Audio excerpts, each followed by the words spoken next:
Moving southeast from the Dragon's Pit terminus, we can find and read a message from Egon near the edge of a small overlook. Lurking. As a side note, I don't believe all dragons in this area need to be defeated to complete this quest line, but that is what I did. Welcome to Going my channel. south to the Grand Altar of Dragon Communion, we should make sure that it's daytime, then speak with a priestess nearby. To start our quest, we'll need to devour Draconic Essence, and this will also get us an Ancient Dragon's Blessing. We'll then want to ask about Baal as part of our quest.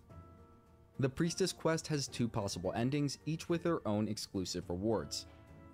For the first, we'll just need to complete this quest line without doing anything to the Priestess. This will get us the Priestess Heart and Flowerstone Gavel as exclusive rewards. For the second quest ending and exclusive rewards, we'll need to give the Priestess Tiolie's Concoction before proceeding. If we complete the quest after doing that, we'll get the Dragonbolt of Florisac's Incantation and legendary Ancient Dragon Florisac Spirit Ashes as exclusive rewards. To get all unique DLC items in 2 playthroughs, we'll need to choose one of these paths for the first playthrough and the other for New Game Plus. Which path you want to do first and which one you want to do second is entirely up to you. If you are choosing not to give the Priestess Tiolie's Concoction, then skip this next step. For everyone else, pass time until nightfall at the nearby site of Grace, then speak with the Dragon Communion Priestess and use Tiolie's Concoction. After that, pass time until morning at the site of Grace twice. This should cause the Priestess to wake back up. We will then need to speak with her until exhausting all of her dialogue. Regardless of which path you chose for the Priestess, we will all need to complete this next step, going southeast from the foot of the Jagged Peak site of Grace to defeat the dueling dragons. We can then move further east to find Egon, and should speak with him until he gives us the Egon's Furled Finger key item. All that's left to do is make our way up to the Jagged Peak summit and defeat Baal the Dread. Egon's summoning sign will appear within the boss arena near the entrance, but only after Baal swoops in for the first time. You don't need to summon Egon for the fight to complete his quest, but he is very helpful and has some great voice lines. After defeating the boss and getting the Heart of Baal, we can return to Egon's last location, southeast of the foot of the Jagged Peak site of Grace. There, we'll get Egon's bell bearing, great bow, and armor set. To complete the Priestess quest line, we'll need to return to the Grand Altar of Dragon Communion. If you did not give the Priestess Tiolie's Concoction, she will be gone, leaving behind the Priestess Heart and Flowerstone Gavel. If we did give the Priestess Tiolie's Concoction, she'll still be there, and will give us the Dragonbolt of Florisac's Incantation when spoken to.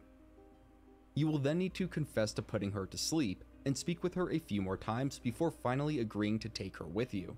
Doing so will get you the legendary Ancient Dragon Florisac Spirit Ashes.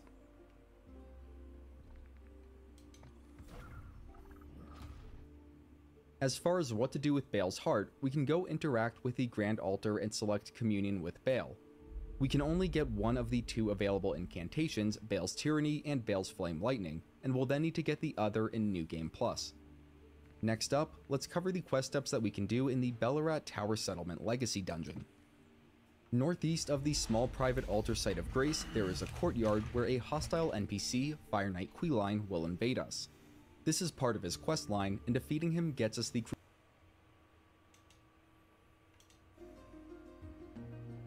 will get us the Priestess Heart and Flowerstone Gavel. Make sure that it's daytime, then speak with the Priestess.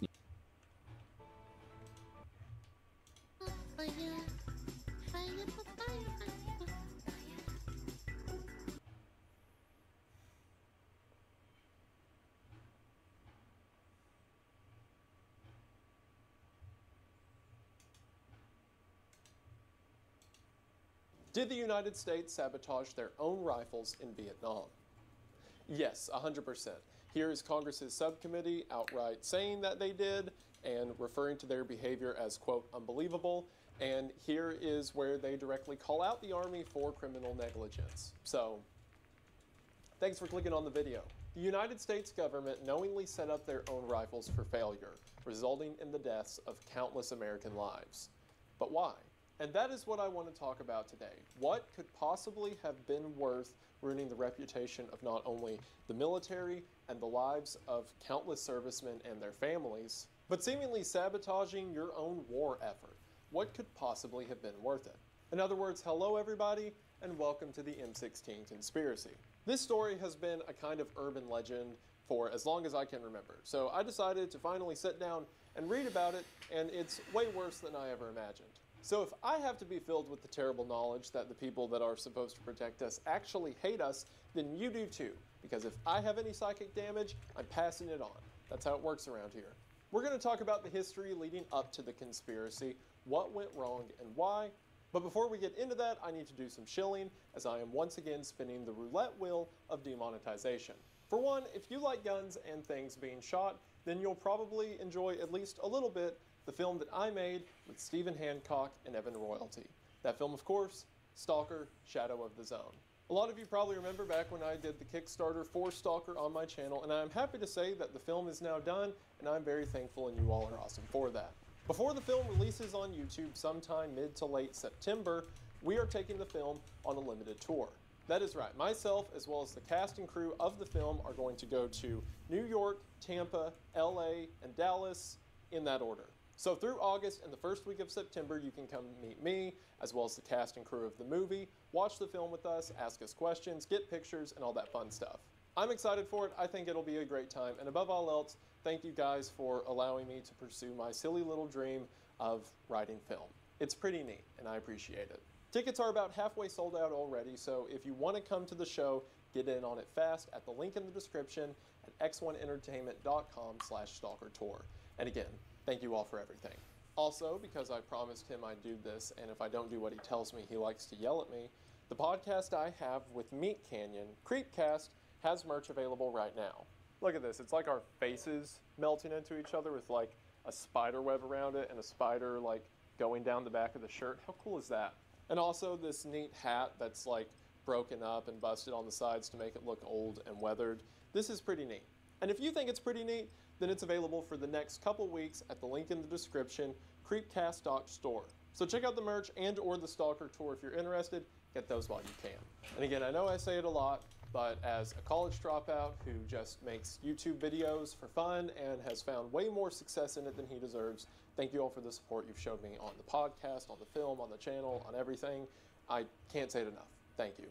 And to keep this yap session going, let's hear a very thankful word from our sponsors before I get started and ruin your trust in anything ever. But if there's one thing you can trust, it's the fresh, healthy, affordable meals from today's sponsor, Factor. That's because Factor delivers fresh, never frozen, dietitian-approved meals straight to your door. And because it's so easy to get and make Factor meals, meeting your nutritional goals has never been easier. A lot of us eat unhealthy food because most of the time it's the easiest option. I mean, normally it's hard to find something as quick and affordable as a drive-through burger. That was until Factor came along.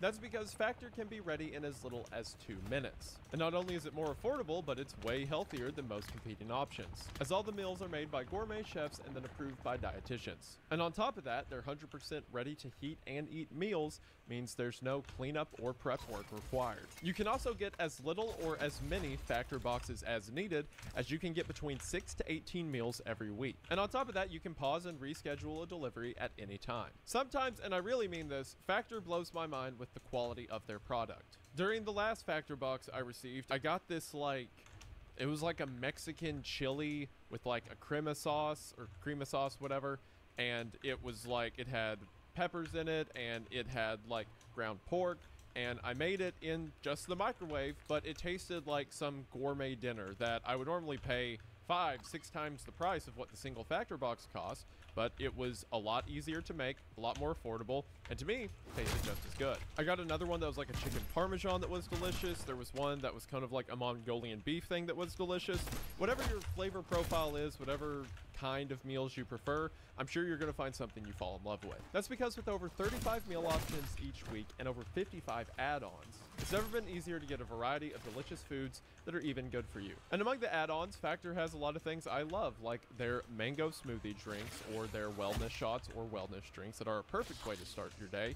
Pretty much whatever you decide to do with Factor, there's no wrong answer. Factor is now owned by HelloFresh, a company who I also love and support the product and have shown advertisements for it on this channel as well as the podcast I co-host as well. And from Factor to HelloFresh and everything in between, they are equally determined to deliver a healthy, affordable product that's delicious as well. So if that sounds good to you, and it should, then there's never been a better time to get in on this offer. That's because if you head to factor75.com or use the link below with code Wendigoon50, you'll get 50% off your first Factor box and 20% off your next Factor box. That's right, you get half off the first box and then 20% off the second box. So to get in on this incredible discount while your subscription is active, again, use discount code Wendigoon50 at factor75.com to get in on this amazing offer today. Thank you all so much for watching the ad. Thank you so much to Factor for sponsoring the video. It really does mean the most. Hope you all check them out. Link is in the description, and we are back to the video. We are going to go ahead and get into it, but as always, thank you for watching. So why did the United States government sabotage their own rifles? Well, to understand that, we need to learn some history. And to start, we need to talk about the U.S. Army Ordnance Department and Springfield Armory.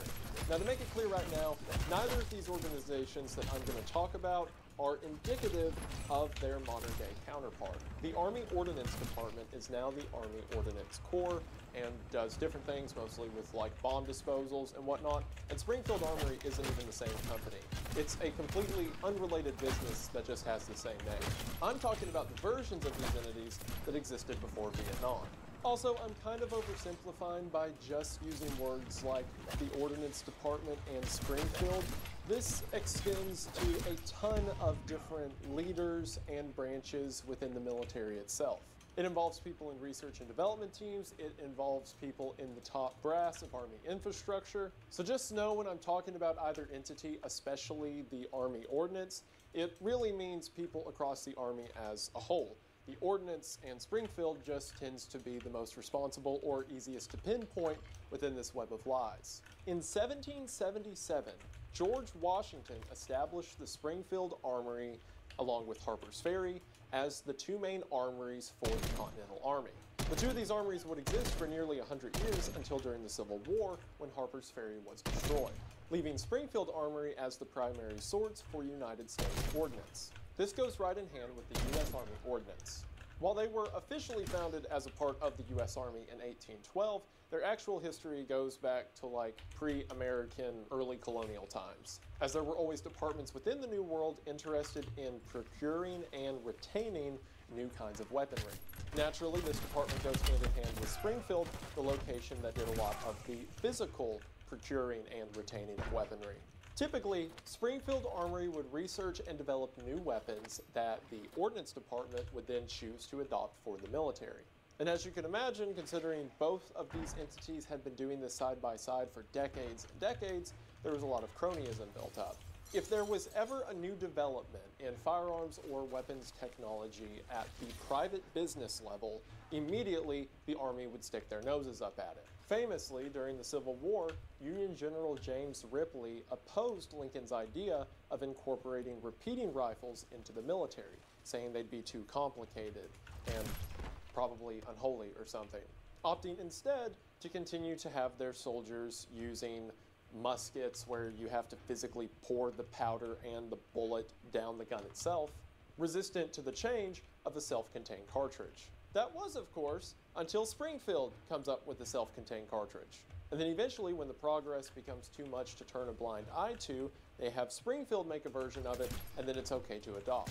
This did result in some funny moments in history, like, for example, when Springfield developed the American bolt-action rifle, the 1903 Springfield, they realized that they had stolen the patent design for the bolt-action from Mauser, a German manufacturing company. So Springfield, and ergo the United States, agreed to pay out Mauser for the copyright infringement, an amount which was paid off over the course of World War I. So as we were at war with Germany, we were paying them for the copyright infringement of their rifle design. Over the years, whenever it came time for the United States to develop a new rifle, Springfield would always be the one to find the contract. And that's not to say Springfield was completely devoid of good ideas or inventions. For example, John C. Garand, the developer of the Garand rifle, worked at Springfield and deserved the contract at the time. But it's not like the government was looking that far outside of Springfield's offerings. During World War II, Garand's design of the M1 Garand, or just M1 rifle, was the standard issue for United States forces. At the beginning of World War II, it was state-of-the-art and far outclassed the bolt-action rifles that were standard of a lot of other armies involved in World War II, but by the end of the war, it was quickly becoming dated. However, over the course of the war, a lot of nations, especially Germany, had developed new kinds of firearms. One of the most advanced by the end of the war being Germany's STG-44, the first assault rifle. The assault rifle used a smaller round when compared to its full rifle counterparts. This round would often be called an intermediate cartridge. This new sort of middle ground ammo allowed for the soldier to carry a lot more ammunition, and for the weapon itself to be a lot lighter. Gone were the days of standing several hundred yards apart in fields and shooting at each other. Now there was room-to-room fighting, building clearing, rushing through the streets. The agility and fire output of the individual soldier seemed to now be paramount, and Russia took no time learning this. This one specifically is a modern version, but the AK-47 quickly became the go-to rifle of the Soviets and their allies. And needless to say, 30 rounds in a lightweight full-auto platform is a far cry from the 8 single-shot rounds of the military's current issued gun. So the Army needs to make a change, of course, they want Springfield to do it. Now, there's two main sources that I want to thank for the information from here on out. For one, Ian of Forgotten Weapons for not only supplying data for this video, but continuing to fuel my absurdly expensive hobby as a whole. And also James Fallow's 1981 article in The Atlantic for not only helping with the timeline of events, but interviewing a lot of the people who were involved in the cases I'm going to talk about, and for being angry through the whole thing, which I feel is fitting given what we know now. So the United States is looking for a new rifle. Really, all of NATO is looking for a new rifle. And one of the early agreements that NATO comes to is whatever new bullet, rifle, whatever they develop, they're all going to use the same ammo. See, World War II was often a logistical nightmare. If you had British, French, and American allies in a region, then you had to send 3 different nation-specific ammo to each of those groups, and then within the individual squads, there would be like 5 different weapons platforms you have to accommodate for. So NATO agrees to standardize on one kind of ammo, and then furthermore, the United States says they want all of their individual weapons rolls, from personal defense weapons to carbines to full auto support weapons to individual rifleman rifles, to be the same gun. And while you might hear all of that and think it absurd, that's pretty much what the AR-15 does now, but I'm getting ahead of myself. So first of all, NATO has to decide on what this new universal bullet's going to be. The majority of the Europeans want to go with some kind of 270 cartridge, because something that became apparent during World War II is it doesn't matter if someone gets shot with a really big bullet or a normal size bullet, they still got shot. And as long as someone is out of the fight, that's all that matters. Most Allied nations during the war, like America's 30-06 or Britain's 303 British round, were comparatively heavy, and most of NATO was looking to downsize. That is, of course, except for the United States. The United States wanted to keep a 30 caliber bullet, just like the 30-06 that the M1 Garand used during World War II. Why did they want to do this? Because that's the way that they've done it. So because America has the most weight in the room and can kind of throw around wherever they want, NATO agrees to go along with a new 30 caliber cartridge. And the cartridge that comes out is the 308, also known as 7.62x51 NATO. 308 being in reference to its imperial diameter, and 7.62x51 being in reference to its metric diameter. So NATO's decided on its 30 caliber standard issue round. Everyone else begrudgingly makes the weapons they were developing in some 270 caliber now into the new 308 caliber. And in the United States, who gets the offer to make a new 308 rifle other than Springfield? The designers at Springfield are told what we have right now is outdated and we need you to make a new one in 308. So the Army Ordnance Department is supposed to oversee whatever Springfield's new rifle is going to be. Or I'm sorry, they're supposed to oversee whoever is most qualified and has the best option. It's not like there weren't any other good options available, like the G3, the FAL. The FAL, by the way, which was only converted over the 308 because we said we wanted everything to be 308. And sure, while there's benefits to adopting a rifle that country makes, it seems that the military wasn't going to adopt anything unless it had the word Springfield on it. So Springfield is told to replace this, and they eventually do by inventing this. The M14 is effectively a kind of sort of modernized by about 10 years M1 Garand. Basically, make progress, but only 10% progress. When I remove the magazine from the M14, it's really easy to see. These two are like identical. Some stuff was certainly changed, like for example, the gas system was adapted, and some stuff within the action itself was changed based on experimental M1 Garand designs, and of course it has a 20-round box magazine, which is a big step up from the 8-round stripper clips that the Garand had. That being said, for all other intents and purposes, it's a big M1 Garand. This gun is very heavy, and also, if you haven't noticed, it's made of wood. See, the M14 had core design issues as well. See, the wooden stock, especially in humid conditions like, I don't know, the jungle, would have a habit of swelling and cracking. And this, considering your barrel and other internal mechanisms is lined within the wood, is not good. Plus, due to the rifle's construction and high caliber, on fully automatic, it was near impossible to control. Not only would it beat the brakes off the guy shooting it, but after the third shot, it might as well be an anti-aircraft rifle.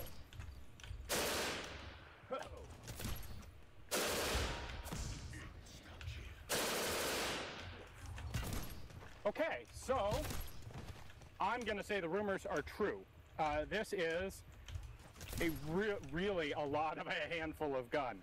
The M14 was a step up from the M1 Garand, but it was just a single step, not a leap or bound by any means. And most importantly, it says made by Springfield on the back. So the U.S. Army Ordnance Department adopted it right away. The rifle was officially adopted as the primary American weapon in 1957 and went into production in 1959. And then almost immediately, the M14 was having problems. See, Springfield Armory was never the sole manufacturer of the weapons that the military had. Instead, Springfield would have the patent and then delegate construction. The two main companies that did the physical rifle production for the military were Winchester and H&R. By 1964, those two companies, as well as Springfield, had produced over 1.3 million rifles. And while the Springfield rifles were performing okay, the others, not so much. Due to poor quality control, the rifle seemed to be jamming, it was having pieces malfunction, a lot of parts had to be replaced. And quickly, this rifle became unpopular with soldiers. Not only because of the malfunctions mentioned earlier, but also this is really heavy. Ask anyone who's ever been in the military. You spend a lot more time carrying the gun than you do actually using it. While Springfield and the Army Ordnance Department were content to keep that rifle until they were forced into a new one, some people were looking for other options. And they would eventually come to know an engineer by the name of Eugene Stoner. Remember how earlier I said the U.S. military held trials to see what new .308 caliber weapon would be the standard issue rifle? Well, while they, of course, went with Springfield, one of the weapons at that initial trial in 1957 was the AR-10. The AR-10 was developed by Eugene Stoner. Eugene Stoner worked for a company called Fairchild Aircraft. Fairchild Aircraft was, as described, a company that built planes. One of the divisions under this company was known as Armalite, a division dedicated to small arms research and development, with Eugene Stoner being one of the leaders at the helm of it. Eugene Stoner and the other researchers at Armalite decided that instead of these huge metal and wood rifles, what if instead they developed something out of aluminum, similar to how one would an airplane? And what if instead of creating a lot of heavy mechanisms in the weapon to work it, why not just make it work off of the pressure and direction of the gases naturally created when a bullet fires? So they develop a prototype using the military's new round, the .308, and as mentioned, the military looks it over. But Stoner and other engineers continue to think, what if the 308 is still the wrong direction? What if the Europeans, as well as the data we have from World War II, is correct, and a smaller bullet would be more effective? So they downsized the AR-10 into the Armalite Rifle 15, or AR-15, along with the help with designers like Jim Sullivan. Eventually, Fairchild would make budget cuts and could no longer sustain the Armalite branch of research and development, so Armalite would sell the patent of their rifle to Colt under the name of AR-15, meaning that while Colt can manufacture the rifle and name it whatever they want, or whatever the military designates it as, or what have you, the designation for the rifle is still AR-15. The first models that Colt would develop would be designated the Colt 601 and look something like this. Ignore the little 3-time carry handle scope. I have that up there because I think it's cool. Because of this rifle's construction, when fully loaded, again with 20 rounds, just like the M14, it weighs about half as much. That's due in large part to the construction of aluminum and plastic as opposed to the hard steel and wood of the M14. Not only that, but the AR-15 designers went even lower than the .270 caliber suggested by European nations, and instead went for a .22 caliber round. Previously, .22 caliber rounds had only been used for small game or varmint hunting. But the designers realized that the lightweight round, when packed with a comparably low amount of powder, have the same velocity as their larger counterparts in a much smaller package. What that means is you could get comparable accuracy and distance while still being able to hit your target. Again, one of the primary concerns in rifle manufacturing at the time is how do we get soldiers to be able to carry more ammo? Which when we see the difference between the AR-15's round and the M14's round, it's not hard to see why soldiers preferred carrying the former. And in early trials, soldiers loved it. In 1958, the buzz around the rifle got to be so much that the U.S. Army Ordnance Department held a series of 3 tests for the rifle. And the findings for it were glowing across the board. The rifle was incredibly reliable, had a good cyclic rate, soldiers enjoyed shooting it. They even found through ballistic testing that the lighter round had a tendency to cause a lot of damage to flesh because whenever it hit a material, the round would begin to tumble as opposed to the larger caliber rifles that would cut straight through. So the concerns about the round being too small to hurt anyone seem to be negated. In the modern age, we know that the tumbling isn't so much because of the bullet's weight, but mostly because of the copper-jacketed ammo being used, but I digress. Everyone who reviewed this rifle said that the military should immediately think about adopting it, to which the military responded, no. Or more specifically, the Army Ordnance Department responded, no. The most they would say is perhaps in the future something of this kind could be considered, and that's about it. Well, that was all that was heard about the AR-15 for a couple years until in 1962 when Air Force Chief of Staff Curtis LeMay wanted to take another look at the gun. See, the Air Force doesn't need a ton of rifles, most of it's like security positions and whatnot, and as I mentioned, soldiers were tired of the M14, and LeMay had fired the AR-15 himself and loved it, and decided it should be brought on as the Air Force's standard issue weapon. The Army Ordnance Department opposed, saying that it was dumb for one branch to adopt a rifle that the other branches didn't, but LeMay basically gave them the middle finger and said that if they're not going to get with the times, then he is, and the Air Force adopted the AR-15 as their standard issue rifle, ordering 8,500 of them and 8.5 million rounds of ammunition in 1962. The Air Force adopting their own rifle turned a lot of heads within the government, one of those heads being the Department of Defense. See, by 1962, we weren't full bore into Vietnam yet, but we were allied with the Vietnamese Republic forces, and a lot of people kind of felt that a war was coming. So the DoD wanted to begin testing these weapons. One of the ways they did that is by sending 1,000 of them to our allies in Vietnam to see what they thought of them. Once again, all the reports came back glowing. Out of 1,000 rifles, some of which were fired 80,000 times, only 2 had to have any kind of repair.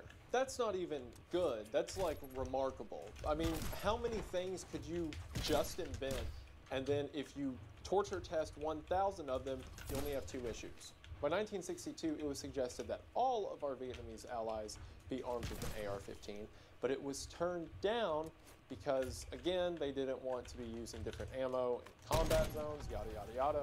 But the glowing reports caused the Ordnance Department to be ordered to once again test out the AR-15. Could you imagine how angry the Ordnance Department is at this gun by this point? Like, they have their whole little thing going on where, you know, they have like a gun issue, and then they play this whole charade with Springfield where they're like, which one am I going to pick? And they always pick Springfield's, right? And this is now the third time they're forced to look at one of these. So in 1962, they hold another test for the weapon. And like, they're running out of things bad to say about it. One of the things they listed as an issue was it had, quote, poor pointing and firing at night, whatever that means, and also that it did poorly at material penetration at distance compared to the M14, which, duh. Everyone understands that the round is slightly smaller. It's not supposed to be a full-length rifle round. That's kind of the whole point. But regardless, Army Ordnance said that they are not adopting it until something better comes along. Or in other words, until Springfield finds a way to make one. However, regardless of what Army Ordnance says, everyone who picks up one of these loves it. Eventually, the Green Beret want to try it out. When the U.S. Special Forces request to have AR-15s, the Army Ordnance immediately shuts it down. This works its way so high up on the chain of command that it gets to President Kennedy's desk. Kennedy and his Secretary of Defense, Robert McNamara, for the boys, it's the nerdy guy from 5. The two of them sign off that the Green Beret should be allowed to run the AR-15, and guess what? Just like in every other case, they love it. But the gun's controllable on full auto, it's lightweight, you can maneuver it much easier. Basically, once again, the Chad AR-15 has blown the Virgin M14 out of the water. As a matter of fact, the Green Berets love it so much that McNamara thinks to himself, hey, if every person we give this gun to says it's the best thing since sliced bread, what is with the Army Ordnance saying it's bad every time they test it? So Secretary of the Army, Cyrus Vance, at the behest of McNamara, decides to have an investigation into why this thing was rejected. Where they find out that not only were the people within Army Ordnance biased, they were straight up rigging the game. The M14 selected for the operations were match grade. They were carefully inspected, everything checked out to make sure they were good to go, and the AR-15s being tested were grabbed from the bottom of a box. Same goes with the ammo. The M14's ammo was carefully inspected and used, whereas the AR-15's was just grabbed out of a box. During the investigation, it was found that there were meetings of the head of Army Ordnance and other companies as to how they could rig the game, and then in their logged minutes, I don't know how people don't check this, in their logged minutes of what was said during the meeting, someone can be quoted as saying, only include the evaluations of those tests that will reflect adversely on the AR-15 rifle. This finding made everyone furious. The Pentagon, Department of Defense, McNamara, all of them were like, okay, show's over, you had your fun, you're taking this rifle now, this is the new rifle, like it or not, grow up. It was also around this time that things in Vietnam were heating up, like mid-1963, and the Army Ordnance was made for procurement of rifles across the entire armed services. Now, out of everything I'm saying so far, that sounds like a bad idea, but like, I'm talking about one narrow view of weapons development and history at the time. There's a lot of other factors that made it a good decision, at least as McNamara viewed it, to do everything through a single source. So imagine that you are the U.S. Army Ordnance. You have had this cool thing going for a while where you kind of get to pick the rifle and people don't really tell you what to do, but now you have been told what to do and you're supposed to do this. So maybe most people would think, if you can't beat them, join them, you know, get over it, accept it. But if you're the Army Ordnance Department, you think, if you can't beat them, make sure everyone loses. And here is where we get into the sabotage. And to explain it properly, I have to first explain how this thing works. So, bullets set at the top of the magazine inside of the chamber here. There is a bolt within the gun that picks up a round, pushes it into the chamber, and when the trigger is pulled, the round goes off, creating an explosion within this chamber. When an explosion goes off, the bullet has nowhere else to go than out the front of the barrel.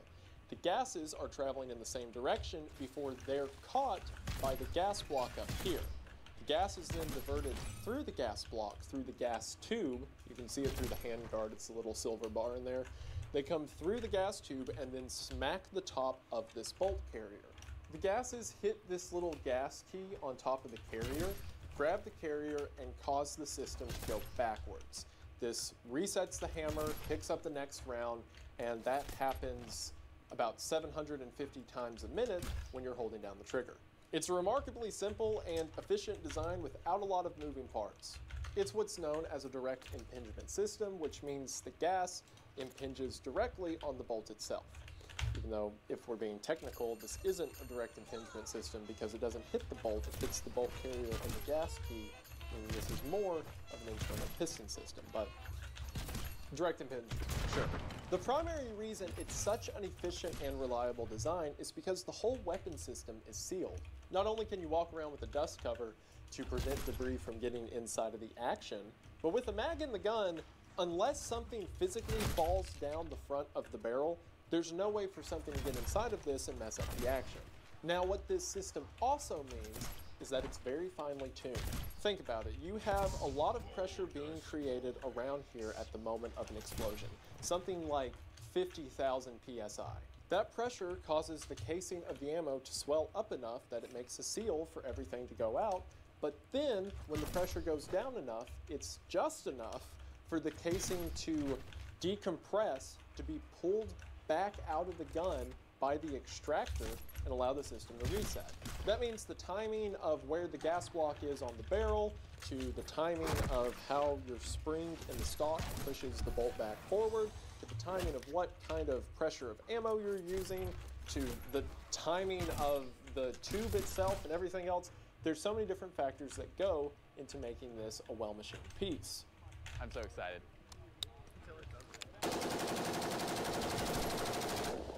All of that to say, if you randomly change something on it, something bad's probably going to happen. So the Army Ordnance is forced to adopt this gun they don't want to. And the first thing they do is start making changes to it. The first one they make is pretty minor. The AR-15, which, by the way, this specific one is an SP-1.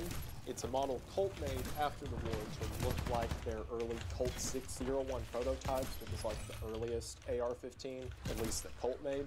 So this is a pretty accurate demonstration as I explain this, because this is pretty close to the model that the Ordnance Department had a ton of problems with. First thing they did was change the twist rate of the barrel. So the way rifles work is as the bullet is traveling out of the gun, there's what's called rifling in the barrel. It causes the bullet to twist, and because the bullet is now flying in a spiral, it's more accurate. The original AR-15 had a 1 in 14 inch twist, which is absurdly high compared to modern age, but this was the 60s.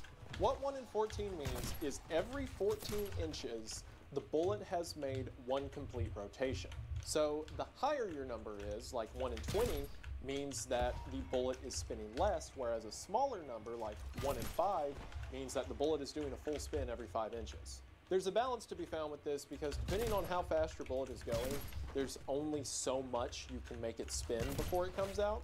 But according to Army Ordnance, when firing the gun in Arctic conditions, the bullet performed poorly, which I don't know how much I trust that based on everything else they've done with the testing, but they moved it from a 1 in 14 inch twist to a 1 in 12, which isn't that big of a deal. The second change they made to it was much more severe. So again, the way this gun works is you have the bolt inside and all the stuff happens with the gas to make the gun cycle, right?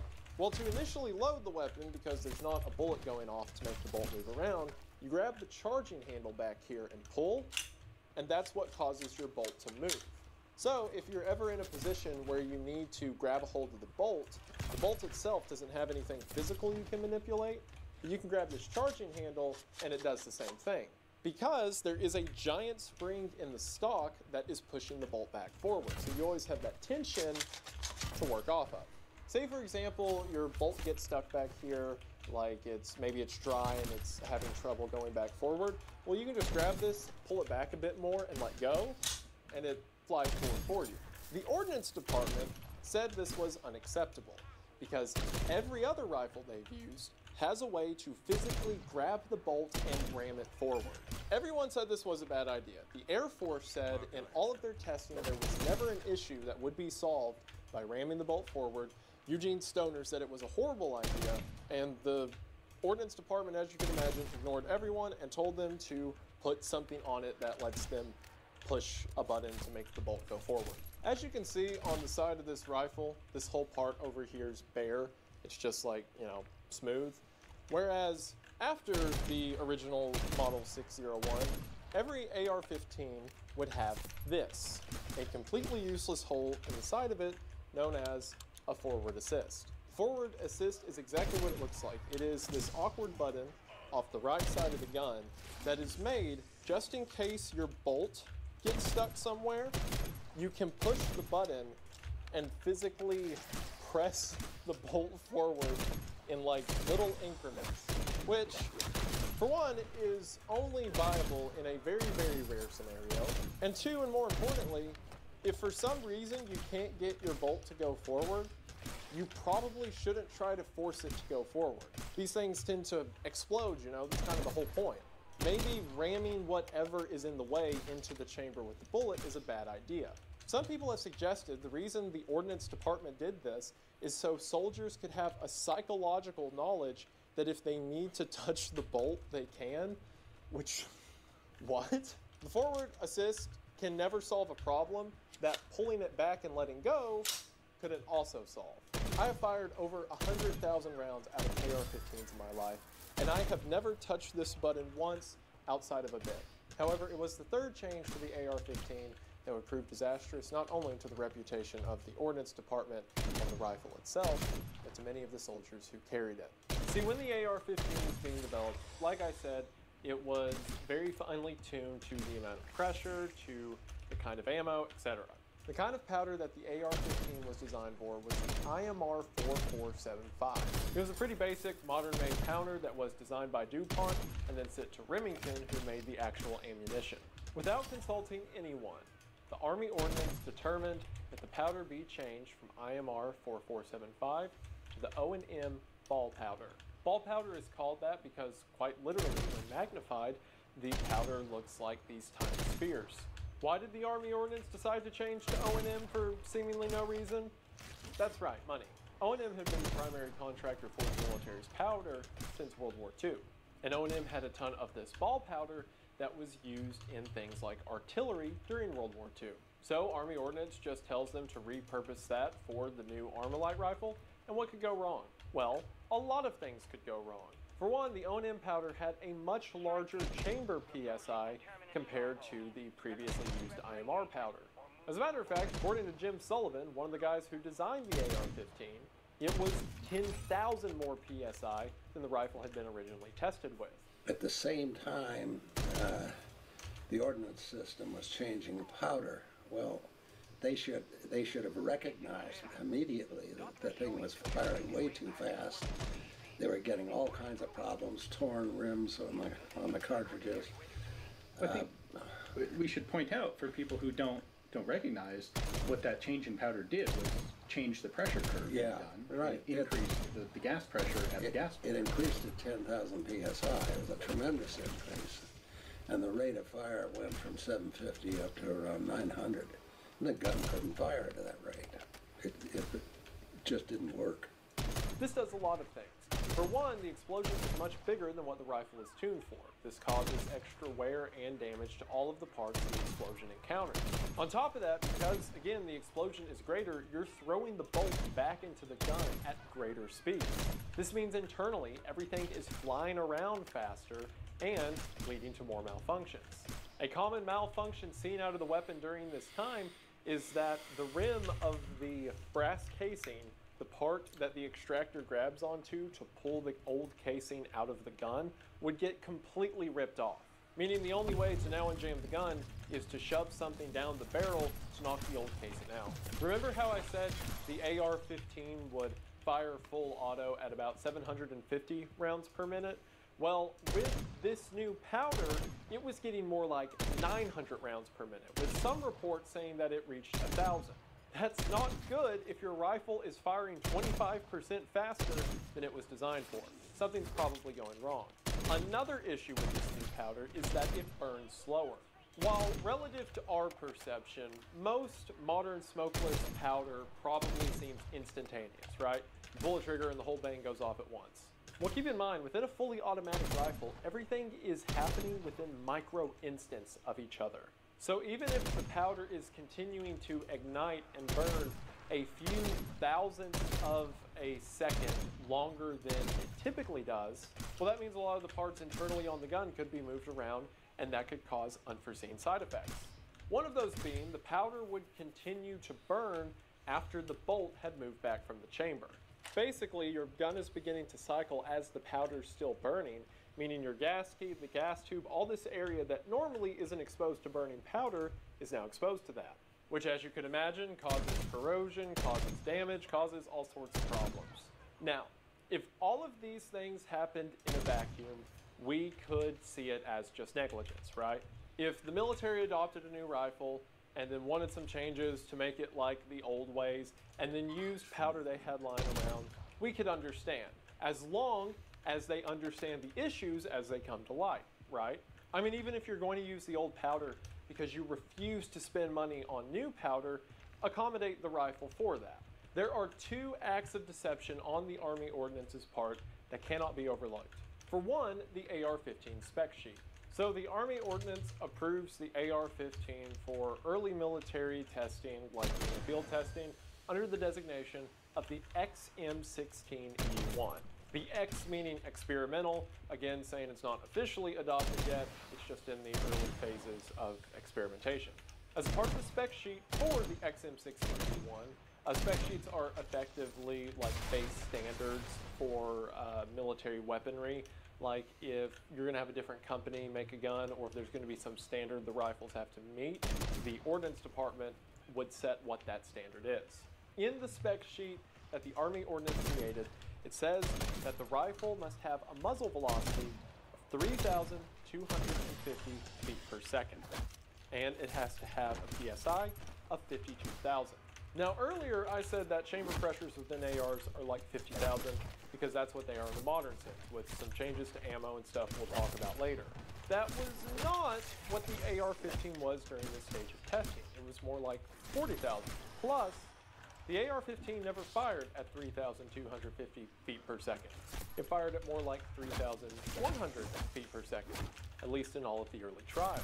So why did the Army Ordnance create this seemingly incorrect spec sheet? Well, because that's how the gun performs when it's loaded with O&M powder. Like I said earlier, the O&M powder causes a higher pressure amount in the gun, again, contributing to the higher fire rate and stuff like that.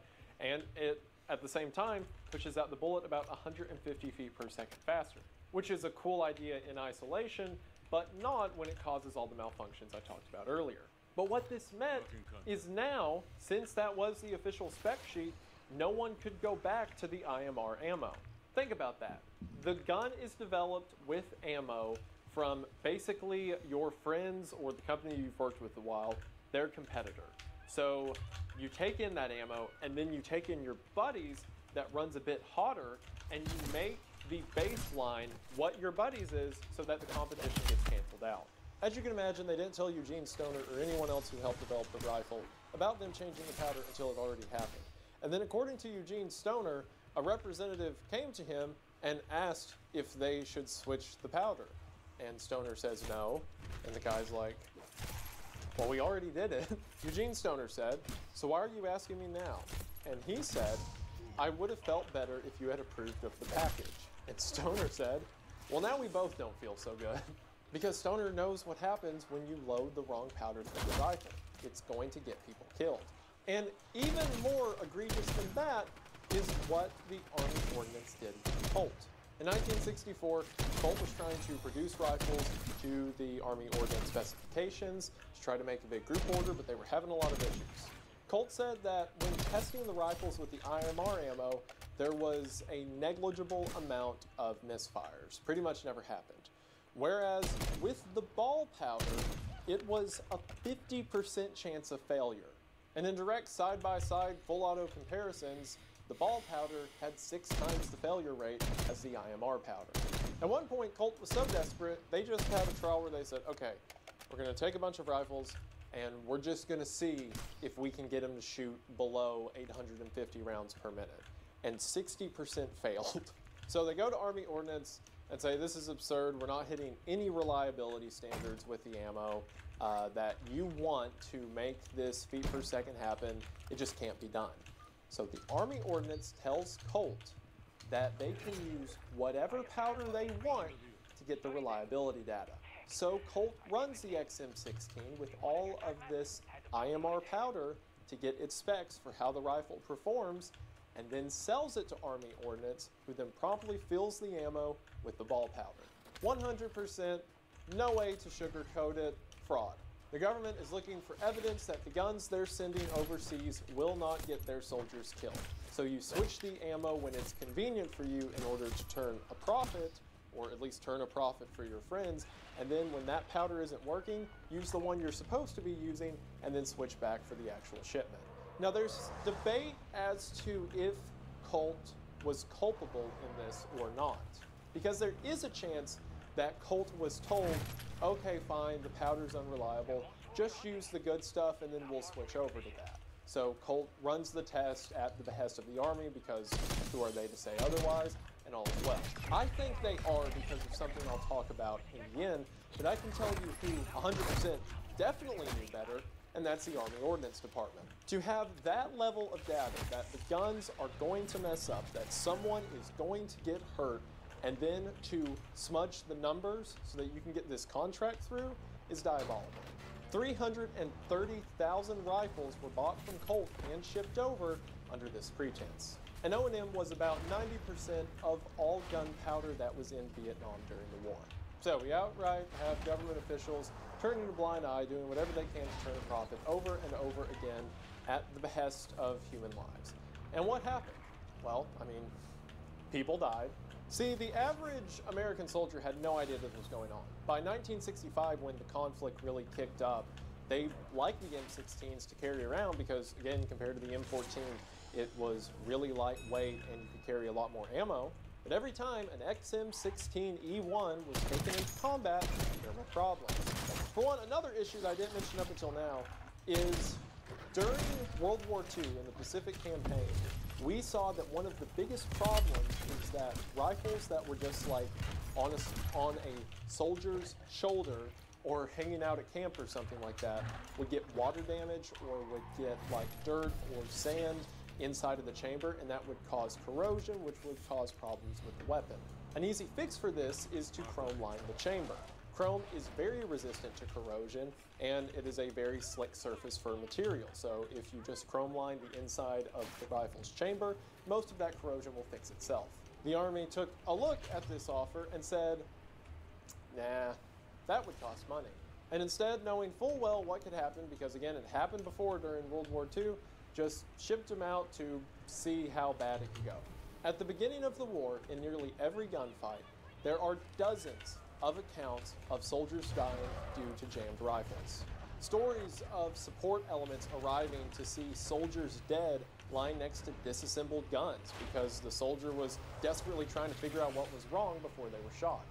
When I got out to the battle forward area, there was a firefight with the VC. There were heavy concentrated fire from our side to the VC. There was 16s jamming a great deal. The men were putting up the best they could, but the 16 would keep jamming. They'd throw it down and try and grab another one. And another man would come by and pick this one up because his had also jammed.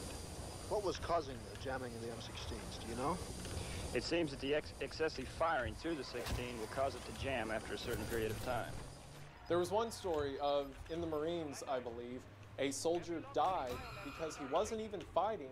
He just had a long ramrod, basically a stick. He was running up and down the firing line, unjamming everyone's rifles for them because he was the only one who had one. Oh yeah, that's something else I forgot to mention. None of the M16s were issued with cleaning kits. Straight up, they advertised the M16 as a self-cleaning rifle. In other words, by shooting the gun, it's going to clean out everything anyway, so there's no reason for you to keep up with it. Now, this is an absurd statement. However, there is some evidence that this might have come from Colt rather than the Army Ordnance. Because of the whole sealed system I mentioned earlier, There were some like early taglines from Colt saying that any gunk around the chamber cleans itself when you fire the gun. So maybe that's where it comes from. But either way, the concept of not issuing cleaning equipment is insane, especially in the jungle. Like, sure, the system may be self-cleaning, but if you drop it in like a river, water will get in. This actually didn't become that known to the public until, for one, Colt sent investigators into Vietnam to see what was wrong with all the guns. And two, soldiers began writing letters home to their family, asking their family to send them cleaning equipment from like their old hunting equipment they had growing up and things like gun lube, which of course made the families back home upset because why do they have to supply, you know, gun equipment that the military won't? And not to mention the number of people who it was already too late for by the time they found out what the jam was. Because if you're in the middle of a gunfight and the gun stops working, writing a letter home is not going to do a lot. Some of the investigators from Colt who went over to Vietnam to see what the problem was said that they would pick up barrels for inspection and they couldn't see through them. They were so fouled up with gunk because what would happen is the slower burning powder would stick to the inside of like the barrel in the gas tube, and then that would cause other debris to form, and then all of that would cause pitting, effectively erosion inside of the chamber. Basically not a good situation to throw an explosion into to see if the gun cycles. This became such an issue back home that in 1967, the House of Representatives appointed a committee to investigate everything I've talked about. The selected chairman of this committee was Representative Richard Eichert of Missouri. The full name of the 50-page document this subcommittee would produce is the Report of the Special Subcommittee on the M16 Rifle Program of the Committee on Armed Services House of Representatives, also known as the Eichert Report. In 1967, this investigation committee sends Earl Morgan to basically compile all the data I've mentioned up until now. Everything that was going on with the rifles, all the bias that showed up in trials. And they had a huge hearing where they had people from Army Ordnance come. They had Eugene Stoner come. Pretty much anyone who was involved with the project gave a testimony. Throughout the hearing, they questioned a lot of people from Army Ordnance who just gave circular answers to everything. When asked why they put a forward assist, they just said, because we were told to put a forward assist, and then they'd be asked, oh, who told you to? And they'd be like, we. Regarding the powder change, the quote from the committee said, the failure on the part of officials with authority in the Army to cause action to be taken to correct the deficiencies of the 5.56 ammunition borders on criminal negligence, which, while I appreciate their language, I would say it more than borders. I think it outright steps into. Also, in this report, they specifically call out O&M, saying the relationship between them and the government needs a second look. The subcommittee also calls out the gross use of military and business relationships, and effectively says this is a problem that never should have happened in the first place. The committee attempted to find some individual or person who could be blamed for wrongdoing, but as I've mentioned through this video, it's such a tangled web of, generals and people at companies and just an intricate series of shadow deals to make this happen, they couldn't really pin anyone down. The only person directly mentioned in the report is Nelson Lynn Jr. He was a general who approved the initial batch of XM16s to be bought from Colt, and then shortly after his retirement, he got a high-ranking position at Colt. This is what I meant earlier by I think Colt knew what was going on, because if the Ordnance Department had really betrayed them and caused so many people to get killed with their own rifles based on a lie, why would they hire that guy to a position as soon as the job position's open? But even then, while that almost definitely tells us there was some kind of handshake that happened behind the scenes, they can't outright accuse him of just getting a job somewhere. And other than that, there were no outward public examples of people getting favors for favors. At the end of the day, hundreds, if not thousands of Americans died, and there's no one to point a finger at. In the meantime, designers set about making the best of what they had and redesigning the AR-15, now the XM16, to survive in the field. The first thing they did was add the chrome chamber and chrome lined barrel as mentioned, which did help a lot with the damage and fouling within the barrel. Another thing that they changed was the buffer system. They changed the weight in it. The buffer's the part in the spring. Oh, I have the gun here. I can just show you. The buffer is the part back here in the stock that pushes the bolt back forward. They made it a different system so that it would more firmly clasp the bolt into place. One problem that was happening on full auto fire was something called bolt bounce, where basically there's not enough pressure keeping the bolt forward. So as the bolt flies forward, it quickly bounces back and forward for a second, which is fine when you're firing one at a time because you have time between shots for it to settle. But if you're on full automatic, that is almost definitely going to cause a misfire, or it's going to cause the hammer to drop and nothing to happen, meaning you have to re-rack, all kinds of problems. So the buffer change and chrome lining the interior basically meant that the M16, or XM16 at the time, was able to work off of the bad powder and other circumstances. There were also some other changes made when the A1 was adopted. Like, for example, on the original models, it was completely naked down here where, like, the mag release and the dust cover are, meaning that you were likely to hit it on something and potentially drop your magazine. So, beginning on the A1, they added these little lines around it to keep that from happening, known as fencing. In February of 1967, the XM16 with these improvements was reissued back out to the military as the M16A1. And as a testament to the rifle's design, it was able to put up with the poor conditions with a few adjustments. Adjustments that should have been figured out before it was ever sent over, but it cost a lot of blood because the government wanted to go about it the way that they did. In 1968, McNamara would shut down the Army Ordnance Department as well as the Springfield Armory. Now the actual location of the Springfield Armory is a historic site, and the Army Ordnance Department has been reformed into the Army Ordnance Corps, which, like I mentioned, is more bomb disposal and unrelated. And the people who did all the decision-making and bad decision-making for the government has kind of like faded out into other branches and bureaucracies. In 1974, firearms manufacturer named Dennis Reese would buy the rights to the name Springfield Armory and make a new, unrelated gun brand off of the name of the Springfield Armory, which is the Springfield company you know now that has zero relation to the original Springfield Armory, again, besides the name. I know everything I've mentioned has been very critical of Springfield Armory in this video, like the old one, but you gotta remember publicly, these were the guys who designed all the rifles for the American soldier throughout all of our finest moments in history. So the name has a lot of positive association behind it. I'm just a crazy conspiracy theorist. The first rifle this new Springfield Armory would go about making is a redesign of Springfield's M14, titling it the M1A.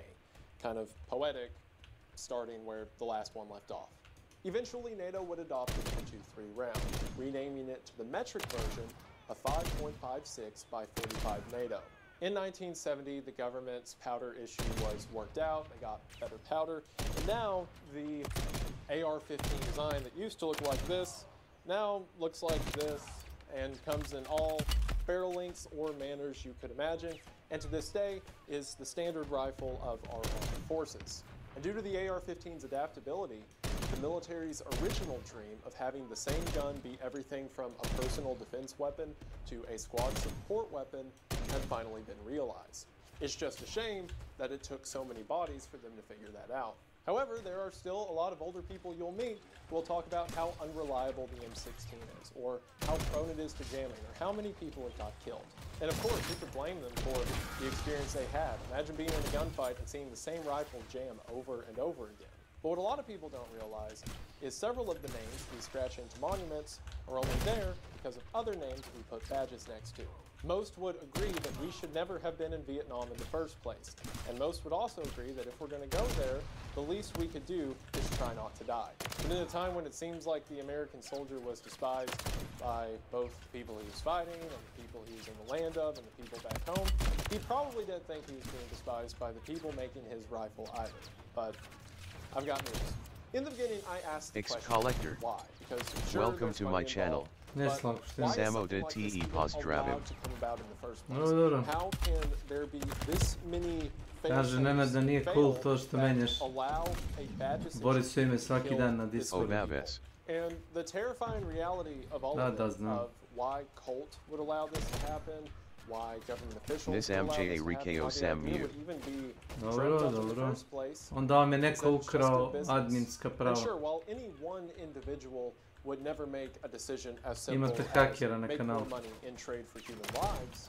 Nisam J. Kleinik Balabander. When it's so disassociated from the person Znam. making it. See, one of the reasons the committee wasn't able to find any single instance of wrong or wasn't able to prosecute based on what happened is because you just can't. This took hundreds of people checking boxes and signing their names on paper. It doesn't start with someone at the ordinance department saying we can make money, it will just take a few bodies. It starts with someone saying, well, everything's been good with Springfield so far, so we'll keep it how it is. And then the next guy down the line agrees, and then another, and then another. That by the time someone starts to recognize what's wrong, they have to work their way up a ridiculously complicated chain of command. The reason this chain of command never gets changed is because bilo bi zebancija kad bi se čuli što rekom, ali još jednom nije došao na kanal da pređe s nama.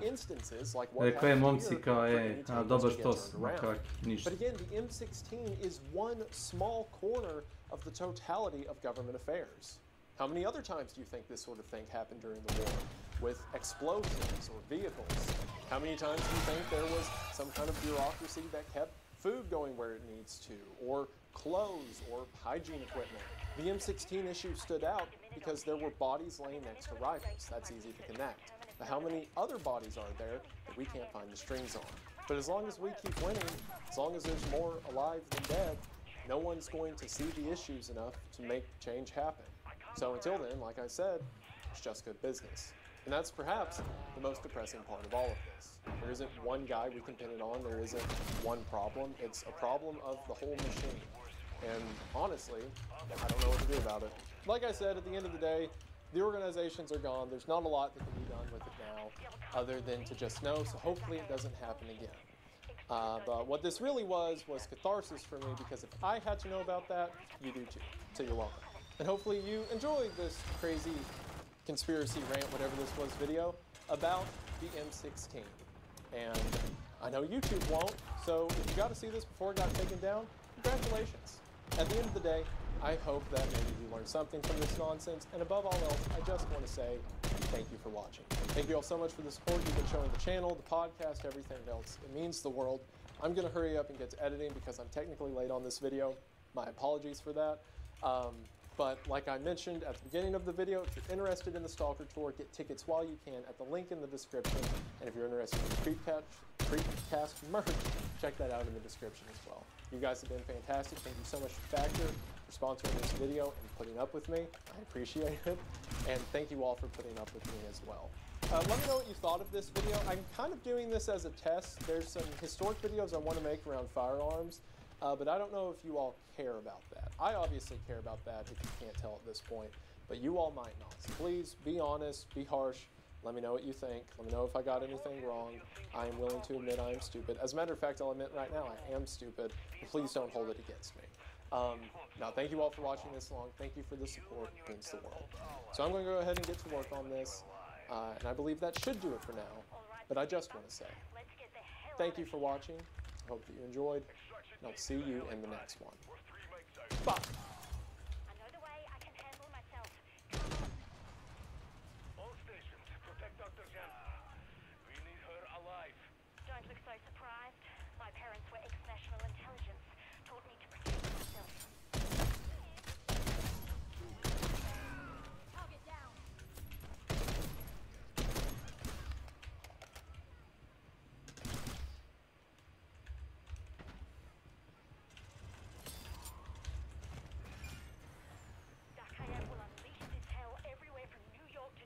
If we can't stop him here.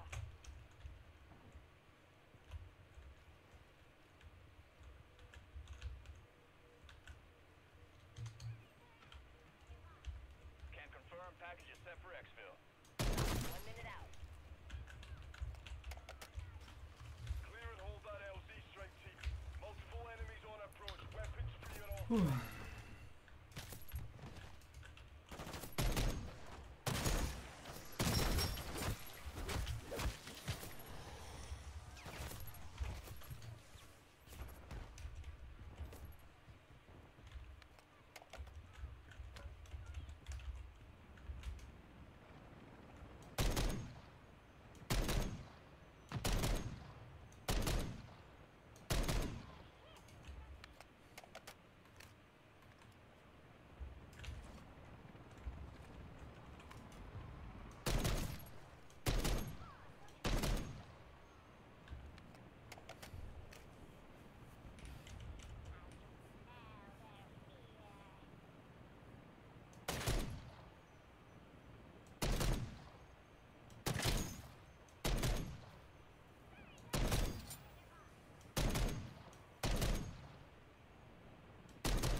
Eto, jebimo te, marš!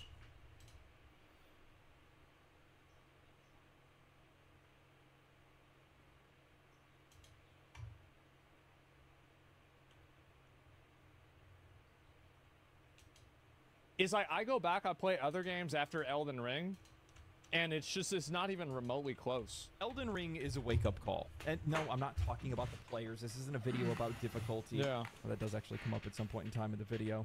But Elden Ring does something incredibly unique, something very special, something that the rest of upper echelon of the video game industry just can't seem to replicate. And that's come out with a holistic, high-quality title that delivers on the player's expectations for under $70, not once, but twice. Elden Ring... It's a feature-complete game. Imagine that. It isn't just a great game. It's a case study on what games should be or should strive to be. And that's exactly what we're going to talk about today. Elden Ring's Shadow of the Erdtree hit a peak concurrent player count of over 780,000 players. I want to point out just how absurd it is that this is a DLC expansion that's widely a single-player game that not only hit that high of a concurrent player count, but that's over 80% retention from the game's peak of its initial release, which was 950,000 players. Think about how fucking insane that is. How absolutely fucking ridiculous it is that 80% of people came back to play a DLC that you can only get to if you beat one of the hardest bosses in the game. To add to this, and that's just on Steam. Absurdity, the official Elden Ring Twitter account posted an image announcing over 5 million tarnished have entered into the realm of shadows. Fucking insane. We aren't even mentioning that according to Steam, at the time of this recording, only and the 40... thing is, like, you keep in mind that, like, Dragon's Dogma 2 sold, like, 2 or 3 million copies. And, like, that game was really well received. People really like that game. This game is an expansion, and it almost doubled that. 80% of players have defeated Mohg to be even able to gain entrance into the DLC. With now both Elden Ring and its DLC claiming top spots in Steam's top sellers, and likely the same for each platform the game is now available on. That's right. It's safe to say that Elden Ring is a massive achievement, one that's not only worth appreciation, but study. However, it is my firm belief that the games industry leaders see, like, I don't even think that Elden Ring is, you don't need to study Elden Ring. All you need to do is think about how could you make a really good game based off of the same principles that people made Legend of Zelda Ocarina of Time. Because that's basically what happened. Is that the reason why, like, Elden Ring is almost like a time travel device to go back to the year 2000, the year 1995, Super Metroid, Castlevania, fucking Super Mario World. Have no intention of paying attention because emulating the success of FromSoft and Miyazaki require humility, talent, and vision, all things seemingly bankrupt from many of today's modern games. I'm really happy to see a lot of games that are like Souls-like games. They are starting to get good. I think that we've had a number of really great attempts this year. Like you had Inotria. I thought that one was pretty good. Another Crab's Treasure was pretty good. Lies of P was pretty good. No, it's better than Elden Ring. It's not better than Elden Ring. But it's pretty good. Thing that I think is really well represented when we start to look back at the most influential games over the past couple of years, Elden Ring and Baldur's Gate 3, where when we compare these two, they become eerily similar. Yeah. You see a direct thread of unaccountable developers, distancing themselves from products that they know that they can't make themselves. If you don't remember, AAA developers from both Ubisoft and... I actually think that probably Elden Ring, like both of the studios, had constraints that they needed to operate under, because that's the way business is. Like, they all have to operate and exist in the real world. It's just that they were able to overcome those constraints, and I bet if you ask the guys that made Elden Ring or the guys that made Baldur's Gate 3, there were probably things that they would have done if they had more time. But it's just that the product, they don't use that as an excuse, right? The product is good by itself anyway, of course. games dogged on Elden Ring for getting a 97 on Metacritic and how it means that reviewers don't care about games UI. Game reviewers don't give a flying fuck about my life is a lie. Yeah, it is. That sucks, right? It sucks, right? Your life is a lie. But that's just life. That's the way it is. Developer unimpressed with the graphic stability and performance, and another one, well, from Horizon, talking about bad quest design. Now, in the case of Baldur's Gate 3, we had developers take a different approach. They used their imagination, realizing that they can't make players believe that, well, something they enjoy is actually bad. They preemptively tried to distance themselves before the release of Baldur's Gate 3, painting the game as an incredibly unique set of circumstances, unable to be repeated, and an unfair standard for future games to be compared to. Calling the game Rockstar-level nonsense for scope, saying baseline comparisons are a damaging thing to use, and I just love how people think that they can make the decision on what the audience likes. Clouds. How do you Welcome to my channel. To do that? Hello. Hello. Snaker. Hello, man. What's up? How is it going? Did you get to the DLC?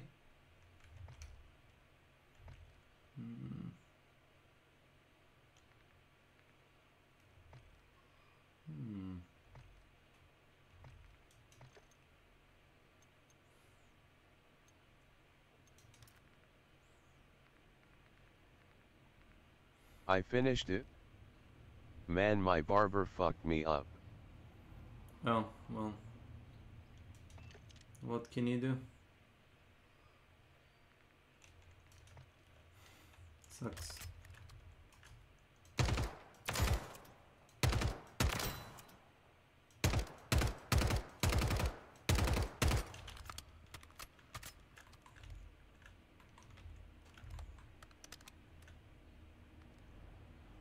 The fuck? It's a small bullet. So, what do you think about the final boss? Is it OP?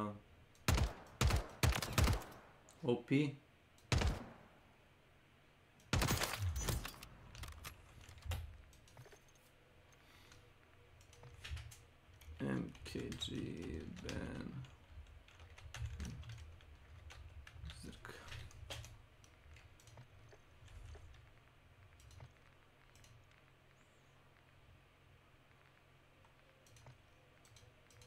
I wanted to hang myself fighting him, but I managed after a few tries.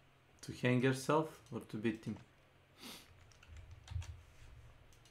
No, don't answer it.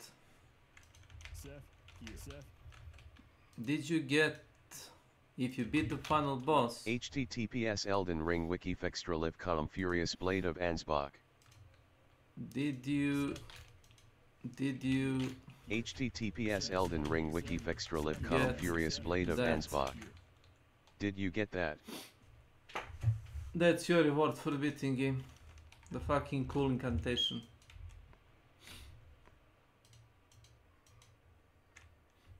Yet I have it.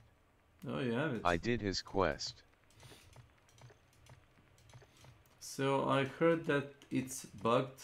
I don't know if they fixed it. Like, it doesn't have any, like, a normal scaling. It does a fixed amount of damage. And like two patches or calibrations went through, and they never addressed it. I don't know why. You know, game devs, I guess.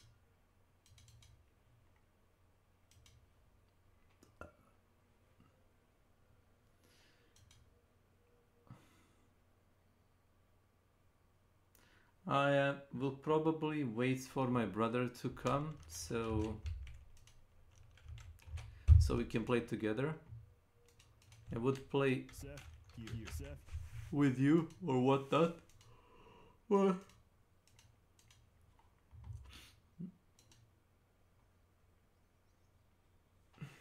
If he comes, like, I didn't use it, but yet I have it. Oh, you didn't use it. Let me guess. You don't have your Fate LS? Sorry, I had to say it. I had to say it. Oh, by the way,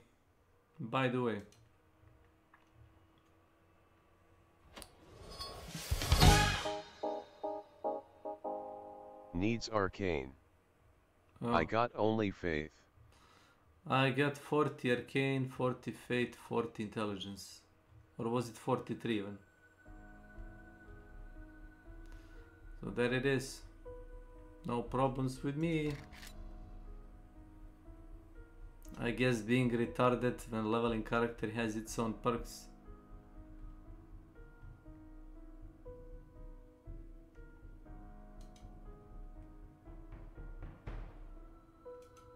Hey guys, thanks for tuning in to another video on ForgottenWeapons.com. I'm Ian McCollum, and today I have got, at long last, HTTPS UDBSUA. converted to use Shoshaw magazine. What is this, bro? This was done by Mark Novak over at Anvil Gunsmithing, who you may recognize from Sea and Arsenal. And this is a pattern. Now, this isn't quite 100% historically accurate. So, the French...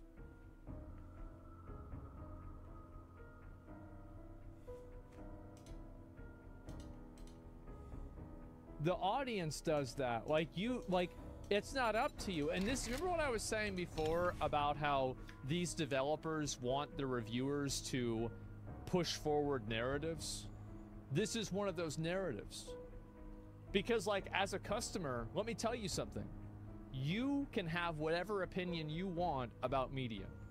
Even if it's stupid, you are entitled to that opinion. You are entitled to being stupid. My personal favorite from the Diablo 4 senior designer, Chris Balzer, saying, but people too often look at the fruits of labor and not the labor itself. Same as it... You're right. Nobody gives a fuck about your labor. Nobody gives a fuck about how long it took you. Nobody gives a fuck about how many hours you worked. Nobody gives a fuck about how hard it was. Nobody gives a fuck about any of that. None of First it matters round, to he shot anybody it except jammed. for you. Why are we getting into this I mean, parasocial, it's not to weird, meant. cringe It's not meant bullshit? to be used. Why No. would anybody care? With that, it's a Frankenstein gun. Like, do you give a fuck about, You know, like, you get like your every other food gun in from Hunt Showdown, for McDonald's, example. and it's wrong, and then the guy says, yeah, I had a headache, so I gave you the wrong order. Or are you gonna be like, oh, okay, I guess I'm just gonna eat the wrong food? No, you're gonna want a fucking refund. It just doesn't work in any other fucking scenario in the entire world. Every other universe that nobody cares about how hard you work. Bold man Do you know who moaning. cares about how hard they work? Someone who's working hard on that thing at that moment in time that wants validation. Nobody else cares. It doesn't matter. Let me give you an example. Today, whenever I woke up, I had to deal with, I think, it was pretty good morning for me. One issue with, you know, a number of, like, companies and things like that I'm involved with. Then I'm going to be streaming for the majority of my day. And I'm going to be streaming until I have a meeting later on in the evening tonight that I will have to go to. After I do that meeting, I will then have to do a follow-up meeting, probably about other things that are residual from that. And then also check in on my dad to make sure he doesn't need anything because he had some problem with his foot and everything. And so now it's like 10 p.m. And so I've been awake ever since like 11, and I'm doing this. And this, by the way, this is what day is it today? It's Wednesday. So it's not like this is some, like, you know, weird fucking situation. This is my life. This is my life. And then after that, I'll probably be doing other things as well. But nobody cares. Yep. Nobody gives a shit. People are just like, okay, well, when are you going to be on next? Because that's what matters. Nobody wants to hear a complainer. You go to the barber, you hear the barber complaining about his job, that sucks. Like, there's never a point where this is normalized. Stop being a bitch. Like, just stop being such a fucking bitch. It's crazy. Ever was, I guess. Same deal with people wondering why there are so few artists painting like Renaissance masters. Yes. Wait, what? I guess same people wonder why there are so few artists painting like that.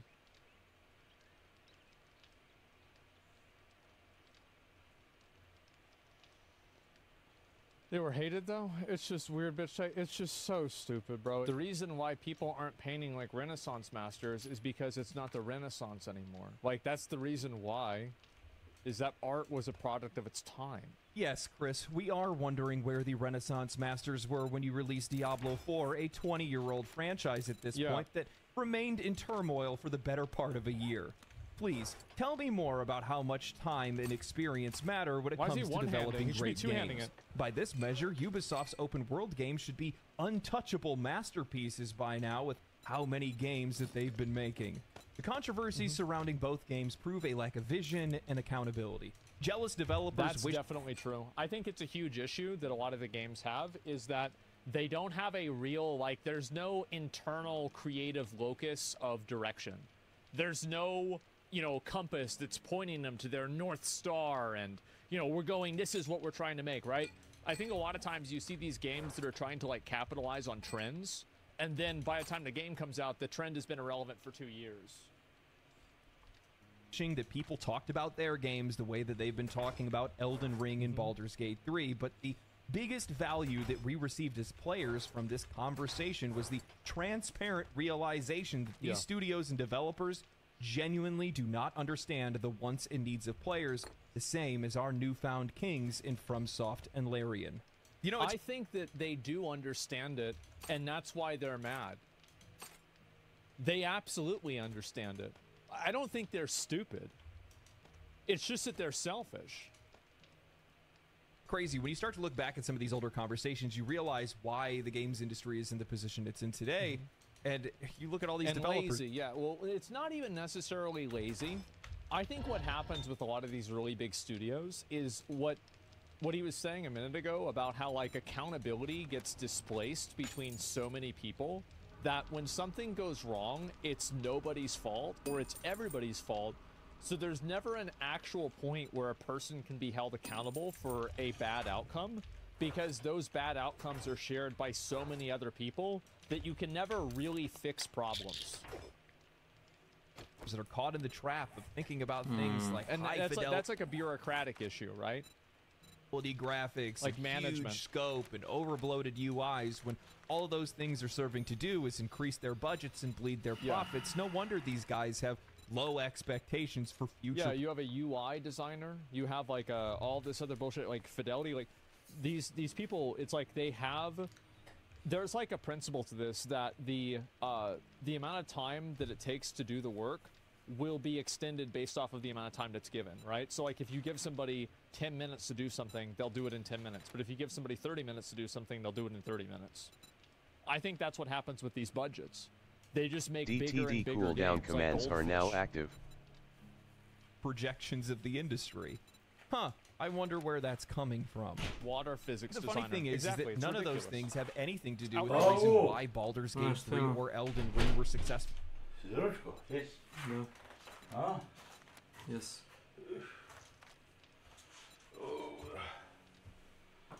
Ja čačkam oko onako. Već je stiglo za internet. Ovaj mjesec je ovo to za... Koji ovo mjesec plaćamo sad? Zadnji. Jun. Rekao sam zadnji mjesec. Jun. Pa ne, onda ništa, onda ništa, onda, pa je, ništa od toga. Ovi me ne interesuje, no, ovi ćemo... A što sad to pričaš? Ja sam bio tamo u kancelariji, pričao s njima i vidio sam da ne može ništa da se uradi na silu, znači neće na fino, dobro, nema problema. Ne može, osilio se. Neka kaže si jučer tušira kozu. A? Kaže majka jučer da si tuširao kozu. A pusti to, gotovo. Gotovo je bilo. Zakasnili smo, nismo je uvezli tek oko ove 1:1.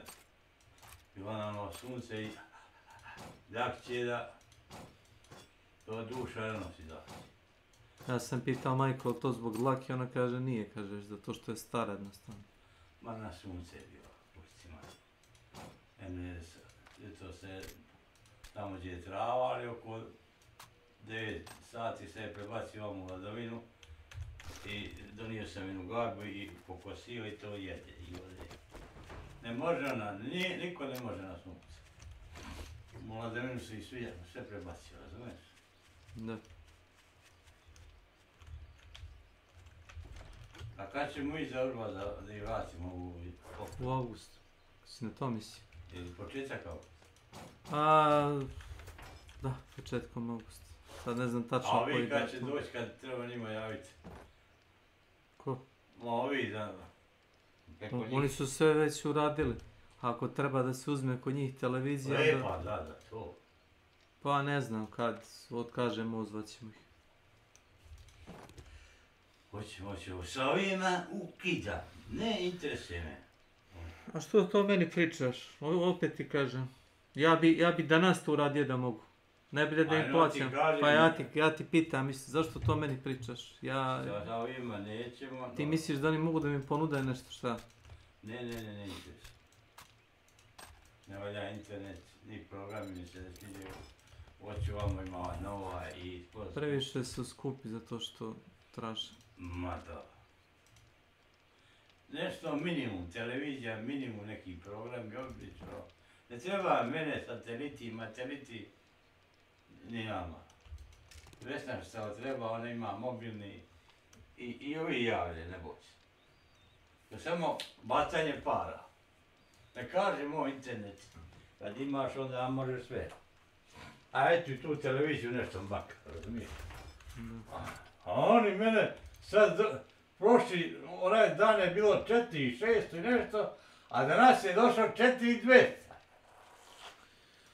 4.200.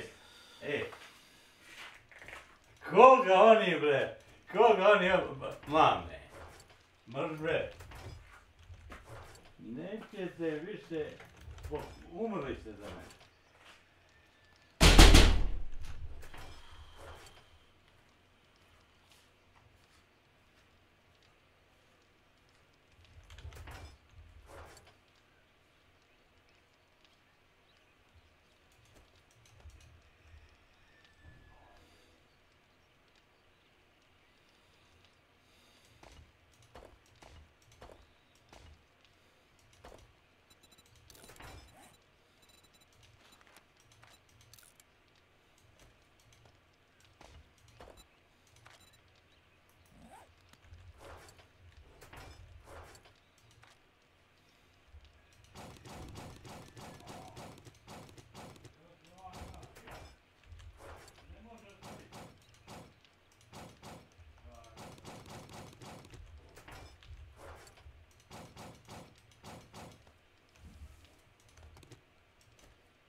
Akumulator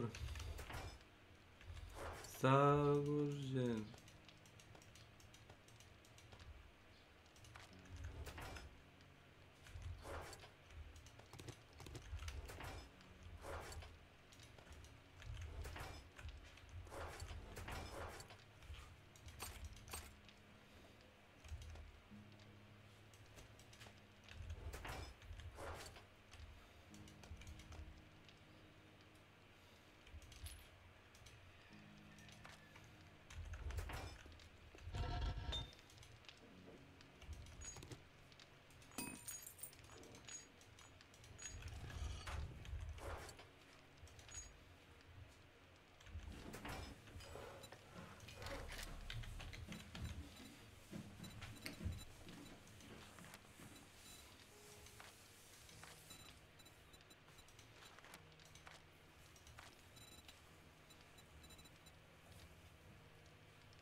DTD, a new vote has started.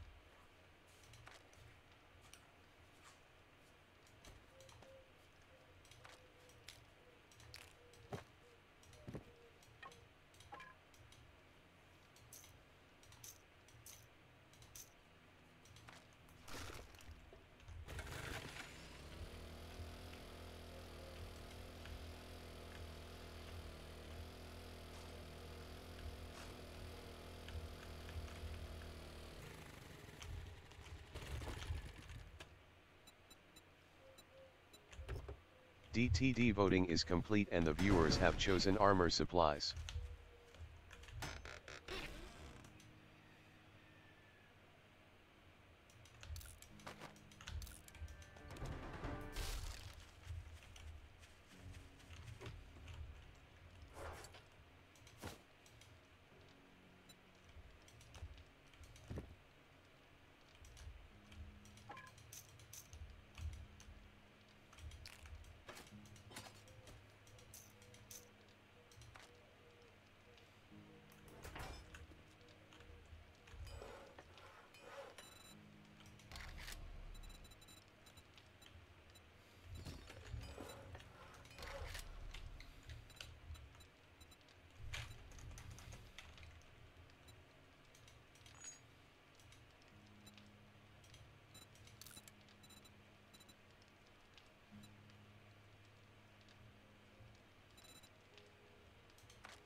Hey, jackass, can I lighten that backpack up? For fuck's sake, what is it now?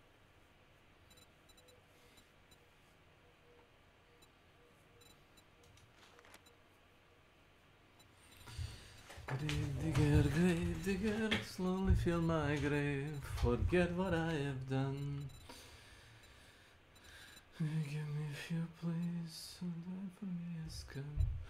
Let me be the one that got away.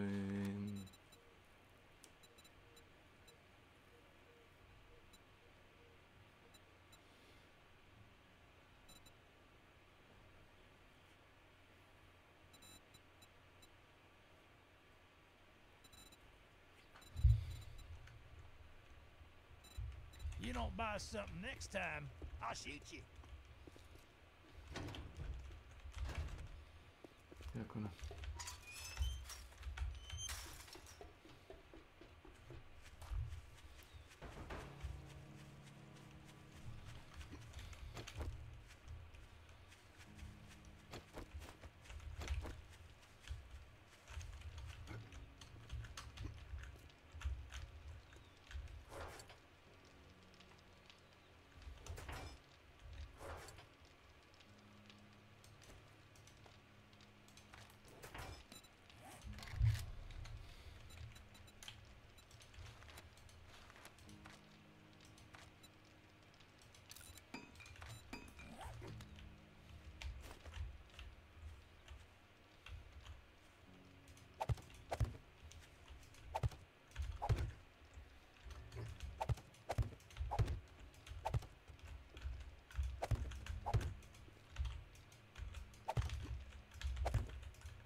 impactful games.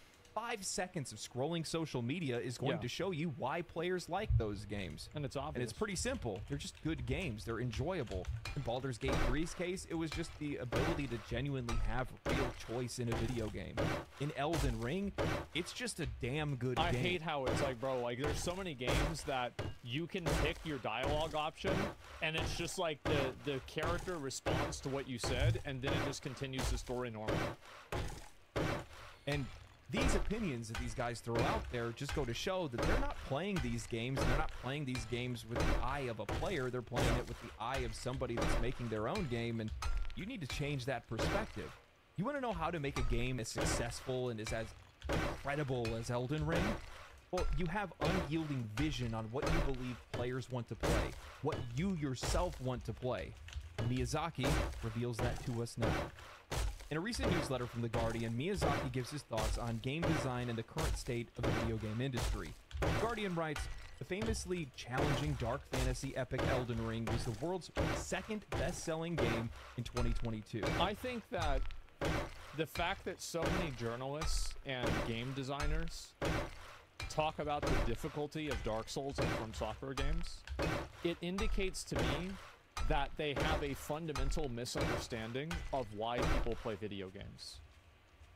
Because, like, they see game hard equals good. That's not the way it works. That was never the way it worked. But if you don't understand anything about games, that's what you would think. It's about overcoming challenges. It's about having a game that gives you the autonomy to solve problems that the game presents to you in creative ways. That's the reasons why these games are successful and why they're good. The difficulty of the game is not really a factor. It is in a way, but it's like an abstract factor of what that difficulty, like the gameplay that difficulty necessitates. Not necessarily the difficulty itself. And the release of its expansion, Shadow of the Erdtree, last Friday, once again has everyone arguing about whether it's too difficult. Every single FromSoft developed game since 2009 and they already nerfed it. I think it's fine after the nerf. I've been watching people play the game. Holy fuck, it was bigger than I thought. Especially those early bosses. Oh my god. Souls has inspired this discourse, and I'm not going to get into it because it's neither interesting nor particularly consequential. These games are what they are, and you can either get on board or, quite justifiably, walk away. The vision is passed down from the game's director, Hidetaka Miyazaki, also president of FromSoft since 2014, having made his and the developer's name with Dark Souls in 2011. It's harsh, sure, but there's also an element of faith and encouragement in this approach to game design. Elden Ring and his other games trust that if you just persevere and call on other players for help, you'll triumph eventually, and it'll feel all the sweeter. Yeah, it's like basically the game puts a wall in front of you, and you have to decide whether you want to climb over the wall, whether you want to dig under the wall, or whether you want to just get your head and just... And eventually you'll break through. You guys watch me play. That's what I do. That's the reason why the game is good. It's not good because it's hard. Like that's just, it's like that's like the most surface level understanding of why these games are popular. Miyazaki is an interesting character and one of the most influential artists in games and indeed entertainment. He made Time Magazine's 100 Most Influential People last year. I interviewed him in 2010, shortly before the release of Demon's Souls in Europe, and following his career has been one of the highlights of mine. I interviewed him again in Los Angeles recently, and it might comfort some to know that playing his games is sometimes torturous for him too.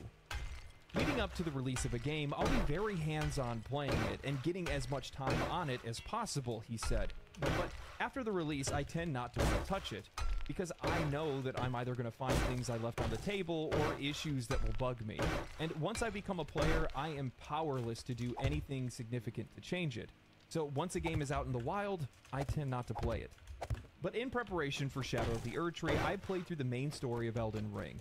I want to preface this by saying I absolutely suck at video games, so my approach or playstyle is to use everything at my disposal, all the assistance, every scrap of aid that the game offers, and also all the knowledge I have as the architect of the game. The freedom. There's a lot of ways to beat bosses that you would never even think of.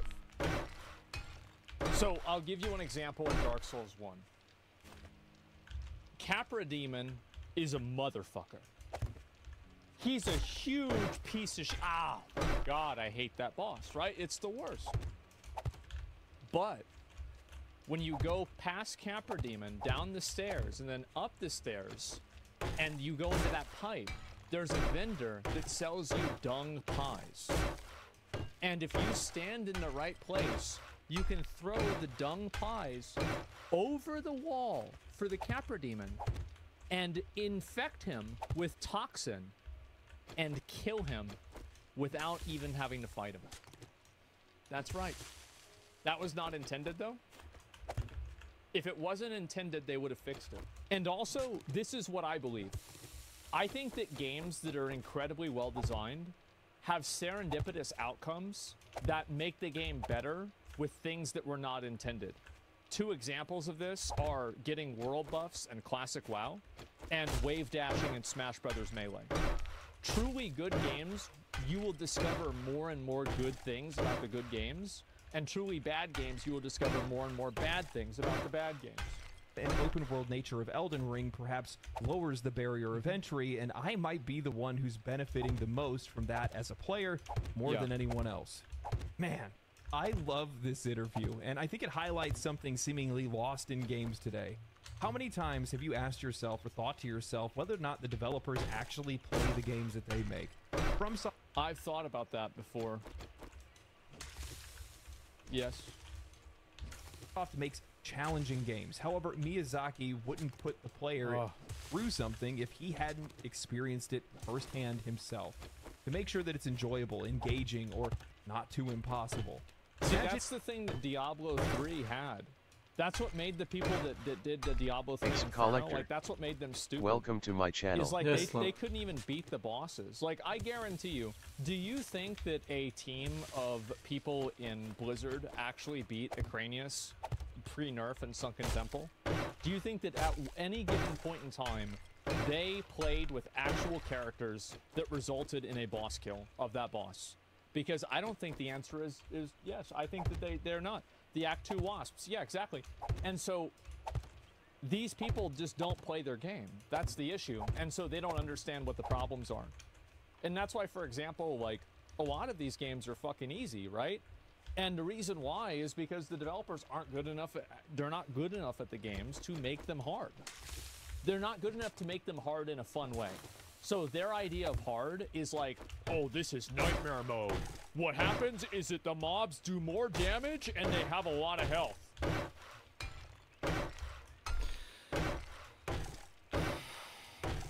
Boring. Miyazaki being the worst Souls player while being the architect and visionary behind these games. Elden Ring is one of the very few games that I can point out and say the devs have played this a lot. And there are two things that I believe proves this: Respawn Stakes of America and the lack of microtransactions. Respawning at Stakes of America saved the long runbacks to optional boss encounters or wherever you last died. Any boss encounter. Like, running back to Smelter Demon was really bad. It was so fucking annoying. And then they were like, you know what else is harder with the blue Smelter Demon? The run back. That's also harder. Fuck you. And that's what it was. Sir Alone. Yeah, exactly. It was so awful. Yeah, Bed of Chaos. Right, exactly. And do you want to know why those runbacks weren't as bad back then? Because the bosses were easier. Like, you're not complaining about the Bed of Chaos runback because it's a one or two shot boss. It's a joke boss. Who cares? So, like, as soon as you figure it out, it's not a big deal. But you make a hard boss, and then you have to run back to that over and over. Now you're mad. That far away from your last sight of grace. It's a subtle quality of life improvement, but it's necessary in a game like Elden Ring. Why do you think it exists? Likely because Miyazaki got tired of running back to where he died over and over again. It's something that would have only been realized through experience. Well, it's not even that. It's that the way that it was designed beforehand was in the function of bosses that were pretty hard. Or sorry, pretty easy. Like, all of the bosses in, like, Dark Souls 1 are pretty easy.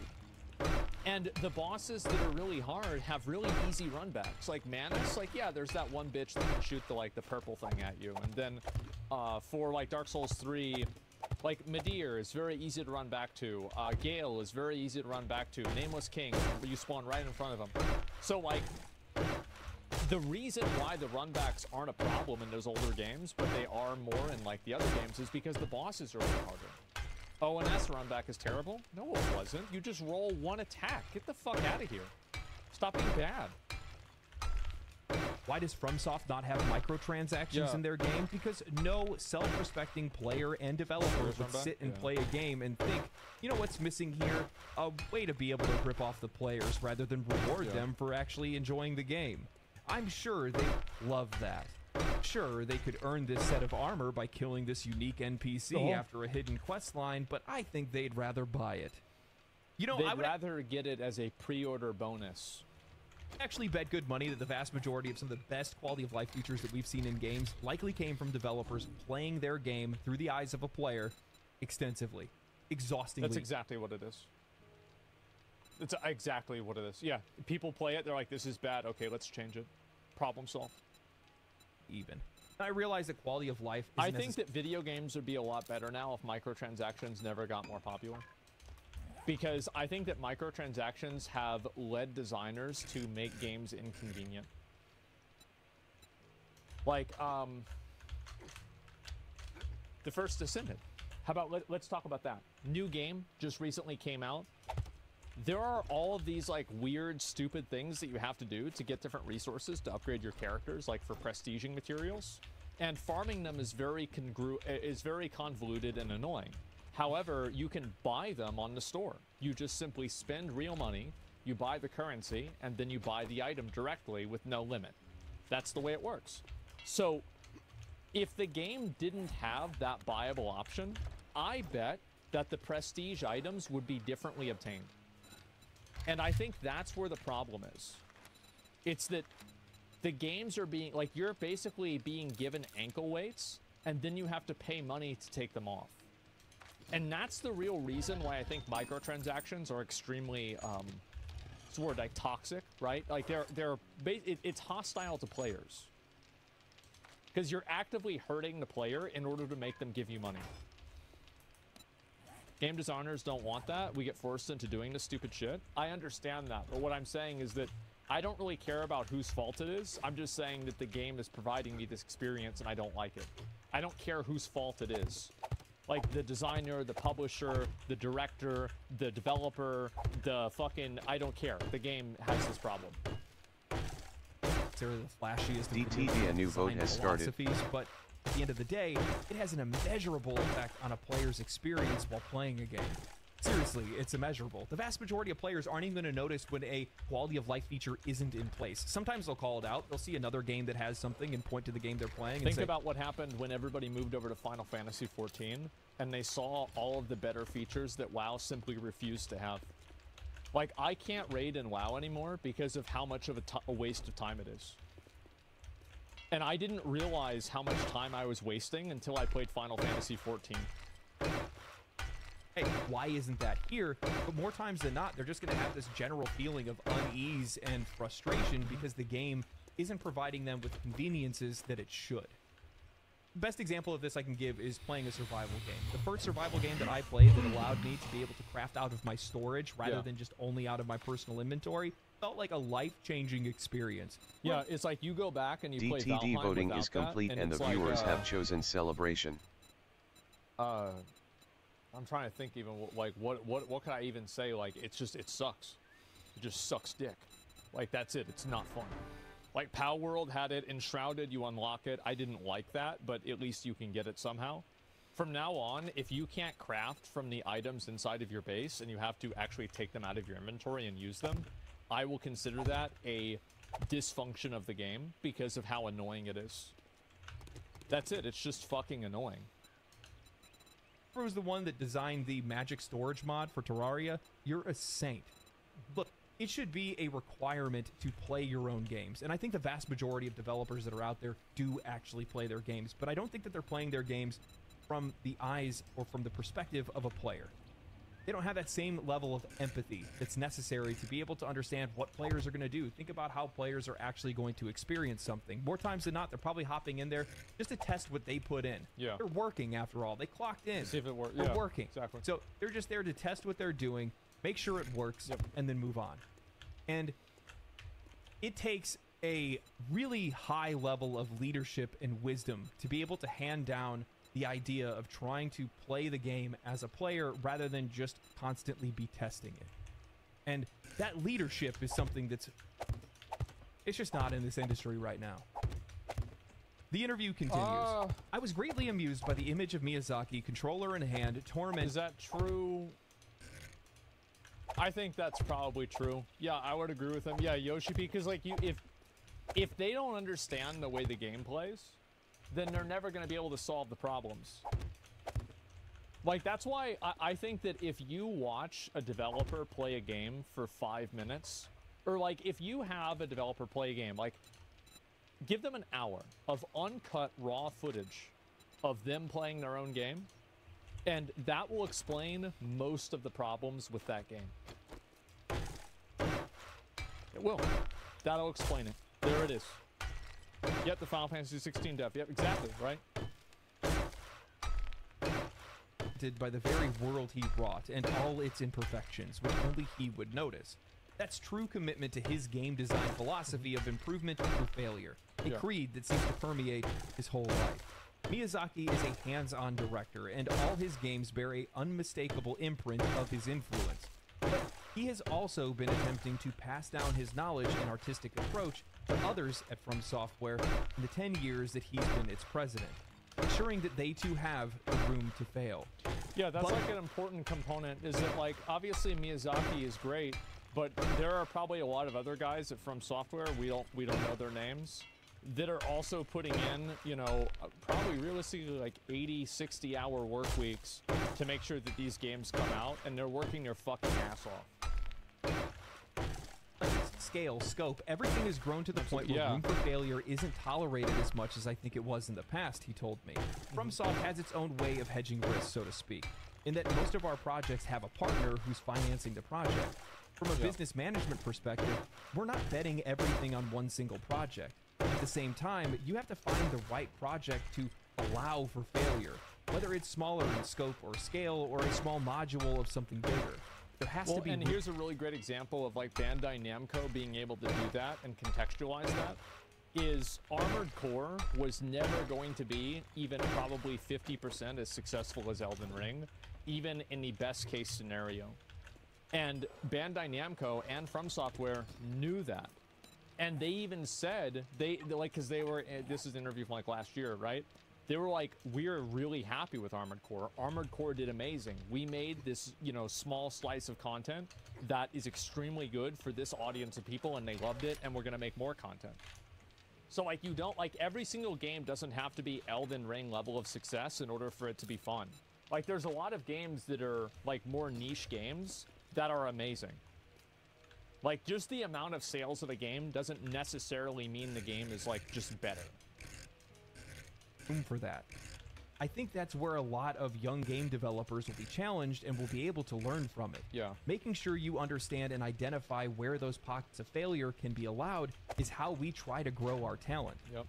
Miyazaki views Elden Ring as a turning point for From Software. Before and after Elden Ring, yeah, I always like, I try to do that with people as much as I can too, is like, if I don't like telling people what to do. So if I can give somebody the opportunity to fuck up, and then learn why, you know, why I want it done this other way, then you should do that. Because people will never learn in the same way.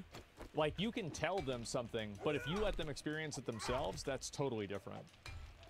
To be a clear difference. You could see that in 2023's really game Armored Core 6, I would say. He hopes that we will soon be seeing from other game directors at the company, not just himself. Where FromSoft is right now in terms of scale, I would say Elden Ring is really the limit. I'm not surprised. Like, Elden Ring is such a huge game.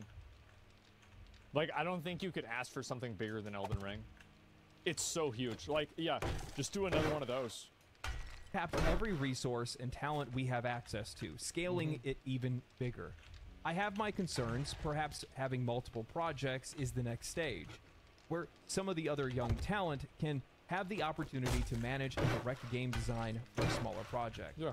Man, That's what I good. love about Miyazaki's perspective here is that it goes directly against the plans and perspective of most of the AAA industry's leaders. If we Which take is make Elden Ring 2, make Elden Ring Mobile, make Elden Ring, you know, for Switch, make Elden Ring for tablet, add in Elden Ring 3, Elden Ring pre-order bonuses, Elden Ring Immortal. Yeah, it's just, oh my god. Time to look around the industry and look at different games that are being developed right now. We can easily point out ones and say, so what happens if that game fails?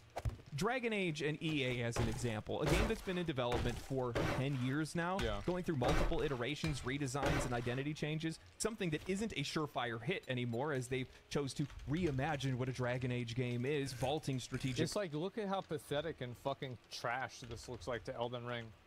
Like, look at this, and then look at this. This is a joke. You know what the funny thing is? This game's probably going to be more expensive.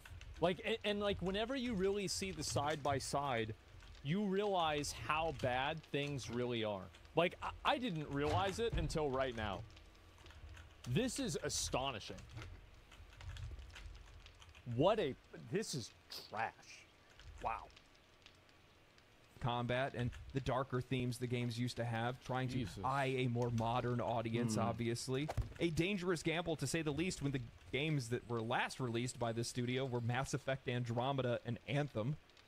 When the games industry seeks to scale itself infinitely, no wonder you have industry layoffs en masse. PlayStation, Spider-Man 2 as another example. $300 million to make, tripling the budget of Spider-Man 2018, only to sell the game to the same amount of players. The game's profits are now getting closer to the black than in the green. It's actually, the black is good. That's just the way the balance sheets are, right? But, or the metaphor. But it doesn't really matter, right? I mean, it still means the same thing. Yeah, the red is bad. But either way, the point is still there. You're right. Yeah, you triple the budget to sell the game to the same audience. Yeah, you probably made a bad decision there. Absolutely. All of this infinite scaling for fidelity, scope, and design, these bobblehead CEOs scale their projects and their projections the same as the game, and it's just I don't even think it's the CEOs. I think that projects and teams have I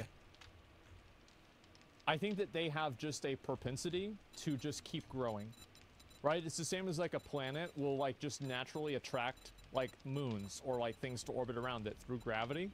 I think that the bigger a studio gets and the bigger a team gets, the bigger it gets, right? It's like a snowball effect where it's like you're just getting more and more and more people.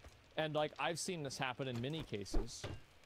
This is how, for example, Elon Musk can buy Twitter, fire 80% of the people, and the user experience barely changes.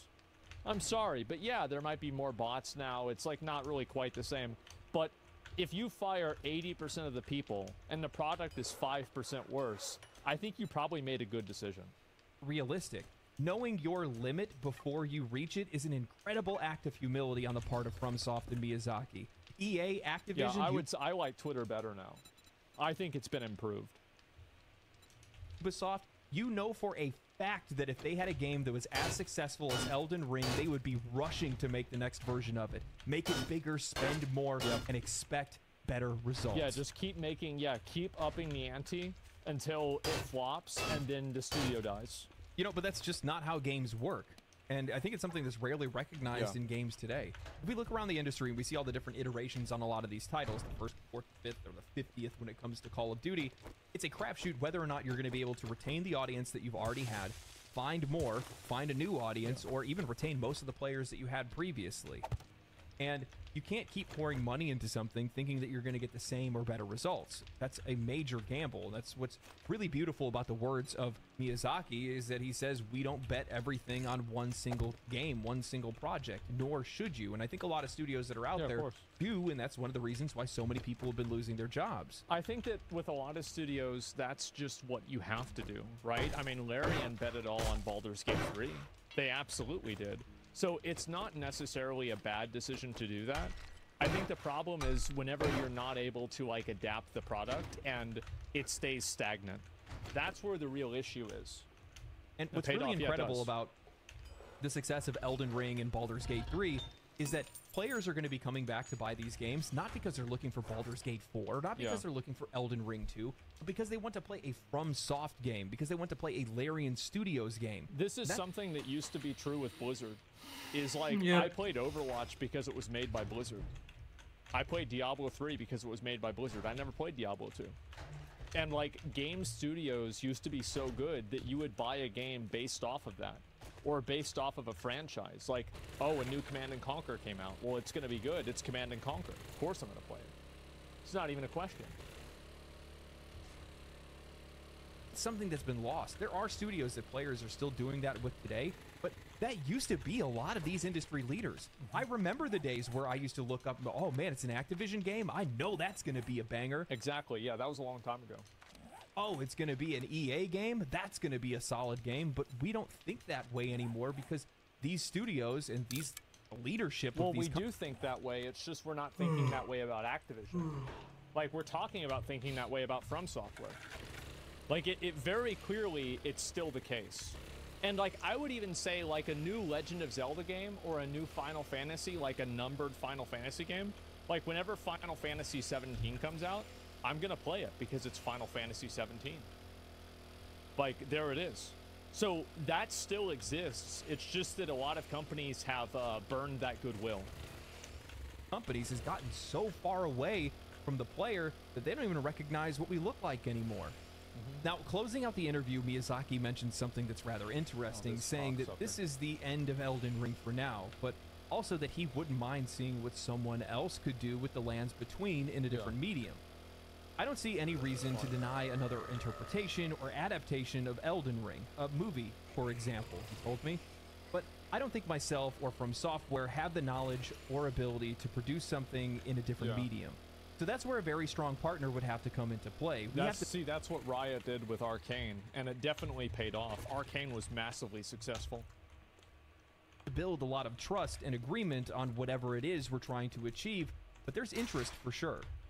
Now, while I'm very much not I think with games like Elden Ring is more anime than anime. So don't fucking make this live action. I feel like most live action fantasy stuff is garbage. I love the idea of an Elden Ring TV show or movie. I think the only one that's capable of doing it justice would be Peter Jackson. I mean, basically, you're going to need something Elden Ring level to be able to compete with Elden Ring. Guillermo del Toro could make an incredible Elden Ring movie. I think it would go so fucking hard. Oh my god. It would be disgusting how good that could be. The real takeaway is Miyazaki saying, we are done. And FromSoft deserves to say that. Near the beginning of this video, I brought up how it requires unyielding vision to make a game as great as Elden Ring. And that relentless vision and identity of who and what From Software is as a studio and what games they aim to make is the real wake-up call for this industry. I want you to keep in mind that players and reviewers lamented about the game's difficulty at launch, and even now again with the DLC. Just recently, Bandai Namco responded to the players, telling them to just go level up their Scadutree blessings. Well, yeah, and they buffed it, so it's fixed, right? It's fucking fine. It's fine. Like, people get mad about this shit. It's like, yeah, and to be fair, like, I think, for example, I think the Ghost Flame Dragon, I think this fight sucks. I think it's a shit fight. I think Elden Ring really fucked up with, like, the damage multipliers for dragons. Because the most effective way to fight dragons is standing under their feet and hitting them. And I think that they should have done the damage multipliers like Midir instead, where hitting the head was so much more advantageous that you were stupid not to. Personally. Sure, there's going to be some day one balancing or performance issues. FromSoft doesn't run around trying to save face. They just continue to work and give the game time to breathe. Players love the feel of playing a FromSoft game because they don't resort to the now standardized practices of hand-holding that much of the industry relies on. They are going to lead... Do you want to know why the games rely on hand-holding? This is going to be kind of something that I don't know if people agree with this or not. I think that you need hand-holding whenever you don't have time to design a game well enough to teach it intuitively. I think the reason why they have that hand-holding is because they can't design the game well enough to communicate those ideas without them being overtly stated. It's another reason why hand-holding games are bad. It's because if you can't design a game to where people can play it and enjoy the way it's played, then guess what? You probably can't design a good game either. You through the it's game a crutch, yeah, it's a a crutch for bad game design. It's the same as like yellow paint and shit like that. Like, you don't need to have yellow paint in Elden Ring because it's fucking obvious. FromSoft's expectations is that you as a player will play the game and they trust that you are going to have the ability to find solutions to challenges and use the tools provided on your own. Yeah. There's something to be said about having faith in the players. I've said this in the past or in previous videos, but leadership having faith for the players is like, it's not even necessarily having faith for the players. It's about giving the players the tools to solve the problems themselves. Because, like, there are some games that should have had hand-holding. Like, for example, First Descendant. There is no intuitive reason why a player would know that there are 3 different ball mechanics that visually look the same, but have 3 different types of design. For example, there's a ball mechanic where all of the balls need to die at the same time. There's a ball mechanic where they need to die in the order that they respond in, and there's a ball mechanic where there are rotating invulnerability fields on the balls and they just need to die, period. A normal player would not be able to intuit that design. However, if you compare that to Monster Hunter, if you hit the boss's tail, then the tail comes off. And then the attack that it does with the tail doesn't hit you because it doesn't have a tail.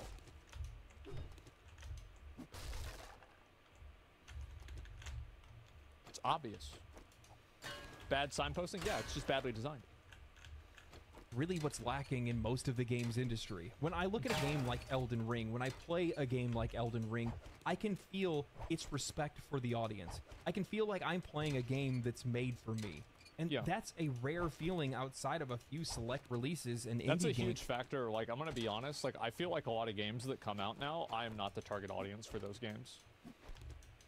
Like, I'll look at, like, the way the characters talk, like, the story. It's just fucking, like, garbage and cringe. It's so annoying. Today. Why is it so rare? Because the vast majority of the industry doesn't have the presidents and CEOs of their companies being people that worked as directors or developers of their games. There is less vertical promotions and more outside hiring. As the video game industry, who used to be really good at, like, inside hiring and, like, you know, growing developers was Blizzard. Blizzard used to be huge with this. Begins to fuse with the entertainment and tech industry, placing all these different marketing minds and career CEOs into these positions of leadership. There is a unique insight that's lost that only comes while working in the trenches. That customers aren't just customers, they're players. You're not selling a product, you're selling an experience. Experiences have identities. They can't be made for everyone. And you have to be okay with serving a target audience. That's the other big issue, is that games that are made, quote, for everyone, end up being watered down and so garbage that nobody wants to play them. And I think the reason actually why they make games, quote, for everyone, is because making a game for everyone can create a target audience that they can maybe make their $100 million back from. That's the real reason. It's because they have to paint with such a, you know, a broad brush or like cast such a wide net because of how much money they spent on the game. So they can't afford to cater to an audience because of how many people they need to sell this game to. And not trying to grow your audience infinitely. More games today are released with a lack of identity. More leadership is questioning how to make more money, and their only response is to appeal to a wider audience. However, the broader that audience, the more diluted that experience, and the less likely you are to make a game that leaves a lasting impact on players. You have to be okay with leaving some of them behind. We crave impact. We crave game studios. Yeah, there's plenty of games that, like, they come out and they're not super great, and it's like, okay, I'm just not really interested in this game. It's okay. It's like a lot of people didn't play Armored Core 6, but for the people that did, they enjoyed it a lot. And like that's how you build like your base of players. Those in games that have an identity, a unique experience that we know that we can only get from that one studio. The more watered down your games become, the less recognizable they are. Players know when they're playing a FromSoft game because only FromSoft makes games like theirs. Because it's good, right? I mean, that's the reason why. I don't think people really care about that, but it's just that other games that are like Elden Ring, there are a lot of these games, even the really good ones, where there's like certain just like fucky behavior. I don't know how I can describe this in a good way. Basically, the way the game is designed, there are a lot of like weaknesses in like how the characters interact with the mobs. There's like bugs, right? It's janky. It's like you have like Enotria. Like I like the game, but the attacks did not even feel 10% as good as they do in Elden Ring. It just didn't. It wasn't the same. That's why they had the ability to release Armored Core 6, selling almost 3 million copies in a month and a half after its release, whereas Armored Core 5 only sold 400,000 copies.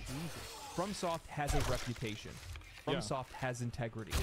FromSoft knows their players. You know, still to this day, I vividly remember the first time that I played Demon's Souls. Right when it first came out, played it on PS3, and I remember sitting there thinking, this is the first time I've played a game where it felt like my imagination just spilled out onto the screen. Whether it was some of the older anime that I had watched, or Berserk, or whatever it might be, it was my imagination realized. It was the first game... I felt that way playing Dark Souls 1.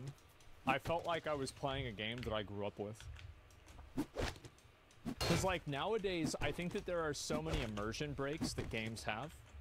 Like, oh, you open up the game and then there's like an advertisement for joining a Discord. Welcome to my channel. You know, Battle Pass promotion or something like that. Whereas whenever you open up Dark Souls 1, there it says start game, load game, settings, and an exit game. That's it, right?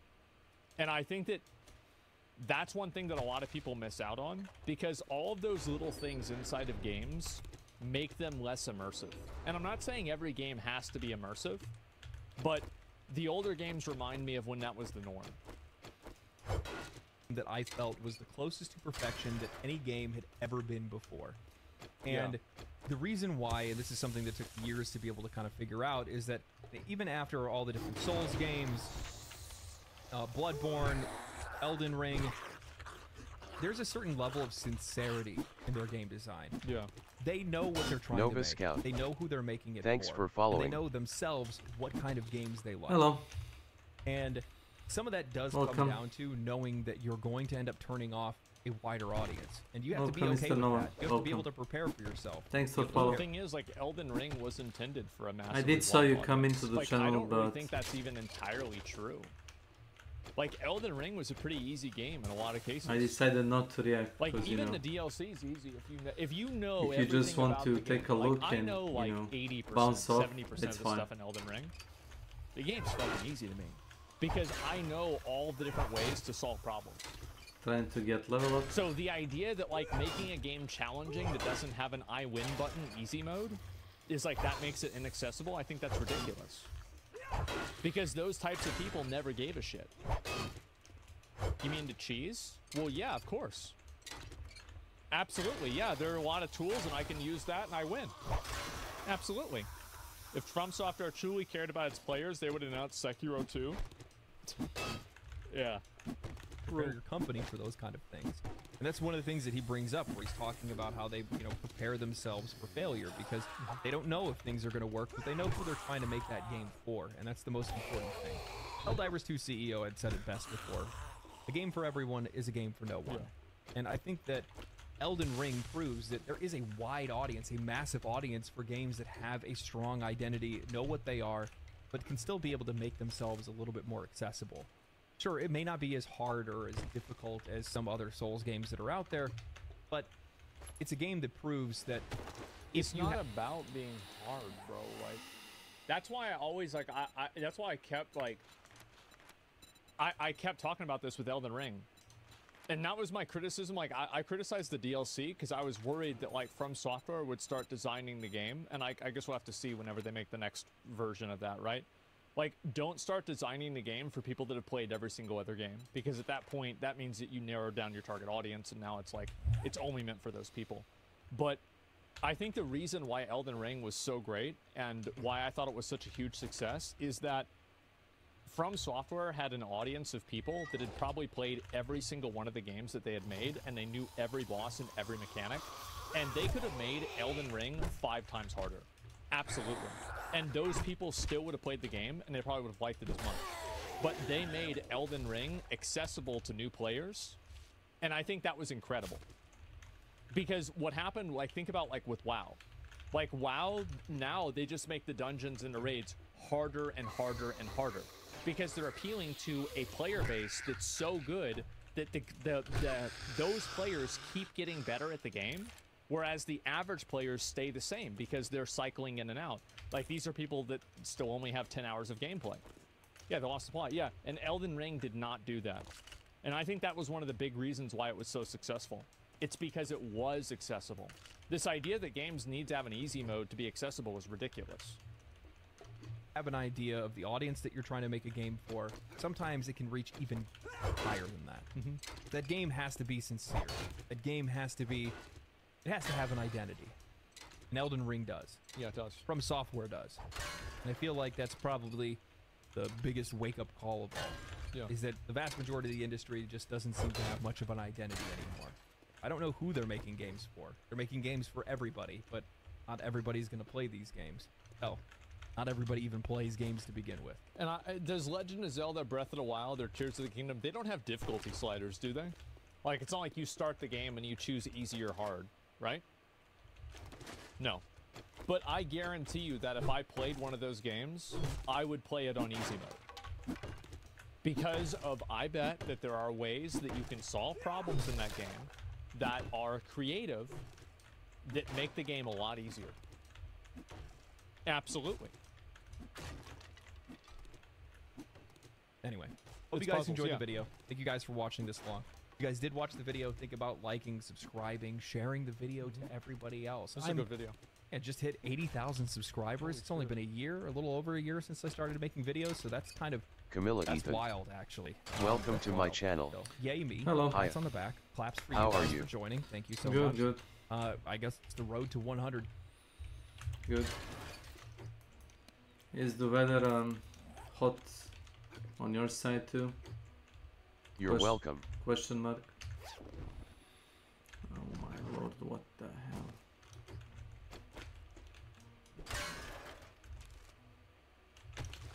Glad to hear that.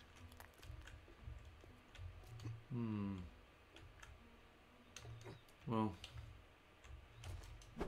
sure.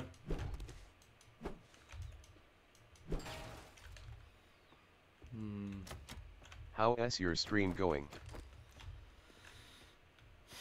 Not so well, I have to say. Not so well. Actually, pretty bad. Never had like a worse day than this. What can I say? Life is tough.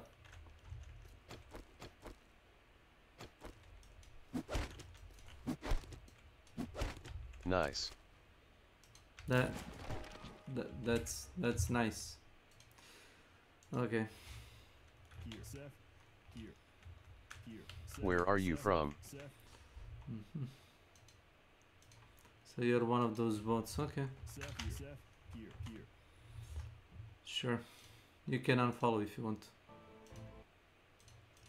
Okay, let's give me that check mark and the silver play button. Oh yeah. That was a test for botting and you failed miserably. But it'll always be here. Aw. Anyway, stay cool, stay righteous, stay safe, my friends. I will see you guys in the lands of shadow. I need to go play some more Elden Ring. Peace.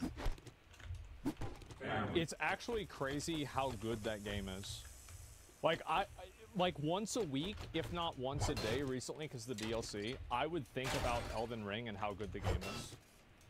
And about how, like, how is it possible that this game was made nowadays? Yeah, same, exactly. And it's like, I think that giving players tools to solve problems is so much more fulfilling than giving players sliders to solve problems. And a lot of games now, like, they need to have hand-holding because they can't design the game to be intuitive. They have to make easy modes and hard modes because they can't teach the player how to play the game or motivate the player to get better at the game. It's like whenever you really think back and you view these things through a different lens, you can see how a lot of these newer games, the reason why they have these problems is completely self-inflicted. It's because they don't really know what they're doing. And yeah, it's more HP. Like, dude, I'm gonna be honest. Like, this Dragon Quest video,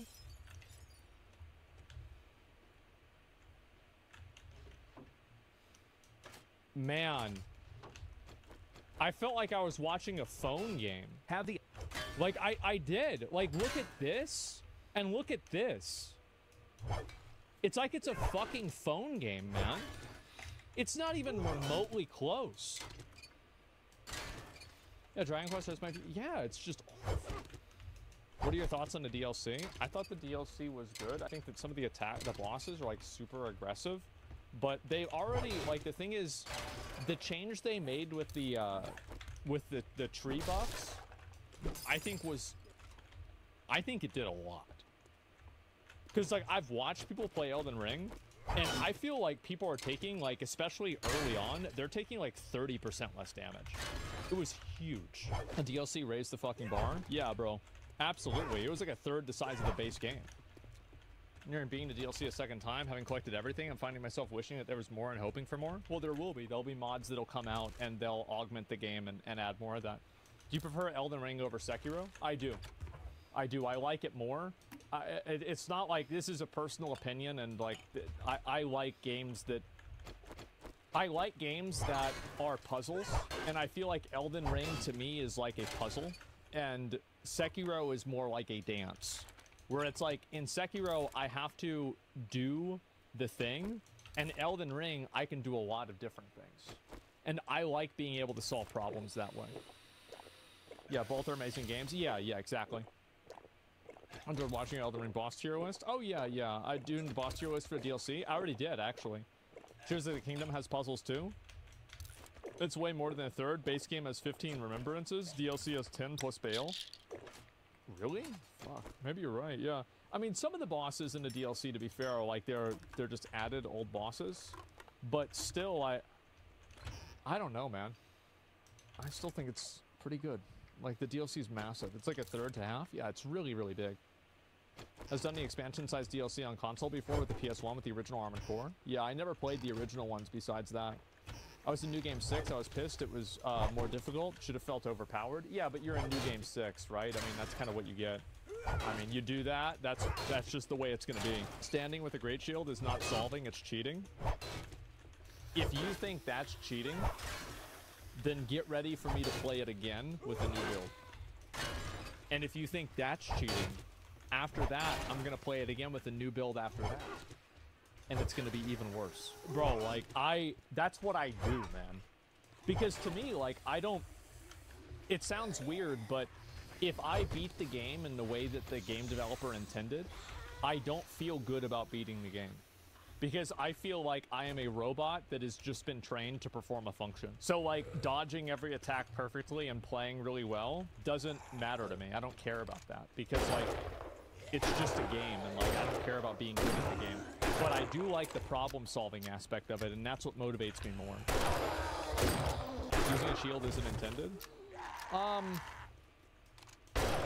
I don't think that they intended it to be that good. I don't think that they thought it was that good. And I guess we'll find out, right?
Status effects are used in the majority of Elden Ring builds because they are extremely powerful. So powerful that, depending on the build, you can kill some of the hardest bosses in the game within seconds. Enemies and bosses in Elden Ring have been getting slaughtered by status effects for so long now, and you know what? It's time the tables turn. I inflicted upon myself every status effect that Elden Ring has to offer. Poison, rot, bleed, frost, sleep, and madness will continuously and permanently build up forever on my character. I'm like Thanos, but instead of collecting cool rocks that give me power, I'm collecting STDs. As for Deathblight, in order to not overshadow all the other status effects, considering Deathblight just instantly kills you, Deathblight buildup is now tied to dodging. Dodging in any way. I do want to mention that in the beginning, Deathblight buildup on roll was quite forgiving. And so, later on in the video, I did the only logical thing to do. I increased the Deathblight buildup by a deadly amount. That's right, I made death deadlier. Oh yeah, and on top of that, I will not be using any consumable to get rid of status effects, and I will not be using any talisman that increases my resistance to status effects. Now the question is, can I beat the game? There's only one way to find out. As always, if you enjoyed this video, drop a like and comment down below. If you're new here, definitely subscribe. I go live here on YouTube every week, and I'll see you in the next one. So I'm going to start as Wretch. I'm going to try to not use armor at all, because armor makes your resistance go up, which means, you know, I'll actually be able to live. Kind of. You know, I'll live longer. I don't want that. I want to suffer. Alright, who we making? No, I'm not making it COVID patient. Adam 22, okay. Listen, this isn't the cuck run. Why the f would I make Adam 22? Anakin Skywalker because he got burned? Well, I mean, you know, I think this is a lot worse than burning alive. You know, we're getting bleeded, we're getting frosted, we're getting sleeped, we're getting deathed. Markiplier, you're right, Markiplier did have that picture of when he was, like in the hospital bed. We're rocking with, I'm gonna make my version of Markiplier. See, this is gonna be me after the run. Oh fuck, I forgot I'm dying. I forgot what my run was, dude. Wait, I can't heal. Shit, wait, I need to go jump off this cliff, like, fast as I'm dead, it's over. That bleed's gonna bust all over me. Is this even possible to do? Anything's possible to me. Now hurry up, Mark, run. I need you to run.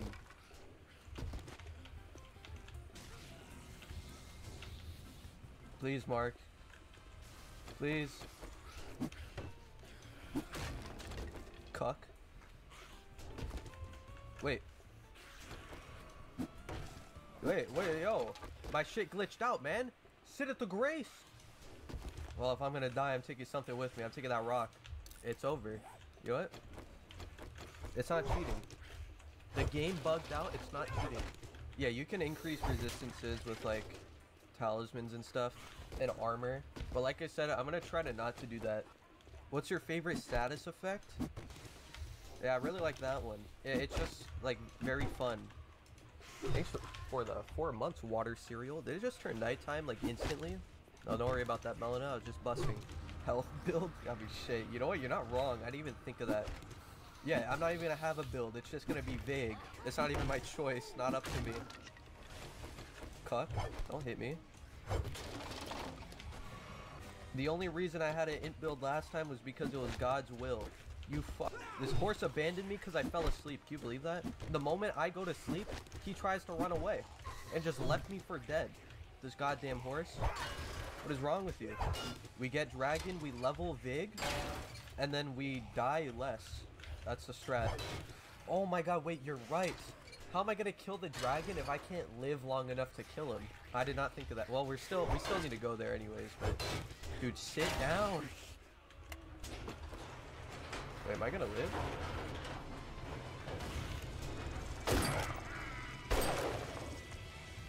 Oh god. Oh, I almost died. Wait, no. I'm right here. What the f? I have real life immunity to sleep? Yeah, me too. I got a good like 6 hours of sleep. So you know what? I guess that could be part of the challenge run. No, please, please, God, don't hit me. Don't fucking hit me, you rats. I just died to a rat. And some blue guy. Yes. Get out of here. I think if you use soap, your SCDs will disappear. I'm not gonna lie. I'll admit it. I played Valorant yesterday, okay? So I'm not allowed to use soap anymore. Let's see, how long does it take to get one proc? It's not looking good. I won't lie. Yeah, we're definitely not killing him. I was like in there watching the Valorant players like I was at a zoo, you know what I mean? Like I was sitting on the sidelines just listening, just examining them. And you know what? I don't know how they're real. I think we're just gonna like make a build that can kill people really fast. Otherwise, I'm just, oh please, please, please drink, Jesus. Oh please, God, not the rat, not the fucking rat, dude, not again. I can't die to a rat twice in one run. That's just embarrassing.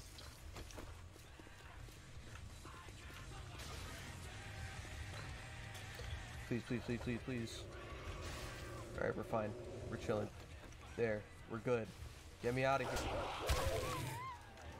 This dude actually, that's the first time he's ever come up here. I've never seen that homeless guy climb up here. He came all the way up that ladder just to throw a fireball at me. Are you serious? I won't be surprised if that's like actually a thing. Dude, no, not again, bro. Are you serious? I got cucked out my grace again.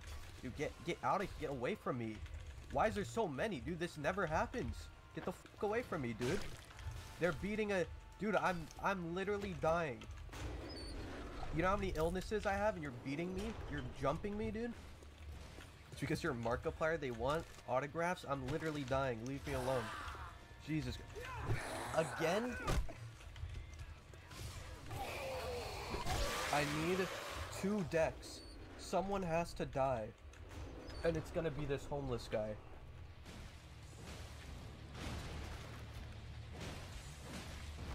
Oh wait, I forgot about death on roll. Hold on. Yo, chill, Margit. It's not that serious. No. Uh-oh. Well, we're dead. Okay, so it's like the moment Frenzy gets popped, we're probably dead.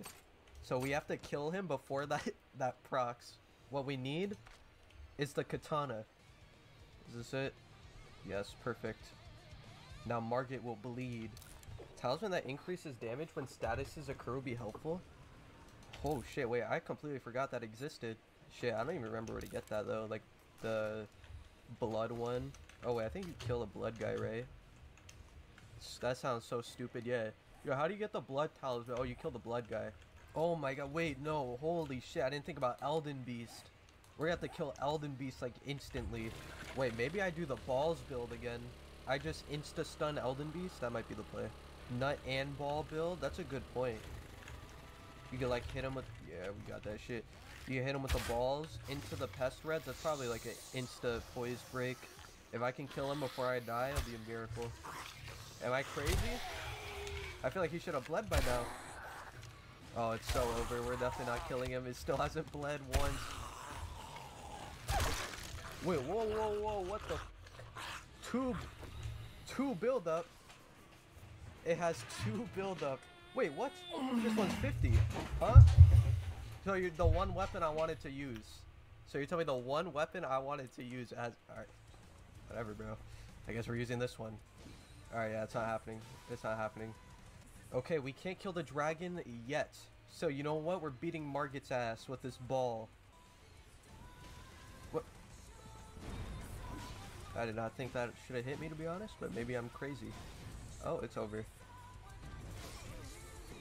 Can you believe that? I actually died to, like, not the status effects. That's kind of sad.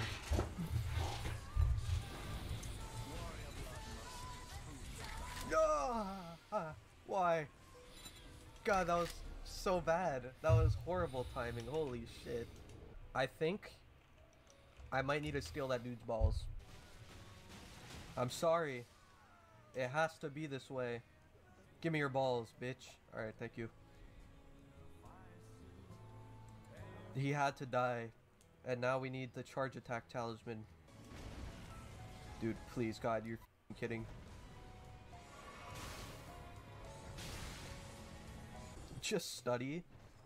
Yeah, sorry guys, I have to take a couple days off of streaming, you know, I gotta study this all remembrance run. Holy shit, yo, get up.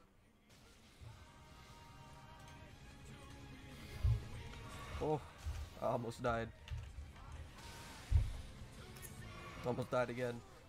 Oh, who the f did that? You asshole.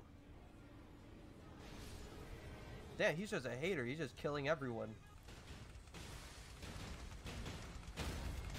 Yes, give me that shit. And we're out of here. We get the knife.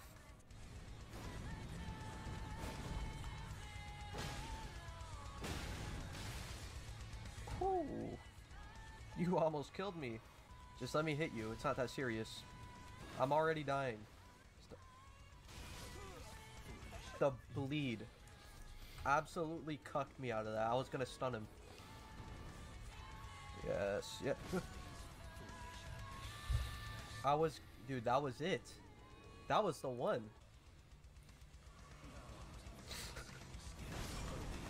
Oh my fucking God, wake up, bro. Holy shit, it's not nap time.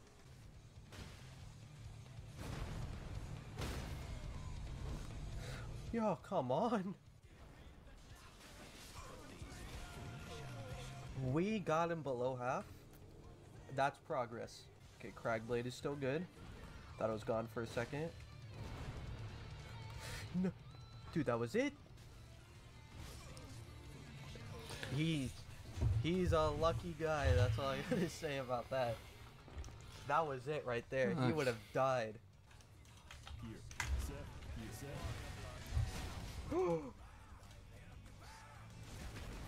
That was huge. That was very lucky. Uh-oh, wait. Yo, get away from me.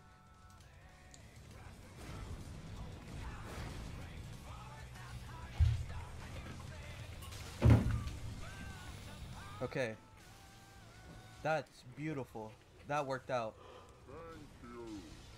Imagine fire giant.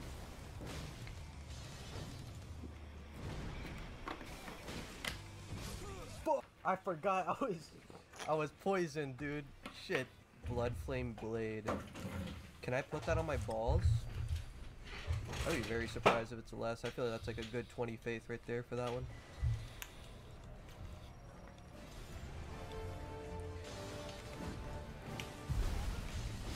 Oh my. That was such a good run too.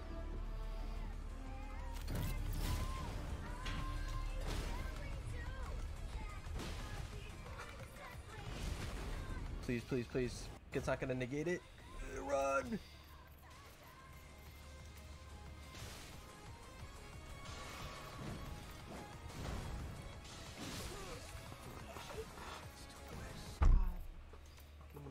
Damn it.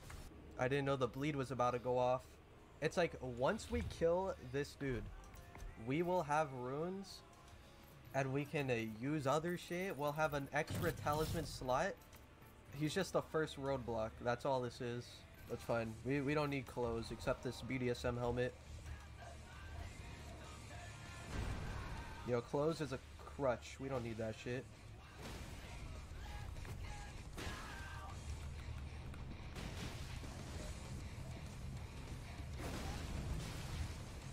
Okay, that's fine. Yeah, I could take it. Wait. Just be a good boy. Just be a good market. Be a good market.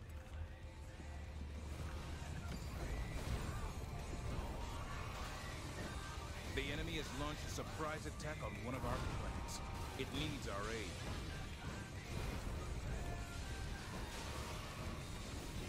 The bridge is yours. Take No! Okay, that's fine. We're fine. We're fine. This is fine.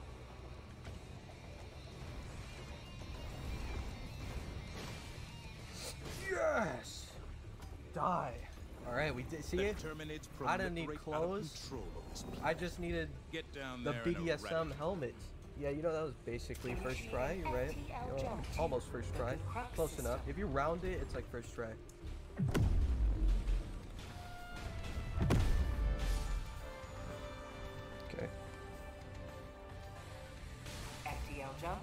successful. Hellpods prime. Yeah, there's a dinosaur. Mission coordinates locked. See, that was a strat. Now you can, okay, never mind. I thought if I got slept while my character was flat on the ground, the bird would miss his attack. Alright, let's try this. Fire bleed balls. What are you gonna do? Oh, that worked out.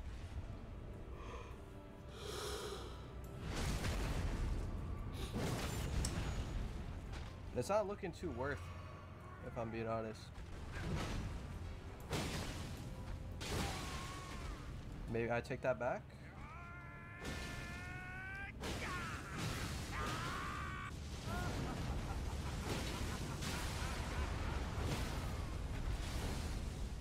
Oh, I definitely take that back. No! Helldivers to Hellpods. Repeat. Helldivers to Hellpods. Yeah, I'm sure Godfrey is really proud about you for that one. That shit was very honorable. What? How small is your ass? Bro, this dude's hitbox is cooked. Godric, if he was an actual boss.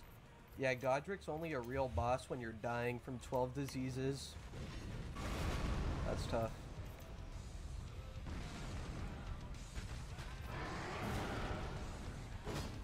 Like, what is that hitbox? God. God. Why?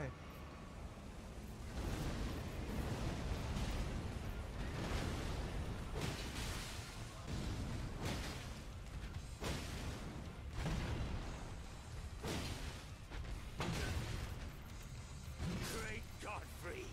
King lucky asshole. I should have spammed square, but I would have still got hit.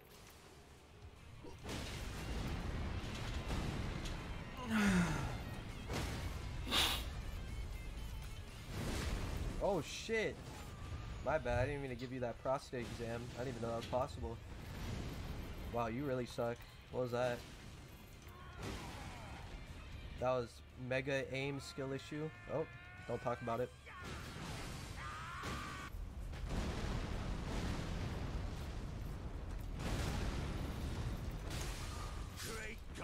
God.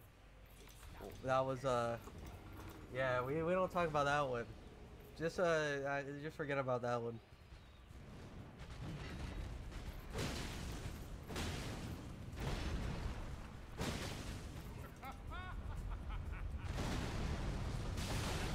Oh, the bleed. I was gonna jump attack that.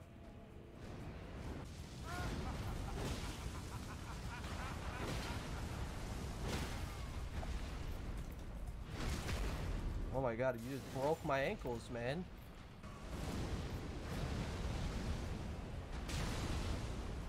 I'm surprised that didn't hit me.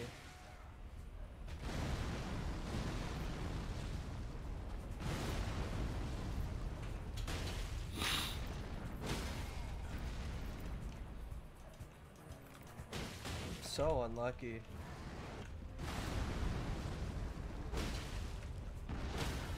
Alright, we got it. Thank you.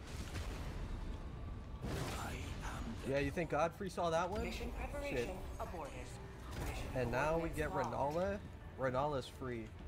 Renala's free, dude. Oh, did it? The rot ended right before I died? No way.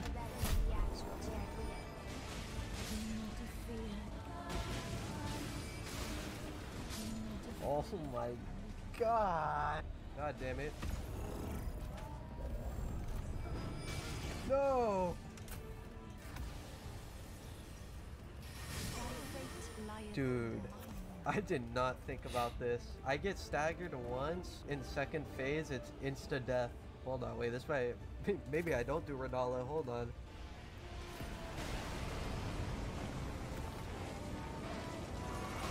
Oh my god, it's so unlucky. It's so bad. No, stop, stop. Jesus Christ, I'm a dying man. I really died to her staff.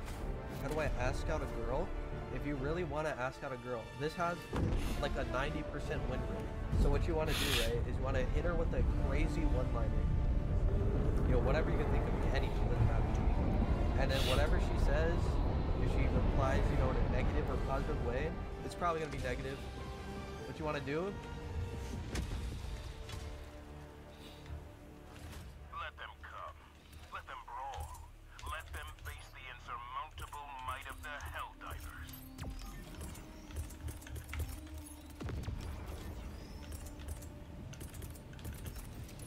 Turning down equipment package.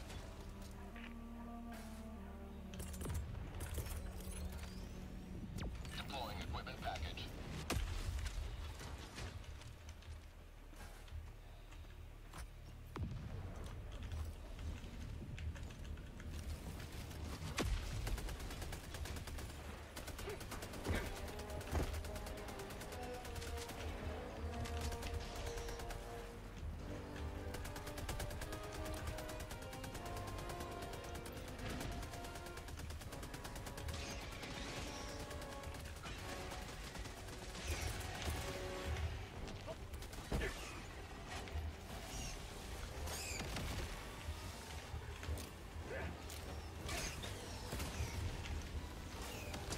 Have a taste of democracy!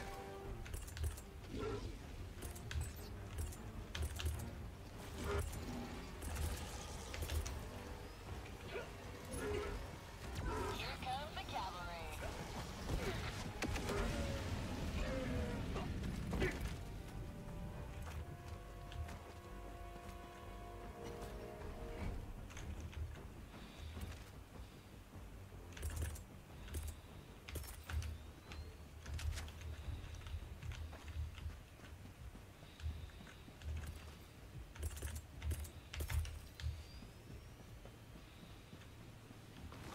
Bug outpost spotted. Prepare to exterminate.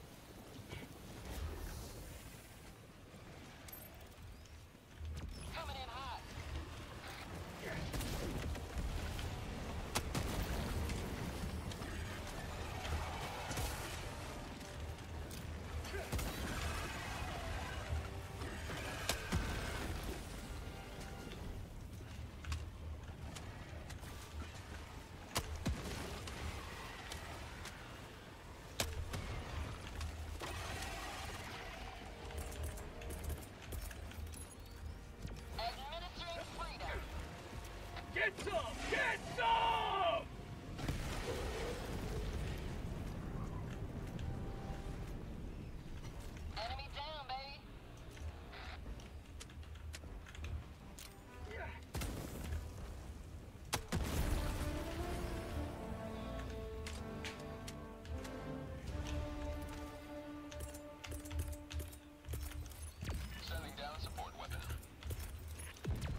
Očekuješ da ti se javim, jel da?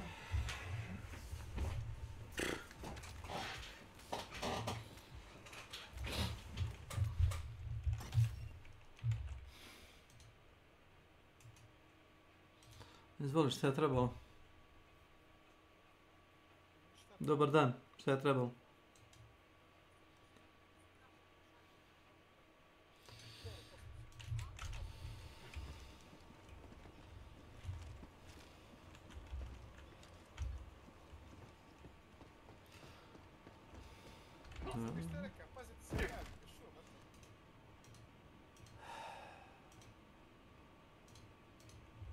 Kaj što rekao? Tamo gledajte moj stream.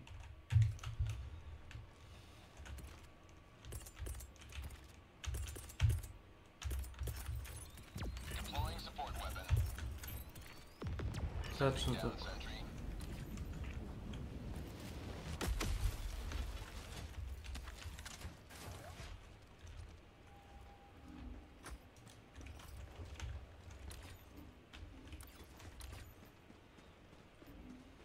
Dropping a pin, northwest, 100 meters. Što vidi u ovoj džungli?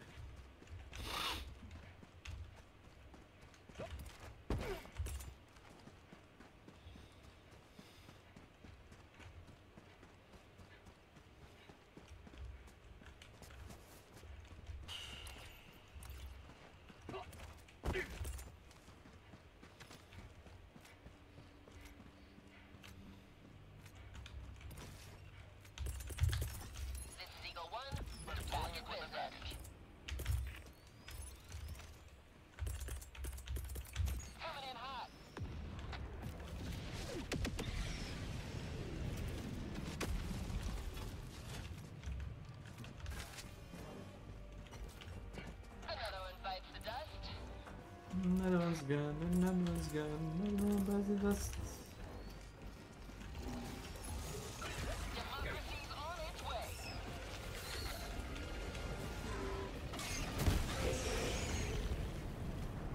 Bug outpost.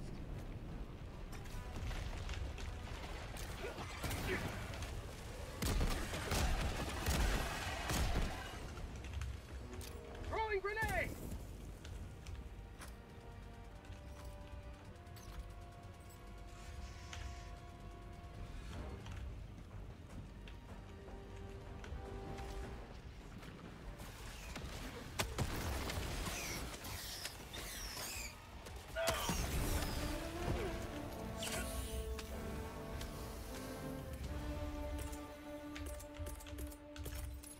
Deploying support weapon.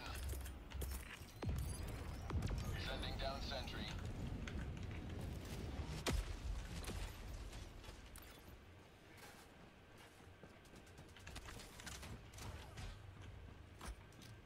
Marking location, east.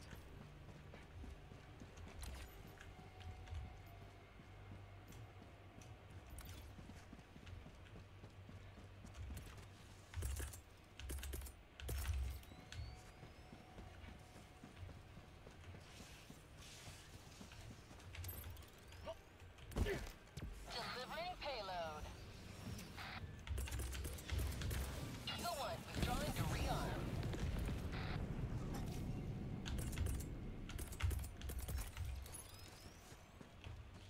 Deploying equipment package.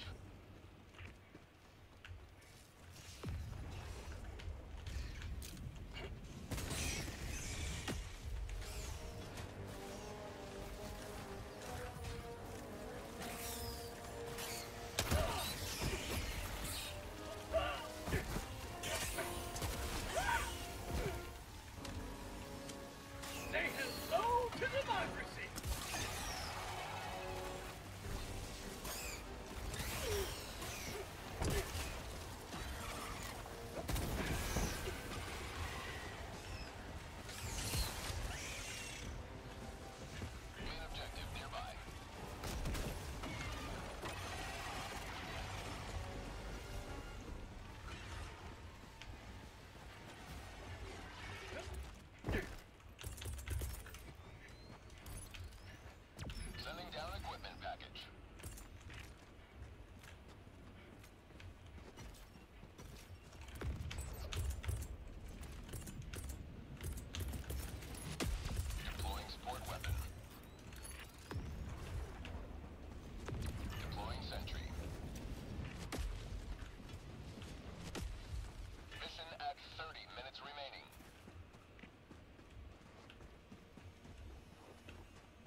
outpost spotted. Prepare to exterminate.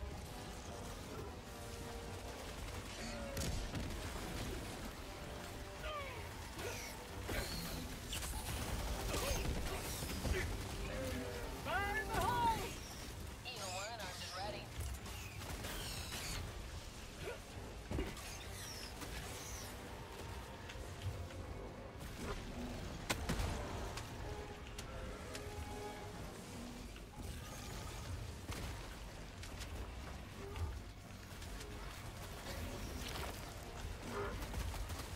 How about a nice cup of liver tea?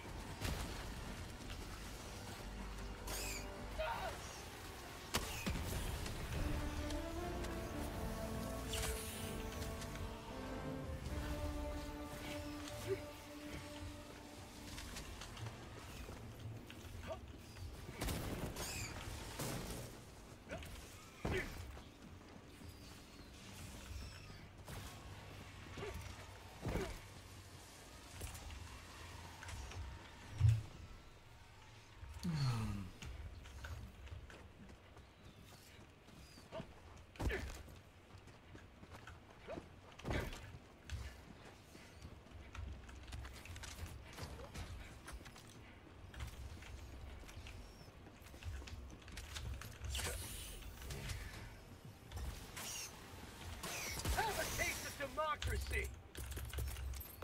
Sending down sentry.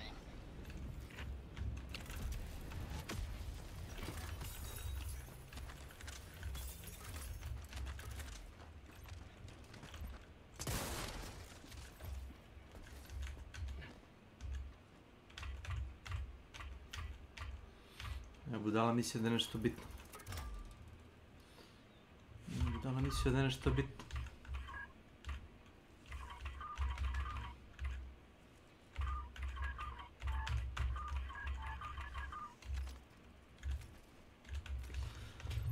Okay.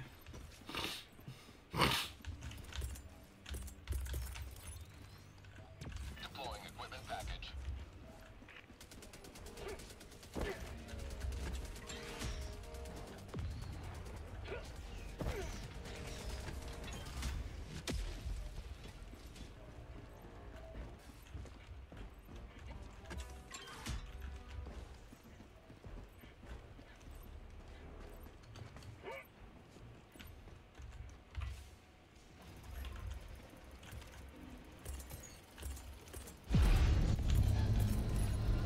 Deploying support weapon.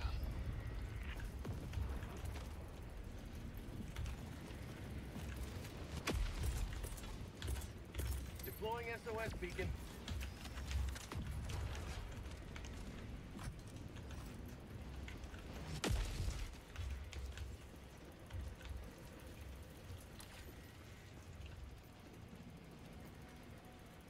Tagging map. East, 200 meters.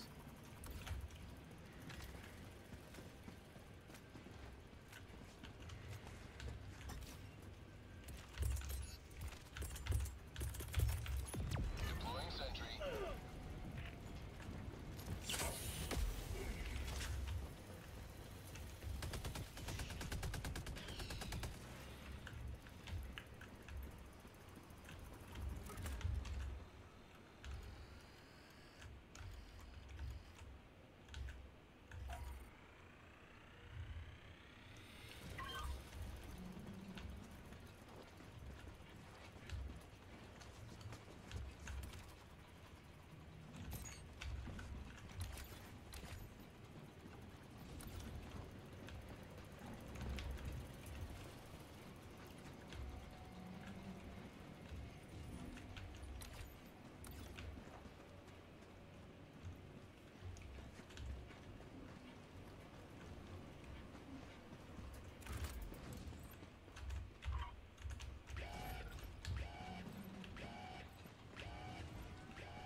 Get some!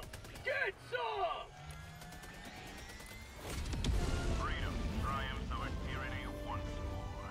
The extraction shuttle awaits your request. Helldiver KIA deploying replacement.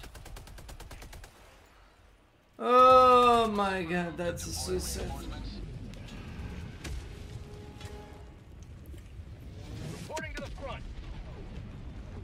Kaboosh.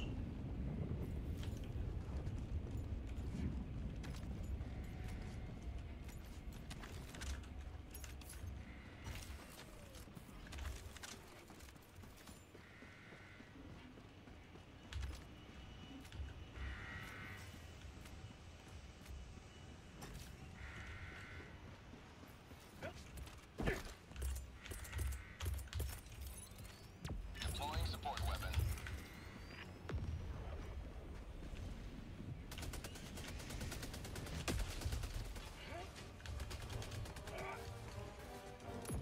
Sending down sentry.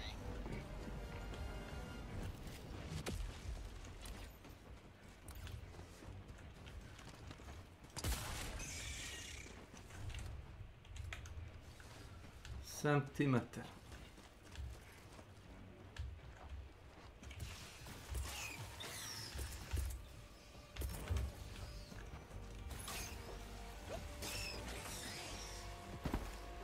Coming in hot. Fire in the hole.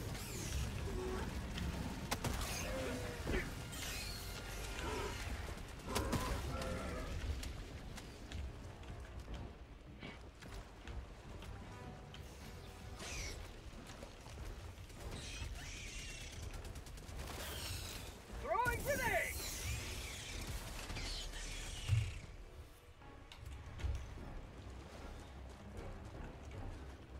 Extraction is available. Bug outpost spotted.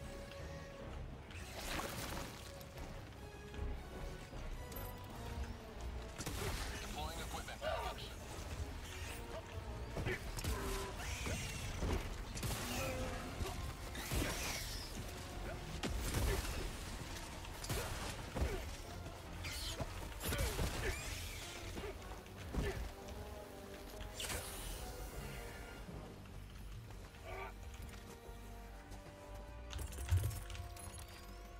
Deploying equipment package.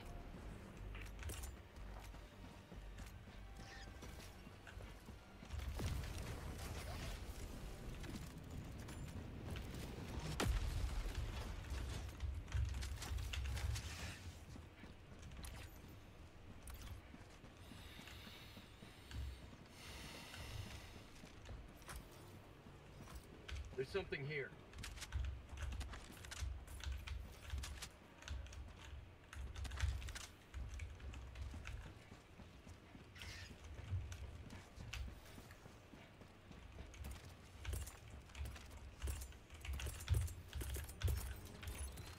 Deploying sentry. Sending down support weapon. Fucking.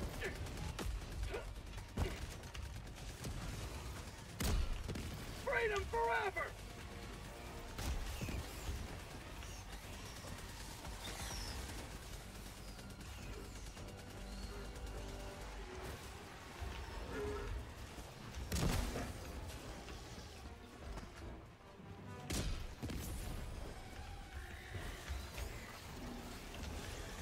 Proceed to extraction when ready.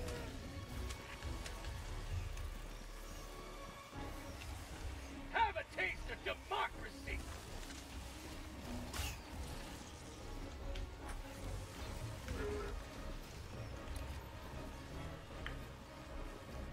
Dropping a pin, southeast, 100 meters. Delivering payload.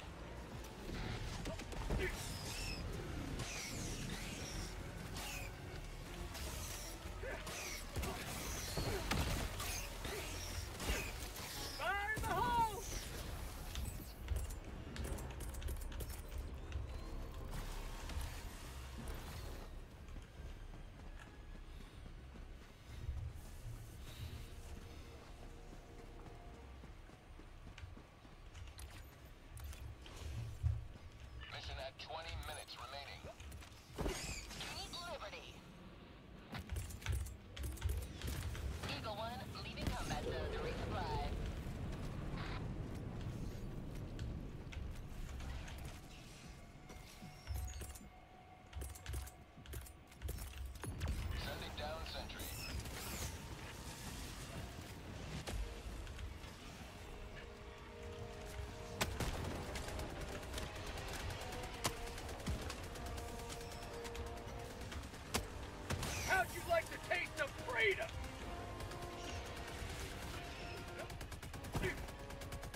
Tagging map. South. 200 meters.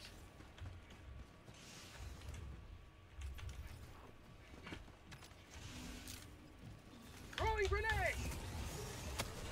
Liberty returns. Locked and loaded.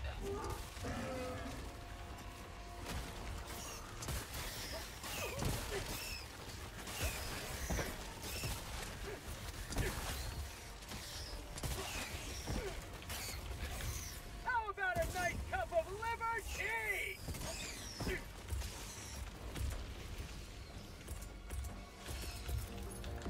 Sending down sentry. Sending down equipment package.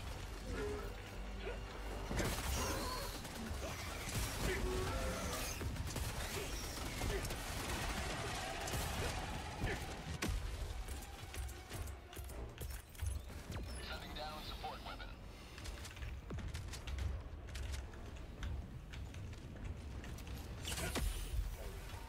Extraction is available.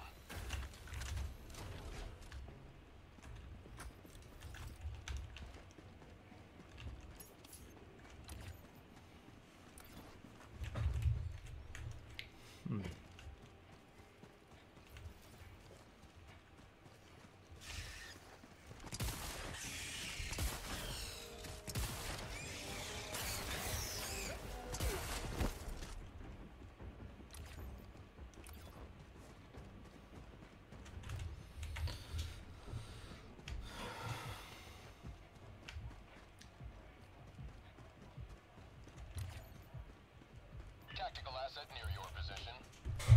Fucking Sith.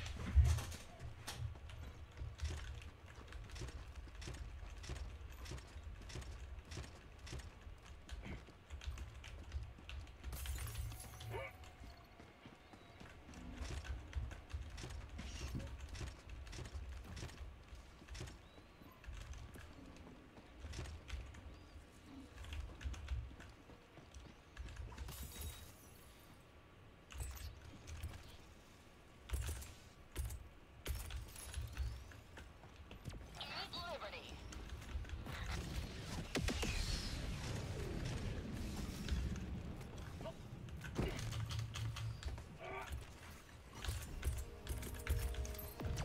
Get some! Get some!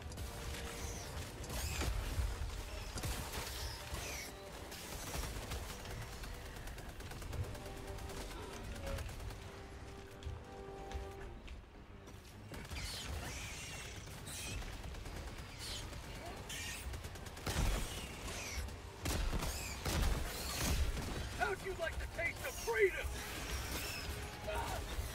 Extraction is available. Deploying support weapon.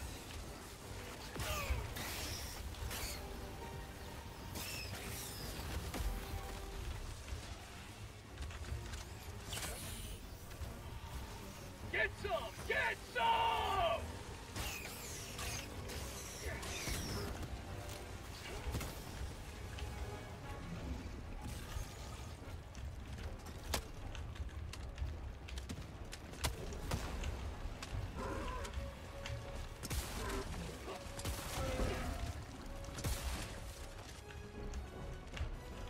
Nothing in the chamber.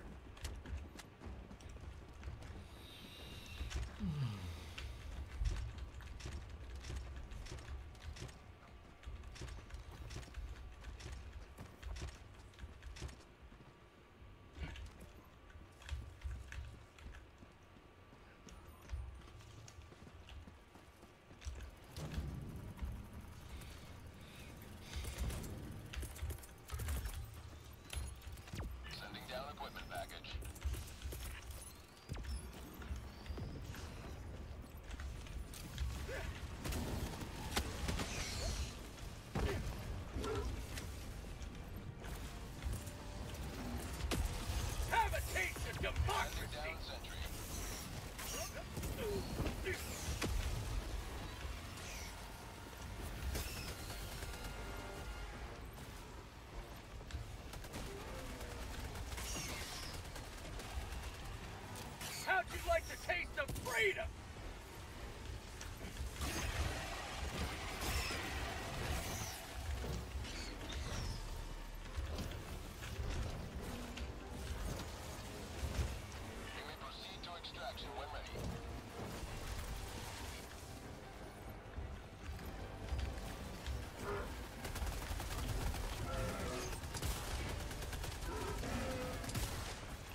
support weapon.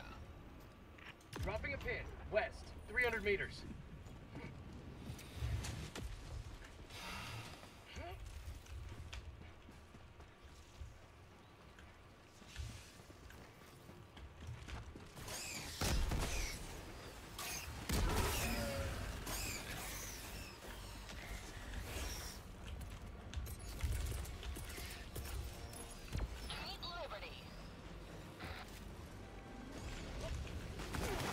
How'd you like the taste of freedom? Allied destroyer joining squadron, deploying Helldiver to combat zone.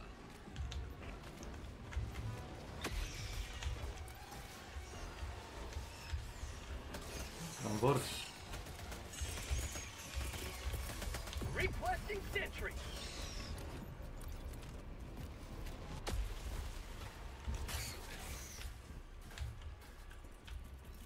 Calling down a support weapon. Support weapon.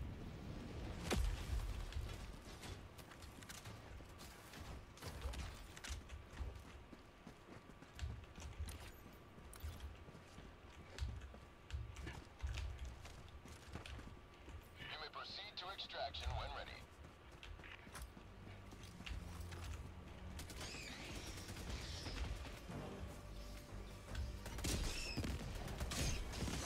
I'm out. How about a nice cup of liberty? Reloading.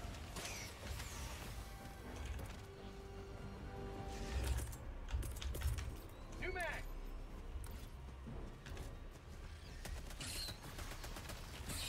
Ending in an eagle.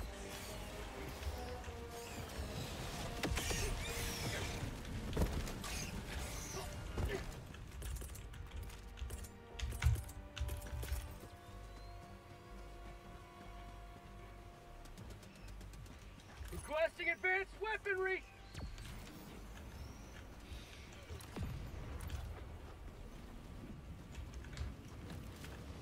Tagging location. Beacon. Northwest.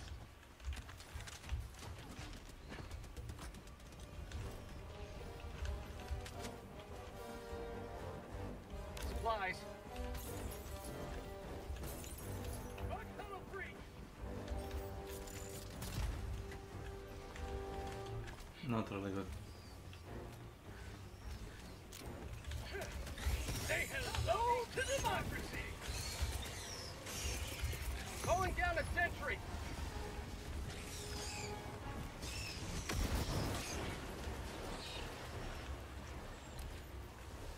Get some! Get some!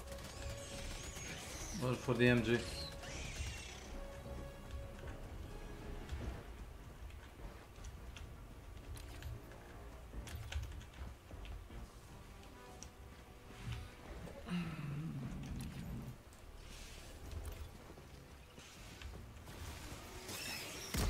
You may proceed to extraction when ready. Reloading!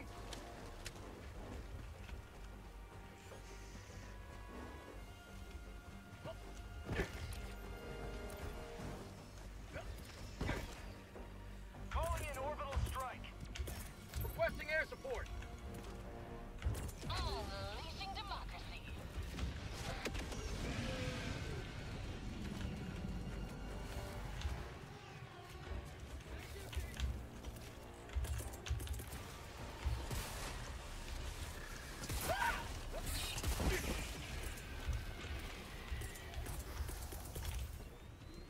Sending in an eagle.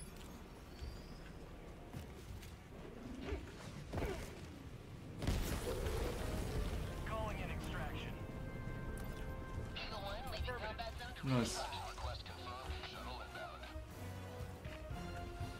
inbound. Be there in 60. Oh, less.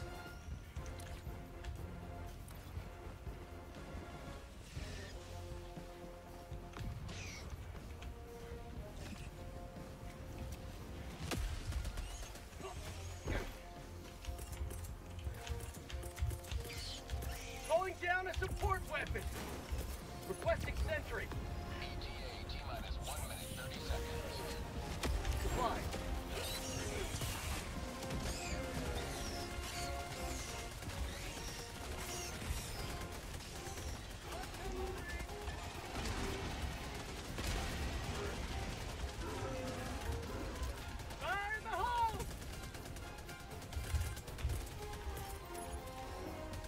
smoke. ETA T-minus 1 minute.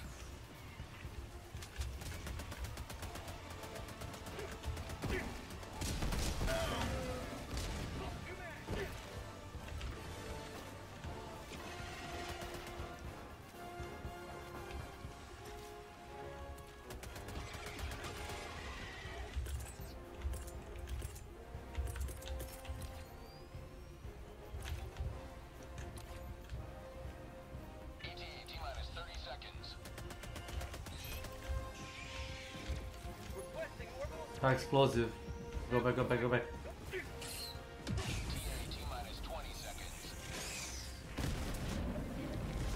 Affirmative. ETA T-minus 10 seconds. Clear landing zone. Requesting air support. Careful. This is Pelican 1. I have visual on the extraction zone. This is Pelican 1, preparing for touchdown.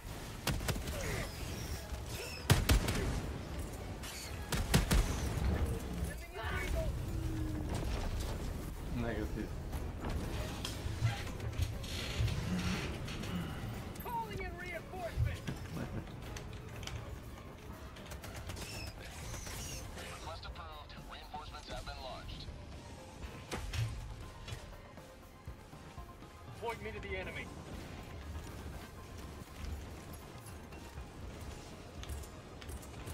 Countdown initiated. Stand by for takeoff.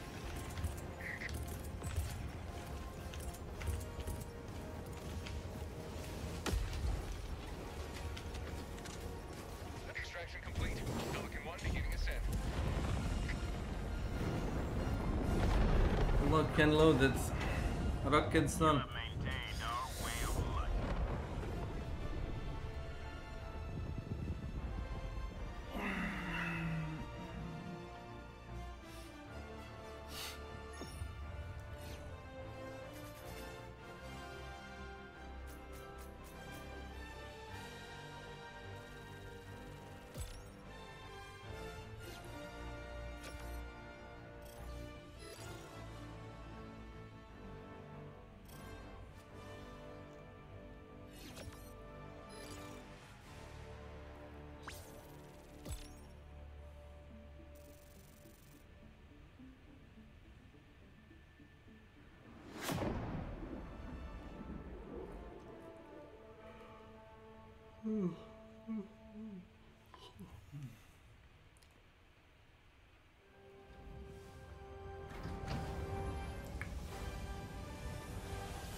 Another victory for democracy.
Seth.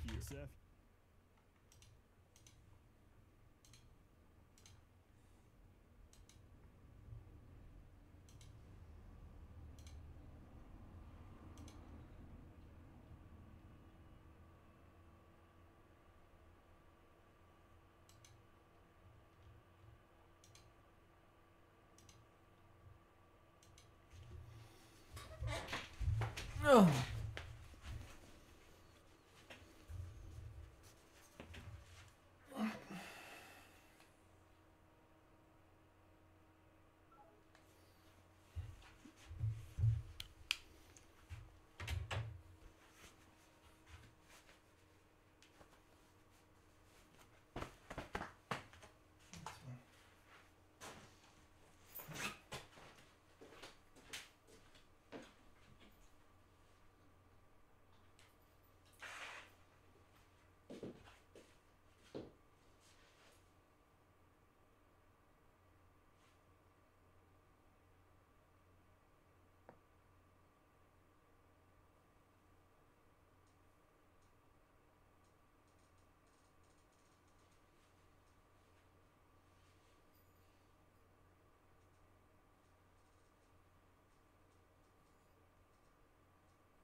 Now, for those of you who aren't aware, YouTube has just changed their guidelines again.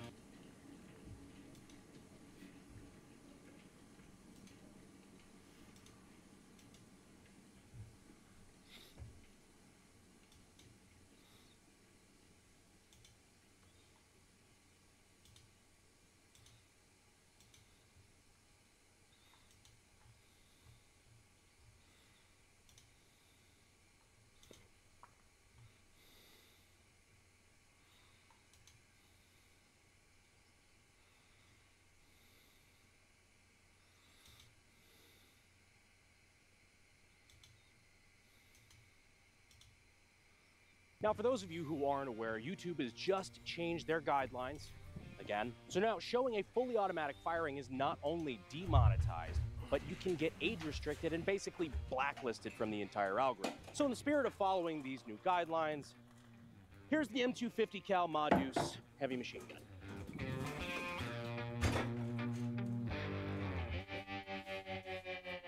So the Modus is kind of a legendary military weapon, seeing service all the way back from World War II to Korea, Vietnam, all the way to present day. It's been on trucks, it's been on tanks, it's been on planes. If you can think of a mode of transportation, the US government has strapped one of these fuckers to it. Today, we're gonna play with one.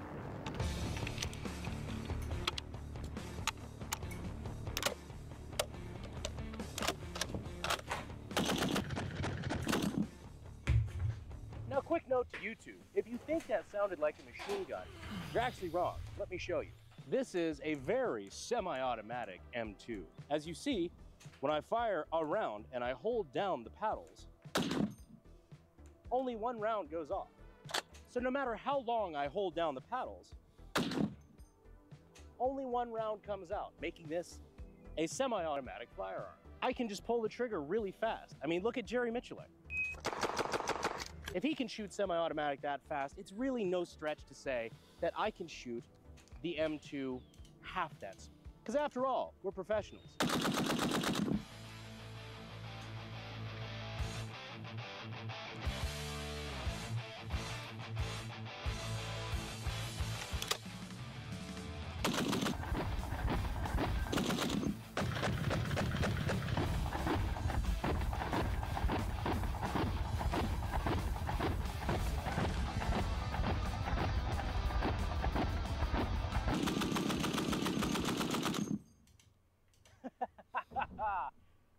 Fuck you and whatever you were hiding behind.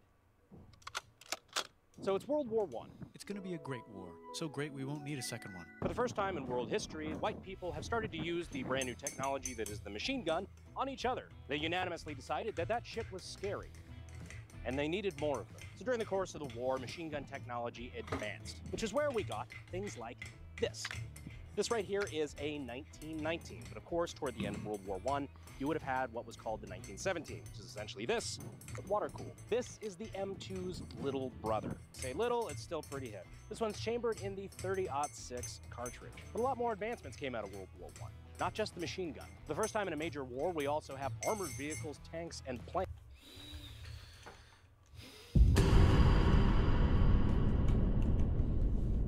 Stop it.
Bale. Oh, Terror Incarnate. Again, I stand for you.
Ugh.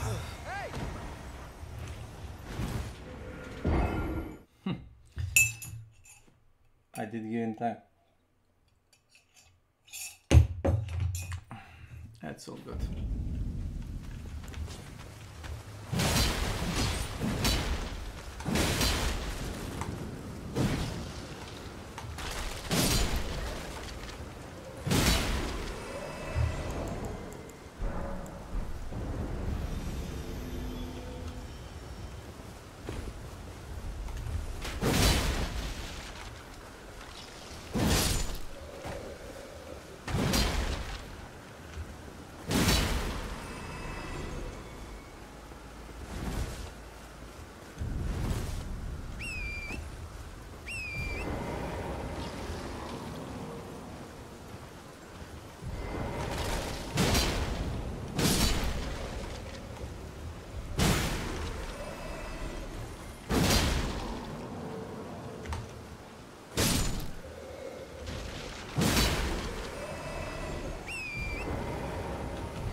Destinada matriz. Hey!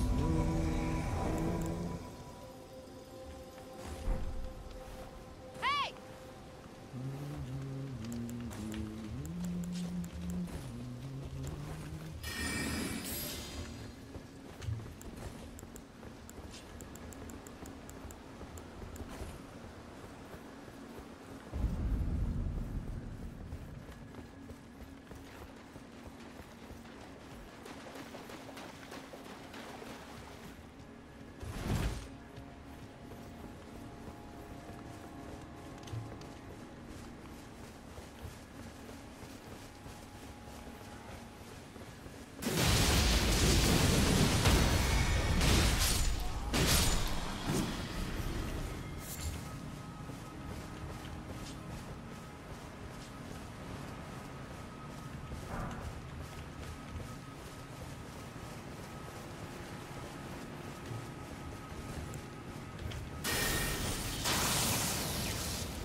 Well, ajde.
Śmiałec.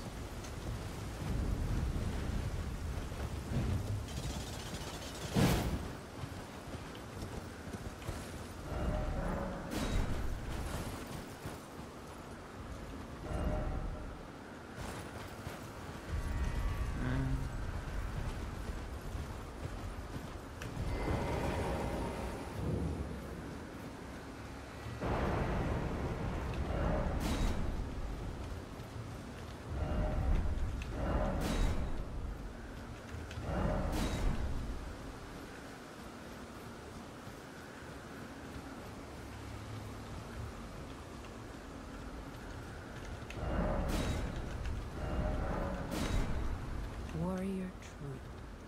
Picture on the throbbing heart of the oldest.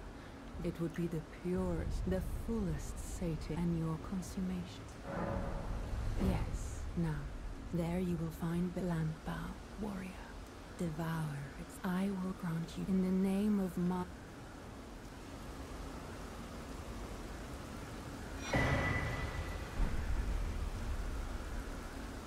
Warrior in a time of foul becoming a swarm since that day. Bale and his bloodline, land-bound warrior. Seek, commune, feel.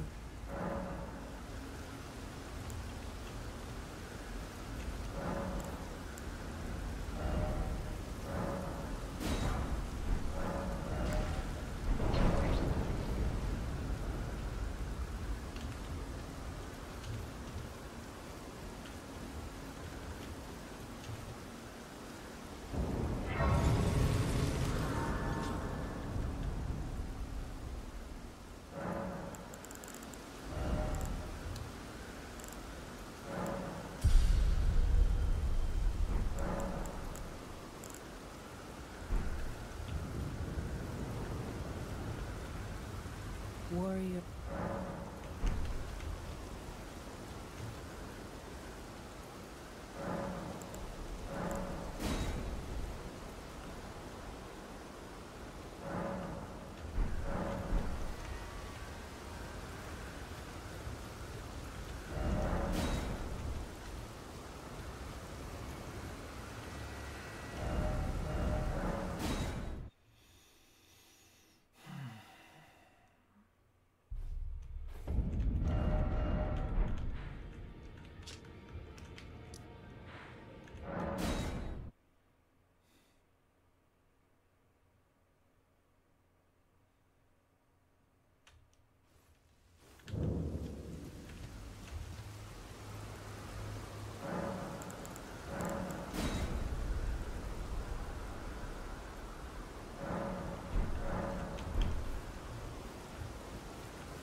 I have broken my succumb to that was meant for my craven act. Forgive me, my lord. I have fallen. Go on. Go on, my lord. Go on, my lord.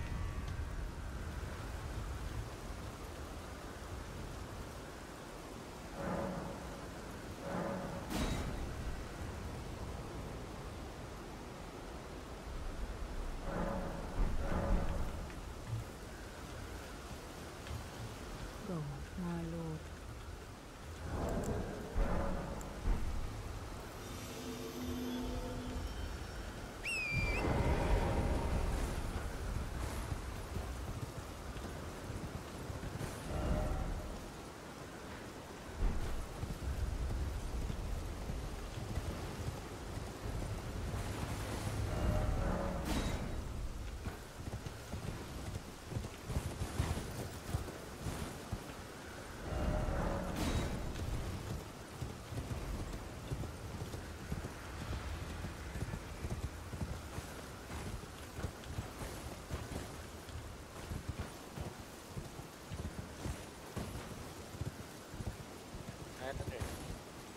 Alo?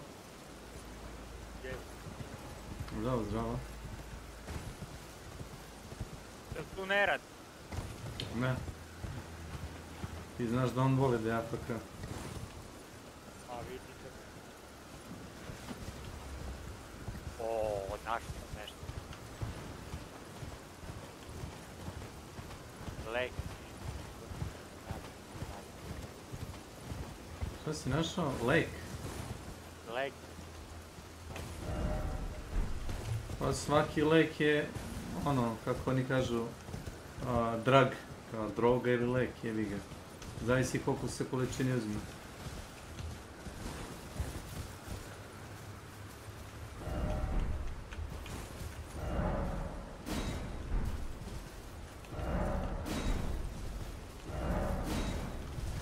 Najjača srpska država tu. Hrvatska.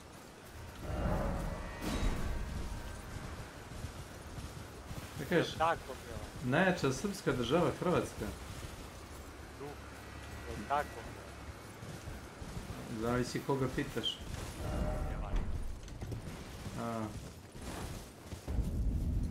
Ali on je... on je Montenegrinos. Kažem. Da li srpsko je ima. Kaže, on se zove po metu.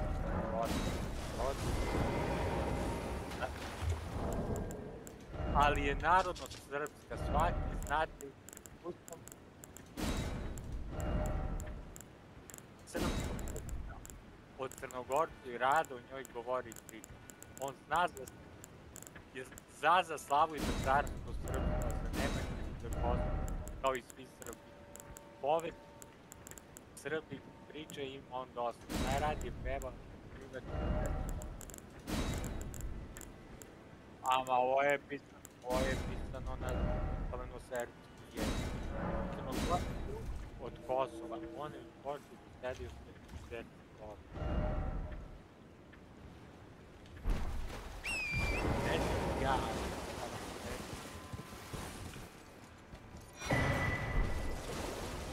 A ne mogu da tamo nema sloveno-serbski.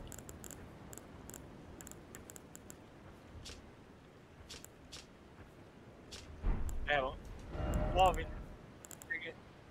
čuti, naša domovina novina, Kraljevina Crna Gora, ljudi žive u kućama, gdje se više kuća nalazi u blizini zove se selo ili varoš. Od više sela postaje pleme. Nekoliko plemena sastavljaju junaki, a više naija državu. Mi živimo u državi koja se zove Kraljevina Crna Gora. To je naša domovina kojom vlada kralj. Nju sastavljaju 10 naija.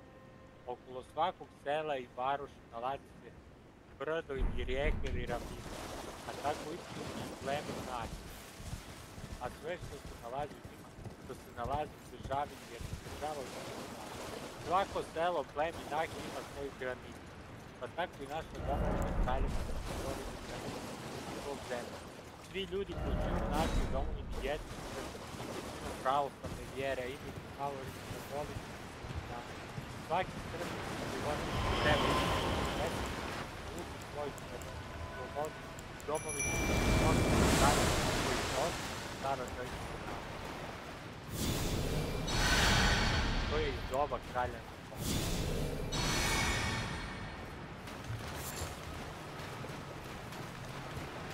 Ama da, to je lipo plan.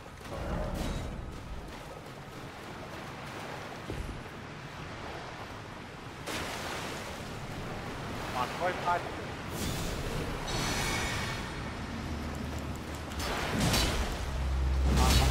Ali sve to možda ću onda pisao neki.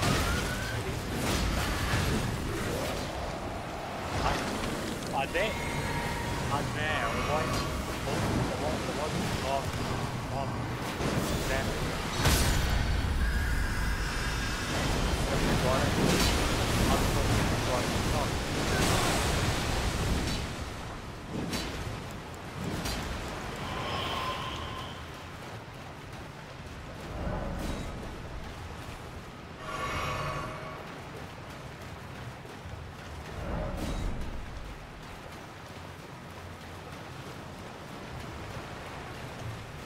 Pa ja imam taj. A šta ću da uporedim taj ispod srpsko pominje Miloš Patrić? I naravno, ostalo, i pominje se orao,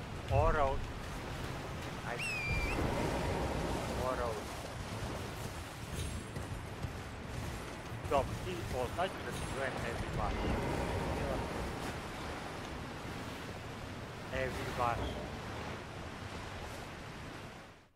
Evi Baš.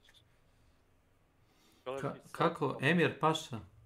Evi Baš. Šta je to? To su ti oni Eviva Montenegro. On neki ratar, šta? Pa da, on Eviva Montenegro. Pazi ti čuj budalen Italijana. Hej! Evi Vaši, Gajetaši.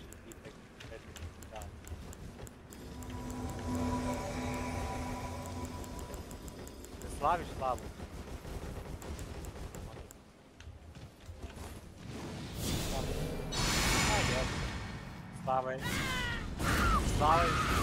Slava je srpski identitet. Znači. I brendiran i ovako. Slava je srpski identitet.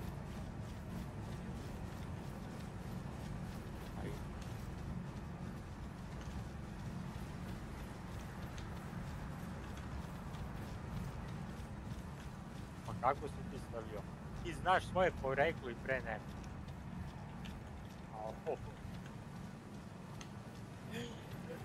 Jao, Bože! Ostavit ću da znam. Ti si lud čovjek. Da. Ti si lud. Neću znati da li ćeš za mnom zaplakati. Ti si lud čovjek.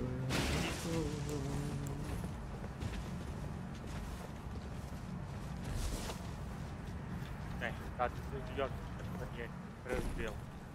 Nije. Crkva se razbila 1050.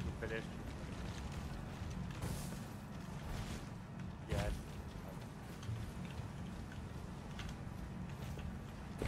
Crkva se tad razbila. A veliki palac mi smo desni. A oni su leva strana. Oni su leva strana. A gde je Rim? Čekaj, gde je Rim na levu stranu? A gde je Carigrad na desnu? Pa ja teritorijski, ja geografski. Pa znači, to su leva skretanja.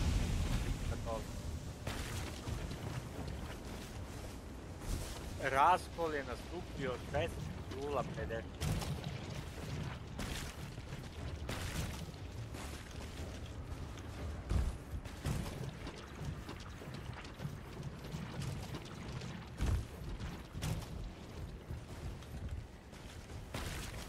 Ma da, lepo. Da, pravo.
Go now, my lord, while there is time.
Koji narod koji narod žive u zemlji?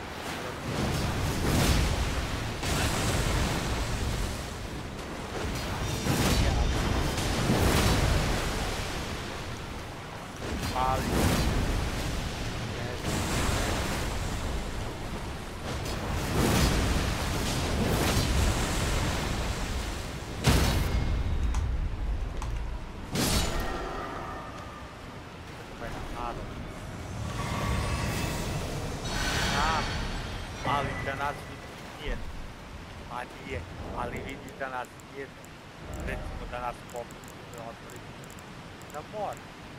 Moj pop sad mora da obslužuje tuđe pare.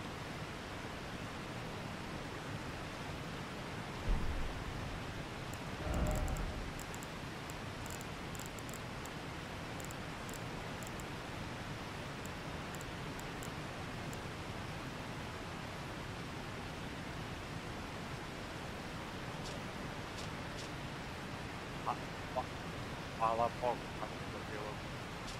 Pa znam. Ja znam.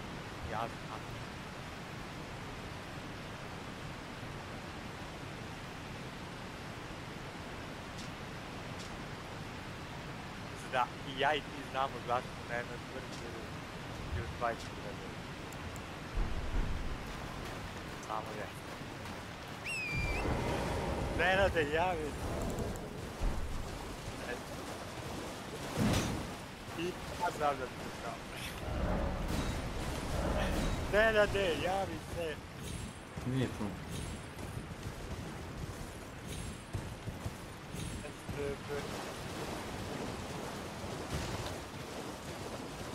Sad će 6 američka flota da uđe u...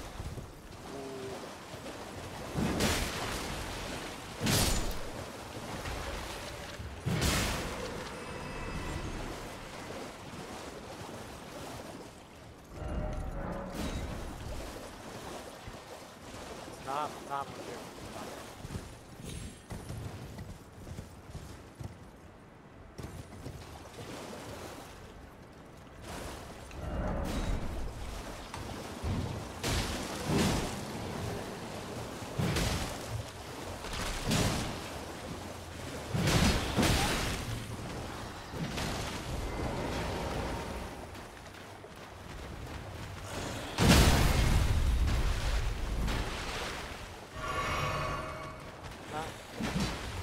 Ali pogledaj, da, ja to, ali vidim da samo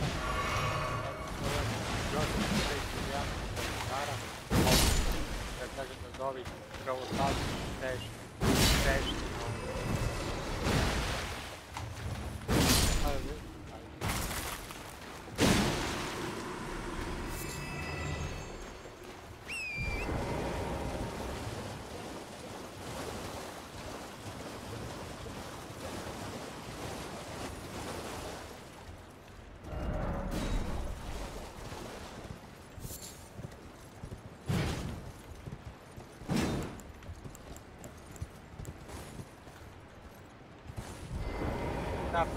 napravili famu da je kao pare.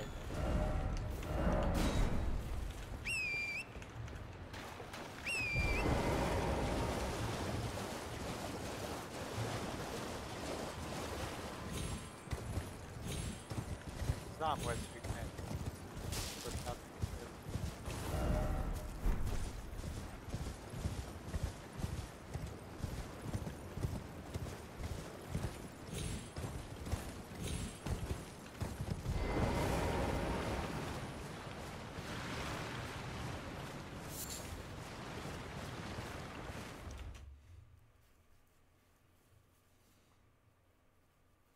Ukrajinci su kaktarci, Rumuni su postali Bugari.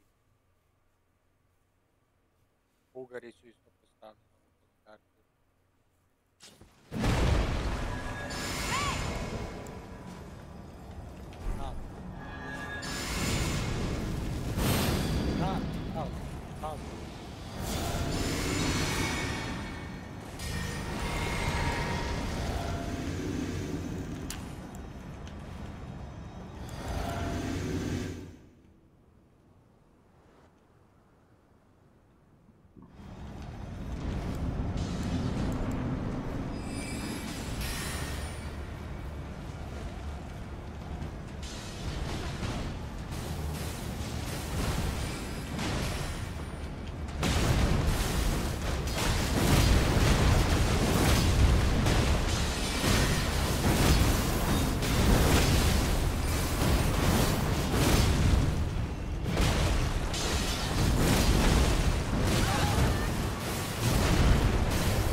Čekaj bre ovdje. Bravo. Čekaj bre.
Slažem se ovo.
Vem ti kad došlo vreme da Srbi iz Republike Srpske postanu branitelji.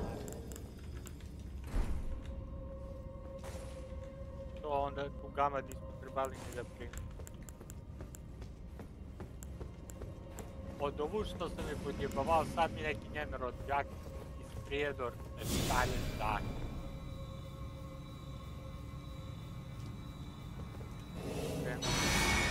Treba ih zabaviti.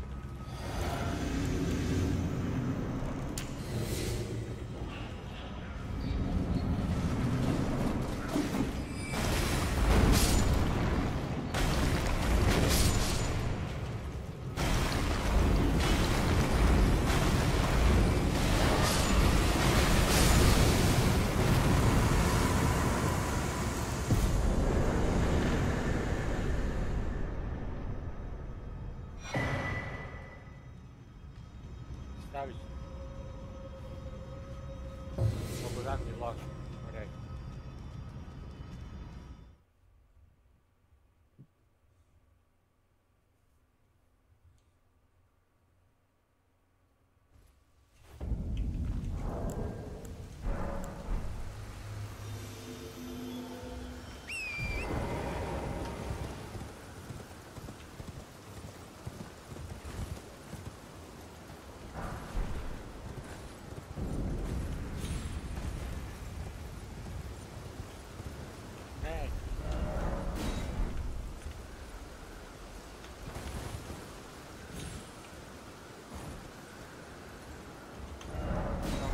Ovaj.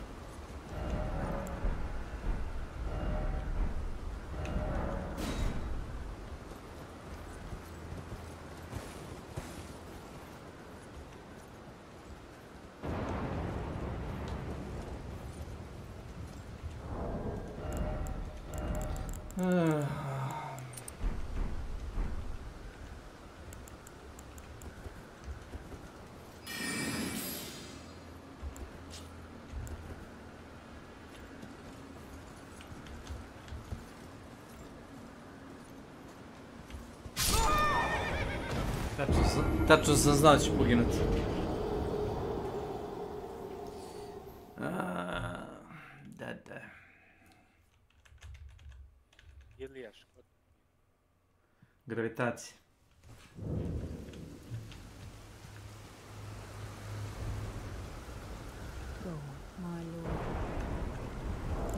Gravitacija, moja loša navika.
Gdje ti je loša ideja za upaljaka?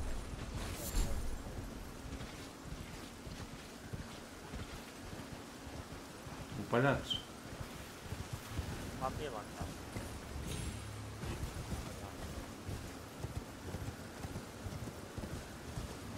Ne vidim kako vajda od upaljača.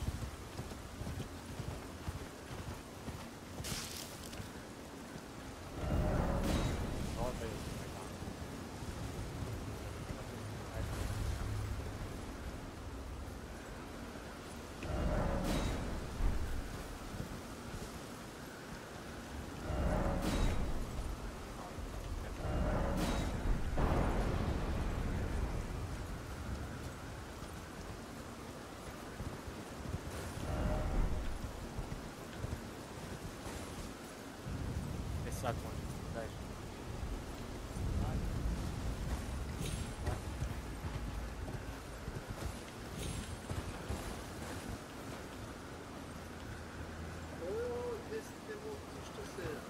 Nenade, pogledaj. Kako ti treba kad si AFK? Pogledaj na moj Discord tamo. Na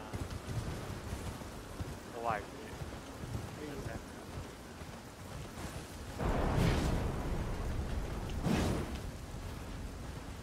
I ladno sliku će brati naći tako. Verovatno da se svađa tako. Već je ona napravila sliku.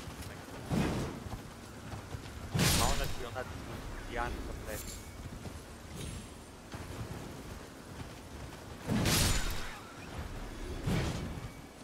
Ne zna se koji gori. A niti pojma, no ne kaže dok. A neka ustane.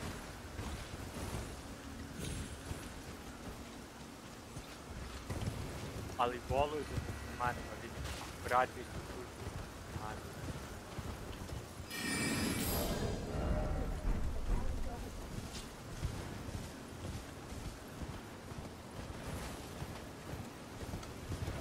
Baba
ne rade, ja i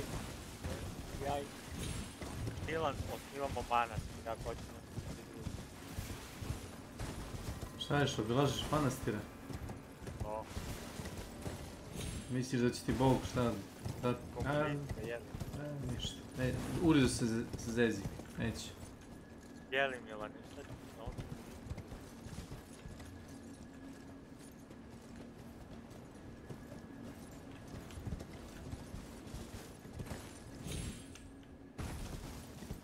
Njemu samo fali jedan kožni kaput i ona ručka kapa u komentarju. Plav. To. Jedan TTS.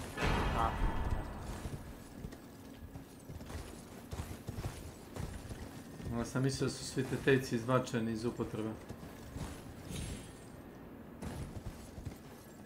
Marko, jel si vidio kuda leti na sam piše? Jel si vidio ko nas, na naš, tamo? Disku je sačuo. Čekaj.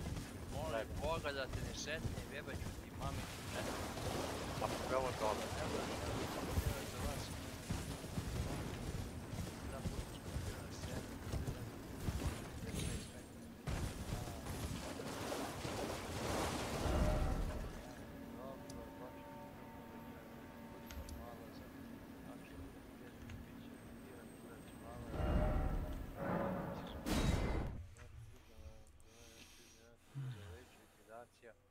Vidi, mi smo štirali, cijenu, zato si nervozna kako. A pogledaj, ima još. Hoću. Jevi, boli me uvo. Pa dobro, nisam cijelike shvatio sam.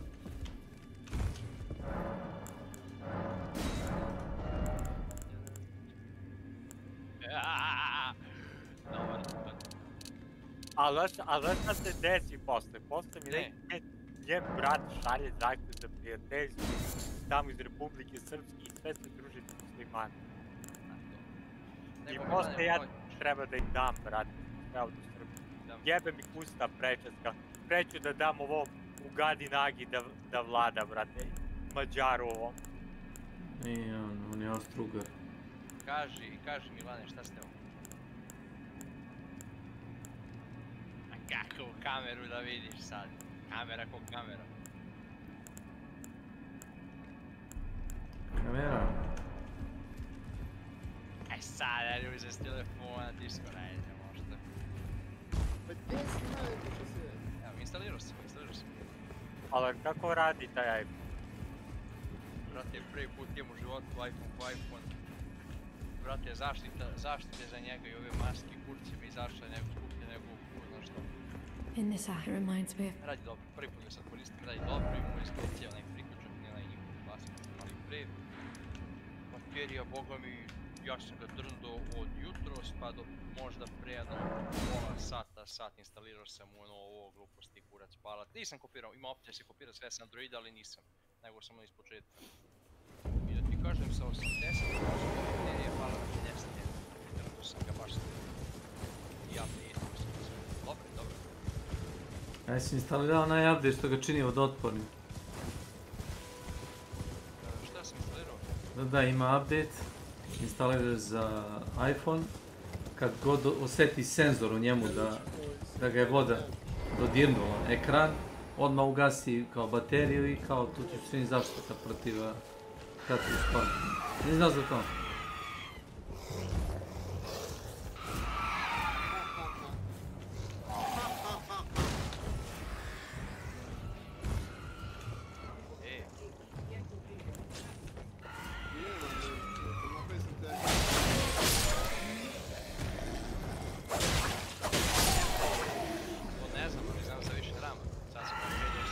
Nije Marko, to je bila fora, da li 4chan ili Reddit, useri su napravili kao scam. Brate, to ti sad isjećaš onaj prelik što radi, isjećaš LAN kabel, spojiš ga ponovo i dopinaš internet brzinu, to ti je to.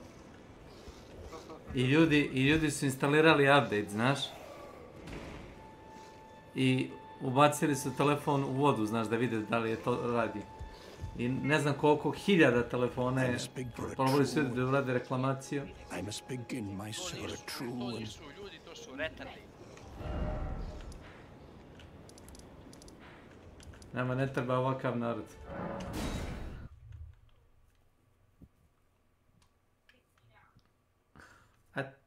Ne znam.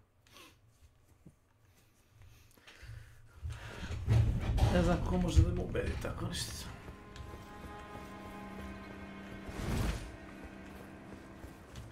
Now I can't I?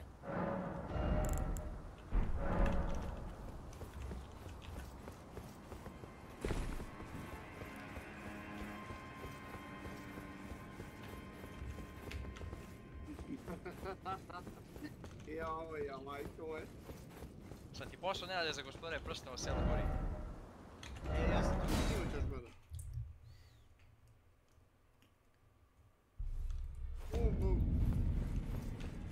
Čekaj.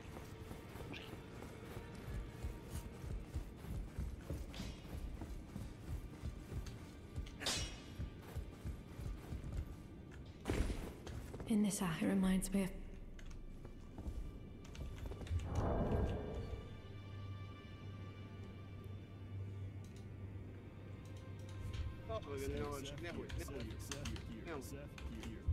Nemoj. Halo? Odrasli si čovjek, nemoj. Kako se čuje?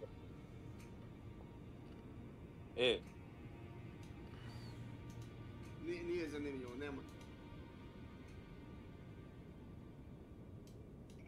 Ali džabe kad će Discord ovo da... Čekaj. Discord je 30 frame-ova, tako da džabe, evo ti. A da, mi onda nemamo onog premium. Evo ti. Stabilizacija nerealno dobro, znači stabilizacija, osvjetljenje, a prednja kamera kakva je, brate ti, prednja je u fullu.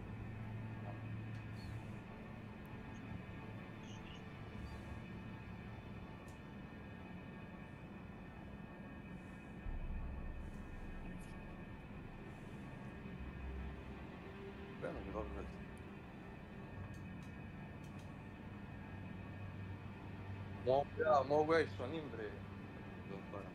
Mogu ja i s onim bre. Mogu se GoPro kameriću isto da ubacimo onaj kurac sa strane i da snimamo.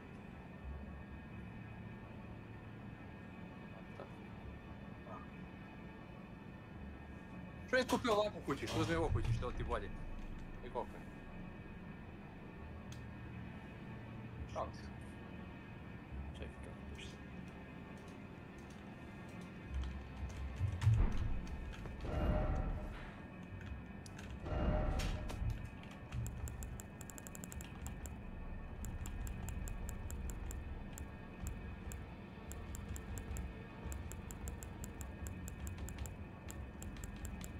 Da nađem još jedan posao. To ono kao napravit ćemo mi bolji narodi, to je ono. Hoće radi. Što ne radi? A volim pa šta ću? Hoće radi, neće radi. Ali, zar ne bi mogo da kupiš neki biznis i da ljudi rade za tebe? A? Da ljudi rade za tebe.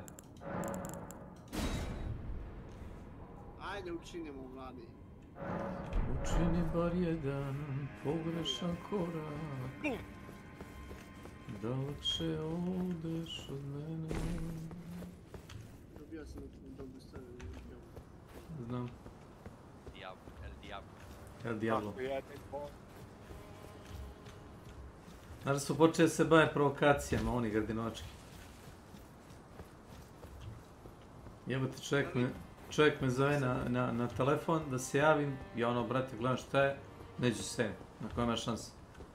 I vidim na Discordu, ja ga ono, odmutiram da vidim hoće li, brale, on, znači, bukvalno provokaciju. Ja sam mislio nešto bitno, ono, život i smrti. It's been some time. I must thank you. I told Father I remembered that this land is much like I will call upon the storm. Again, some call me by the though I have now abandoned my foot. I cannot express how. Should you become Elden, I would gladly lighten your burden. Farewell, I will remain, but your guidance surely lie elsewhere. For the time at which time I'm raising you, I hope it is. Haven't seen as you can see. Freedom, besides, Lady Dobro da si mi rekao. Still, so I can. I'll let you take a look. Lažni crnogorac. Izdajnici. Sve sam izdajnik do izdajnika. Ujebem ti. A ne, a? Ovo si nekako dobro.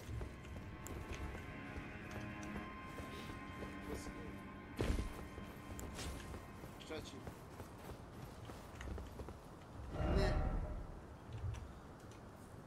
Gdje ćete nešto dinati? Ne, pen, ja sam danas imao preko 1000.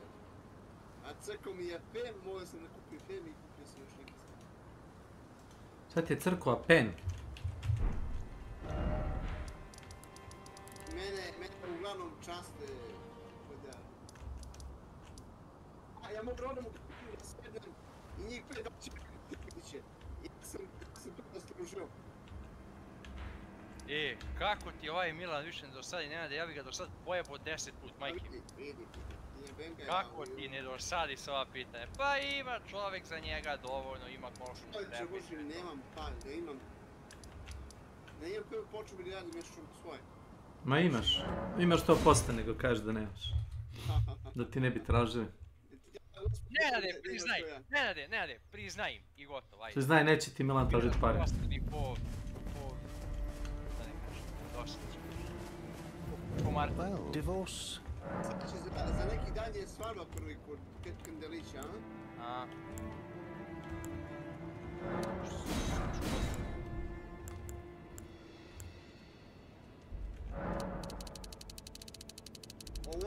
Ovo je Vladimir Častio.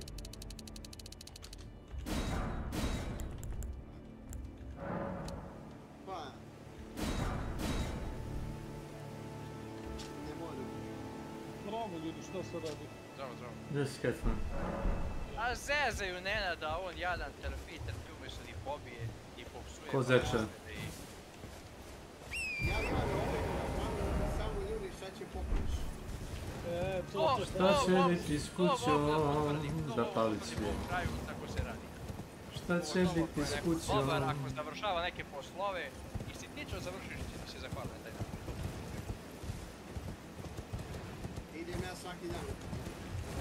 Vidio. Ja pravim vidim inspektor.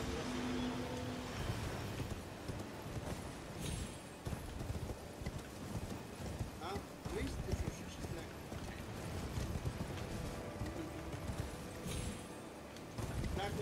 Tako i moja prava mama. Mogu što se čuti.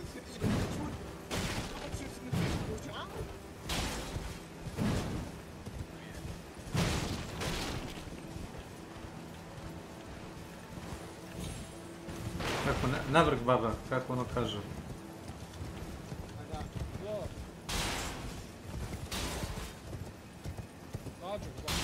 Ej, nađer. Kupite njegov pići, no su 7 litra meni. Moje ranje kupio. A ima to za tebe, a?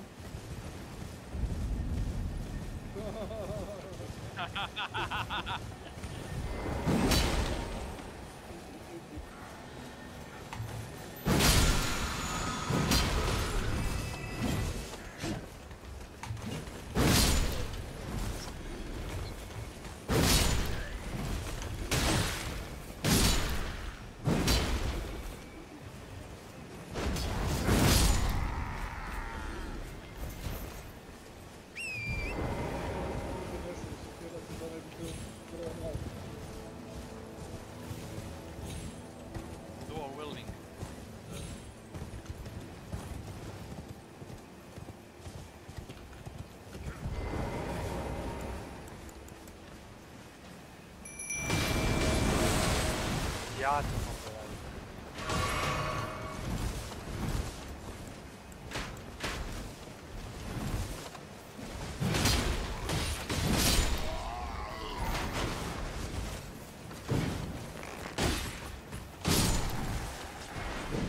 Za ciganima da živimo. Ali morate da razumete, postoji metod u njegovom ludelu. Naravno da postoji metod u ludelu.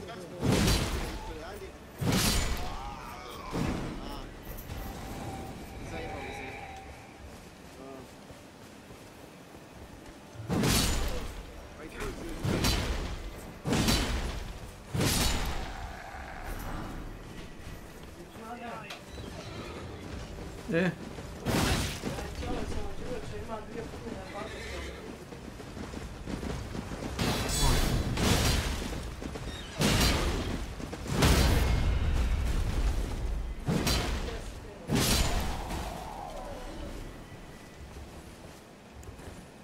Za 10 minuta.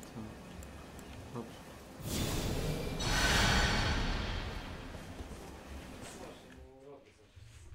Ma slažit ću. A da složim ovo što nosiš na posao, čovječe, izvore. Dobro, kako bude. Pa bi je ti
Neću ja to, rekao sam ti, neću to da nosim. Jao, kako si teška žena. Hvala što si to sve spakvala.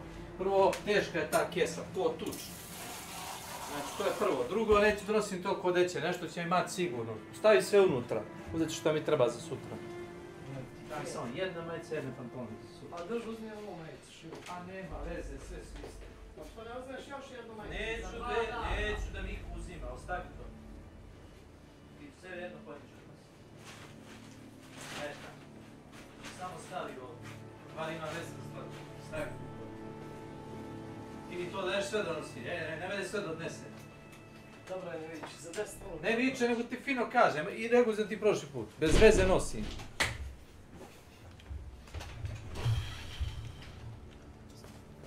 Ove, Cezar. A pazi, napisao mi pretnji i odmah me blokirao. E sad to da treba da pošaljem, brate, da zahtevam da mi daju jedan stvar. Da je penzija. Pazi šta mi posle, sad mi neki lik posle. Više, da sam bilo da pomoći.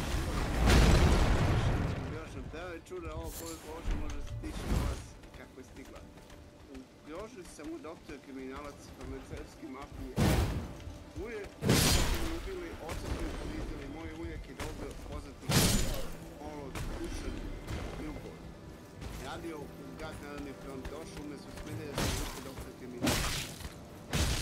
Što pisa važne penzijalne line u Aleksandra Kostići, naravno nije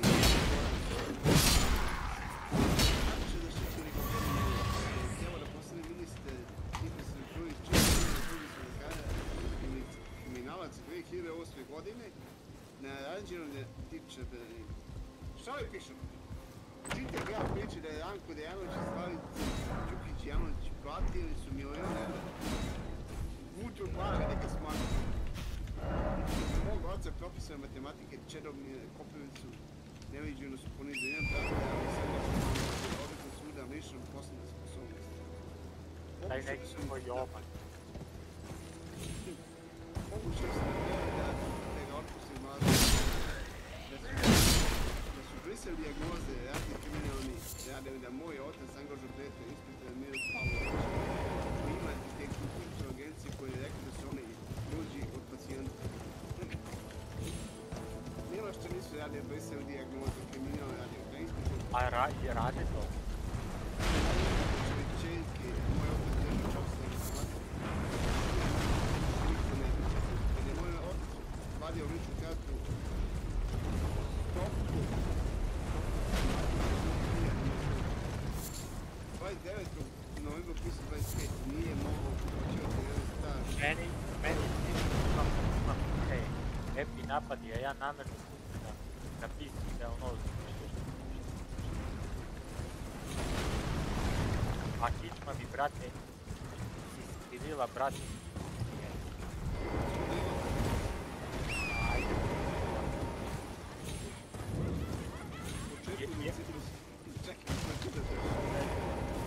U početku decembra su uspjeli doktora kriminalci upakili u planu da uzmemo mog prijatelja u jednom centru da su pustili ga umazani litvet, ono slali na mog oca da je štapu nazvao policiju.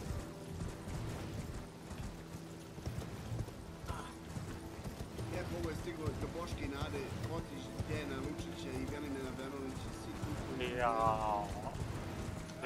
Sve sebi je sada gore nego u srednjem veku su kriminalci, oni kaše koji državu Hrvatske. I tu smo okupaciju. Kad dođe do njihovi kukujem u srednjem veku, kada kmet priđi s taboja jednog velikaša do gledalicu taboja zvilu, pobija oni susret. Taboja došao je Žarko Lavušeć, uzio dva susret službe.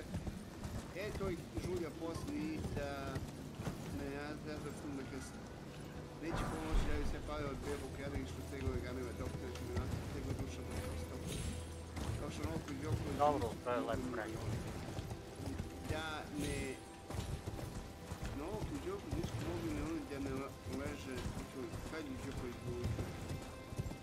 Mislim na Australiju ono. Ne, na Australiju. Već je stigo taj peljavi veš prema eventualnih organizaciji, međunarodnih organizaciji. Ne bi im bio u koži. Moj otac drugim kažem, ni bome na to faktor nisu mogli natajati i da rade da se pred njima pojave svi skupa. I Buda, i Isus, i Kamet, Mojsije, i bit će silne... To Reddit ili Facebook, šta je to? A ne, prihvili samo svojom malim djeline veruju činjenicom dokazima. Ko čita Facebook? Oni preziraju malo Ja znam, svi ti starci, ja se izvinjam. Oni preziraju masakre. Izvinjam se, da kažem. Ovamo kuma se neki su učili, bilo je tu da im ne bude ne preošli jažiti na društvo kada je kriminalac. Ja vidim što je mlada osoba ubila 3 strane gdje mati osoba nije mogla da brine o njima. Oni će vidjeti svoje slike u glavi, dobe izgled dokle te njima pošati, ako budeš važni, reći do svak policajaca se jaka. A centre socijalne jedan doktor kriminalci nisu jedan nikada se ne sakrivaci. To je došlo do pošta koji hoće na centru uzeli bez otkriva kriminalci koji predaju pare na veganima i više razmoći. Vidim kakva je razgovor. Nikako, tu treba istarivač demona.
gardinovački.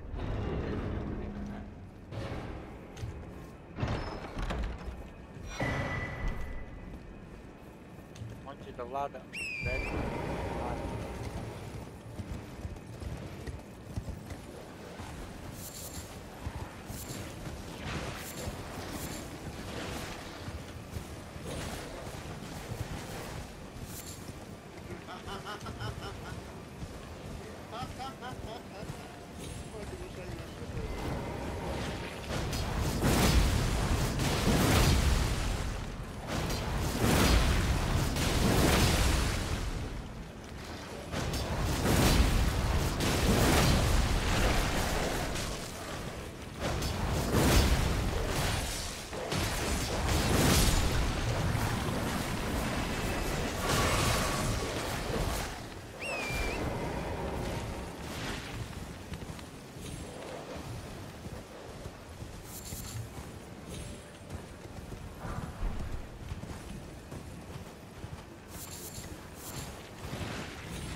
Mora s nekim vidjeti.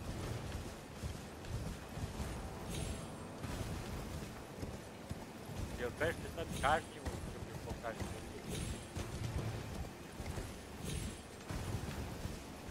Jeli mati?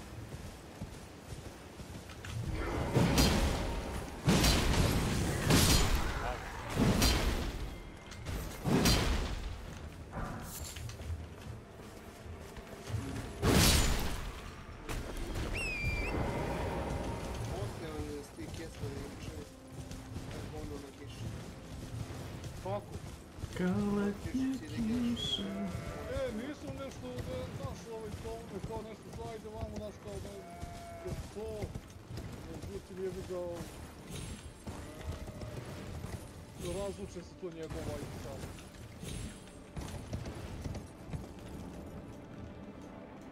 Ne možeš da igra. Ja sam rekao da ne možete da se igra bez para. Free, ali ajde, ja pričam u vetar. Ako igra free to play, znači da ima mehanike koje usporavajte. Znači ili ćeš da platiš, ili ćeš da grindaš do smrti. Imaš B, ako nemaš sve periodu, ti mora čekaš sve da bi se ga potao. Ovo nije 2012. da stavljaš cooldown na jebeni telefon. Ali to je namjerno tako stavljeno da bi platio. Imaš ove teleporte na mapi i on njih možeš da god dođeš, otvori funkciju, vlada na 10 minuta ti je cooldown. Ali to je... Ne, tako ti sad, to ti bilo možda 15, ali ja kažem kako ti sad. 10 minuta ti odmah na kući cooldown, a na mapu možeš ono teleporte kada ga hoćeš. To je mnogo, 10 minuta. Pa to je namjerno tako stavljeno. A je. A to sam... Znači ja sam ne znam da li možeš se teleportaš na drugu funkciju, deliš da li deliš svoj cooldown. To ne znam.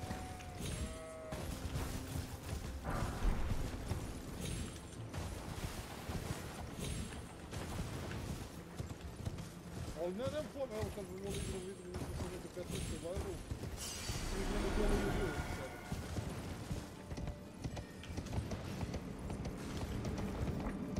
Znači kad bi se naišao na te neke ćemo da ili da našao to. Ti gasni nivoji, ne nivoji, nego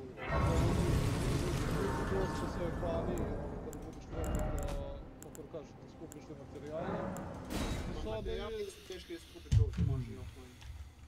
A problem je su reći... To može offline. Imaš mašinu kada kopa da neću se za tebe.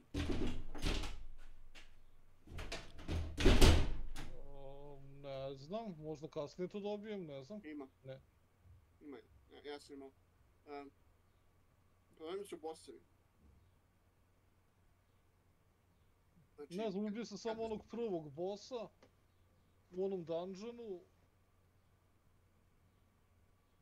Ne mogu da kažem da je bio nešto problematičan. Kasnije su katastrofalni. Ako ne znaju svi kako se zove... O, dobro, brate, što je igra kriva, mislim, to nije pay to win, zato što ljudi su ti... Ne kažem da je to pay to win, nego jednostavno... A gdje ste momci, gdje si kume? Ako nemaš ekipu da to igraš, to nije za igranje. Pa ne, to jeste, ono... Ko nema ekipu, bre? Šta nemamo ekipu? Evo imamo Kumaru, Kumara će tu da dođe da izbalansira sve. Evo svi smo tu, brate, svi smo tu, Nenade, a samo tebe nema, Nenade, i Beke, nema ni kuma, gdje su oni? Otišli u manastir za monašili su. Jesu li? Otišli na ostrjev tamo da se zakonu na... Gdje da se zakonu? Na vernosti Kirilici. I on ide u ostrjev da se zakune na vernost Crnoj Gori. Dobro. Gdje ti ideš da se kuneš, Nade? Ja nigdje. Ti se ne kuneš? Ja kažem, ja taj i taj, toga i toga. Ako nije onako kako sam reka, da ne dočekam Vidovdan. Da ne dočekaš koji dan? Vidovdan. Dobro, ali moraš biti precizniji koji Vidovdan. Ima mnogo Vidovdana. Može biti Vidovdan 2024, 25, 26, 27, 24 ne može da bude više. Dobro, ajde, 25, 26. Ne pratim ja te gluposti božanske, to slave i ta sranja, ja to mene... Komunjara. Ti si ona komunjara. Šta da radim, brate? Šta da radim kad ne mogu da vjerujem u gluposti, brate? Ti se ja komunjara, no jednostavno sama priča mi je malo glupava, kao fudbal. Razumiješ? Joj, da te Milan čuje sada. Što da me čuje Nemoj Milan? nemoj tako pričati. On je za Boga, gine. Svi hoće ginu za Boga, dok ih malo ne opekne guzica. Bježi, bre, kakav bre Bog iz prnje. Si lud. Nenade, samo pare, brate, samo pare, jel tako, Nenci? Znači, samo pare. Znači, no me interesa Bog, no me interesa Hitler, no me interesa Vučić, samo pare. Jel tako, Nenade? Kako će ti zetovi... Šta ne znaš ti, znaš ti dobro, ti samo paric isto kao ja gledaš. Ti si mi neki vjernik, ti si nevjernik ođe. Samo pare. Dobro, ako ti tako misliš. Neće mi se ključi. Iskusno, Nenad, iskusno. Diplomatski. Ne može ga zajebati. Nemaš ti, Nenad. On mora da radi za pare, jer kad dođu zetovi mora da da mi razban. A to sam ja to da mu kažem. Mora, sve se to mora, brate. Pa jes. Znači, to se radi, nije ti što voliš, no što moraš, nemoj sada. Ali ko voli da radi, brate? Sad ću biti kao Beka. Ko voli da radi? Ja volim da radim. Ti voliš da radiš? Da. Jer kad radim, znači da sam koristan, znači da ću imati veću platu. Bolje za sebe i to je to. Volim da radim za sebe i kraj priče i to je to. Zvučite koji su i oni s Facebooka, sam svoj gazda, što se znaš ono... Hvala Bogu. Jes. Hvala Bogu. Znaš ono, kad je krenuo, kad su svi to stavljali, slikali se sa čašom za vino i te Ja bih hođe... Sad izvineš, belgijski cigani. Kecmane, ja bih hođe da mi mjerimo ko ima veći kurac, to jest platu. Da, fino. Da imam milijoni pojave. Ne mogu da tvoju neku svinja, tvoju svinje, znači... Nenade, prekidaš, brate, si normalno, nemoj da graješ. Nemoj da graješ. Znači da imam milijoni pojave, ne mogu da tvoju pajem u te jede svinja. I da kad čovjek mogu da zarađujem pare. Ne možeš da otvoriš jer zato što Vučić neće da ti da. Zato što će Nemci da dođu da otvore koncert svinjarski. Ti dođu kao zvonku što bili, Nenade, što si mi pričao i to je to. E pa, nažalost tako. Brate, kako ste vi... Da, vi ste baš ono pravi robovi svi, jeli? Zašto bi bio rob, sine? Ja na tih... Ovaj će doći, ko će doći, bre? Počni pa ćeš vidjeti. Počni, sine, na tih 70 dana ti radiš 150.000 €. Dobro, Nenade, ali počni, Nenade, nemoj mi pričat, nego počni. Ni pojave da mogu da počnem. A ne možeš početi, Nenade, sa 750.000 svinja, nego počni sa 2, brate, sa 10. Počni, jebote. A ja jem 20 svinja već. Što je za mene, za kuću, da mogu da kačovi da jem. Da jedeš 20 svinja, pa koliko vas ima u tu kuću kad jedete 20 svinja? 600, da. Ali da možeš preporutoviš da uvijek ima sveže i suvo A čekaj, meso i sve. malo, kome ti to još toviš ili kome prodaješ? Bolje pitanje. Pošto ja, Nenade... Su prasići, a svinje kad bi to bi išao u klanice. Brate, to viš za sebe da imaš mlado prase da zakolješ kad je praznik, da imaš svinju za maza, čvarci, za meso. Ako ti je višak, prodaš nekom i to je to. Normalna stvar. Nego kako je nešto to rekao, zvučalo je kao da jedu svinju nedeljno. Da. Slušaj, da, sad čekaj, znači ti objasni, Kecmane, gledaj. Po članu stanovnika ti ide tovljenik od 130 kila, zapamti to nema greške. Ako Nenad ima 5 članova, znači 5 tovljenika je dovoljno da ih za godinu dana da imaju hrane. Razumiješ? A te priče 20... Na kašikicu ko ti. Nije na kašikicu. Ti dođu gosti, pa praznik, pa se pošalje malo pa u komšiluk, pa ono, pa ovo. Pa dobro, jeste, zvuči se Bože, drugačije tamo, drugačije ovdje i to je to. Pa je. A vi dalje imate goste, jeli? Hvala Bogu. Bože moj, mislim. A šta, tebi niko ne ulazi u kuću? Nismo ih još ne urili smotku. Ne, mi to modano riješili, brate. Kako ste to rešili, čekaj? Pa i tamo od Švabe iz Vojvodine koji su bili ljudi koji su gospoda, domaćini i došli oni sa kamena koji ne vole da vide ni saksiju cveća, jeli? Ne volite da vidite ni samo sebe, a tamo ni gosti. Septičke jame. Da, bre. To kad su mi pričali, ja nisam mogu da vedim. Šta bre, od bunara? Šta? Bunare smo septičke napravili. To je najveći grašnik, brat. Ideš u burac. Ne, to. Sine, ti si bio nezavisan od sistema, znači... Imaš svoju utnu.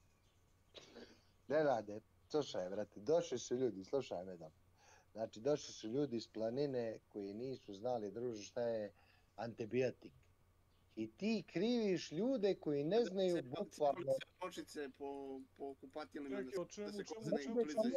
se radili, ali pojete je priče, Nenade, da je 2025. i sad svi sve znaju, znaš. Ako sad neko, brate, počne pločice da lomi i ako sad ubači u septičku, razumije, pardon, u bunar, razumiješ? A što se tiče toga, Nenade, evo sad su nam ovdje kanalizaciju odradili, znači te septičke, to jest ti bunari, će biti operativni koliko 2-3 godine, znaš? Hoće. Ako neće, sedimentacija neće tako tek da se očisti. Očisti se to brzo. To treba 100 godina da se dovede. Nema veze, šta ima veze. Što čekamo? Pa ćemo ići. A opet, šta sad? A neće valjda opet biti neki drugi svjetski rat, Nenade, a? Neće i tvoj opet dolazit, a? A? Pa da ih moramo mi čerat planine. Mi brđani. Te nećete moj kut. Da ga čera, pa malo prije rekao smo počerali Njemce fini. Ti rekao, ne? A onda kako nećemo kurat, smo to radili jedan put, što ne bi... Ali to je bilo u uslovima mira. A to je u uslovima mira? A ne, ali. Imali pomoć. Neki komara. To se radi, kume. Nećemo da pričam s tamo. Neću te prekidam, nastavi razgovor. Ma ne, a pa tebe. Nenad mi se upalio nešto. Nije se upalio, nego ga ti ložiš, ima razlike. Ma nije, ne ložem ja samo, brate, sipam ulje. Ulje na vatru, Ja ništa ne ložim. Planes in the same battle, which means we needed somebody to dream a little bit bigger. Enter stage right, the 50 BMG. And by someone, I mean a Mormon. And by a Mormon, I mean the big papa himself of weapon design, John Moses Browning. Now, the initial renditions of the M250 cal were actually water-cooled, but the military wanted to shift to something that was more modern, more air-cooled. But unfortunately, during the development process in 1926, John Moses Browning died. But despite the setback, work on the gun continued, and in 1933, we got what we now know today as the M2 Browning machine. And funny enough, very little on this gun has actually changed since 1933. In fact, the M2 is actually the firearm that has seen the longest continuous use by the U.S. military, period. This gun was in use before World War II, saw both theaters of World War II, Korea, Vietnam, G1. I mean, this thing has been around for 91 years, almost like our president. Unlike our president, this gun was built incredibly well. So much so that some of the original guns that were built in 1933 are actually still in use. So what I'm trying to say is some of these fuckers were in service before movies were in color and are still spewing 670 grains of hate to this day. Now guys, if you're like me, you conceal carry everywhere. Like, everywhere. And if you want to be comfortable while you do it, you might want to check out Arrowhead Tactical Apparel. They make athletic wear that is designed for safe and comfortable concealed carry, which if you've ever tried to carry in sweatpants, usually not great. But they make comfortable athletic stuff that's made for concealed carry. Like these shorts. I could wear these in the boxing gym. You'd never know these were made for concealed carry. That way, you know, if sparring doesn't go my way, I can just, you know, from their shorts, the travel joggers, they've got plenty of options for men and women, all using their patented carrier retention waistband. So if you want to check them out and save some money, you can use the code AK15. I want to thank Arrowhead for sponsoring this video. Back to the M2. World War II is really where the M2 got to shine. We use this on fucking everything. I put that on everything. We had variants made to use them in aircraft. We had variants made to use a lot of them on aircraft. As it turns out, when the objective is to put as many big holes in the enemy as possible, the soldiers fucking loved the 50 cal. And she wasn't just a machine gun. Turns out 50 cal is pretty good at going long distances. No way! This might seem obvious now, you know, in the era of Barretts and things being used as a long-range weapon by the military, but not so much back in the day. But somebody who realized the potential for it and perfected it was, during Vietnam, legendary sniper Carlos Hathcock, who actually set a record for the longest confirmed kill by using a scoped M250. A record that would stand for decades until it was broken by a Canadian sniper using a Barrett. So no actual person has beaten his record. ADD break. We just got 2 boxes here, and either way, I know you can't see this on camera, but this is gonna smell great. Showing White Claw some democracy in 3, 2, 1. Gonna go rescue my phone.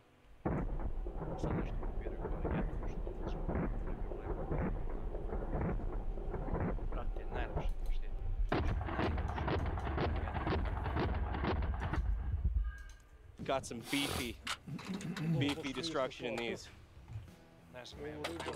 The ones that didn't get hit definitely got a little bit of spall. Shit! That's how you want to play it? Okay. Even the ones that look like they're still alive, really not. Also, again, second time in the last month, destroying a chair at Demolition Ranch.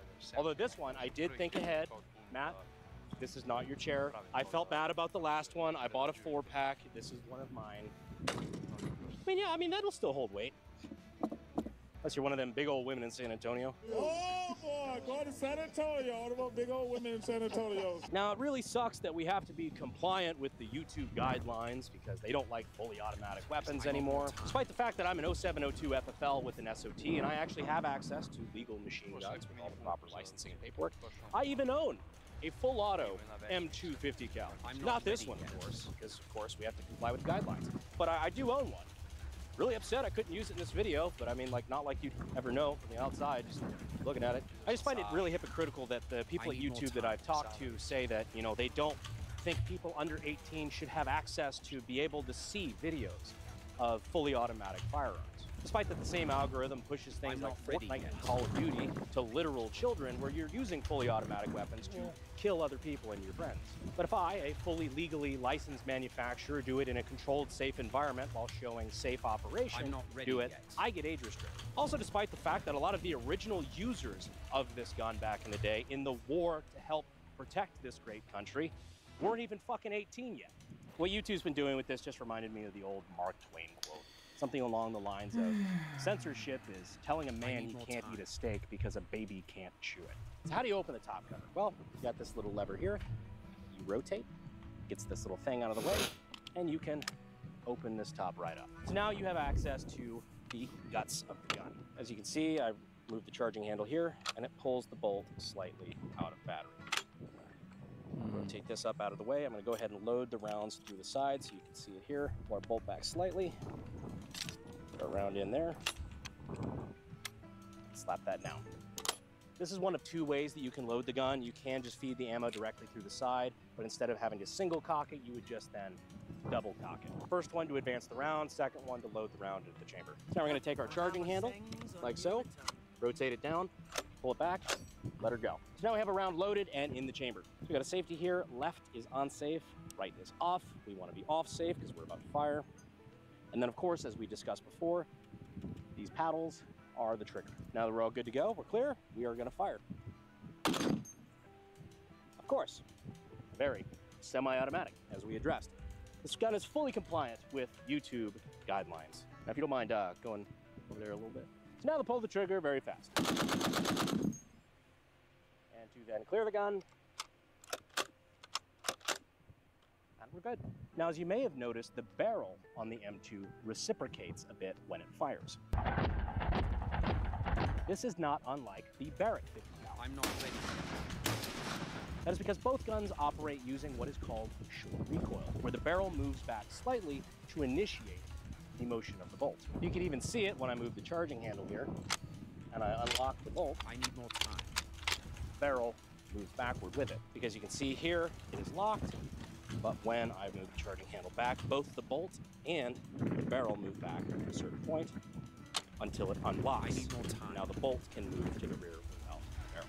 Now there's a little bit more to it, but the rest of it, well, that's mostly just some of Browning's Mountain Dew wizardry. Let's not get into all that. But if you find all this stuff fascinating, you can always check out sdi.edu using the links in the description and in the pinned comment to get your start in gunsmithing and weapons technology. So you might have also noticed that we're using a big ass optic on this thing. Not something you'd normally see on an M2, but I kind of like it. This is the Trijicon MGRS. This is their big kind of heavy machine gun optic for M2s, for mini guns. It's basically just a big old EOTech, right? It's not. It's Trijicon. They're not sponsored. They would hate me saying that. Trick to taking this bad boy off, stick your finger up through here, and pull that out. And then the second one is on this side. So this one's on the top. That up. I need more time. And then one more on this side. Pull that up, then the mount can freely move forward. That is a chunky optic. And underneath it, we have our standard M2 sights. I'm not Got our peephole rear sight with a big old front sight blade with a hood up front. This is traditionally what you would think of as the M2 iron sights. But the future's now, old man. I need more time. Put that right back on top. And continue near-peer warfare. I'm not ready yet.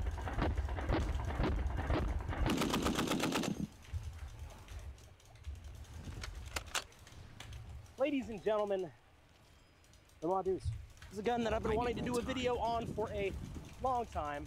Finally got the chance. Because really, the only thing better than a 50 cal is a belt-fed 50 cal. The only thing better than a belt-fed 50 cal is whenever I get my Cybertruck and I get to mount one of these on it like it's a fucking warthog. Anyhow, this was a very expensive video to make that may or may not see a dime, but that's all right. At the end of the day, I still have an awesome platform to make content that I like for you guys and kind of, you know, teach you guys a little bit about firearms, or if you already know it, hopefully entertain you. That being said, if you want to see some of the less restricted versions of things, stuff that's censorship free, even exclusive content that's not even on YouTube, you can check out pepperbox.tv. It's a streaming service that me and my friends launched, and it's already the most successful platform that's ever launched for our community. Also, as an added treat, by the time this video goes hot, we'll have posted this video.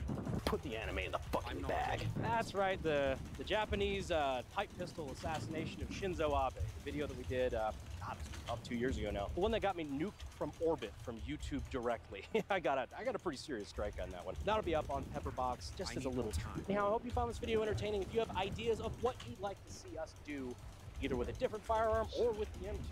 Let me know down in the comments. Go ahead and check to make sure you're still subscribed. Don't pay your taxes, and I will see you sexy YouTube mother lovers in the next video. Thanks. Imaš nove upgrade-ove za onaj... Za onaj razarač, znaš, u Helldivers. Nisi znao. ADD break.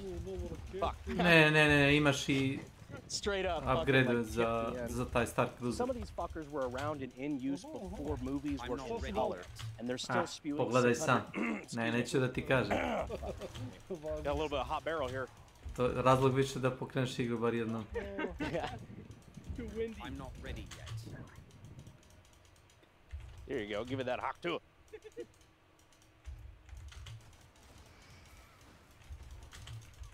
I'm not ready yet.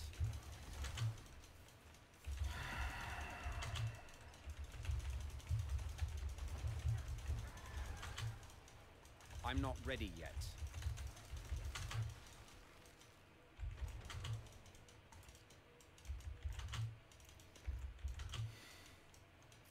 Mogu ti reći da je DLC za Elden Ring bolje od većine full igara koji su izašli u skorije vreme. Jel da? Toliko. A to je DLC za igre staro 2 godine. I need more time.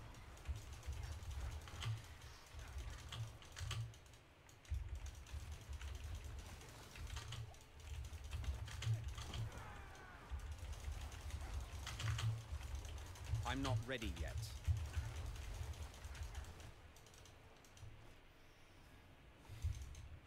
Malo elit.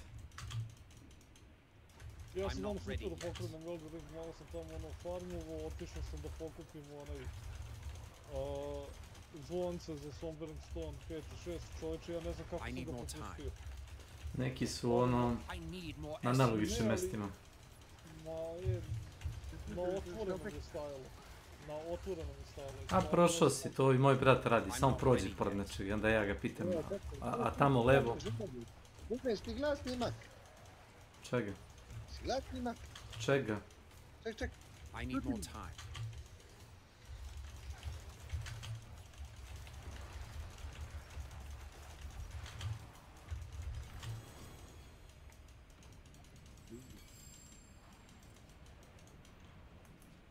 Čega? Dobro, je. I don't care. All good.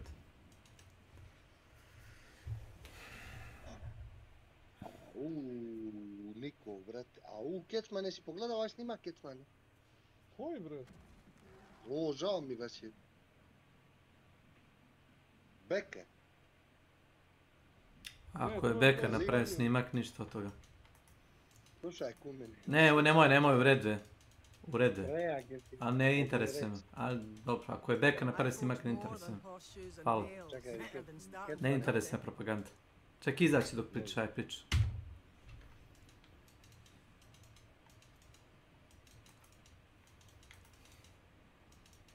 I can cure what ails you.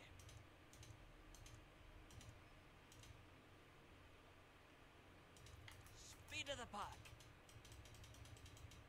Greetings. How shall I guide my hammer?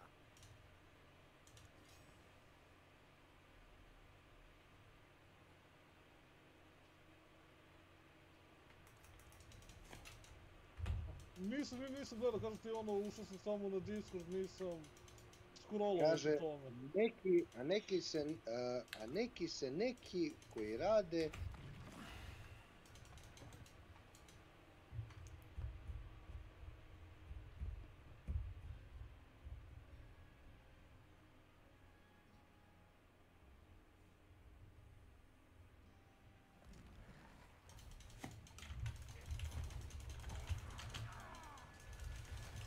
I'm not ready yet.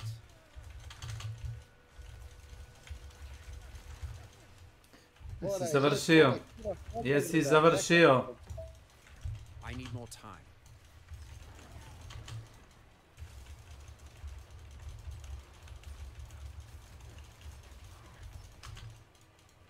I'm not ready yet.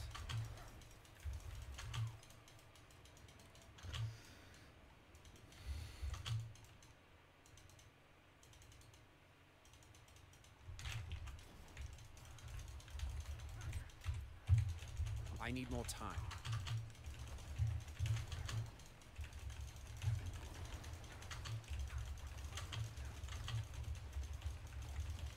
I need more time.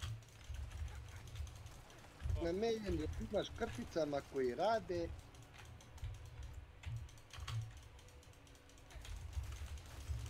I'm not ready yet.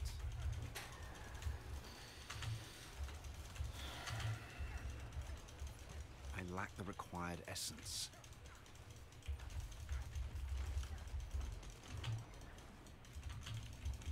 I need more time. I'm out of essence.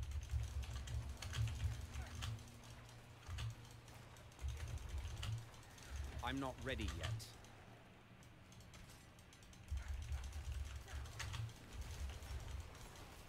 I lack the required essence. I need more time.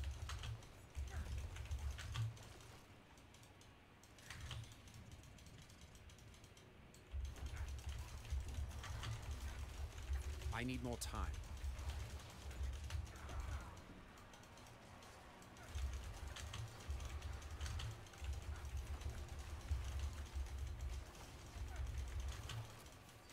I need more time.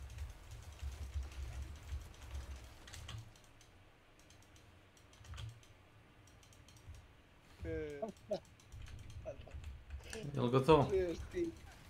Gotovo je. Hvala. Znači, pretpostavljam da pokušavaš mene da isprovociraš. Ne može da mi isprovocira ništa što on kaže, što ne znam, razumeš? A ako počinje da se rade neke... Samo malo. Jesi ti rekao, ja hoću tebe da isprovociraš, da. Ketmane. Vjerojatno možda me isprovociraš. Ketmane. Da. Je li jedan put spomenut od moje strane? Aluzije, hvala. Ne treba mi mišljenje čovjeka koji nema godinu dana radnog staža. A 40 godina života. Ne, za Kecman ne interesuje me Kecman.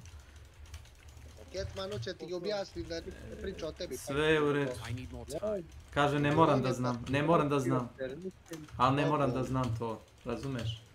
Vidiš, ne moram da znam. Ne moram da znam, rekao sam ti prvi put kad ta patologija izraste u nešto, razumeš, nenormalno, znači kunenti se sekirom ću gubiti. Znači ubit ću ga i zapaliti, evo ja ti kažem, obećavam. Zapaliti, znači neće naći DNK od njega. Znači ne mogu me optužiti za električnu stolicu, me ne mogu staviti jer neće ga naći. Neće ga naći, mogu samo svedočenje da izvuku u roku od nedelje dana. Mogu po zubima da ga traže. Ne mogu naći ništa. Kad ja završim s njim neće naći ništa. Tako, samo da nastaviš što je krenuo. Ja i Ketman. A, sve je to super. Znači, Drakula me to najbolje reka. Drakula reka ovako. Znači, ne vaditi iz usta. To me već zabrinjava. Da. Ne, postalo je malo, jebote, zaista ono... Ne, slušaj, ovo je ono, baš bolesno puno. Znam, pa to je patološki, kako sam ti reći. Slušaj, ja iskreno ti kažem... Da je gej, znam, pa znam. Gej. Boj se. On, brate, ovo ti je ono, klasično... Poremećena osoba, znam. Joker. Gledali Jokera, je ti? Jesi, sjećate neđe iziđeš. On mene. Samo moj... Izrokat će te, jes.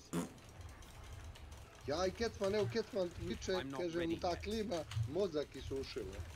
I ono, čitamo, ne možemo vjerujemo, znaš ono. A, Nancy, jesi pročitao Nancy? Nije Nena tu. Nena gdje? Džaba to radiš, nije tu. Nije tu. Možda nije tu. Nije tu. Kako da si sad još čas? Ali nije tu. Šta ne shvataš? On je... Priča generalno kume da ti imaš neku... Da, bolest rodičluka, ne moram to da znam. Ne moram to da znam. Ne moram to da znam. Kapiraš? Ne moram da znam to. Ne moram da znam, ne moram da se nerviram kume. Bio sam savršeno staložen. Ne moram to da znam. Znaš što je fora, svi su mu rekli da je Bakteo ono više dosta Steve, ali ne može da pustite. Znaš, meni se zanima sad kad bude prošlo ovo leto... Simbol ljubomorne dojke. Ili će pričati onda to samo Ne za hlađenje hlibom, nego za grejanje. Jest, to je sad, bit će centralno grejanje, Napušavat će ga za AMD onda. Aj, za centralno grejanje. Ne, koga boli. A ne interes. Kako kažu, ono, zasveli za pojas zadeni u redu, ali...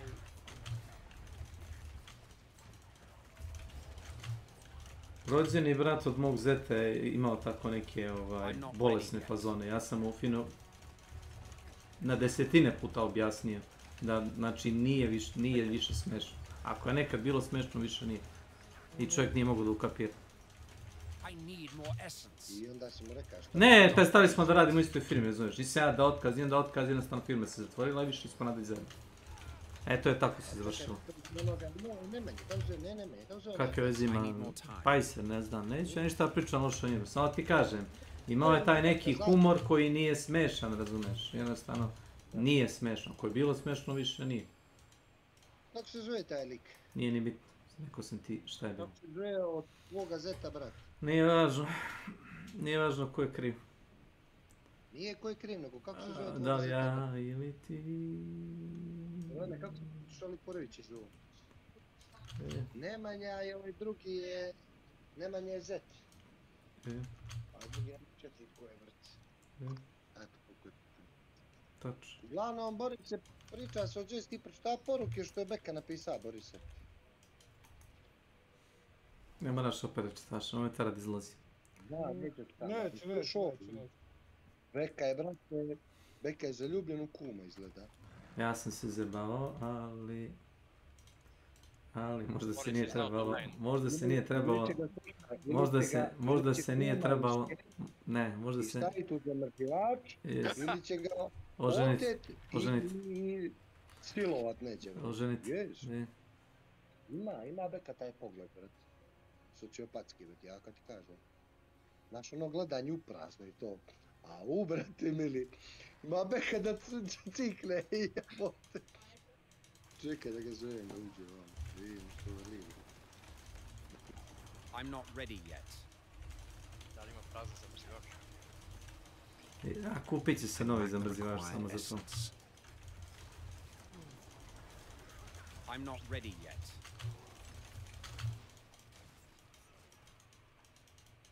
Što?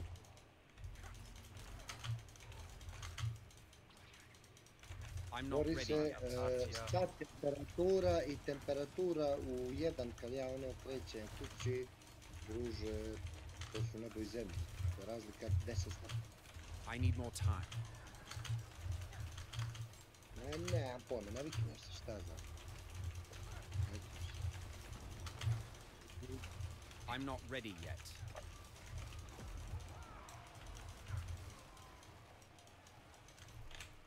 Da, znam kako ide, da.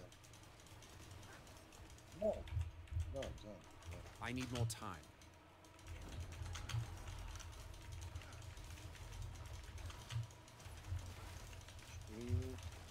I'm out of essence. I need more time. Ja volim, se ne mogu, meni nije problem dan. Ja mogu dan da izguram, nebitno koja temperatura. Ali noć, tu je već ozbiljan problem.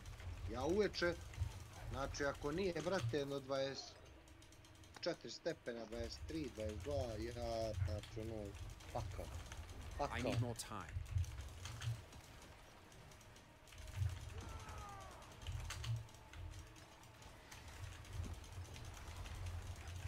Ma da, ne može vrati 63. Jel otvara neku ulazna vrata, onako da, znaš, povuče neku promaju? Koju promaju? Kako kad je topao vazduh napolje? Toplije napolje nego kod mene u sobi. Ne, ali kad si u soliteru drugačije je to, ili imaš... Zato što ima puno betona, to pretpostavljam da je to.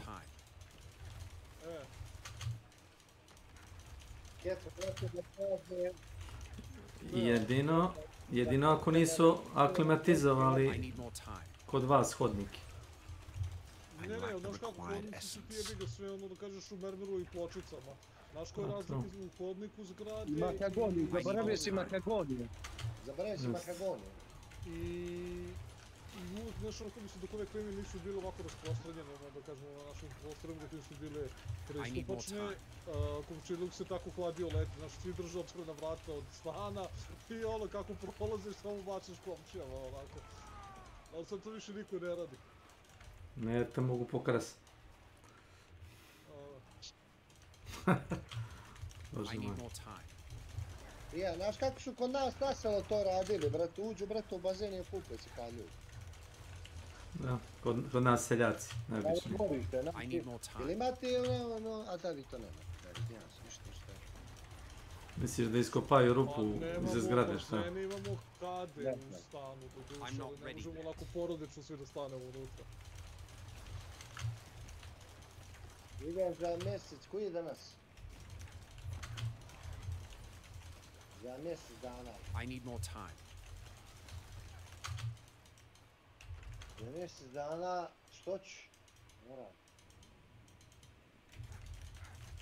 I'm not ready yet. Danas su mi došle gume, semperit, nove. Treba to da se gradi. I'm not ready yet. Koliko su ti kamperi od brojiti? Šta? Koliko su ti kamperi od brojiti? Para. Koliko su para? Novaca, da. Ovo ti malo, koliko su kući kod vas tamo? Brate, zaista, kod mene u selu možda 20-20.000 kupiš kuću. O, taman toliko su ti kamperi. I need more time. Toliko su ti kamperi. Koliko ti kuće, toliko ti kamperi. A jebi ga sad. A jebi ga, tako je, već. Znači, kamper star 20 godina ti je 20.000 eura. 20-25 godina. Kamper star 30 godina ti je 10.000 eura. I need more time.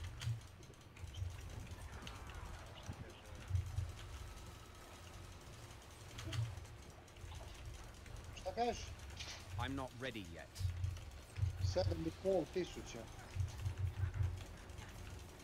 30 godina. 35. I'm not ready yet. 2018 za 31.000.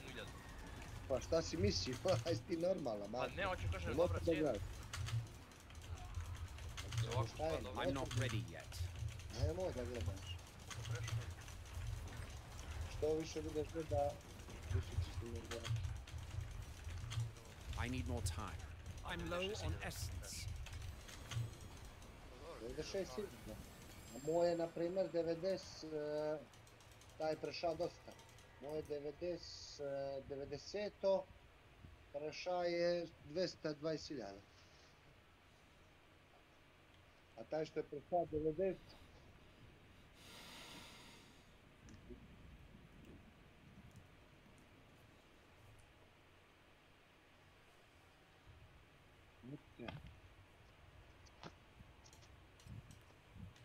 znaš ma?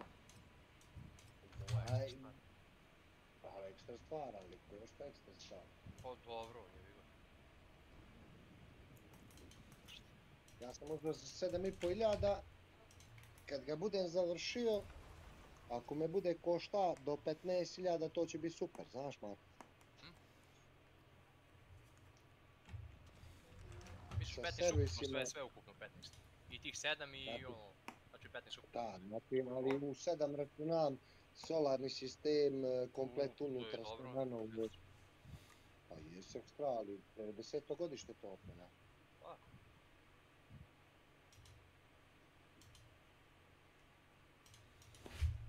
Seth, here. Seth, here. Seth, here. Ovo je sve sve Čekaj, stanki. To nemoj da gledaš. Ovo je, brate, skupo je. Skupo je. To nemoj da gledaš, Šta čuješ? te pare jebote? Da. Ma gledam ovako bez veze, ali skupo si te pare. Ali ne možeš da te prikolice glibave.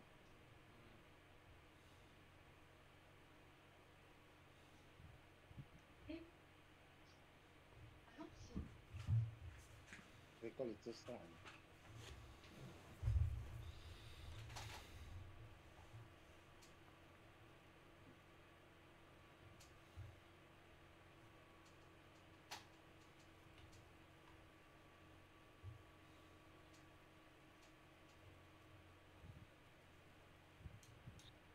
Okay, here's the deal, everybody. Diablo 4 is actually producing some numbers, and when you look at some of the core players, we're actually seeing people are kind of changing their tune. Thing is, though, I'm not here to gaslight you. Funny enough, that's not the point. I totally know that the Diablo 4 is no longer meh, sort of opinion Venn diagram, can only really expand outward slowly as patches and seasons roll on. The vibes very much for most people are, it's like Diablo 3 plus Loot 2.0, but without Reaper of Souls. You know, the thing that actually brought content and really tried to push the game forward. So today we're basically going to see, do they have a chance? Season 5 is pretty intriguing, but there are some big concerns. Look at this quote from Riker. Is Diablo 4 Season 5 in danger? Let's find out. I think it'll be fun. First up, I'm going to talk about what went wrong. So, Rod Ferguson spoke to Windows Central about Vessel of Hatred a little while ago, and he had some decent insights that kind of help us explain why Diablo ended up the way that it was. Again, and I say again because both D3 and D4 launched essentially with borked systems. To TLDR what Rod said, right? They went in the Diablo 2 direction for D4 rather than double down on the Reaper of Souls direction. Now, of course, if you've been playing Diablo 2 Resurrected, that might ring a bit strange for you. His point basically is, like, big grinds. Longer gameplay. So very much not the gigafast chain running greater rifts that you would have been used to in Diablo 3. Now I do think there's been a little bit of a benefit there. I do like having a death limit rather than a timer. So but anyway, to say that that team has had a rough few years is an understatement. Like version 1 of D4 was actually an over-the-shoulder action role-playing game. That would have been completely different. Who knows, maybe they were trying to take on Babylon's Fall. Anyway, that was super hectic and the stakes were super high. Blizzard was basically screwed for ages. Really big and really expensive, and then of course all of the awful PR and an environment where Riot Games were just down the road offering massive amounts of money, some of which would prove to be perhaps a little bit unsustainable given that, well, they announced a big 5-year plan, and I suppose as 5-year plans often go, it didn't exactly work out for them. Anyway, overtly D4 is a massive success, the fastest selling Blizzard game ever, and things quickly went wrong, just like they did last time. And you can basically see why. It's all about hypothesis, right? As Rod said, Diablo 2 is a pretty different game, more of a slow grind. But for Blizzard, right, a game has got to be mass market. That means big, high budgets, lots of fidelity. So what they essentially had was a minimum bar of just expense that was super high, and a design hypothesis that essentially was untested. And remember, they did not do any endgame beta testing, and the beta testing that did happen was late. It absolutely wasn't good. And if you're wondering why other action RPGs can just hit community feedback faster and actually give you the exact sort of game you want, basically it's because those are games made by fans, directly for fans, and not necessarily for legions of new fans. New fans would be nice, but hey, it's Blizzard money. They've got to try to get Call of Duty people playing Diablo. And we know they think that because there's Lilith running around in Call of Duty. Now, to do a quick dive into the numbers, because I like it when we can be grounded in just some numbers for our discussion. Okay, here's Steam for Diablo 4. 20,000 reviews all time, 2.5k recent. All-time reviews are 71% positive, while recents are 77. So you can see that is increasing a bit. Now, Steam is obviously not the core Diablo audience. At launch, 10 million people were playing between console and battle.net. And since then, both Steam and Game Pass have happened, which probably have increased the player count pretty substantially. Now, for actual play numbers, we're limited to just Steam, and see what the rankings are over an Xbox. So here's the Steam chart since November 2023. You can see that it opened to about a 10k daily peak, at least that's what we're settling into. Season 2 and Season 3 did not have big staying power. Season 2 was a little bit of a miss, most people thought. Season 4 is a massive spike. Pretty much had the game going up to around 29k and then hovering at a strong number, and then it surged. On June 9th, there's a spike that set it to an all-time record of 39k players, and that rapidly dwindled to 11.5k. You can basically see their anniversary event, free weekend, and of course the Xbox Showcase just getting more buzz and eyeballs. And I do think that with the XP bonus, people get excited. You probably pull forward a lot of playtime from the future into right now because people know they can play more efficiently right now. So I think that probably is responsible for both the spike and of course the dip. Now all this means that they are teed up for Vessel of Hatred, but of course before Vessel of Hatred, there's Season 5. Now, the idea for Season 5... Znaš ko je odgovorni za ono, Nenad? Season 4 didn't for loads of people. Season 4 was Matke. interesting because Kada basically Slavko it detaj was lik, them moderator. acknowledging that some directions were wrong and changing a lot of the fundamentals. Ne znam ko je Matke, ali on se šegač. Good, but of course, what people want is new features, new experiences, something to actually make you want to play rather than less pain. And that's why when I saw why I... Pa to sam rekao, nema smisla te zebancije i gluposti. Ne zna Nenada, kaj mene ona je banuo pa ništa nisi uradio pa je se rujan. Cajko. Ne mogu da te odbanujem. A možeš Slavko Mislim da je automatski moderator, rečeno ti je da caps lock, kume, imaš auto cenzuru na caps lock, jel čuješ? Bot upozorava 10 puta da prestaneš da pišeš caps lock i ti nastavljaš i automatski ban. Razumeš? Da probam. Ne, aj probaj, aj spamuj malo da je. Zbogom kume, čujemo se. Na svakom Discord kanalu po defaultu je uključeno. Znači čim spamuješ više puta caps lock, znači upozorenje ban. Više možeš bez tih malih slova i neke pristojne rečenice, ne Napišeš jeboti pas, ne, možeš nešto lepo da napišeš. Danas je lep sunčan dan. Ne možeš šta ruži. Ali velikim slovima sve. Ne možeš bez veze.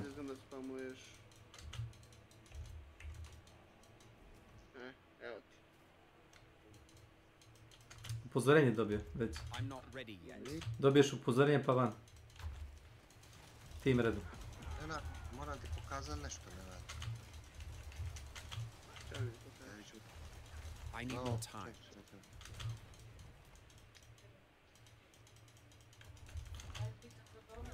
Gledaj koliko sad košta, ne radi. I'm not ready yet. Gledaj koliko sad košta, ne šo. Nema veze koliko šta košta, bitno je da si zadovoljan trgovinom. A koliko si platio sine? I'm not ready yet. A nisi ti u plusu? Pa da, nisi ti nije u plusu. Jesi ti zadovoljan trgovinom inicijalno? Da, APC. I'm not ready yet. Može da se bavi jeftinije. Može, bez garancije. Može. Nakupujem, prodajem, može. Nemaš garanciju. Može. I'm not ready yet. Da. Sigurno da može, kako ne? Jesi siguran? Može. Kume, 56.000 bez garancije. I kad ti rike možda ga polomiš. Može, nakupujem, prodajem. Rekao sam ti, bez garancije. A nećeš ga kupiti, si lud. Da ti proda neko škart stvar od 100.000, 200. I možeš samo da je slomiš kad ne bude radilo. Šta je s tobom? Gdje da uzimaš to polo? Planira da otvori džerdap. I need more time. Pa da ima struje dovoljno. Šta ćemo? Vlado, znaš da sam kupio kantera, Vlado? I need more time. Counter Strike jeste 1.6. Šta će ti APC za Counter Strike? I'm not ready yet. Ne zebavam, rekao sam Counter, pardon. I'm out of essence. Što zebavam? Vlado, kupio sam Vlado te troluje. Camper kombi, prikolit šta je već. Jeste, Counter Strike. Ili ja ću da farmimo. Ja već farmam. Brate moj. Ti si kasni. Ja, pa što mora te viče, gledaj šta radim. Kako može Milan da špionira šta radi? Može ti. Nije zabranjeno. A da, možda se joinuješ. Pretpostavljam da mu... A ne možeš, zato što radimo ovaj pit. Da čeka da završimo ovo. Jesi ti nešto te ideš na Island? I'm not ready yet. Gdje? Na Island. Na Island? Islam, da. Islam. Kao imam. Okružujemo dinamitom i da pođeš tamo vretem gdje koga me visu u Rusiju i da se aktiviraš. Da budeš aktivni član. Da postane imam. Ma ne, a znam zbog toga, ali ima još nešto. Evo, kaže neki lik, ima neka organizacija Kurac Palac. Da. Sredinom septembra se ide. Gdje? Na Islam? Na Island. Na Island će se ide u septembru. Na Island. Island, ako kažeš Island, zvuči kao Islam. Ako kažeš Island, ne može zvučati kao Islam. Ako kažeš Islam, onda Islam. Islam.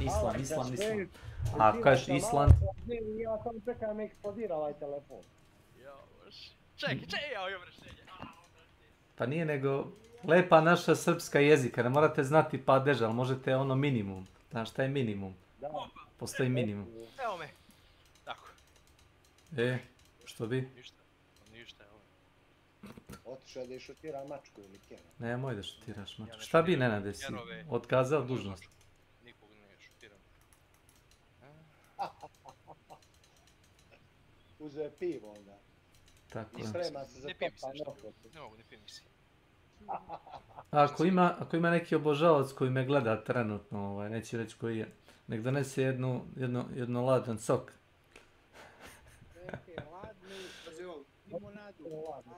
Ako ima neki obožavac, nećemo reći koji je. Neku pali tugla. Neku letvu. A sad se dešava to na Islam, brat. Na Islam? Šta se dešava u Islamu? Jedino što ne valja ovaj maksimum Estus. Ne znam kako da ti pošaljem, brate, ovo nema da je sposobno. Pošalješ u general... Šta ne valja? Ne znam kako da ovo prekopirao iz grupe neke. Čekaj. Upalio na ovo, Evo ti. A šta sad pošaljem svi da vidite pa svi da krenete, pa nije fora. Jeli vidio? Ti treba maksimalni resursi to. Nenade, šta je ovo, Nenade? Evo, Nenade. Zlato mali opet. Evo. Evo ti na Messenger. Neće da nam pošalju General Gaming, da vidimo mi. Dobro, vrate. Bolje od toga. Rekao sam ti... Neći da odem u Islam, da kritikujem. I sam da se aktivira, ne čo. Ti, radi. Dinamit. Meni spomenuo nešto pre neki dan, znamo o čemu je stvar i to je to. Mora sve vi da znate, jao. Dobro je, čovjek prelazi u Islam, pa šta sad?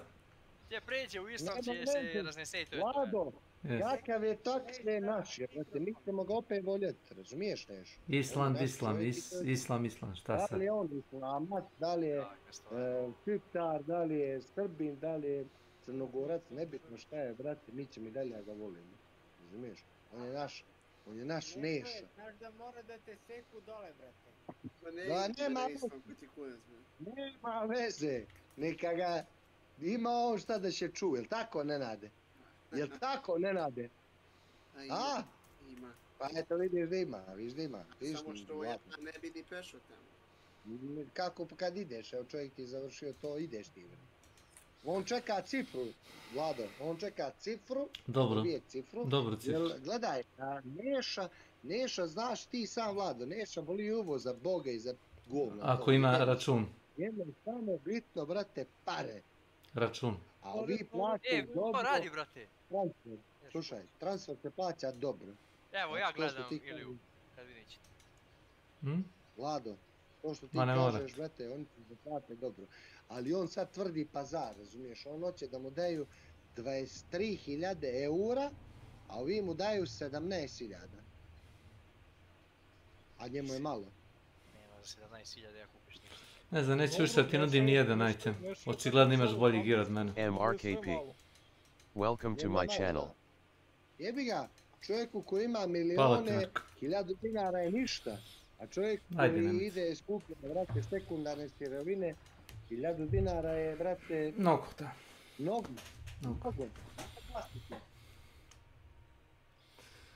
Znaš kako sam izbejtao ovoga bota, što Kecman je rekao da su to bot accounti.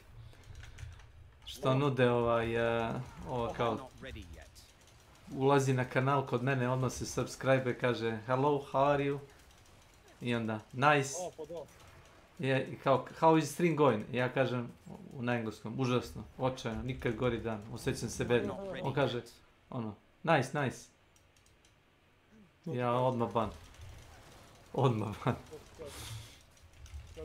Znači ja i odgovorim. Znači namjerno sam isprovocirao, razumeš, reakciju, ljudsku reakciju. Znaš da ne grešim dušu, ma kako. To sve.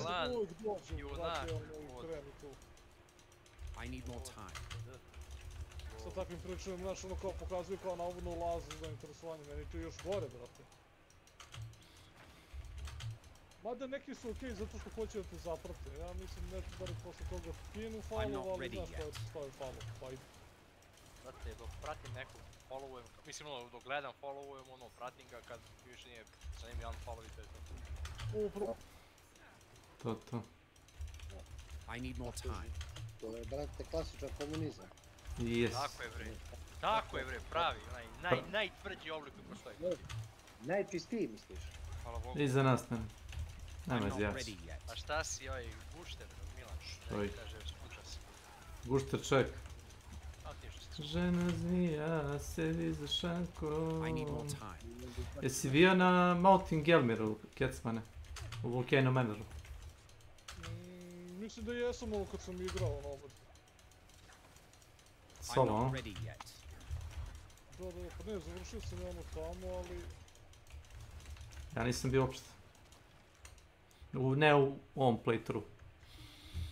Aha, mislim sam završio da kažem relativno sve. Dobro, mislio sam neke samone, pošto treba par stvari da uradim na planini. Kao ne znam pojma... Šta si pravio opet? Ti dalje koristiš dvoručno oružje, ja sam ti rekao da gubiš jedan aspekt. Znači ljudi rade svakako... Ali imaš aspekt koji će ti dati taj DPS Kecmane za Boga. Pa nije baš. A šta nije? Šta daje Moonrise? Ajde, šta daje Moonrise? Moonrise ti daje brate ono svaki 4-5 attack. Dobro.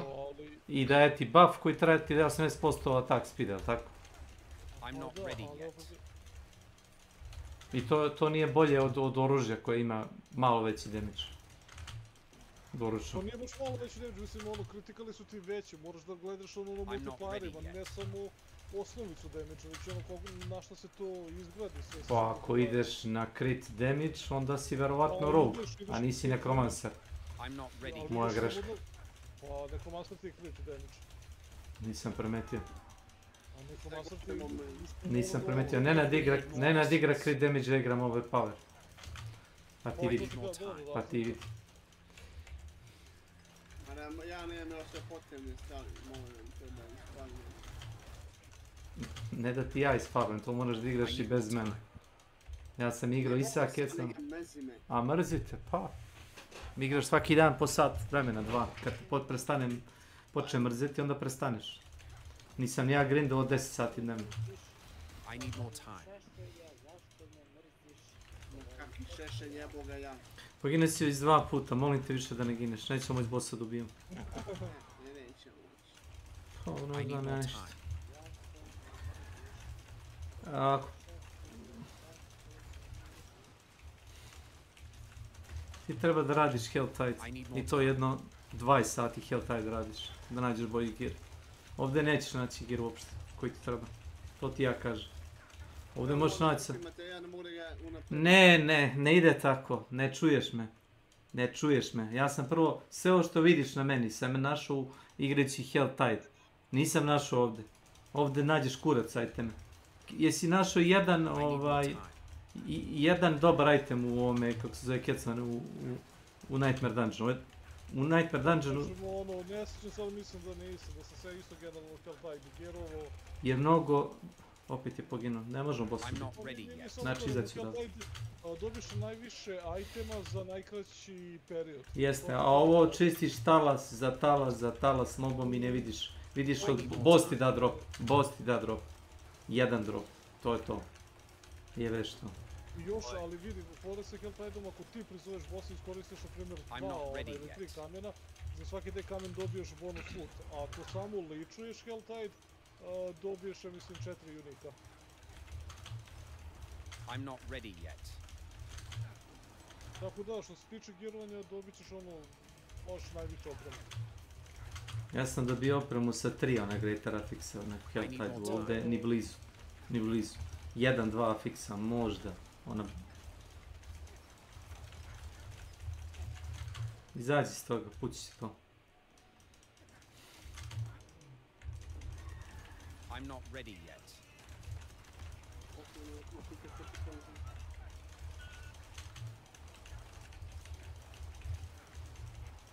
Ovaj Milan je stvarno laš Crnogorac. No, man. On je Srbin. Lažan. Znaš koliko sam ga puta zvao, slušamo Gusta, neće. Dobro. A jebi ga Ilija, šta sam, ga vi nećete, a je, pa nećemo ga reviv, nemoj se bavati Ilija. Šta? Ja sam rekao da je Srbin. Nema šta.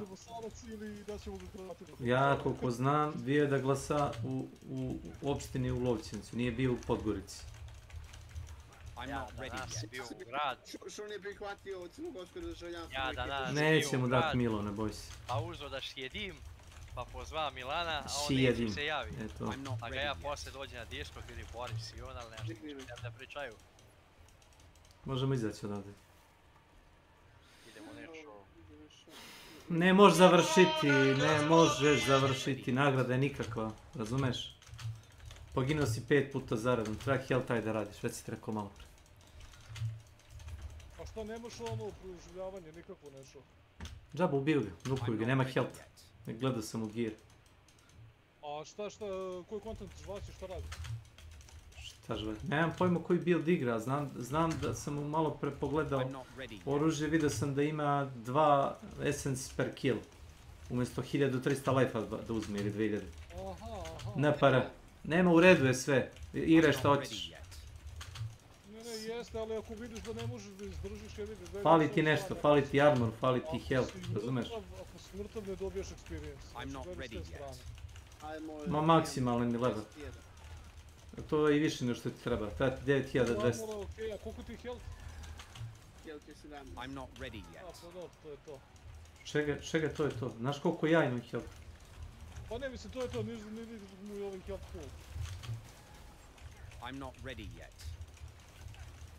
Evo, samo ću ti reći, nemoj samo da se ljutiš na mene kad s nama. Jer sećaš šta je bilo Rogue Barbarian kad smo igrali, kad smo išli Endurial? Jer se sećaš onu fajta kad sam te digao 3-4 puta? On je melee i tank. I trebao bi da više može da istankuje nego ja. Međutim, nije čovjek imao healtha i boss ga jednostavno nukuje. Baci mu ability i ubije ga. Meni baci i meni skine pola healtha i preživi. Da si sad poginuo isteklo bi nas ovo vreme. Evo ti ovo, stani. Evo ti. Ne znam da li ti vredi, ali ima više healtha nego to što ti imaš. Ako već nosiš dvoručno oružje.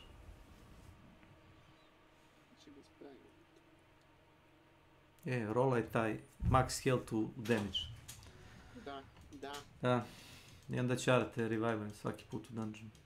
A ja pravo nema ni pointere ga revivujem, zato što gubiš vreme svejedno gubiš vreme. Ja sam htio da kažem, ako ne može da preživi dungeon, onda najbolje da stoji pozadi, a ti da mu završavaš posao. Mogu, ali mora se pomenem mnogo više. Pomenem se ja. Si vidio mene da stojim? Pomeram se kad god vidim ispod nogu da mi se nešto vrti, bježim.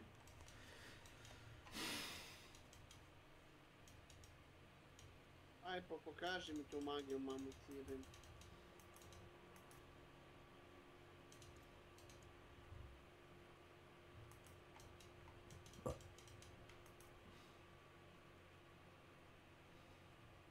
Mislim, ti sad skupljaš materijal za gear koji nemaš. Ne znam šta kaže. Evo izmenjali smo. Eto mene, eto vas ne radi. Eto vama, rata s Turcima. Sad kad dođe Milan i ako hoće nešto da priča ili bilo ko, samo pustim Gusa na najjače moguće Ja onako lagano uživam, slušam. Slušaj, ko ti brani? On ti je metalac, a ne crnogorac, znaš?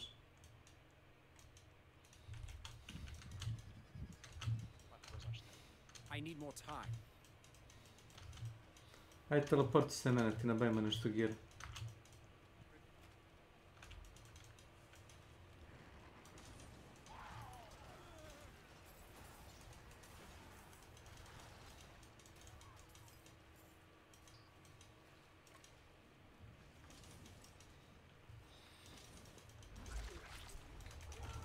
I need more time.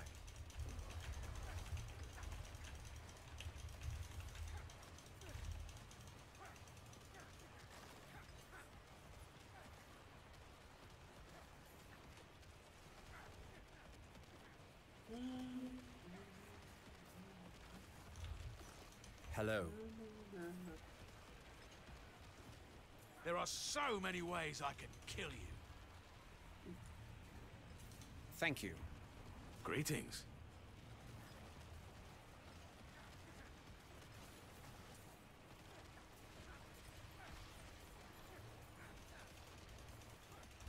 I need more time.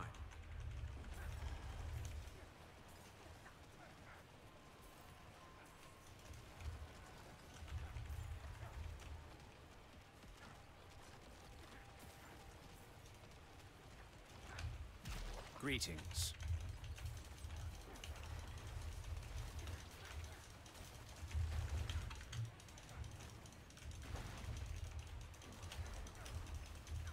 I'm not ready yet.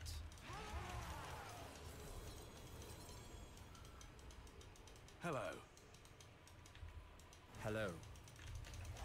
I need more time.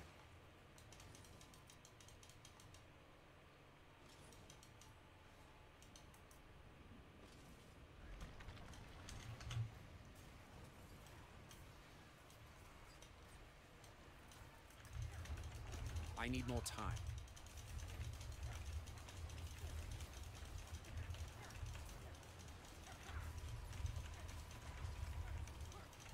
I'm not ready yet.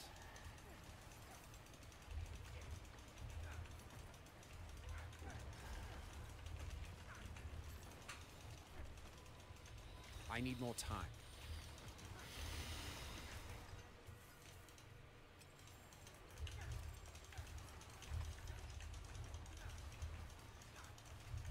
I need more time.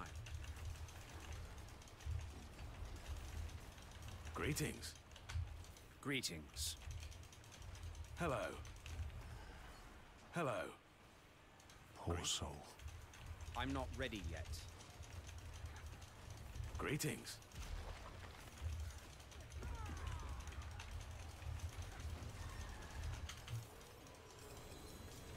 Hello. I appreciate that. I could use some assistance.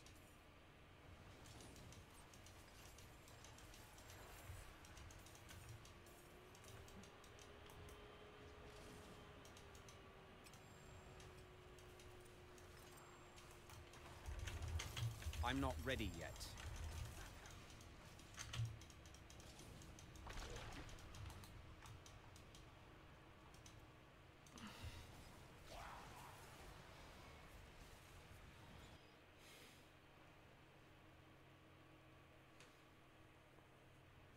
Jebi ga, Nenad, ne znam šta ti kažem. Ne znam šta ti kažem. Ne, ništa. It is done. Always back for. 13. Bud. A, Nenade, Šva kad ćeš budari. čuo muziku? Nije, tad bugaj. Kad će, Nenade, da se napijemo po pički. Šta pi pičke? Kad raidamo neko selo, Nenade, pa posle se napijemo. Da kažeš da rejdzete? Raidamo. Pa proći i poređamo sve. Nemam za banceku ništa. Da će bude ona fora ono, ko ovdje najjači, ja? Ko je ovdje najjači, ja? Ajme otvori ovu teglu. Ajme otvori ovu teglu. I'm not ready yet. Treba auto da mi se pogura. Smo mi nasilni. Ja, jes. Čuti, I'm not Nenad, ready čuti. yet. Cveti me, govorim ako... Akta non verba. Šta, dela ne I'm priča, not a? ready yet. Tako je. Verba.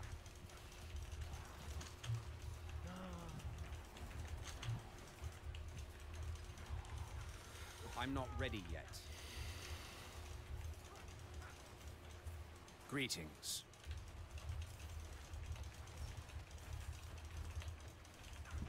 I need more time.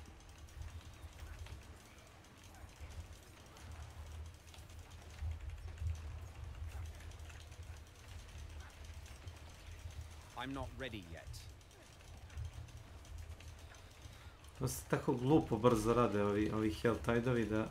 Znaš za koliko sam bio isfarmao one kako zovu zlatne škrinje. Za 10-15 minuta možda isfarmaš sve one zlatne škrinje uz ove oblasti. I da uzmeš sve one resurse koje ti da bukvalno, koje možda uzmeš maksimalno iz jednog Helltide. I need more time. Vivere este militar. Da li ti slažeš?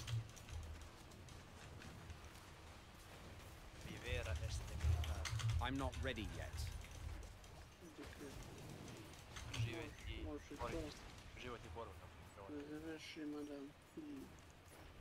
I'm not ready yet. To.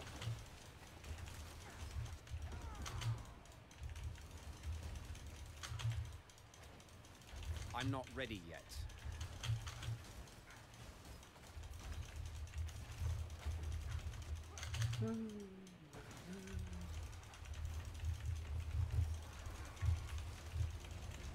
I need more time.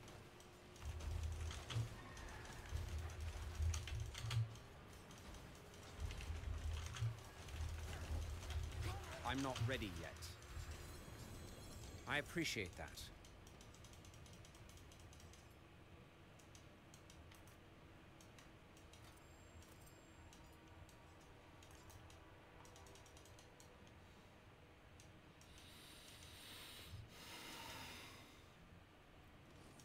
Koliko treba? 500 ili 600 za dve zlatne škrinje iz jedne oblasti?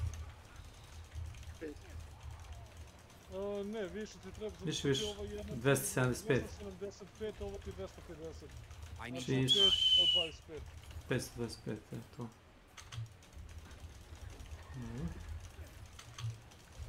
Ne volim da ne ostavljam kusur, to mi ide na živci. A Blizzard je tako napravio da ne možeš da preneseš u sledeći Helltide. I onda se osjećam kao da gubim vreme, razumeš? Skupljajući te Cindera, ne mogu ih iskoristiti. I'm not ready yet.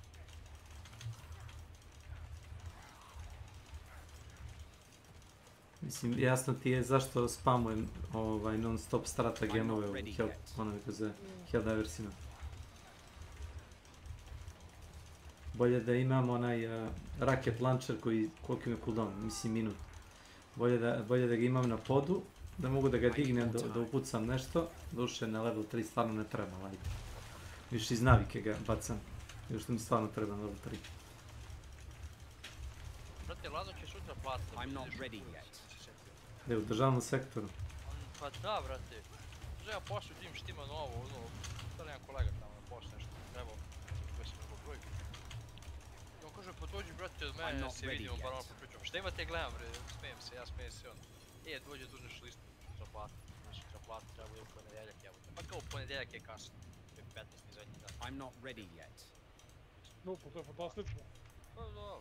I nema sve na vreme plaćali, ako je 15. u ponedeljak, plati nam petak, recimo.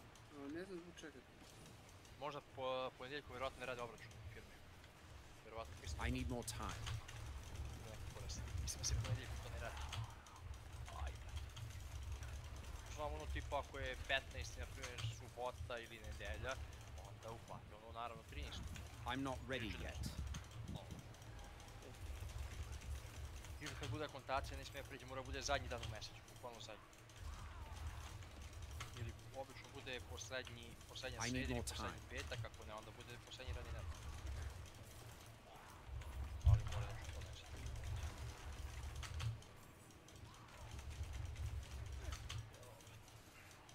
I need more time.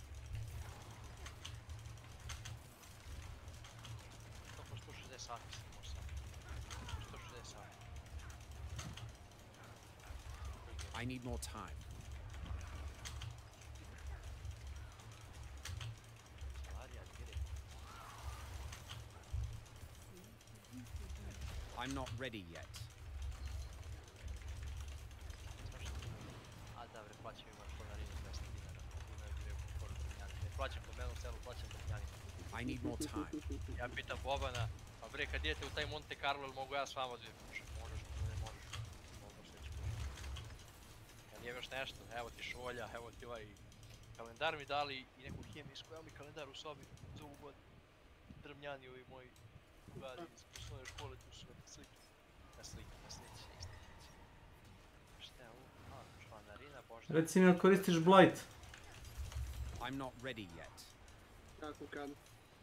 Da li ga imaš kao skill? Ne da li ga... Imam tamo upaljen nije. Vidiš da se indikat koliko mi se odbija jebeni pusto. Koliko to zama sindikat, Marko? Ovo sam našao, ne znam da li imaš ovo. 1800? 1200.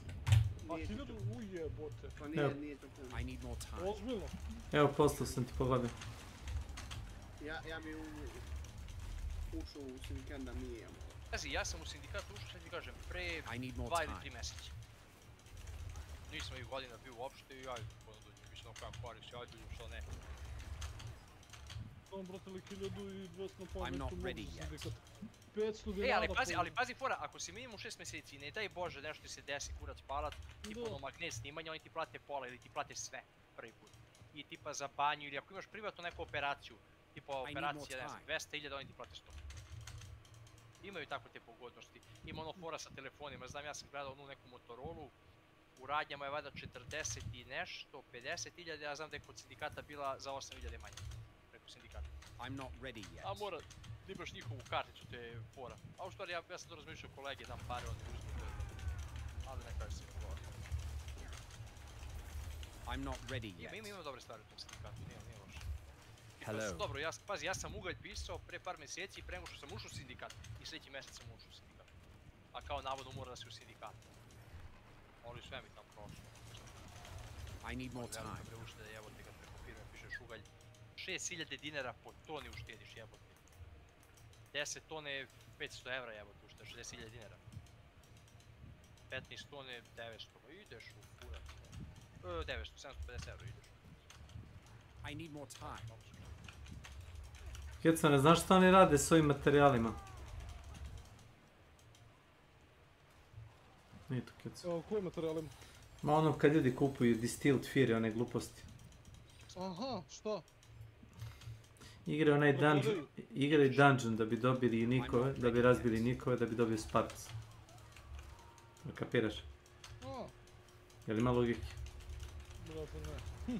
Pa znaš kad igramo onog bossa, razumiješ šta je? Znam bre, ali 200, znam. Moraš se u Nightmare Dungeon da odigraš i onda moraš se boriš sa bossom, znači mnogo vremena. Znam, ali... Ne, šta? Ne moraš. A ne onaj iz onoga ledenog demona, to nisam siguran. Možda ljudi imaju neku foru za speedrunovanje toga dungeona. Ali recimo imaš onoga, kako se zove? Onaj bre, Grigor, jel tako? Da, Lord Zir i to, da, ne, to okej, da. Ali ne baca on toliko unikova. Ma dosta ti je jedan, razumeš, odigraš 200 rano i to ti to.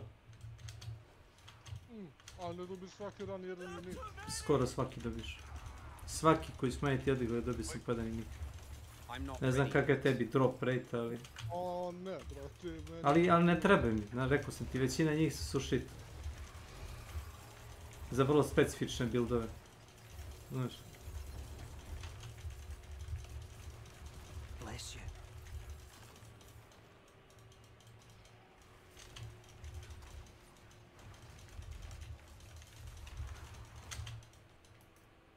Mislim, pazi, ja sam isto ove unikove u većini slučajeva ono polupao. Pa nisam baš... Otprilike zadržao sam, znaš, kao jedan, možda dva od svakog. Pa to sam ja. I'm not ready yet. Kao što rekao, to su unikovi za vrlo specifične buildove. Ne rade na random, kao, znaš, varijanti. Kao, nabaci gomilu unique itema i kao, nema pointi. Znaš, nema pointi. Što se tiče sezone 4, unikovi baš i ne služe ti nečemu. Pre si mogu, imao si buildove sa par unikova, ali sad baš i ne. Ma ne, nemaju point, budući da možeš da customizuješ gear kako ti hoćeš.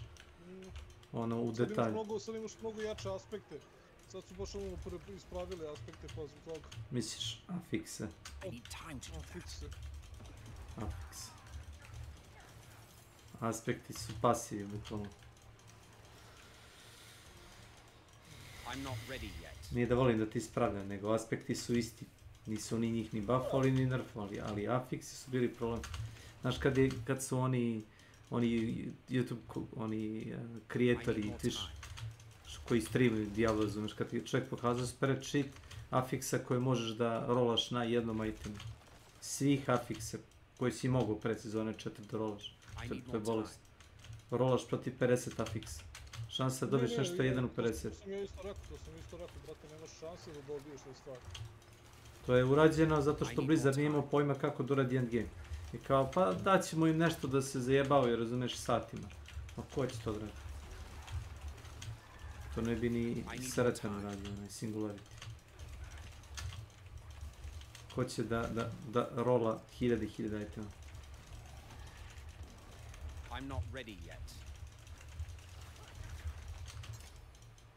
Ne, meni sviđa sve ove promjene koje su došle sa sezonom 4. To sam rekao, meni se mnogo dopada, napokon ono kažem, evo ti imam osjećaj da mogu da igram igru. Ono je bilo, brate, užas, čovječe, dobiješ dva maksimalno, brate, dobiješ staca na opremi i onda kao ajde. Ne, od koliko je bilo? 5 statova, jeli? Ali već... 4 si ima. Pre sezone 4. Da, 4, znači sad su kao smanjili na 3, ali su izbacili gomilu onih, ono što nisi mogu da isprediti. Ne, sad imaš 3 kao ta afiksa, ali 2 biraš sam. Do određene granice biraš sam, znači postoji. Pa da, ali dosta su izbacili onih bullshit statova. I dalje ih ima, rekao sam ti, life per second, znači je... Life per second, ali znaš, opet nemaš sve ono stvari, čovječe, sjeti se što taj sve ono bilo. Znam, Damage on Tuesday. Sjećaš toga mima. Pa to, Damage on Tuesday ili, znaš, ono 2 puta, ali u sredu. Ali naravno sa šansom. Mislim, znaš, to kažem, mislim da je ova sezona mnogo... Wild Berserking, 10% šanse za 5% attack speeda. Pogledaj ovako, Ilija. Sad, kako smo igrali sezone? Završimo one kao achievemente za sezonu i više ne takvimo za sljedeću. Ne treba ti. Nemaš šta da igraš. Ali gledaj ovu sezonu smo, brate, i farmali i igrali. Pa ne samo mi. Igrali ga, mi svi. Znaš, ono, igrali van sezone. Ono, preporodili smo se s ovim. Pa ne, napravili su igru kako je trebalo da budu 1-0. Od samog početka je ovako trebalo da budu. A ne, brate, čekamo godinu dana, brate, da igra bude... Da kupiš igru i posle godinu dana da se neko seti da uradi kao taj quality pass. Kao je, pa možda treba ipak ovako. Pa šta nego treba ovako. Ne, ono što se kaže, brate, zaista namjerno su to tako napravili, ono, bukvalno su ispravili igru pred DLC za prodaju i to je to. Što kaže, brate, nisu htjeli da ti daju da ono trčiš kroz grad, da bi mogli da zagledaš drugi ljudi njihovu estetiku i da idu na to da ćeš da budeš ljubomoran i onda ćeš štetiti da kupiš estetiku. Ma ko voli me kurac. Aj, brate, ono. Ne znam, kanabični seljak. Ovo ti gear koji dobiješ na free battle pass. Ovo što ja nosim. Kad si me ti pitao zašto ne uzmeš onu kozmetiku iz sezone ako si uzem. Pa to. Ma kak, pa nije me uopšte interesantno. Makar da je probaš ovo... Jedino što sam uzeo ona kruna za glavu izgleda kao lower of list, eto to. To je korisno, ali to ti je free. Pa viš, nije ni to bilo potrebe da se uzima, ajde. Otvorio sam... Da? Zaista ne vidim da likovi koriste uopšte te, brate, Battle Pass kozmetike. Konja. Konja stvarno, imaš onog belog konja, ne znam da si vidio.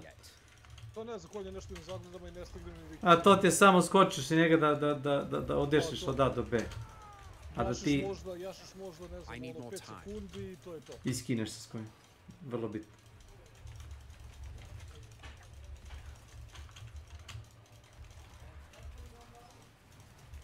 I'm not ready yet. Znaš da sam otvorio već 3 sanduka. I otvorit ću sad i 4.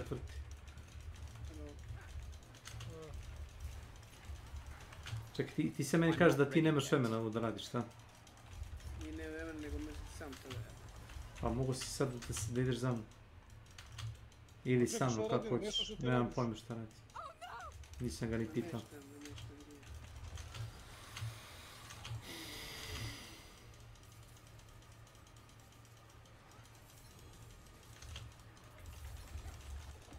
Kažem, brate, mrzite, rekao, pa ceo Diablo, mislim. Sad je još i dobar taj, da kažemo. Marvelous. Welcome to my channel. I need more time.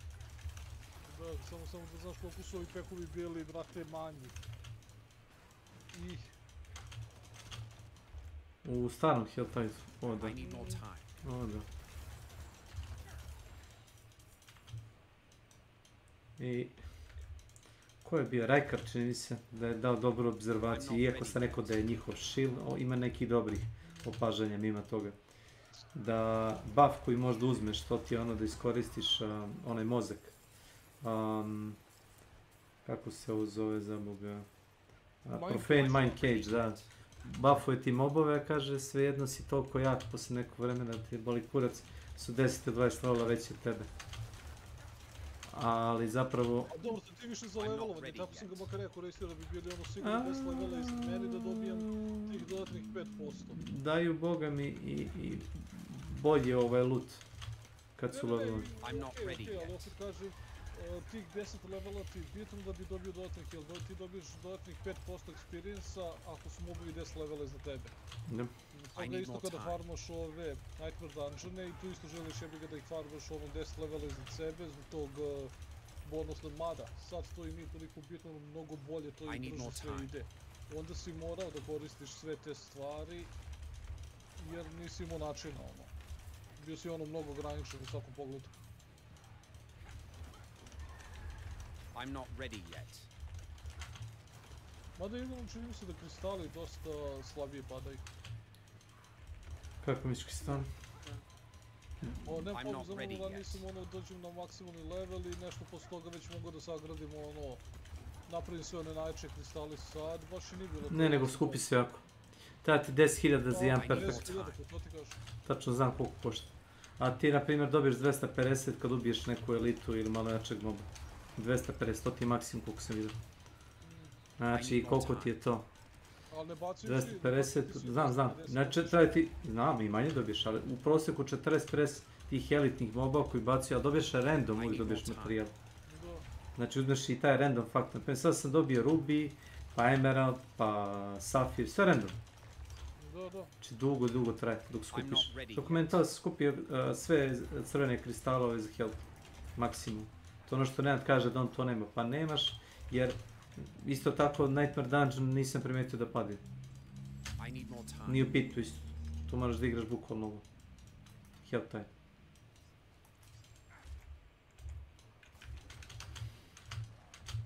I need time to do that.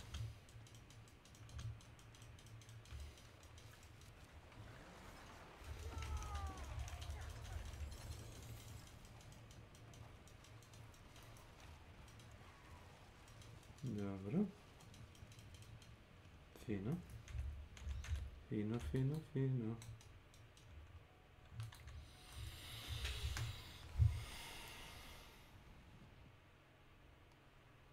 Na pola sata sam otvorio sva 4 sanduka. No, to ti kada imaš dobar kill power. Pa ono sam prolazim kroz njih. Čak i kad se spone ona elita, znaš, oni Hellborni, ono, nešto. Kroz nebito. Ja i dalje imam neku blagu nevericu, ne mogu da verujem da sam uspio se nateram da otvorim sve baragone. Što? Ne znam. Pa nije to teško. Pa nije, ali kažem ti jebate, trebalo mi 400 done da to uradim. Ovo niko nije skoro kupovao. A ove boce da skrbi. Nenad juče i ja smo prodavali liku. Čini mi se, koliko si ti prodao? Za 200 miliona, ili? Da. 100 krvi. 100 ove krvi. To je za Lord Zir. Ne znam zašto baš Lord Zir. Možda pada neki specific build, neki tipa za barbarija, ne. Ista stvar, i zato što je lako, mislim lako, uslovno rečeno nemaš da šetiš nešto do njega, kad ga završiš, bukvalno izađeš ispred njegovog dungeona i brz ti je. Ti valja ovo, Nenad, da? Evo samo da završim craftanje. Dobro, prestani da craftaš zato što sam te pitao ti valja to. Nemoj da craftaš, pogledaj šta si ti posle. Jeste ti viš moj stream, vidiš, jel? Da. Šta misliš? Jel tako? Pa i to ja mislim. Znaš? Da, live per second mod. Vidio.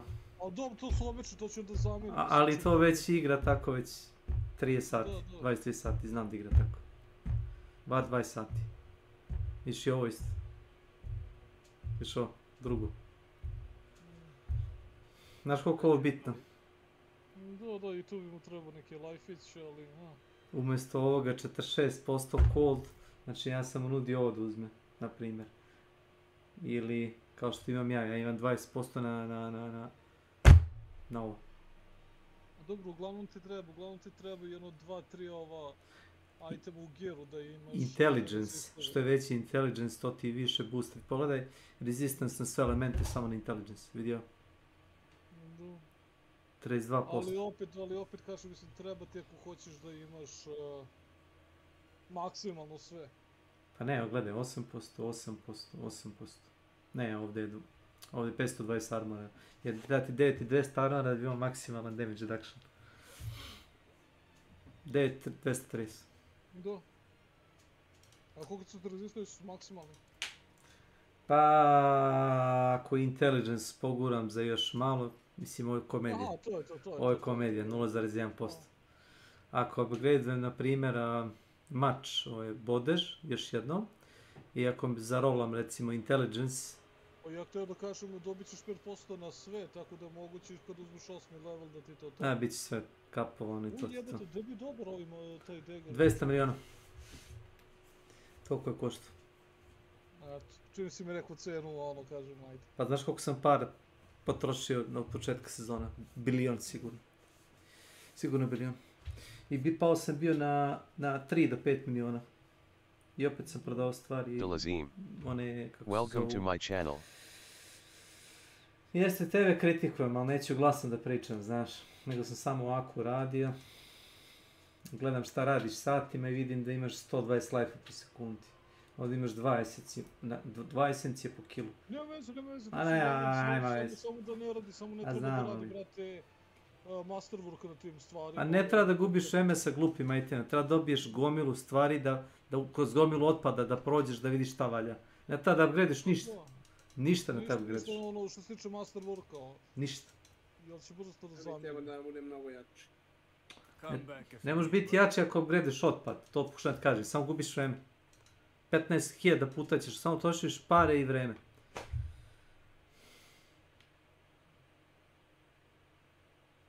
A da bi dobio ovu kacigu, ja i Ketman smo napravili 3 ili 4 karaktera, koliko je bilo? 3? 3 karaktera smo napravili. U sezoni ovoj. I maksovali smo reputaciju sa Iron Wolfovima. Sa svima. I svaki od njih ti da, kad maksuješ reputaciju, svakog karaktera dobiješ po jedan ovaj. Spark. Jest. A jedan dobiješ kad uradiš sa prvim karakterom kao taj challenge. I onda imaš 4. I za 4 biraš koji hoćeš taj unik. Imaš određenu listu koju praviš i jebem ga. Možda ovaj nije najjači stvarno. Mislim, gledao sam Grandfather je stvarno jak, na primjer, za barbarijane. Jeste, ali sad se gdje ti kažem, generalno samo ga barbarian koristi u buildu, razumeš? I to je zato što ne mora da ga koristi, znaš, ono tako da... Ne, ima jedan od 4 slota, razumeš, ne mora njim ni da udara, samo da mu stoji tamo. Pa zato ti kažem, razumeš, zbog toga samo znači to je item doslovno samo sa barbarijana.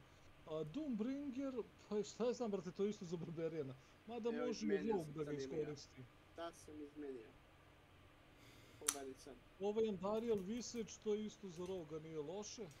Ja mislim da radi Poison. Kaži?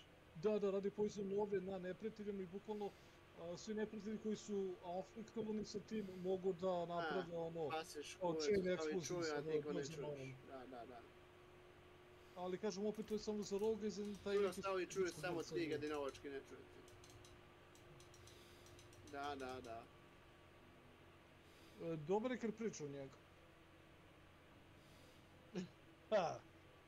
Joj. Pase mi on. Pasaš, mudaš.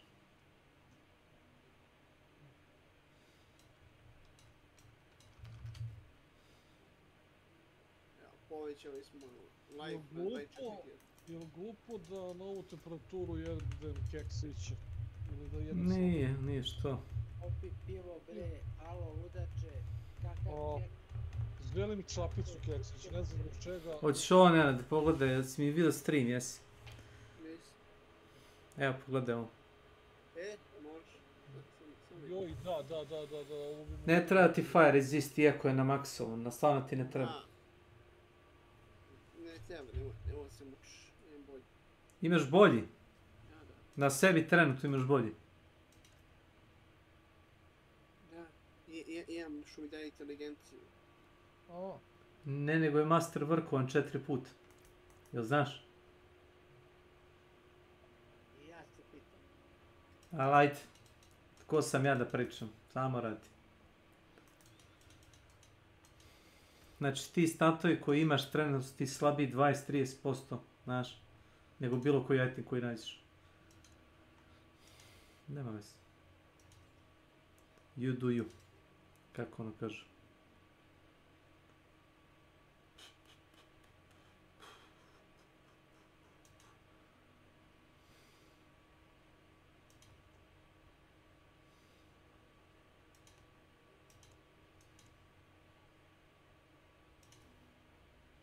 I šta je hrčak? Evo taj još nema da pošle, no?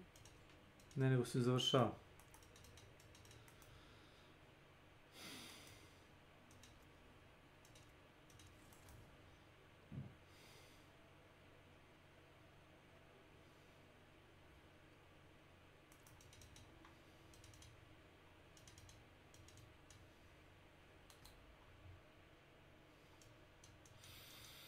Moram da vidim Blizzard izbaci notifikaciju na njihovom Discordu, znaš.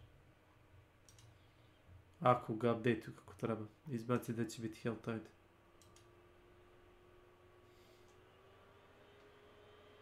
Legion event. Ko zna gdje.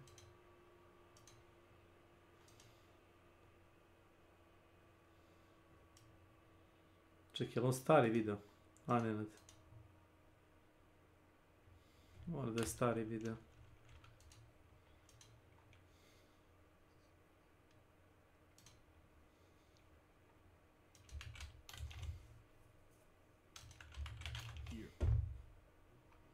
Alright, and welcome back to the channel, everybody, and I hope you're doing fine. So they dropped another developer update a few days ago. I was sadly gone, so it took me a while to get the video out, but here we go. So there's a lot of stuff that we need to talk about, like for example bullet drop, they showcased that now finally. Some silenced weapon improvements and other stuff. And with that, I would say, let's go. Mislim da moram negdje da se teleportujem da mi pokazao da je Today we're going to talk about Helltide. more gameplay changes and improvements for the upcoming August launch. Okay, weekly challenges. Here we Putin We koliko magaret. upgraded our previous challenge system to provide players with a smoother and more rewarding experience. Firstly, challenges are now released weekly in the form of sets. The order in which sets are released and their contents are the same for all players. Let's stop right here. Honestly, I like how this looks. I like that there's now a little bit more color in there. For example, you see green healing with red. A kad uđeš u Helltide uvijek ti piše kao da je ono prošlo 4-5 minuta. Ne znaš što tako retardirano. While they recorded this, because that looks a lot like event points right there. This orange star, this badge, so that looks kind of cool. It seems like the daily challenges are gone, and you only have the weekly challenges. Gonna be honest here, this whole user interface as always looks a little bit like console-ish, but I hope we will be able to navigate through that very soon. Honestly, I like this. Čak I ova PvP zona je dobra za gear, bolja nego... Right here, weeklies, we can earn BBs again, which is kinda nice. Nice. 10 BBs for like, what, collect 18 clues, kill 80 grunts. I think I can do that. Lastly, progress for all types of challenges is now displayed during play, thus removing the guesswork previously required to figure out if you had finished certain challenges before extracting. So I like it, the challenges are for everybody. I kinda cut it off there, and my apologies.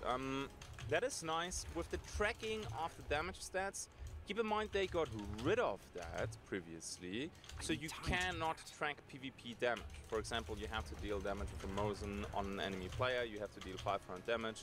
It shows only a question mark, I think, or it's grey out or something like that. You cannot see the actual damage that you did. Now, I saw already a few people like, oh my god, now you can track in PvP how much damage you dealt in. Yeah, kinda whatever, honestly. More or less. Careful though. I think in a close range combat scenario, you know when you hit them anyway, right?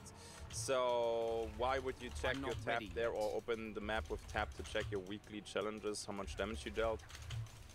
There are a few scenarios though where it can actually give you an advantage. I don't know if there's poison damage or bleeding damage or maybe even traps. Because then you can regularly check your map to see the weekly challenges and then, you know, traps. Like poison concertina tripmine combos, they will be a thing, especially mid-August with the changes for traps. And then you can actually check if somebody crossed Možda kupiš kozmetiku za konja I za armor set. That is some intel that you did not have before. Will it be a big issue? I honestly don't think so. I mean, it's okay. Now you at least know when you're done with the challenge. I like this quality of life more than the little bit of intel that you can gain every 1,000 matches, maybe. Traps improvement. Inače, možeš da pokupiš ti slobodno. Vidim ga ja I ti. Znači, vide ga svi igrači, taj resurs opada, znaš. Ja imam sve kupljeno, tako da slobodno. Okay, couple thanks to that. Thank you, Dennis. Evo ga boss, sedaj na konja, gas. The amount of times that I lost valuable seconds in PvP because I struggled placing down my traps is too damn high. Okay, so I'm super happy about that. I think you can do some crazy shenanigans with that as well. Like, I couldn't test it, right? But it would make sense that the alert trip mine shoots the direction the top of the trip mine is facing. Correct? So maybe you can place alert trip mines at an angle that when you open the door, the alert trip mines shoot the guy coming into the door. Maybe, or maybe you can place them that it goes off, shoots across the room, hits a red barrel, and kaboom. I mean, I'm fantasizing here a little bit because I'm a trap nerd, okay? I like this, dude. I know a lot of people will be like, oh my god, dude, now there's gonna be traps everywhere. I can't wait, dude. Can't wait. I'm going to harass the bayou like no one ever did before. It's gonna be a lot of fun. Hello. At least for one of us. I'm not ready. Greetings. Every resupply in the game is no longer restricted to just 2 interactions. Saddlebags, toolboxes, and ammo boxes, small and big found in the world, will always offer you something to replenish. Medical supplies will always allow a player to heal once. We also changed hunter corpses so they can always be looted unless burned. Vulture will now give you some hunt dollars in addition to other loot gained for 2 upgrade points. Not really a fan, to be honest. I think it was kind of collecting little hints and clues. Oh yeah, okay, a solo passed by when Toolbox was only taken once, or there's a chance that it was only a solo, maybe the other guy didn't need it. Toolbox taken twice, you know, you're chasing a team and stuff like that. So you kind of taking away intel from people who piše koji je World Boss, to jest piše kad je World Boss za 5-6 I think there is enough stuff currently on the map to get, you know, ammo boxes, special ammo boxes. I World Boss daje onaj škrinju sa onim materijalima. To možda prodaš. Even though my teammate and I took it already. This is another one of these changes. Why? Was this necessary? I don't know. I have to play with this first.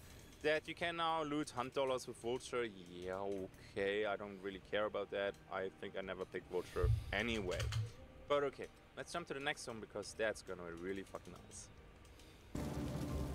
We've taken a closer look at iron sights Beautiful. and standardized the thickness of front sights across many weapons to make them feel more consistent and easier to use at distance. Silenced weapons have received some additional love by cutting off parts of the sights to make them easier to aim with. Evo ti ga kill taj gore, vidiš? Now, right here, I think they're streamlining everything more and more with every patch. I liked it that the iron sights were different, like the front part of the iron sights having different thickness. For example, the Centennial has a thicker front part compared to the Mosin. So, yeah, again, was this necessary? But the science weapons having now normal iron sights is a blessing. The amount of times that I played Science Sparks in the Science Windfield, and you cannot track your targets properly because you have to lead a lot, right? Even at mid distances. And the hunter is right behind this rangefinder thing. He turns the moment you try to take the shot, and you take the shot and you see the guy actually change directions and is running the other way, and you look like an absolute baboon, not being able to know how to aim properly. Well, I can't do that anyway, but you know what I mean, right? So this is a huge improvement. Will it be too strong? Honestly, I don't think so. They still have like a huge damage drop off, a very slow bullet and stuff like that. It will make Silent Sparks and Silent Mini though not you know, you rarely picked it because of the sights, and the Silent Vedderly was king. I think even afterwards it will still be king, but the Silent Sparks now, with these iron sights, sign me up. In an earlier video, we touched upon changes to Hunt's gunplay formula by introducing bullet drop and always lethal headshots. I'm not ready yet. So you can see already that the bullet drop on the long ammo is kind of severe. Now, physics aside, I need more time. I get it. It's kind of weird that compact ammo has less drop compared to Mosin ammo, but I think it's a game balance thing. Nerfing a little bit long ammo, which is meta right now, buffing a little bit more compact ammo. I think that's okay, and honestly, they are shooting here at very, very far distances. I think as long as you're fighting in compounds, at least it looks that way, bullet drop will almost not do anything, so you're gonna be fine. I think it will start at 100 meters, where it will matter, and 150 or 197. Yeah, okay, then you have to calculate it. I like the change though. I'm becoming more and more a fan of bullet drop, even though realism does absolutely not apply to the physics that they have in the game. Alright? Gameplay should... Ćeš dobiješ boss? Ne toga boss. Taj ću zvati. Samo prihvati.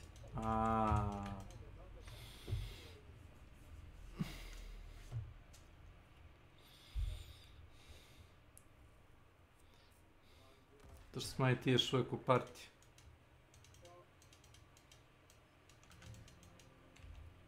Greetings. Hello.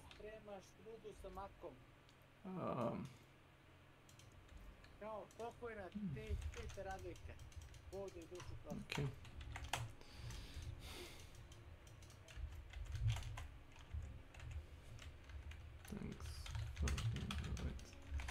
Ovo će biti gotovo brzo. Simple. Yes. A ne može, on neće pozvao maksimalan broj ljudi. Maksimalno ti, ja mislim, 4 igrača u partiji. Oni naprave partiji, nema. Ovo pipam. Ma Legion ti je više za XP nego što je za iteme. Okay.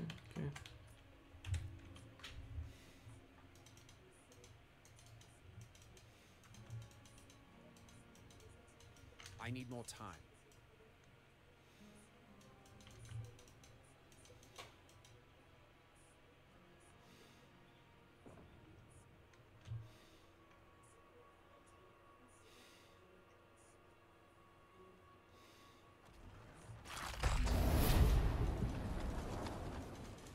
I need more time.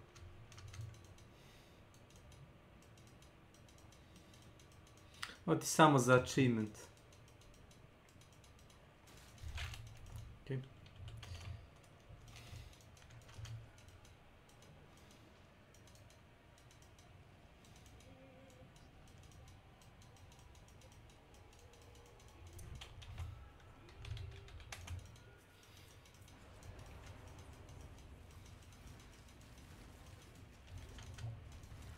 I'm not ready yet.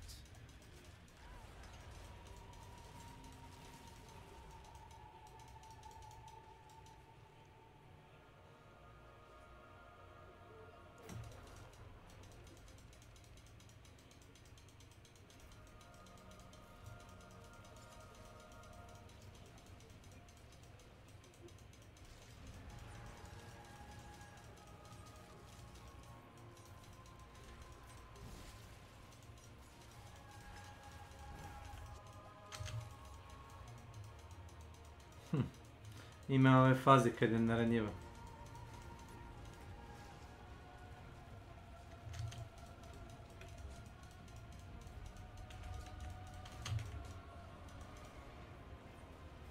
I need more time.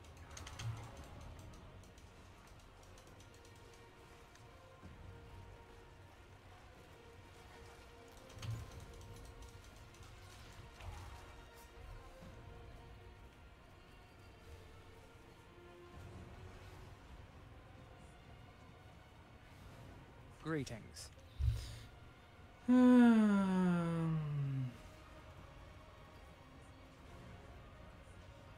Kakav retard boss.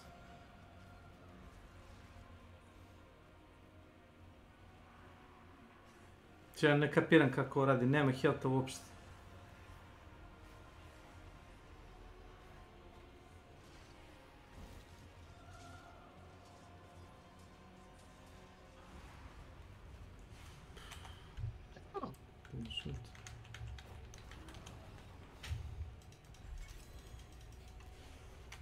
Thanks for that.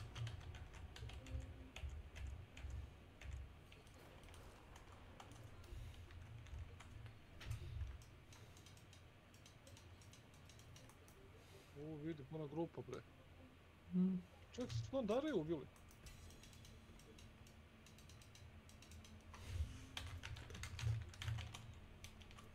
A? On je ubio. Sranje fight. Znači, sad znam zašto ga ne igram. Thank you. Koga ubio Barbarian, šta? A, Barbarian. Ima neke faze kad je na ranije boss, drago mi što se nisam nikad trudio. Oko toga. Drago mi je. Nikad se nisam trudio. To je ona zajebana verzija. Neranjiv, pa iframe-ovi, pa leti okolo, pa ne možeš da je gađaš. Ja gledam šta radi on, gledam sam šta on radi. Ja sam bio živ, zadnji sam bio živ pored njega. Znači ova dvojica su poginuli 2-3 puta, ja sam ih revival. I bukvalno me, razumeš, kokno. Leave party. Bukvalno me kokno, znači... Gdje je ovaj Nenad? Ajde. Ne gluposti. Znaš kako je skriptovan fight? Bukvalno ne možeš da je one shotuješ. Ne, kada on shotuješ, ona ima one svoje faze, mora da ih odradi. Da, ima 3-4 faze kad nema healtha. Znači, tipa na ispod 1%, 5% healtha je i neranjiva je i samo ti spamuje neka govna.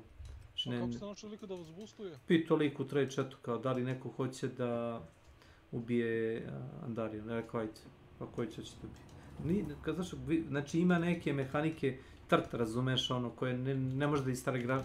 Znači ja ne znam, gledao sam šta radi on.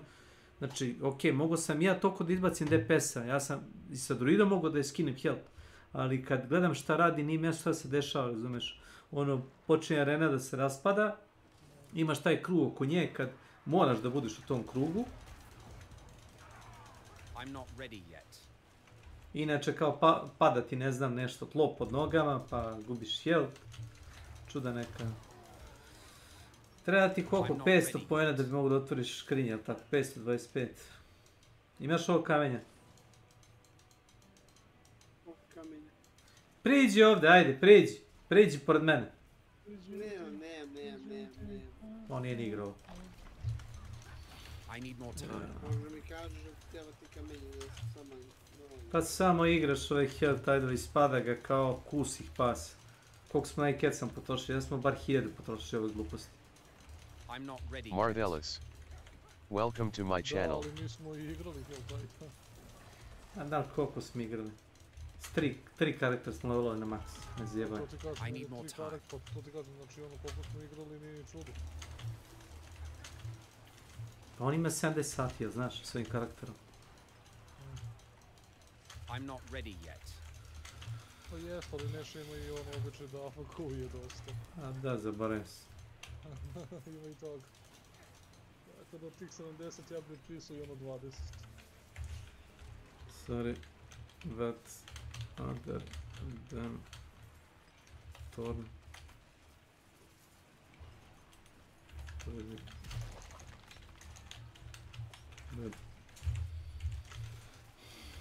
A u šta je lik stav? Kaže lik da mu dam ofer. Nisam tada da ga vređe, da mu kažem u džabe.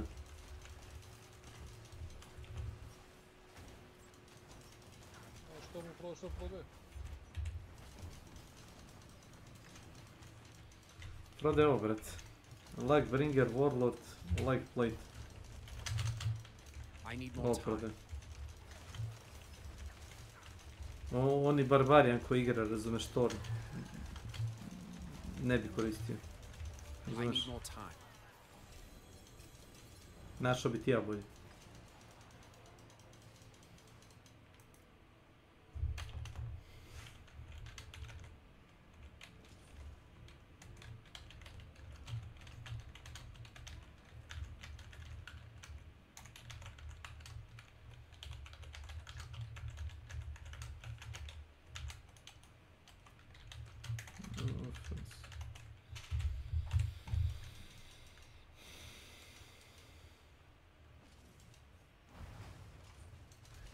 I need more time. Mi tu Nenad. Nima da raskuplja žuta etena.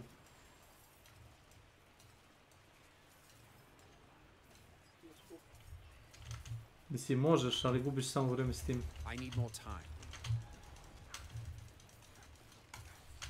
Toliko vremena koliko ti treba da odeš u grad, da prodaš ili da rastaviš žute iteme, toliko si mogu da ubiš više mobova ovdje. I'm not ready yet. Bukvalno se ne isplati.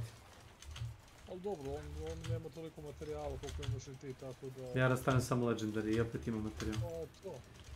Ali dobro, sad imaš, u početku si sve rastavio. Pa, sve što mi je palo da. Ali u ovom Helltide toliko pada tih Legendarija, dok ne napunim pun inventar Legendarija, ne idem kod kovača.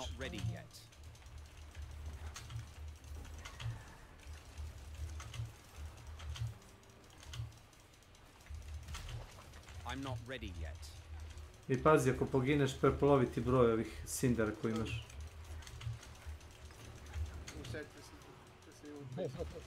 Koliko si imao? I'm not ready yet. To tako obično hoće, neš poginuti sigurno na 200, nego što poginuti na 500-600. I'm not ready yet.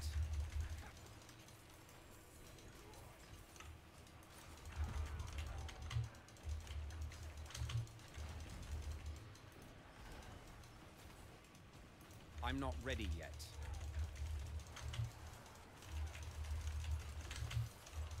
Ne vidim da je vas. A, evo je. I'm not ready yet. Previše mobovima. Previše. Ima i Hellborn ovdje nekako, ako se ne varam.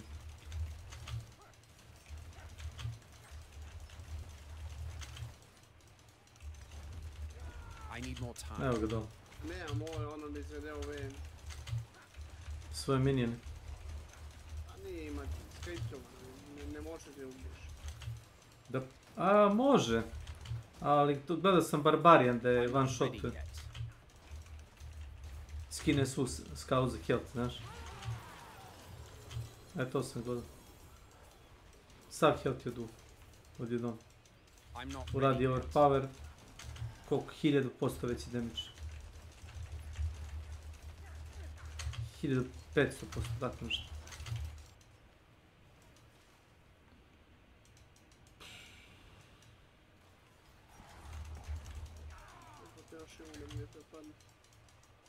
Pa neće imaš aha, mislim da ne pogineš. Pa dobro, ima smisla. Imam čisto zagine, nekako. Stoji.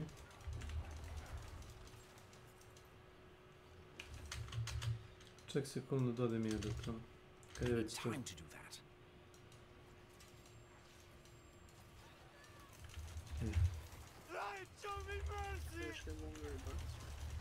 I need more time.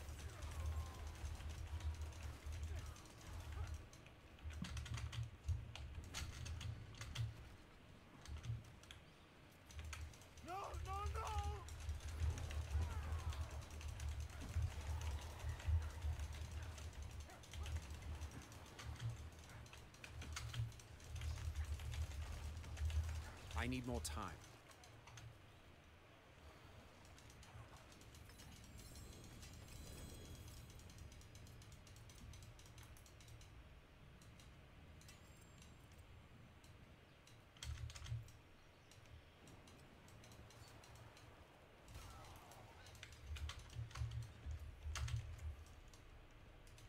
I need more time.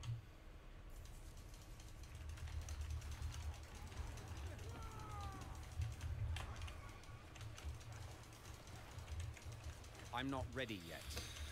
Koplje, 2600 life, 90% damage, 120% vulnerable. Priznajem, nikad se nisam otimao za koplje. I'm not ready yet. Ovdje je dobio dobar item jest.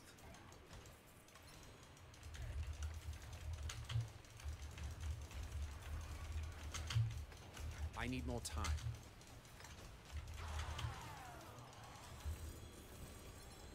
Thank you.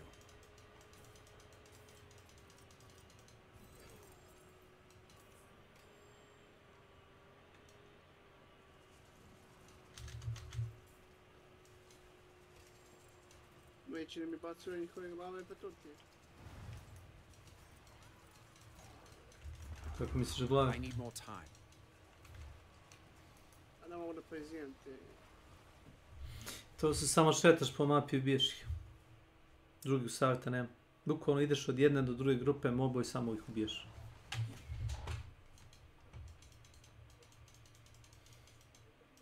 A ako stojiš pored bossa, to toga se neće nagledati. A ako si ideš po mapi, da. Čak, ja sam Ketlanu rekao moju teoriju da se brže skupe poeni. Ako se vi previše igrača ima tamo na sredini, neš puno poeni skupiti.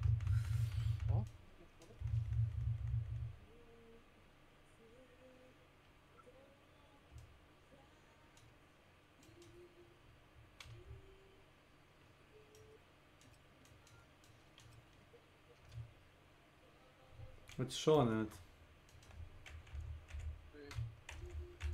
Samo da mi uči dan. Potrebno sam sjena potrošiti moje pojene. Pa...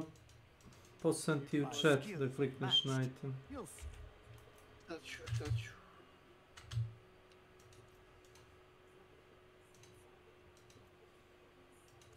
Fight hard, eh?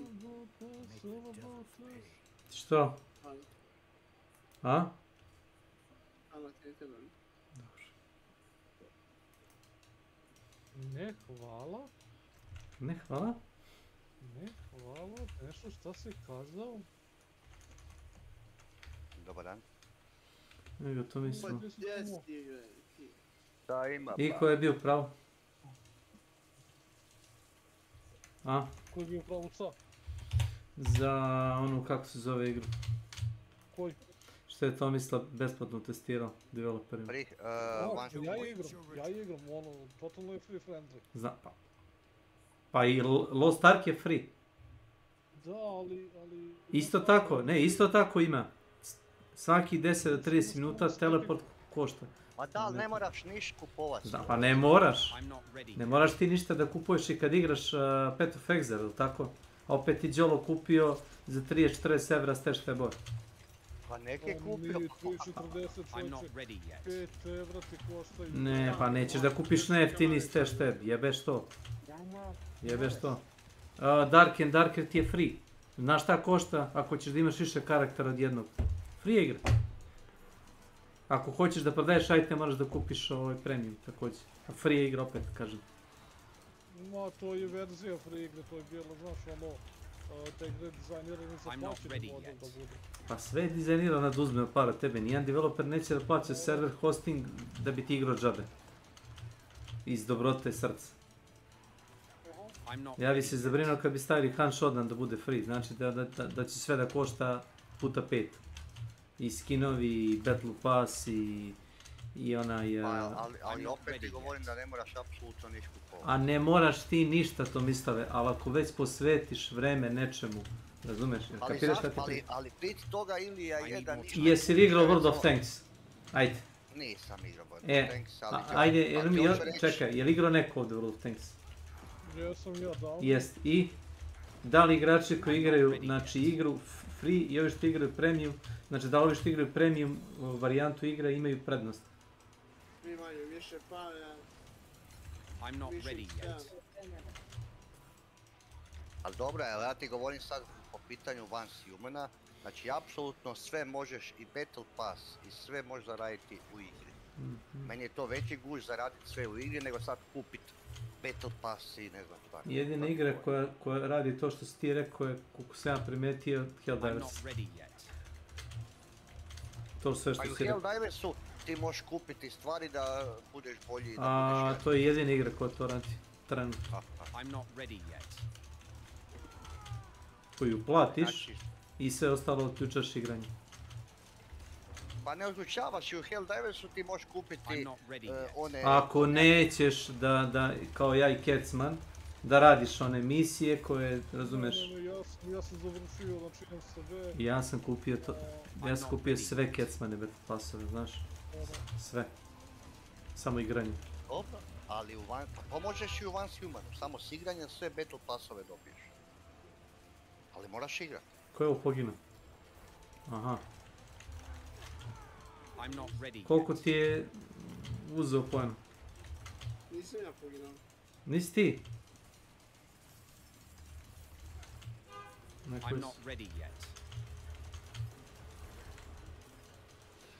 Igrao sam Lost Ark. Igrao sam čitav prvi akt, nekih 30 sati i stvarno je sve free. Dok ne dođeš u prestonicu i pređeš 3 ili 4 čaptera priče. To ti je kao prvo ostrvo veliko. I čim dobiješ brod i počneš da ploviš na druge kontinente, onda se već vidi da bi mogo da igraš jače dungeone i jači content, moraš da, mislim, ne moraš. Jedan Poljak što sam ga gledao, on je stavio na papir, ili Bugarin beš, onaj bradati, zna Kecman koga mislim. Mislim da je Bugarin. On je stavio na papir i rekao je da ti treba jedno godinu, dve da skupiš sav gear koji ti treba da bi radio te najjače dungeone koji ti daju najbolje stvari. Jedno godinu, dve kao free user. I to svaki dan da igraš. Ili da kaže platiš jedno 20 evra i kaže i za neki 2 mjeseca 3 imaš opet sve. Ali to ti je opet opcija koju možeš i ne možeš. Ali 2 godine moraš da grindaš, razumeš? 2 godine da igraš svaki dan, kao u rudniku. A ja razumijem tebe što... Ali ja cenim svoje vreme, razumeš, i ne želim da developer ne uče za mene. Ja ti uporno govorim. Ne znam, nisam igrao. Nisam igrao, znači teraš me da instaliram. Da instaliram i da kažem svoje mišljenje o tome. Sve te mikrotransakcije, ako hoćeš, nećeš. Ne govorim o običnoj kozmetici, jebeš kozmetiku. Kozmetiku možda ignorišeš totalno, radi se o mehanikama igre. Kaže mi Kecman da ako ne uzmeš šta plaćaš, premium ili neki silver, šta plaćaš u Once-Human za taj global teleport. Ako nećeš da čekaš 10 minuta, teleport. Na bazi ti je teleport, znači da ne bi mogo, vidi, mehanika igre je tako, da ti ne bi mogo samo da skakućeš od mesta pa na bazu, mesto pa na bazu, mesto pa na bazu, te već je gameplay da se sve svodi na tim, brate, blitz teleportima od ovoga do onoga, razumeš, znači što jeste retardirano da to postoji, ali imaš koje kakve teleporte onako kao waypointe na mapi, koje možeš da koristiš. Te teleporte možeš da koristiš tako što ćeš od jedne predviđene zone za teleport, da se teleportuješ do druge ili svoje kuće na neke od tih teleport zone. Od bilo gde u svetu, znači možeš da se teleportuješ nazad na svoj dom samo na svakih 10 minuta cooldown imaš za to. Znači, nije da su ti oni, ne znam, sad zabranili, nije to sad, nije ne znam koliko... Naravno da nisu, nego to je 10 minuta. Da, znaš, ovako, da imaš i da voziš motor, imaš da prizoveš, da voziš kola. Auto, da, imaš sve. Znaš, motor da ti iskrate putovanje. Ali ne mogu, znaš, bilo bi retardno, ni u jednoj survival igri nemaš, brate, toliko teleportacije koliko imaš u ovoj, da se razumemo. Prvo, što nemaš teleport u većini survival igrama. Znači, nemaš ih.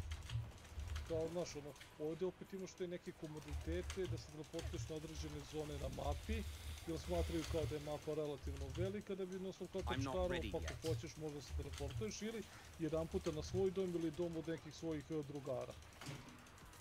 Znaš, ne košta te ništa, imaš taj cooldown, doduše na ove zone ja mislim da plaćaš neke currency koje dobijaš isto da rešavaš neke questove i plaćaš ga isto, ne nešto mnogo.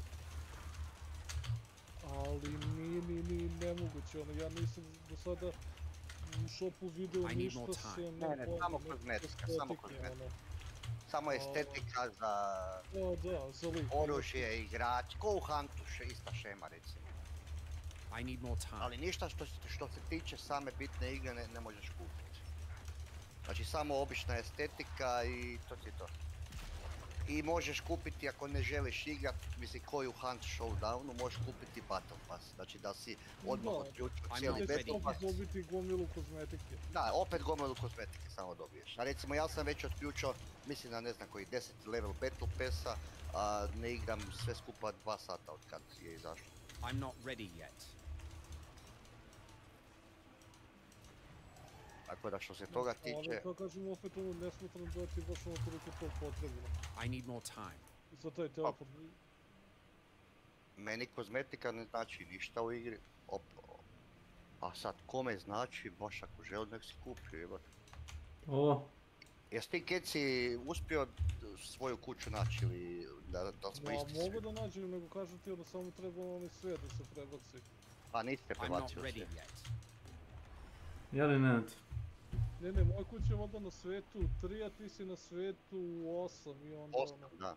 Nije tu. Da, mislim da je to mi je bilo. Mutirav se. Čekaj, onda moramo... Ja ili ti otići na svijet 8 ili ja na 3. Sad moram naš teleport gdje. A ne. Opet idemo.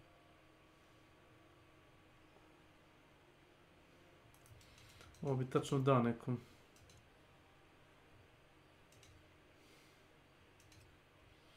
Neću da me niko... Dobio sam od nekakvog lika, nekakvu pušku, dobio sam mail kao to nekakvo... Od kakvog lika? Ma nešto, ako si ispod levela 10, dobiš kao pušku još. To sam ja vidio, danas je neko pisao to. Ali ne vidi me nigde kak ja dođem do nje. Možda si dobio blueprint za nju. Ma ne vjerujem, pa ne znam, moram vidjeti, ja sad radim nekakve taskove bez veze, otključavam.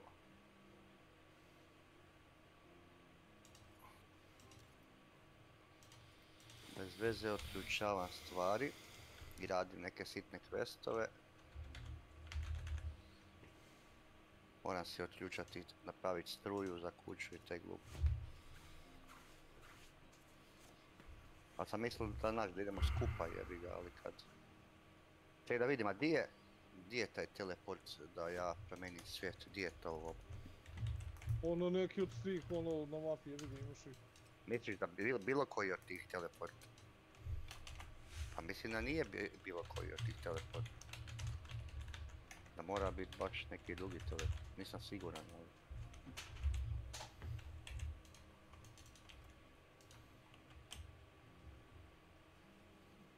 A nisam aktivirao Rift.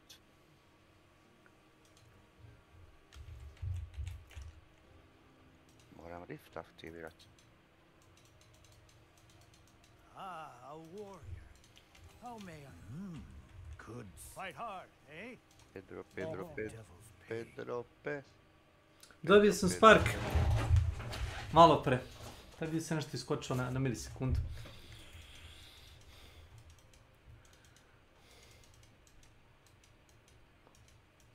Gdje je rift, mamu mu jebem da ga aktiviramo. Always come before realism, in my opinion. But if you have a close range fight with another team, right, and it's like epic and super tense, and then you clutch it, you pick up your teammate, and that one sniper just shoots you in the head from 150 meters, and he didn't do anything the whole fight, he just observed waiting for that one moment. Shooting somebody who is looting a body or picking somebody up rarely involves a lot of skill. Now at least you need to know bullet drop and get some practice for that. Now I see already a lot of people, oh my god, shotguns are gonna be meta and blah blah blah. I still think that long ammo is gonna be meta, but let's see, maybe I'm wrong. But honestly, having less long ammo solo snipers sitting super far away that you can't catch when they know what they're doing, again, sign me up for this. We are happy to announce that with these changes, we are also adding true speed of sound and a gunshot ecosystem for a more authentic depiction of gunfire explosions and long distance. So yeah, this for gameplay value, not doing much, but for ambience, for how the game feels, this will be even more improvement. Hunt has already one of the best audio in any extraction shooter that I'm aware of, so this is really nice. Fall damage improvements! A lot of effort for our August launch went into making existing systems more robust and improving upon or replacing new ones. Fall damage has been refactored heavily and now works more consistently even when falling down slopes and rail structures. We are now applying damage more reliably instead of sometimes receiving multiple damage events in short succession. This results in overall smoother traversal through vertical spaces, something our new map benefits from quite a bit. Okay, couple things, very quick. They showed already the backgrounds during the overview of the map, a little blurry though. Let's talk about this first. You can already see, let's go back to this. This is the new map, right? So we're gonna have pine trees and stuff like that. So that is pretty cool. It looks like we're going a little bit more north from the bayou. So can't wait for that. Now, fall damage in Hunt is always one of these weird things. During early access we had no fall damage at all. So you could just jump down from the towers and knife people. Yeah, it was a cool clip, but kind of when it comes to gameplay. And Hunt really struggles with fall damage, especially on the Sol. It's not just a meme. I don't know what's wrong with the map. Also, sometimes when you drop on something, the game doesn't register that you connect with that, and you fall a little bit more, and then you take massive fall damage. Or you take fall damage where you should not take fall damage. Prime example, jumping around the prison, you jump down and you try to land on the railing and then on the walkway, because you know, okay, then I'm not taking any fall damage, and I'm making less sound, right? And the game doesn't register that you were landing on the railing and then on the walkway, and it just calculates the whole distance for your drop from the window to the walkway, and you take fall damage. And you're like, what the fuck just happened? I need more time. Thank you for the improvement of this. Couldn't test it yet, so we will have to wait and see. But one thing was kind of awkward there. It almost looked like the hunter was slowed after taking this massive amount of fall damage. Maybe that was just a weird sliding down thing there. I hope that's not the case, because you're already getting F'd by taking fall damage. We don't really need a slow on top of that. Oh, yeah, man. You twisted your ankles, that's why you slowed for a second. Okay, so I think looks everything pretty nice. I'm getting a little bit more hype now for mid of August, and I can't wait for the next devlog update video. Alright, let me know what you think in the comment section. As always, I'm reading all of them, not reacting to all of them, because there's hundreds of comments, which I appreciate, but I'm reading almost all of them. And with that, I wish you a good day. Alright, that's it for today. I hope you enjoyed this quick analysis video of So, we're gonna have Twitch drops tomorrow, don't forget that. Tune in, because we're gonna have massive, As always, big shout out to my patrons. Imaš ovdje jedan sanduk, imaš treći oblasti još jedan. Još dva. Nothing else to say there. Thank you very much. Thank you for watching. I don't know how many uploads I can do while doing this, sad ćeš imat gomilu ovih mobova, znaš. I see you in the next one. Until then, have a good day and bye bye. I need more time.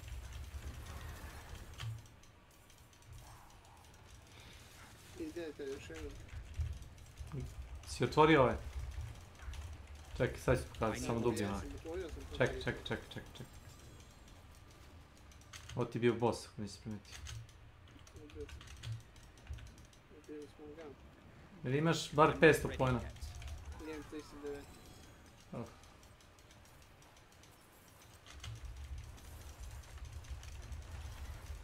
A šta? Ovo si ti spono, ali? 100%. Jer ti se puni ona skala gore desno, crvena. E, onda je za to. Čekaj, ovdje ima nešto. Ja znam. Ne moraš da stojiš u krugu, ti ćeš umret 100%. Ti si dole, samo stoji sa strane, ovo skida health konstantno, ne verujem da toliko brzo možeš health da obnoviš.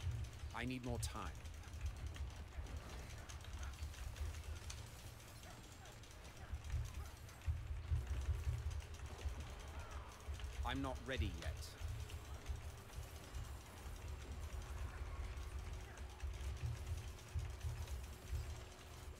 Tu imaju 3 bossa dole, vidim ih. I need more time. E ti jebe mater, izvukom iz ovog kruga. Ti je jebeni rift. Sprživao jesi? I need more time. Okej. Vamo desno. Tiči. I'm not ready yet.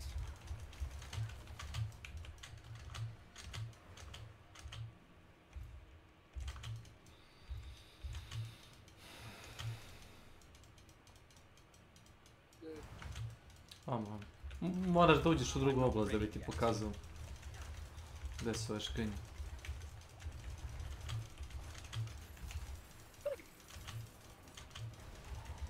I'm not ready Da yet. se zbio ovdje. I... Ti baca ove crvene orbove. Plave orbove, šta je ovo? To ti je za Tree of Whisper. Kad kompletiraš Tree of Whisper dobiješ oko 2 milijuna golda. Kao nagradu. Za ništa. Bukvalno ništa. To radiš sve. Ovdje ima nešto. Škrinja je... Prva škrinja je... Vamo. Aha.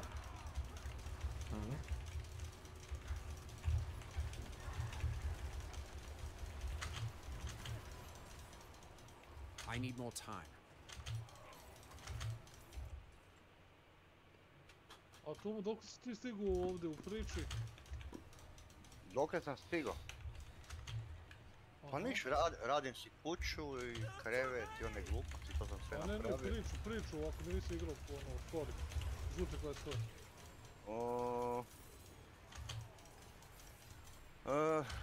Sad moram napraviti The Eye of Evolution. Kod Monolith. Moram ići u Monolith i... Sekundu sam. Tam ubit onda boss, ali koji kurac. Ali idem polako, hodam, znaš, odmah i ubijam i lootam, tražim si materijale i tako. Ne žuriti se meni nikad.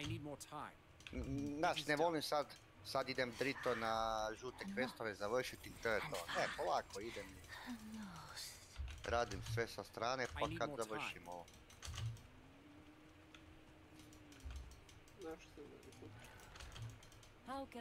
Odlično.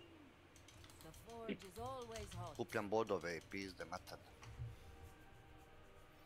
Ima toliko toga na mapi za naći, otvori da je to strašno.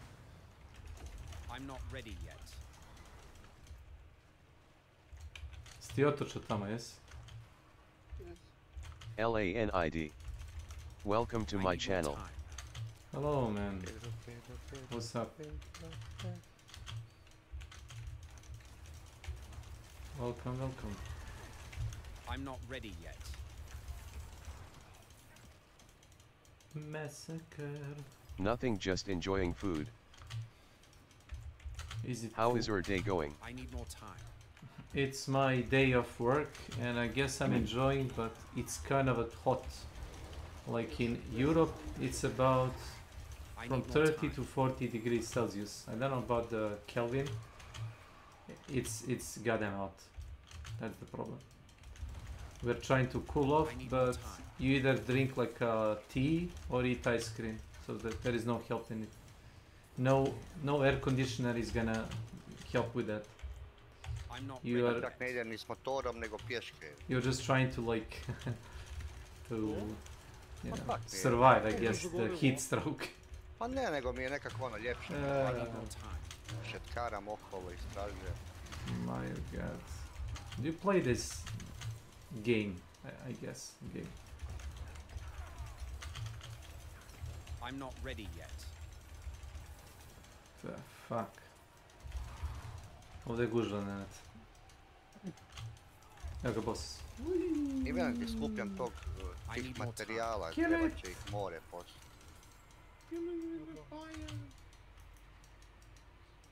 Da te kažem, mislim da ne vredi ono uzvoditi na tako neku način. U boss neki. No, zato ti kažem da ne žurim, da igram polako. Greetings. Greetings. Nalazim svakakva sranja, plastike, one koje postoje. Dobro, tu plastiku posle preradiš u neki materijal. Pazi da, u peti kad sam igrao mi je falilo plastike more te za gluposti. Ovu kosu sam nalazio 3-4 puta. U ovim sitnim kuljcima. Vodnicama i u tome. Da. Ti verovatno radiš darkness damage, ako ja išto znam, jeli?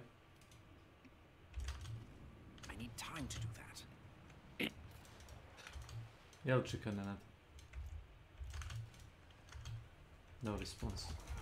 A idem polako idem više dalje po mapi. Da nađem ono mjesto gdje sam zadnji put imao kuću, tamo ima dosta...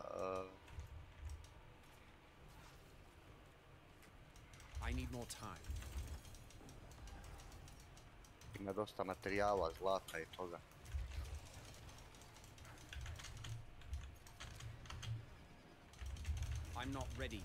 Tu nekako oko je u zraku. A, gle.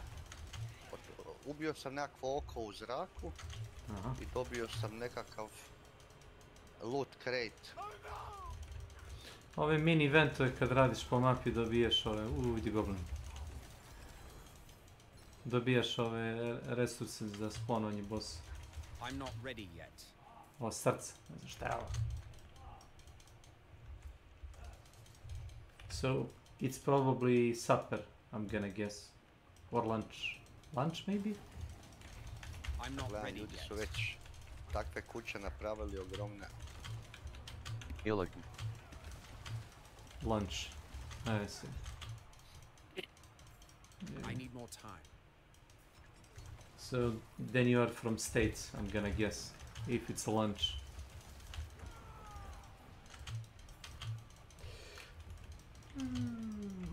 I'm not ready yet.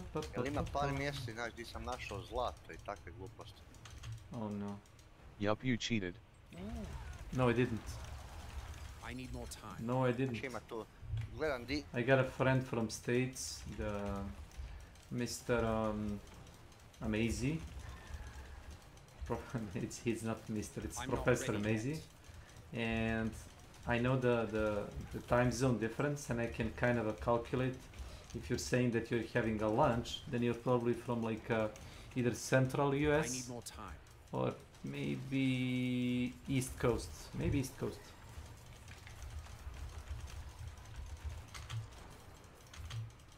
I need more time. Imam previše ovih poena, znaš, ne mogu da potrošim sve ovo. Imam 600 poena, otvorio sam sve one zlatne sanduke. Kada otvoriš ove sve zlatne, onda otvaraj sve redom. Drugog savjeta nema. I need more time. Da sam se opet prebacio kuću, tu ima puno tin ora i bakra. Pa budem tu malo... I need more time.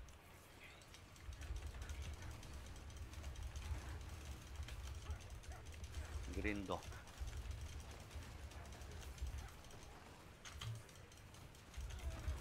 Oh Lord, please don't let me be misunderstood.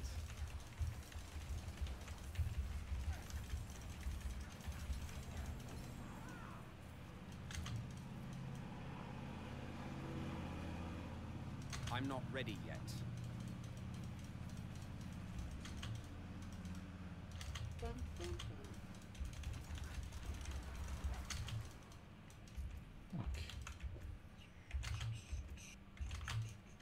Zatvorio sva 4 zlatna. I need more time.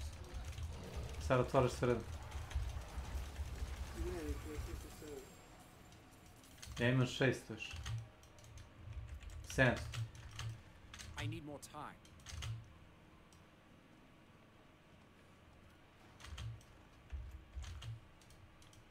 Znači, bukvalno prvi koji mi je pod ruku ću da otvorim.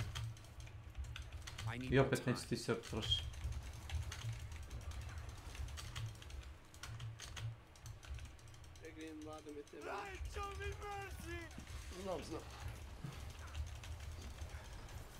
Daj, spawn of Satan.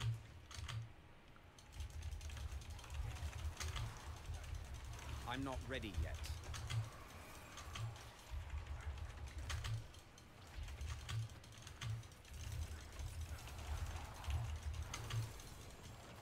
I need more time.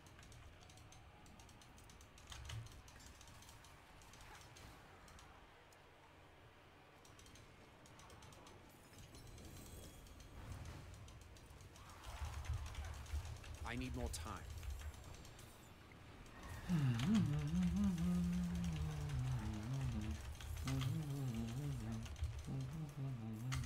I need more time.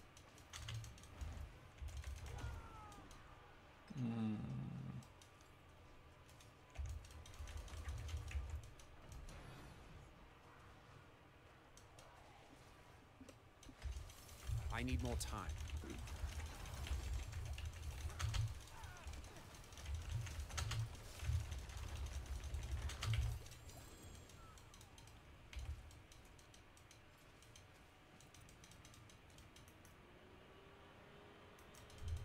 Seems a bit chaotic, doesn't it?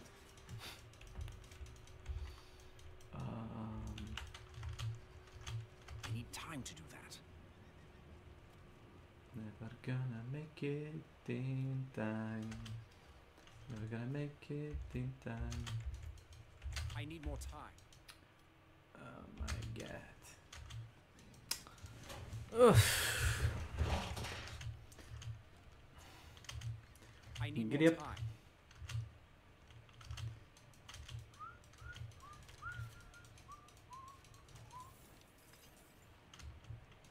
I need more time. We need more time.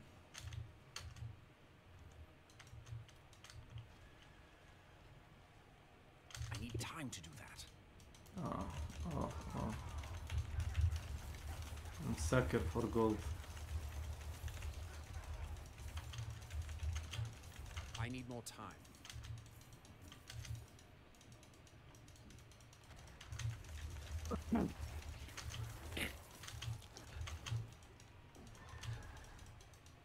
I'm not ready yet. Stio za novu konfiguraciju, ja to mislim. Konfiguraciju čega? Pa ti si bio rekao nešto za novi ploču, procesor i tako to. Da, pa sam uzeo cijeli kompjuter, no. Komplet, a? Onog sam dao nečem. Ne, rekao si bio da ćeš, čini mi se, procesor si razmišljao bio da uzmeš drugi, ili tako? Pa razmišljao sam, ali Neš vidjeti razliku, ja ću ti reći. Nešto malo gledam, dobiješ možda 10-ak FPS-a i to. A ne, pa to je na 150 dobit ćeš 10. I? A to ti velim, no. I šta sad? Pa sam odustao od toga.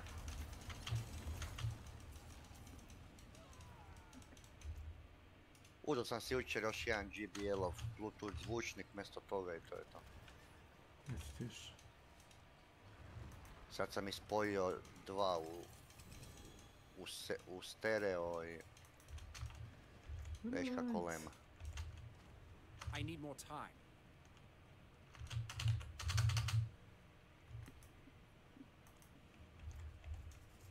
Find and reach the center of the mist. I need more time. Aha, tu moram be on guard. I need more time. Aha, tu je mašingevere.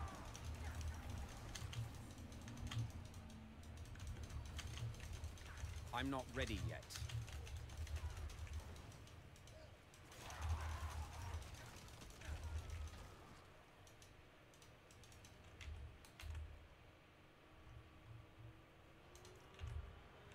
Ima nekakvi mali questovi gdje dođeš do nekog kurca i onda moraš ubiti tipa neprijatelje u neko određeno vrijeme.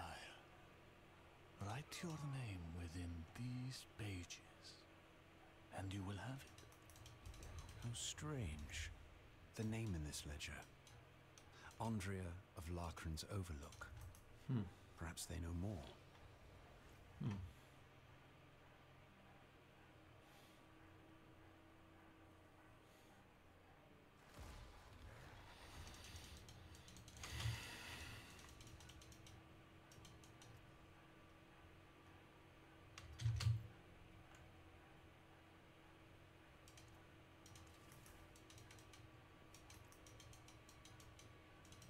To je to.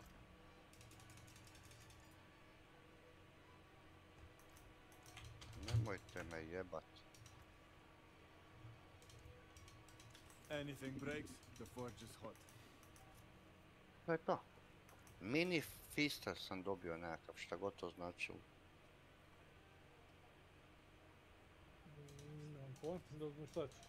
Mini fist. To ti je oni nekakav mali quest kojeg napraviš, moraš ubiti ne znam 50 ili 100 paukova u određeno vrijeme.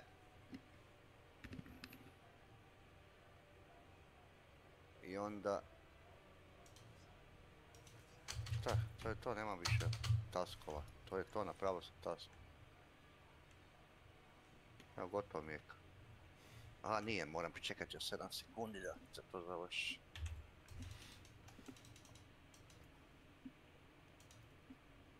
To je to, sad idemo dalje.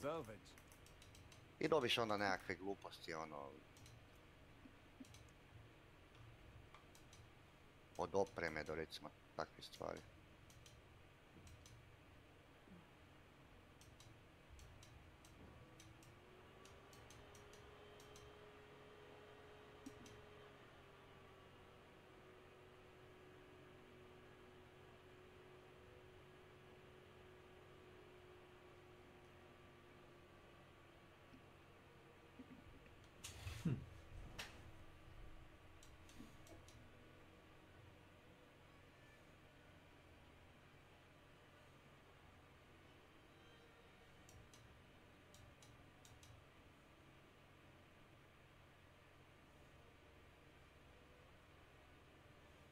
Tu sam sad na onom početnom ekranu. Ma ne, tu sam gdje sam počeo igrat. Startnoj zoni? Da, startna zona. Tu moraš napraviti neke, a ja sam otišao sa svojim gore malo više, onda me vraća tu da to završim.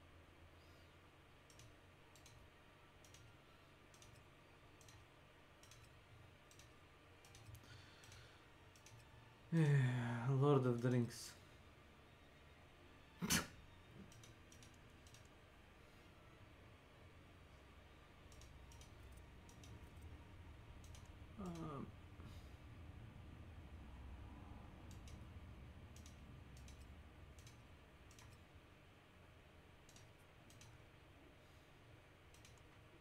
Aj tiho. 2, 3, 4, 5, 6, 7, 8, 10.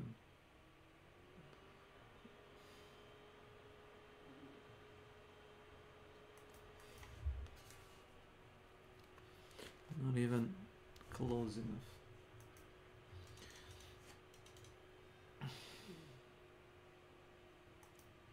Photo enters to monolith. Ništa, moramo ići u monolith. World boss ne rade. Nije tu. Prijatno. Prijatno, nije tu. Eto. Eto zašto ima onako loš gear. Zato što igra i ne igra i htio bi da igra, ali nije tu. Ne traži se puno, samo sat, 2 vremena. Znači ja ne igram puno. Ali sat, 2 vremena kad igram, razumiješ, tu sam 100% vremena. A znaš Nenada je. Znam, ali ova igra se nažalost ne igra tako. Ako se jedna igra, ova se ne igra tako. Kao što on misli. Hello. Greetings. Hello. I can kill you. Sorry. Idea of the power I Najbolje ima na wield. njegov, vraćam se odmah.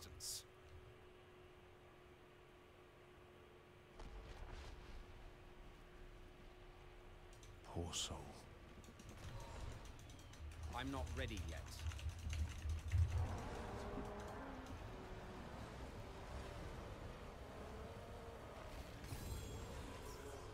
Well done.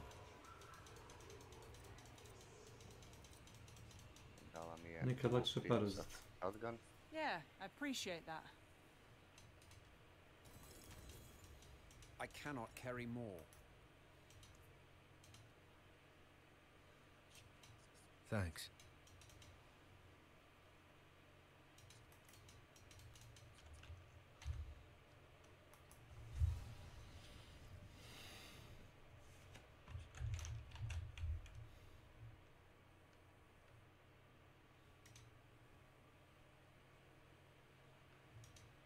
Ever since the dawn of time and the beginning of life itself, it was clear that there was only one rule of nature, and that rule is to fight, survive, and evolve. After thousands of years of evolution, mankind dominated the planet through knowledge, strength, and willpower. Years of hard work and development eventually led us to this very moment, the dawn of AI. Man, what the hell is this? I think we're starting to move backwards. Over the years, AI has been growing and evolving daily. It has gotten to the point where AI has honestly become a nuisance for many people. And so, to determine whether or not AI will destroy humanity and take over the world, I will be seeing if an AI can beat Elden Ring. Listen, if the AI build is better than your build, I'm sorry, we're doomed. Now, most of you are probably expecting me to use ChatGPT, but ChatGPT doesn't know anything about Elden Ring because Elden Ring is a small indie game made by a small indie studio. So, we will be using Google's AI called Bard, which surprisingly knows a lot about Elden Ring. Radahn's Great Rune grants you the ability to summon meteors. As always, if you enjoyed this video, drop a like and comment down below. If you're new here, definitely subscribe. I go live here on YouTube every week, and I'll see you in the next one. Change your wallpaper? Yo, dude, what's wrong with my wallpaper, bro? Leave me alone. What do I ask? What class should you pick? Alright, let's start with a simple one. I could ask, like, what build I should make, and it'll give me like everything I need, but we'll start with the class first. What class should I choose in Elden Ring? Vagabond would be a good fit for you. It's a good all-rounder class that is relatively easy to play for beginners. What are you trying to say about me, huh? You know how many runs I've done? I'm not getting insulted by a goddamn AI. No. Choose another one for me. Choose another one that is fit for a pro Elden Ring gamer. Here is another class that is fit for a pro Elden Ring gamer. Samurai. Yeah, that's the one for the pro gamers, alright, yeah. It's definitely not the easiest, most busted class. Looks like we're picking Samurai, boys. Shit. What is the worst dex-based weapon in Elden Ring?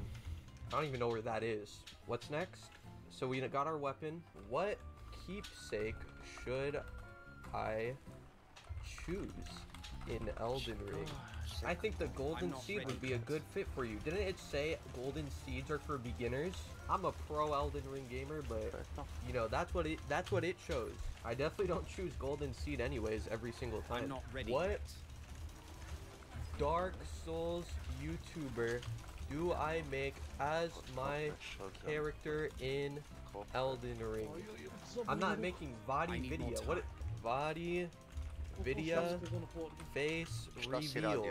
Alright, well, we got our character. Can I put glasses on? That's like close enough to glasses. Bro, put no effort into it. Hey, listen, who says I need to put effort into it for it to be a good looking, nice man? What do I do first in Elden Ring Kill Margit or go to Caelid. I would recommend you kill Margit first. Oh wait, you think it would tell me where the weapon is? Wait, it's a dagger? I thought it was a fist weapon. It is a fist? You're telling me the information's just wrong? Oh, you know what? It didn't tell me if I should take my armor off. We have to ask for permission. Wow, it gives me a whole tutorial on how to take it off. Ask if it's worth it to keep going. Yeah, maybe when I get stuck on a boss, we'll see. Yo, thanks for the 2 frog. Make yourself next, that would be so hot. It's actually a very good question. Let's see. Who is Scumnut? There are multiple people named Scumnut on the internet. You have multiple personality disorder. He has over 100k followers on Twitch. Damn. That's crazy. Even I didn't know that. Scumnut is a goblin who is known for his crude humor and his love of violence. Yeah, that sounds about right. Oh, you know what? Should I kill this guy? I understand your frustration with Vare. He's a bit of a jerk and can be very annoying. However, I would advise against beating him to death. I'm not ready yet. Okay. Vare is not a powerful enemy and he would not stand a chance against you in a fight. Beating him to death would be like kicking a puppy. I guess Vare is just that weak and pathetic. There's no glasses, so I made him blind. Hey, I mean, listen. It was the closest thing. You're gonna ask if you should lick Granny's toes? Should I lick... Hey! I need more time. Should I talk to Ronnie? After you defeat Margit, you can return to the church and talk to her again?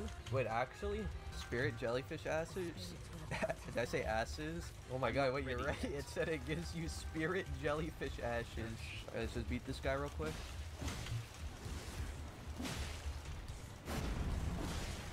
I'm not ready yet. Man, the samurai class. Very funny.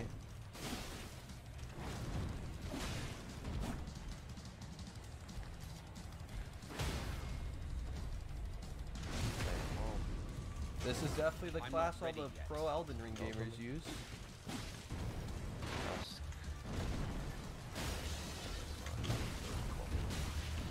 Oh, my hitless run. You ruined it. I need more time.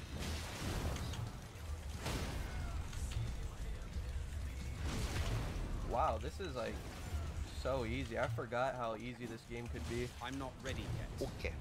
After all the challenge runs.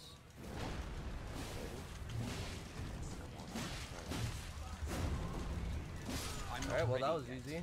Alright, now we asked for the build since we could level up.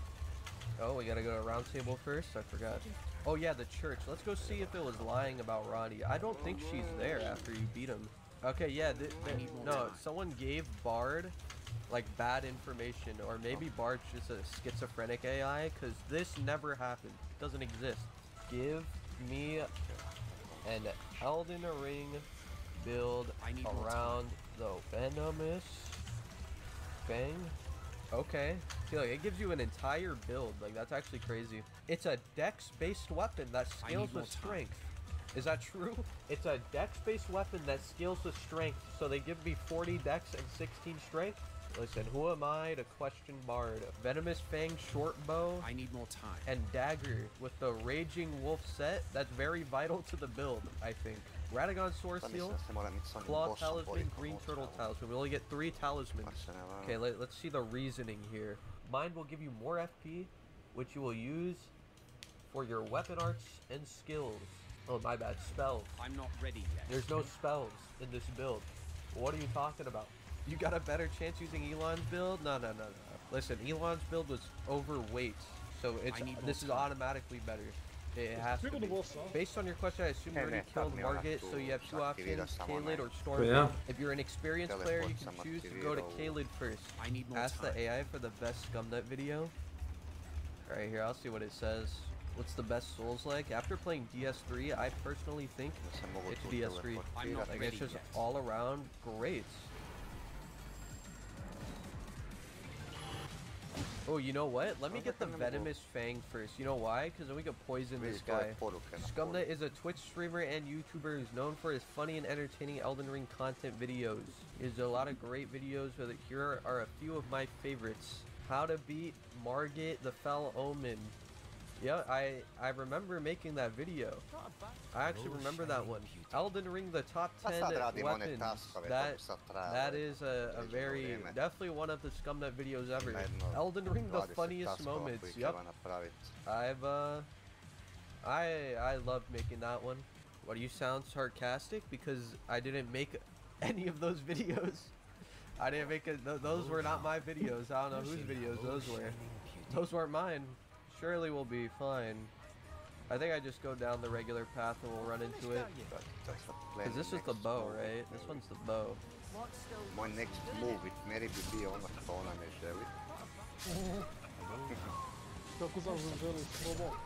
Yo, come on, man. I'm not even close to the fog. How positive are you of VR information? Like, what the? I thought it just busted already. Why did it bust again instantly? Is it up there?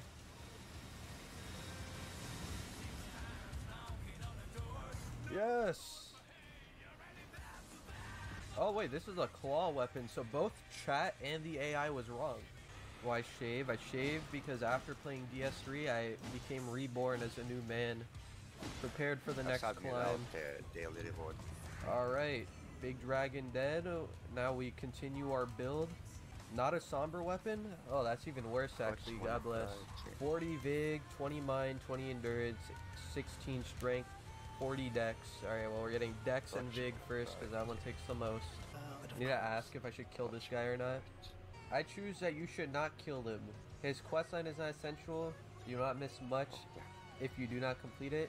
You will not make fucking Kale. You won't make Kale hostile, which will allow you to continue to buy items. You may feel guilty about killing an NPC. Wait, I feel like none of this is true. Hope you can forgive me. Oh, I can forgive you, alright. Wait, you shouldn't kill him because he's not essential and you won't miss out on money if you don't complete it. So it's... So I should kill him. Get a off, bird. Jesus Christ. Holy. You just like kicked my ass. Oh, you know what? I should ask if I should upgrade my weapon before Godric. Yes, I recommend you upgrade your Venomous Fang before fighting Godric. Ah! Why is there so many? I need more time. I couldn't move, dude. Like, holy shit. Should I kill Kenneth I need more time. To death? What do you mean? You can't help me kill him to death? I don't have enough information about that person. You know what? This is a good thing. Kenneth Height doesn't exist. Need more time. He's not real. You're not real.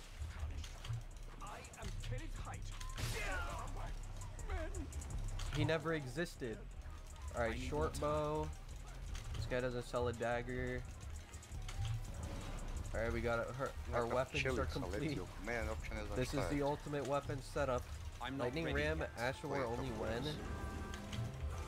Probably never. It's not that bad. It's dead ass, like, it's actually pretty good. Alright, let's kill Godric. We upgraded.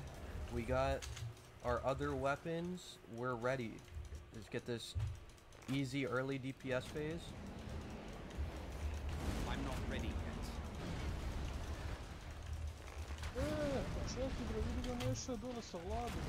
Get his ass, buddy. Look at him, he's scared of you. He's scared of the Lord. Oh my god, his hitbox is so bad. What is he doing?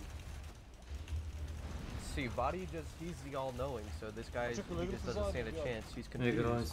Par puta sam probao pokrenuti dungeon, vidim da istekne request. Znači da je AFK pola vremena. According to the AI, is weak to poison, so let's see.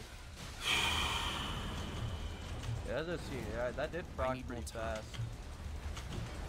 Opet dealuju kokain.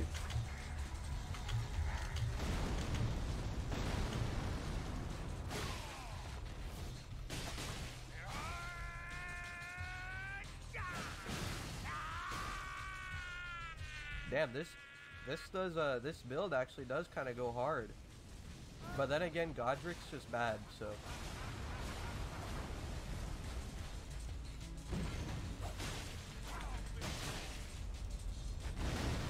damn it. I'm not ready yet. Yeah, get poisoned. I am the Lord. Damn. Hey, who knew all you needed was some snakeheads to beat the game like this? This shit's actually working. There's like, what, +3? Which ending do I go for in Elden Ring? God damn it. I'm not ready yet. Alright, well, now we're doing Ronnie's ending. Now to fight Estelle. What Ash of War do I put on the dagger? What on step? I'm gonna try on the left side. I never do on the left side, but apparently it's easier.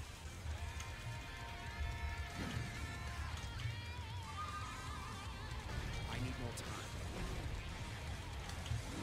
Yep. That is way easier. I need more time.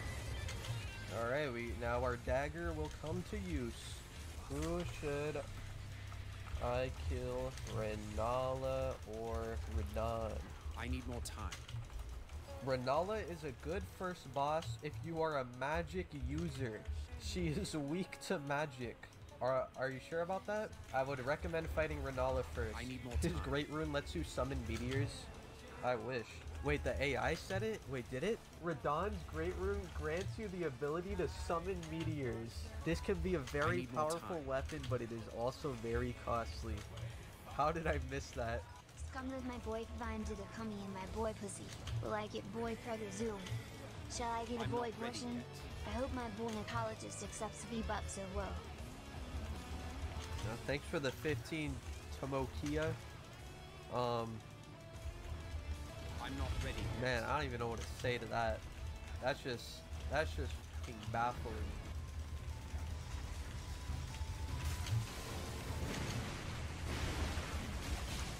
I'm not ready yet.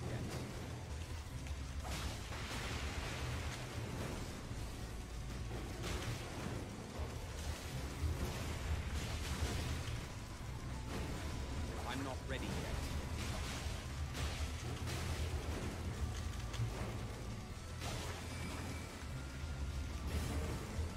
Yeah, these +3 snakeheads go crazy. Thank you. Please. I'm not ready yet. Why is this build actually good? Bye. What? He lived? Here, we'll use the bow on the children. I need more time.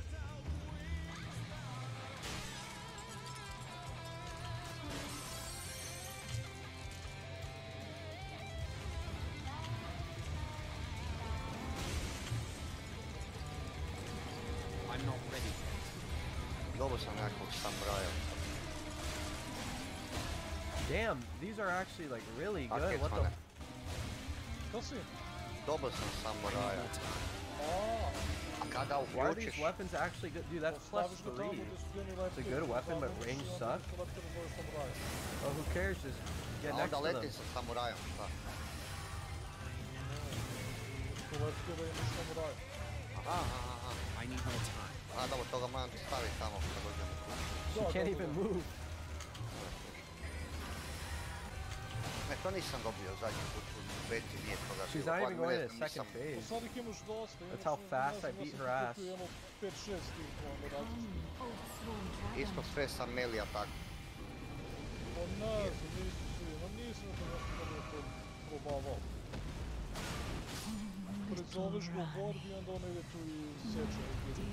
Well, that was the easiest Renala kill of my life.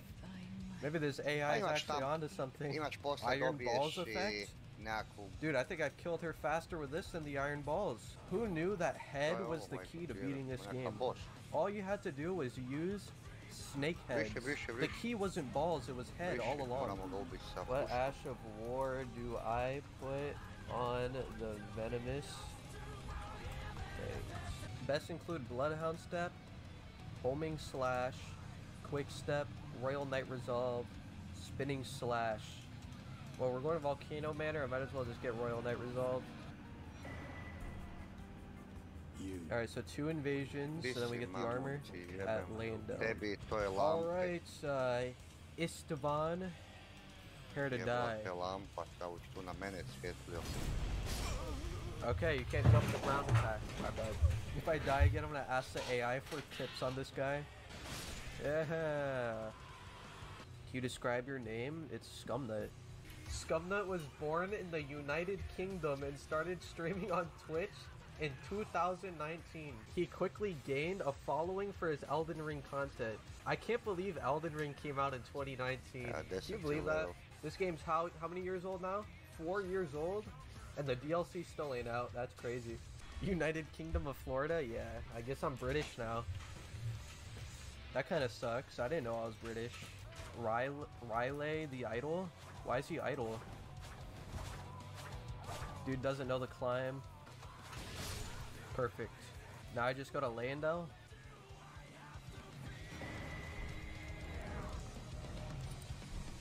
Alright, let's kill this horse guy. Oh, you know what? Let's ask for tips. Tips on how to kill Draconic Tree Sentinel. Be prepared. Stay close. Use ranged attacks. Okay. We're just gonna use the tip of staying close, but using ranged attacks. That sounds like the strat. So this is what we do. Oh my god, you see that DPS? That's insane.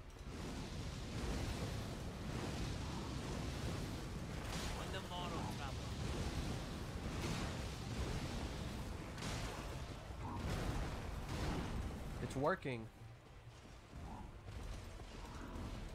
Oh, let's get that poison proc.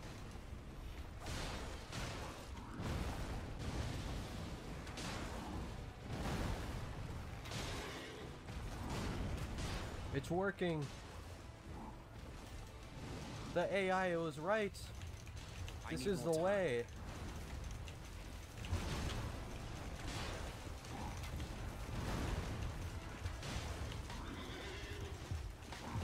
I need more time. Yeah, right in the head. That shit actually staggered him. That was kind of good. I'm not ready yet. Oh my god, the headshot. Wow. This AI is actually onto something. Listen. The AI has done its research, alright. Yeah, let's get the Raging Wolf set now. I think we can finally finish our health. Yeah, we got 40 health. Now we get 40 dex. This is a duo fight? I'm not ready yet. I feel like I've never done this.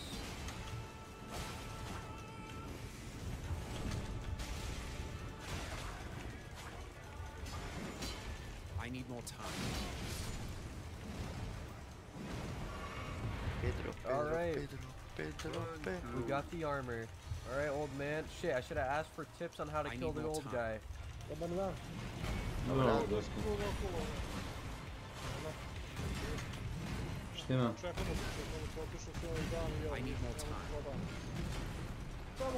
Šta ćeš od ruča i nisi se vratio? Shvatio da je oko vetra stvari. Meni tamo čekaj da sam nije da ga nisam kako zadnji put. Pustio ven. Gdje si bio? Šta sad je? Kaj? Radim li on da? Onda? Radim li? Ozbiljno? Ovo. Nisam čuo, šta si krenuo? U office spremiti tamo kako stvari. I need more time.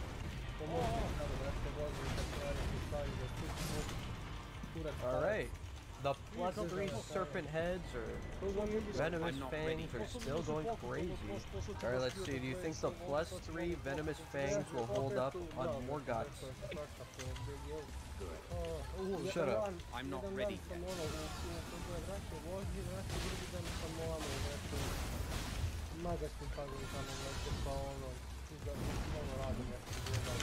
I'm not ready yet.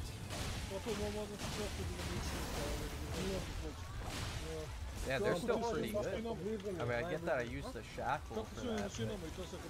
The damage really is not that bad at plus 3. This is a regular weapon too.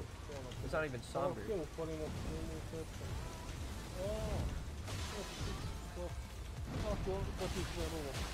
I need more time.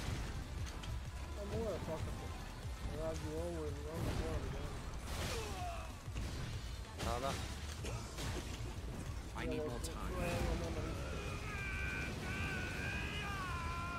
Yeah, this game easy as shit when you're not using actual garbage. You were forged in the fires of kick only. Yeah, now this game is too I'm not easy. ready yet.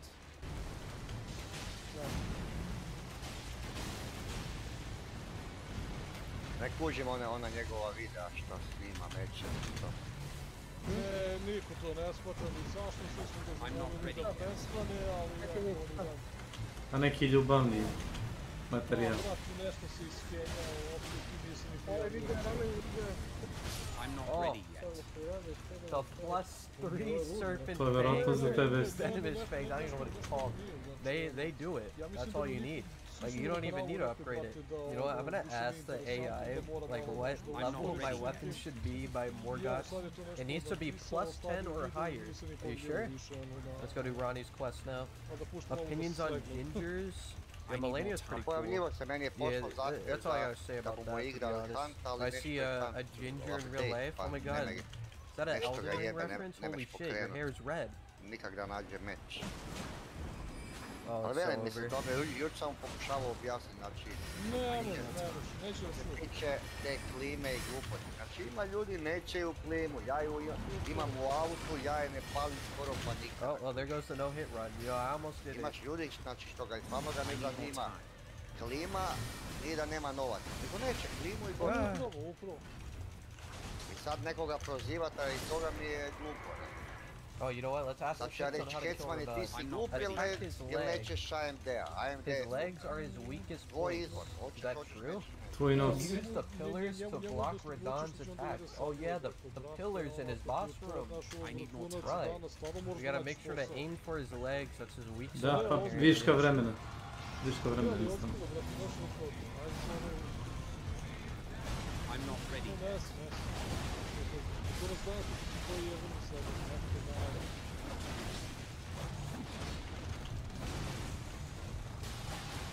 I need more time.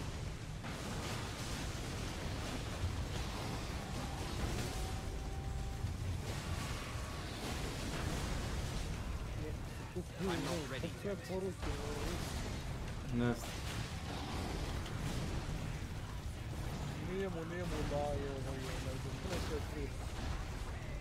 Are his legs actually the weak spot? Ne, nisam. Kum je spominjao, nisam to ni da čitam ni da gledam ništa. Ne interesujem. Oh yeah, the pillars. Čujem. Welcome to my channel. Da. One skinove, klavir što svira na pušci ili to. Šta klavir sviraš na pušci? A oni estetike ove nove, da. Animacije. Jesi vidio što? Ne. Postavim 2 klipa gore već. Pogledat ću. I'm not Šta je to ready TikTok klip, šta? Da. A zato nisam imao, moram da ga otvorim u pretraživač. Ima li YouTube link? Ne, nije I need more link, time. stavio sam kao video bre na Discord, ali evo to opet.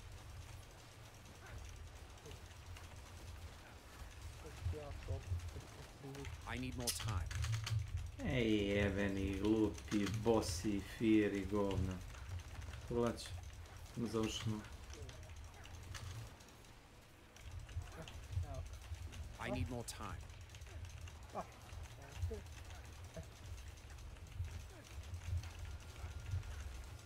Pogledaj molim to i I need more time. gaming another level skinovi, ovi su zajebali sve.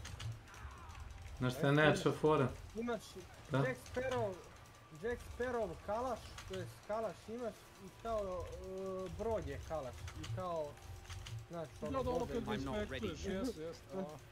Znaš ti što je, ja? Lađa, a? Dakle, kao to koji pucaju sa strane. I'm not ready yet. A to je zove novi, jel tako? Da. Ali to nije novi. To sve isti engine ima, isti user interface koristi. U Black Ops 6 ulaziš iz onoga launchera kroz koji launchuješ i Modern Warfare 2 i Modern Warfare 3. Oni samo prodaju istu igru i skinovano, ljudi kupuju non stop. To jest, pa to ti je Call of Duty, brate, pa zato, mislim, što očekuješ od toga s obzirom da igre izlazi svake godine, brate, kao novi deo. I need more time. To mi se radi. Šta mogu da ti urade? Pa evo... Čak ne napravili nove mape, nego ih možda malkice... Stare remixiju. Pa da, ofarbaju drugu boju i to je to. Malo ju poboljšaju, to ti je to. Ne, ništa, sve je isto, samo drugčije... Kolorit. Tamo gdje su ti bile kante, sad su tu snešno belići, na primjer, razumeš? I'm not ready yet. Rekje sam je to dobro opisao. I ubaci zombije na istu mapu. I kao, to je nova mapa. Znaš, ništa oni, mape su im sve iste.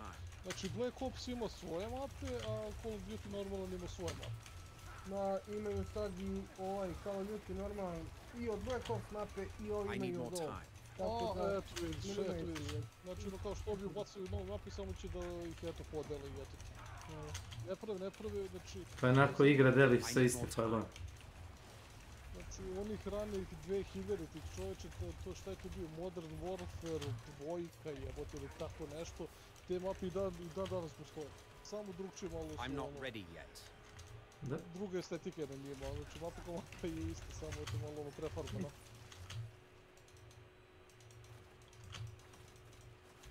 I'm not ready yet.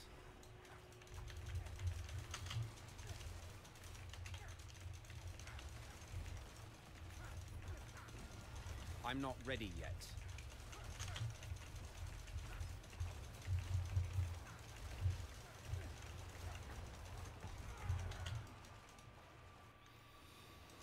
I'm not ready yet.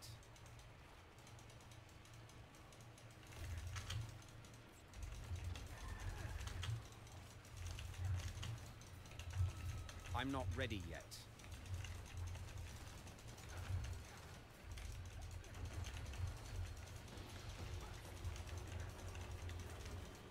Bullshit. Tačno sam zajebao igru. Znači, boss mi baca, ovo je magije, a standira na zemlji iz 2-3 sekunde, znaš. Tačno je skript, ono, kad se baca koja magija. Tog fajta. I to što je on standira, ne razumeš što veze nema. Ovo boli kurac. A nije znači samo fight sa limit zabagovan. Pola boss fighta zabagovan.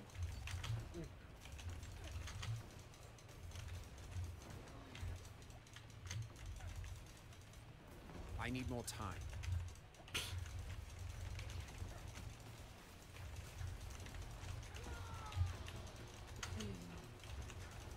I need more time.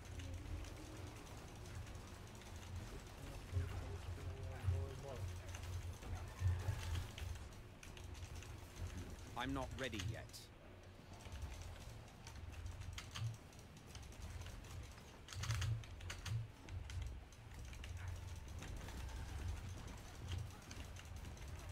I'm not ready yet.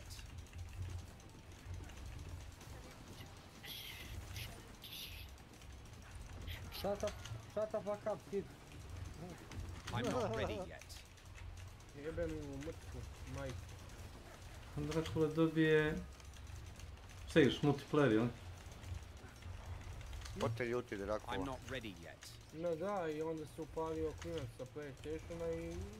Dobro, ali kupiš konzolu, eti ga, Petar Ivanić, kupi konzolu i plati pretplatu, razumeš, i uključi i ćerke njegove uzmu da igraju onaj Call of Duty. I šta sad? A znaš sam da je po defaultu uključen mikrofon. Ono, klinci možda neki ne znaju da ga isključi.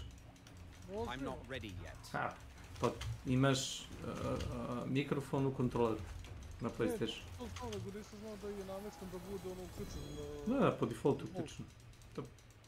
Isto kao što ti Elden Ring kad instaliraš novi update, to je ono kad instaliraš Elden Ring i s ovim zadnjim updateom, znaš, po defaultu je uključen onaj ray tracing, kad ste bio pitao ono. A to ti ubija FPS, ubija. Bukvalno. A razlike nema jer igra već ima dobro osjetljenje. Bi si pokazivali su razliku. Razlika je kad opališ magiju, na primjer lightning ili neki spell koji recimo putuje i preletu ono stvara izvor svetla i onda kao senčenje, kao realno. To jeste. Ali od toga da imaš 20 FPS-a konstantno manje. Pita bilo ko gamer. Pravo gamer. Nijedan neće pristati na to.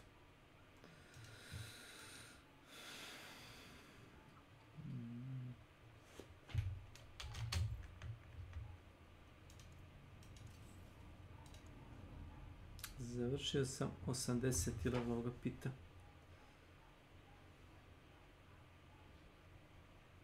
Materijal sam skupljio, nisam izazova radi igra, nego ono kao...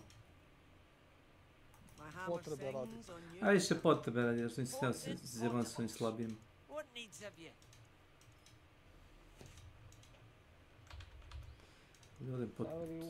Stavili u kodu mod ko u Counteru Flying Scoutman. Dobro. Kako skočiš, letiš po ovoj mapi sad. Kako to? Klikaš space i onda letiš. To imamo, brate, Counteru, to je neki, sve su odavani sad.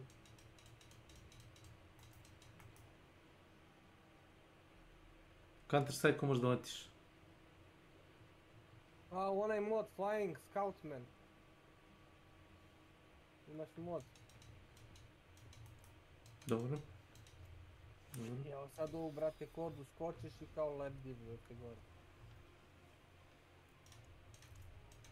Dobro. Nego, kopiraju.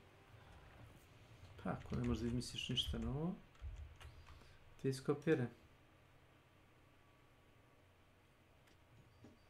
Šta je ovo? Svira na melodici, a?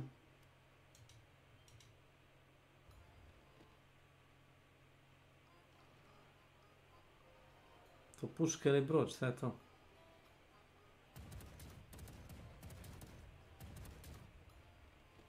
Sa puška ili? Brod.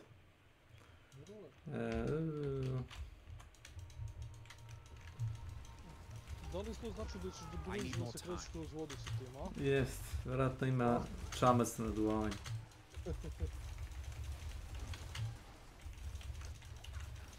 Ja lakše sam prešao ono 80 nego u 60 koliko ja imaju. To the game. Ai. Ai, ai. Ai, ai, ai, ai.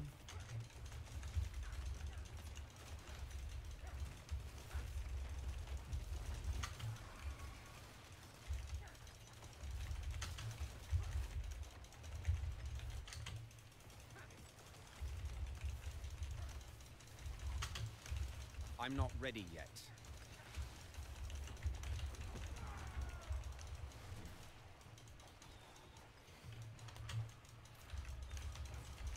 I need more time.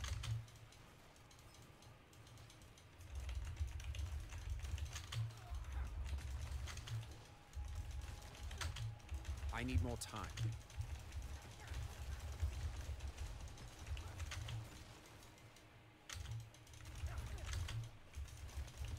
I'm not ready yet.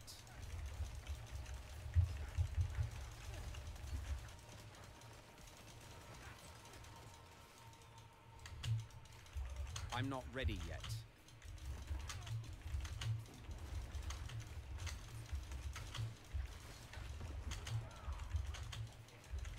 I need more time.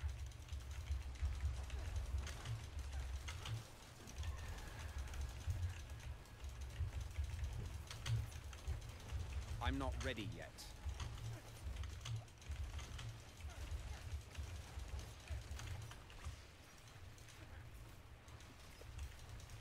I'm not ready yet. Odio ja malo sad, pa se čujem nešto malo kasnije. Kad se nazove? Idem i ja i...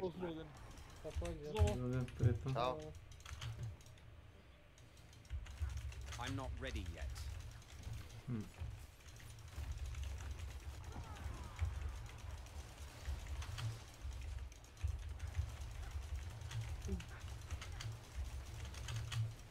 I'm not ready yet.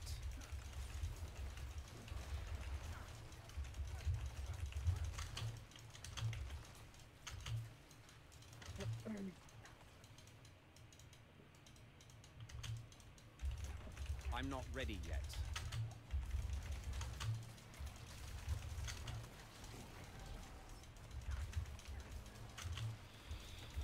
I need more time.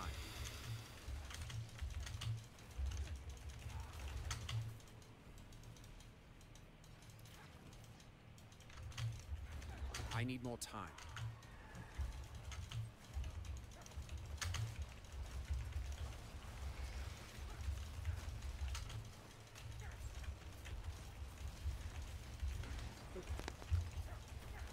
I need more time.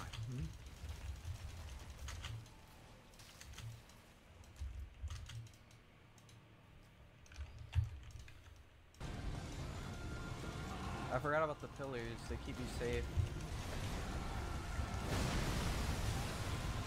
I'm the not pillar, ready it collapsed.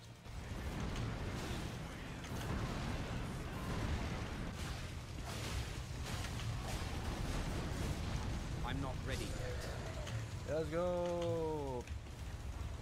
Yeah, I said I needed to max out my weapons for Radon. I got this shit at +3 still.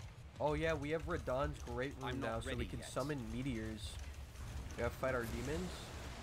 Really testing the AI build right here. Man, this shit would suck ass in PvP. I need more time. Considering the mimics doing no damage to me with it is insane.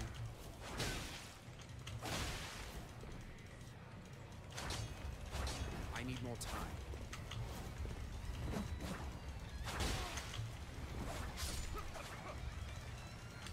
You look like Cecily. Did I say that right? Cecily Tyson. Oh, you know what? I actually do kind of see it. I think I got that once when I went to Publix. Ask the AI to give you a quote so that it can motivate you through the run. It's not how hard you hit, it's how hard you can get hit and keep moving forward.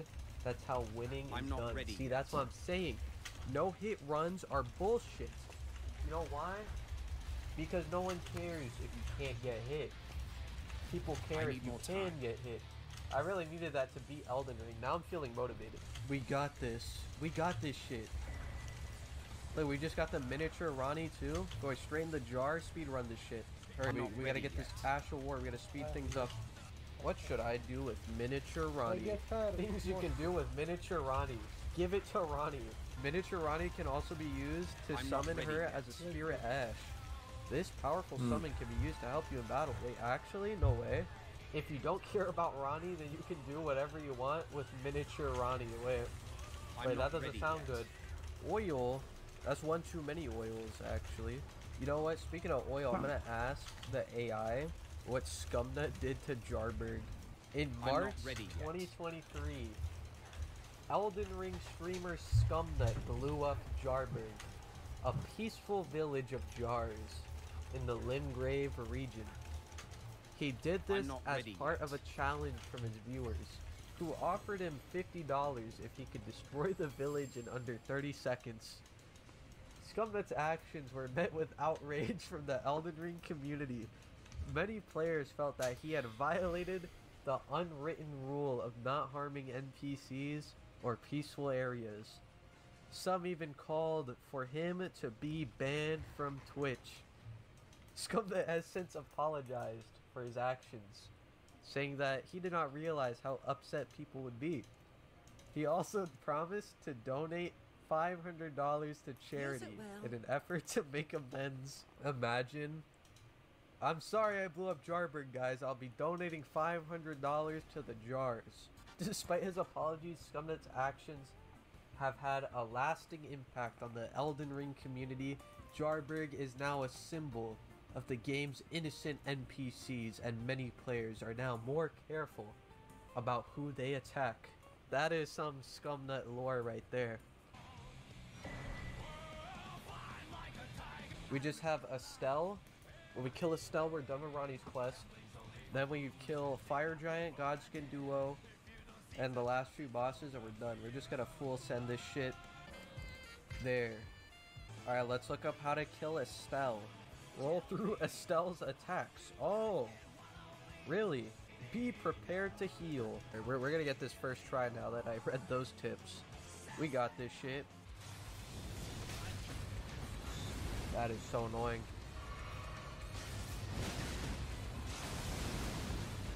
Wait, let me... Shit! I should have thought back to the tips. I need to roll through his attacks. That's my bad. Holy. This game with medium roll sucks ass. I'm about to ask the AI, let me take off my armor. Oh god, this armor sucks. Like, you deadass cannot roll that with a medium roll. Or whatever roll I have. Like, you just can't. You have to be far from it already. Should I take off my armor? I choose for you to keep your armor on. I hate you.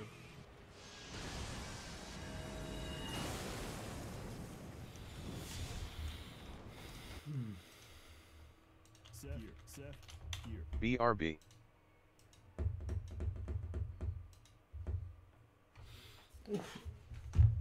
Vratim se brzo.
Delazim.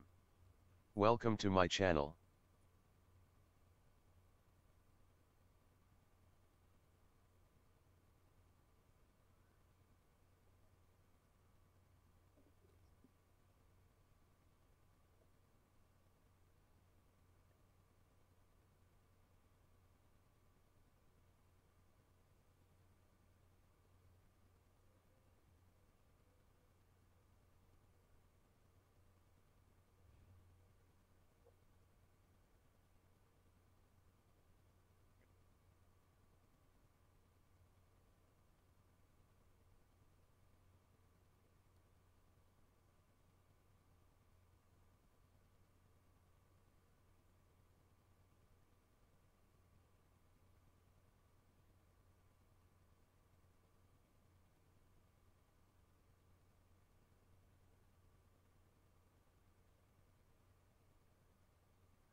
O, Tomislave.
ti trenu. Šta kukaš nešto? Šta kukaš nešto?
Ha.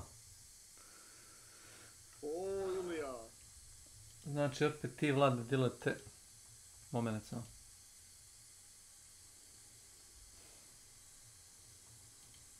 Kokain, a? Kokain. Da. Ne zajebavam se, znam da Vlada ti daje da mu uplatiš neki kredit ili nešto, pojma ne biti. I to ne mora svako ni da čuje i... ne biti.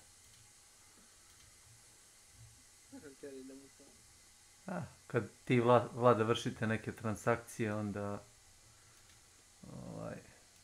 te Vlada povuče u drugu sobu i tako. To ne moramo mi ni da slušam.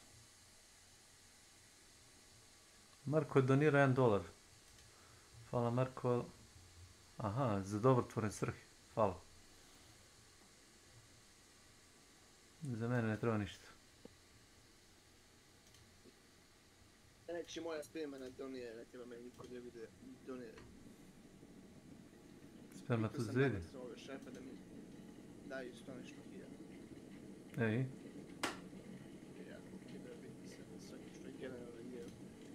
Šta platu ti poće? Ne, mi plati nam daju jednokratnu pomoć. 100 hiljada. To je ono kao ne moraš da vratiš, šta? Da. Vratio bi im, dakle, ne mogu.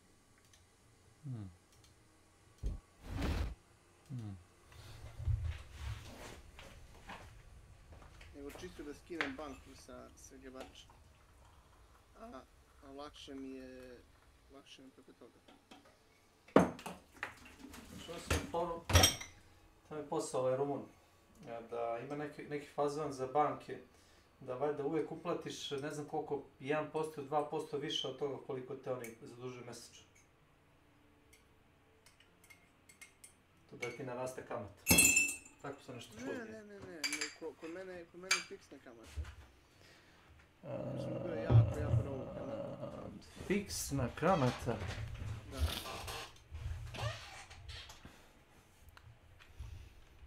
7 nešto mislim da je bio. Ok, šta god.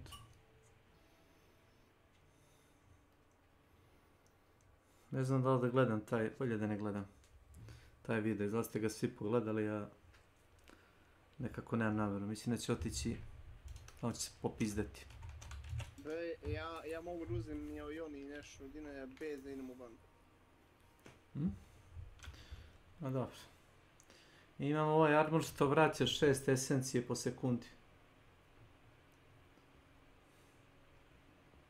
Zato što sam ja za razliku od Milana pouzdan klijent.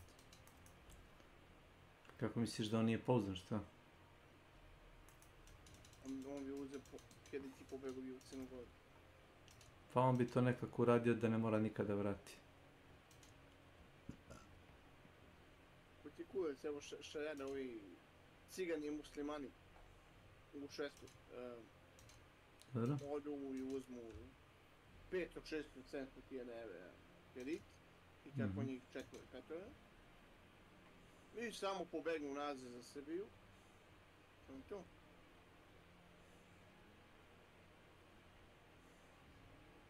I posle se kuće ovdje podižu ono. Pa ne pošalju banke nekog asesina da ih... Pa ja da sam na mjestu banke, ja bi to uradio. Mogu da odem ja da im ponudim usluge. Ne čak ni da naplati, znaš, dug, nego samo da gubi. I poslije kad pitaju šta je bilo s čekom, kao pojeo ga mrak, što ga pojeo mrak, pa uzeo kredit u banku, ali nije vratio. Koja banka ta? Aha. Viš kako više ne bi dolazili takvi u banku.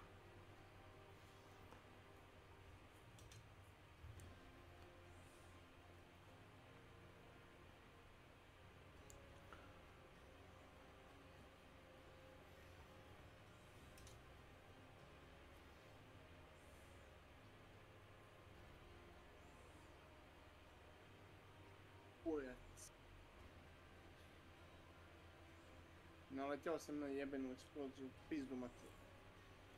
To se redano dešava, ili češće nego što ti misliš.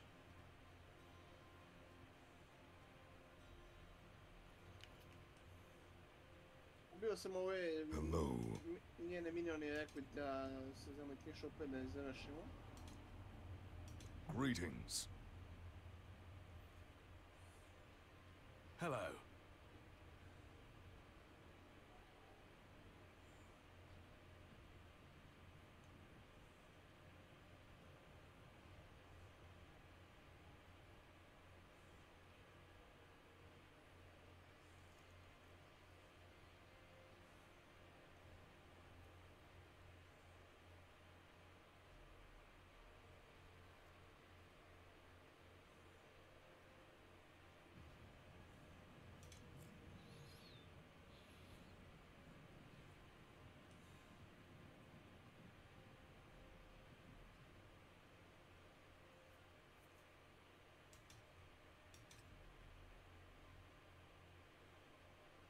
I appreciate that. Goodbye.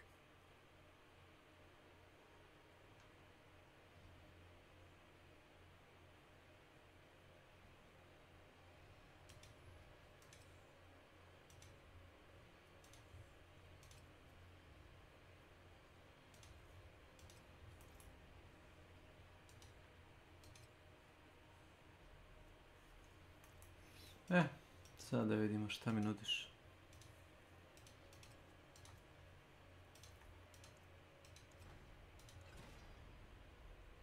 Ovo je fino.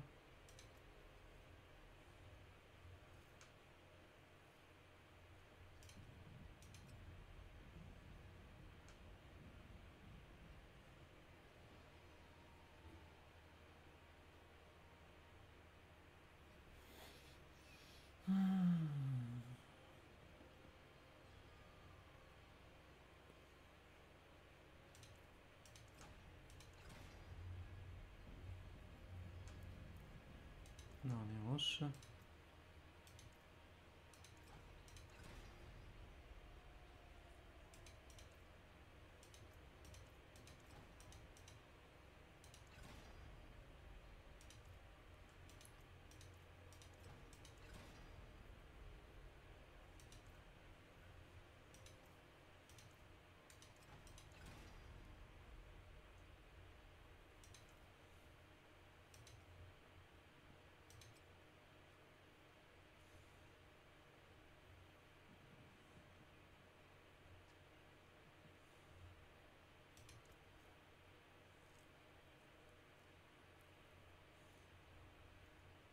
Use it well.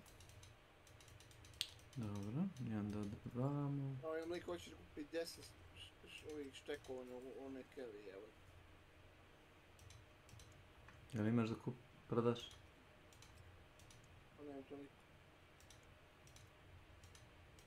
Misliš 10 puta po 50 šta? Da, ne štekova. Stekova, da. Kako? Stek. Stek. Već prevedemo na... A ne moraš da prevodiš. Nije sretan ovdje. Znaš. Nije sretan ovdje, možda se opustiš.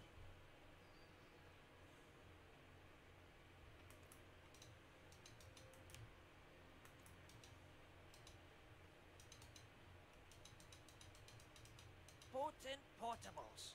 What needs of you? Oh, an exquisite concoction.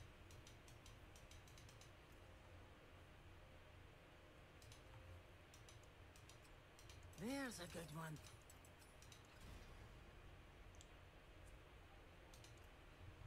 Bio sam ih napušavao. Bio i kad sam tu. Kojeg si iznapušao? Što? Što je radio? Krenuo na priče ono, znaš kako on radi, on je bio onih igara i kako je pitao nas, hoćemo i mi. I kada se nas par prijavio, ono, da hoćemo da on posle, pa kao pa sad nema, sve je puno. Misliš, to onog fleksam, ali u suštini neće da... A ono, a javi se mu se iste sekunde sam rekao, evo, hoću ja. I on je ono, pošto ima 10 naloga, on je igricu aktivirao na 10 naloga i dao review sa 10 naloga. Ali on ima igricu na 10 naloga. Pa šta nije teo da ti da opciju da ti pišeš review? Pa da. A ponudio si bio kao to baš. My hammer sings on your return. On je tražio na kanalu ko hoće. Misliš, nudi, ali moli Boga da niko neće. Pa to nije lepo. To nije lepo. Ajde, ja njemu ne verujem da mi kažeš dobar dan.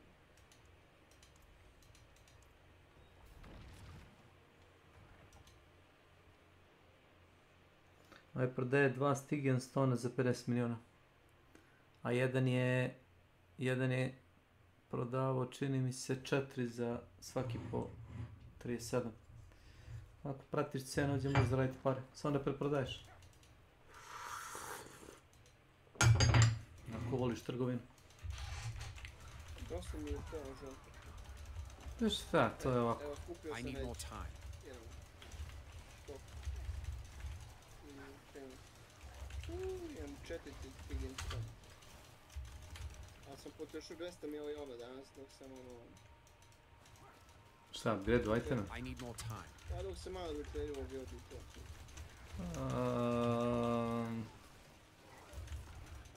Pojma nemam. To je sad ti kažem da nemoj da upgradeš gluposti. Ne znam kako ovo sad zvučalo. E, ovako će se do na 5 uskoro. Uskoro?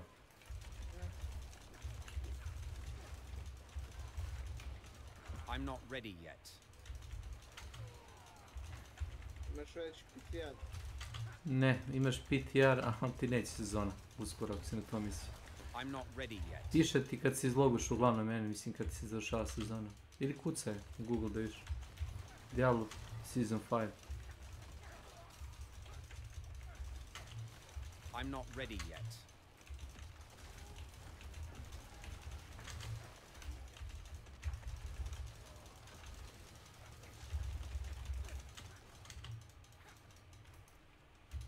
I'm not ready yet. I lack the required essence.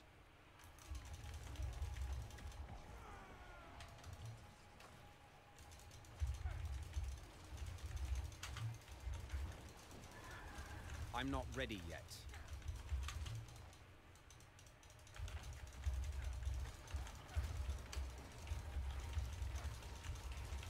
I'm not ready yet.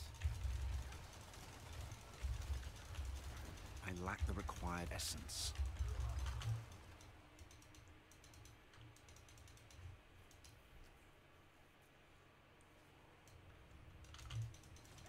I'm not ready yet.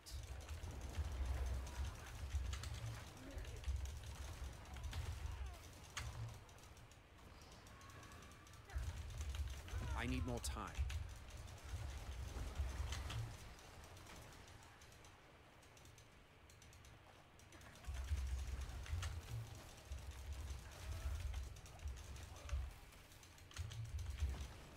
I need more time.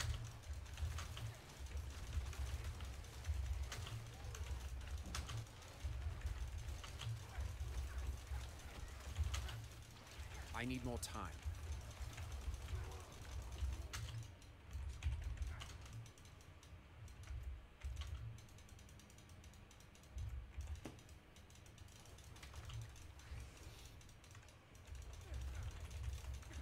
I need more time.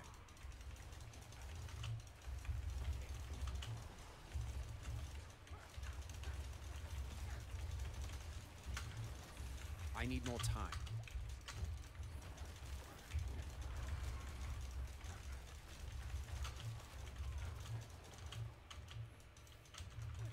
I need more time.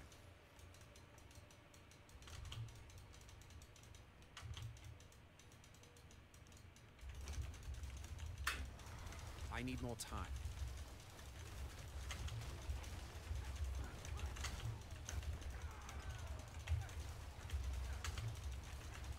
I need more time.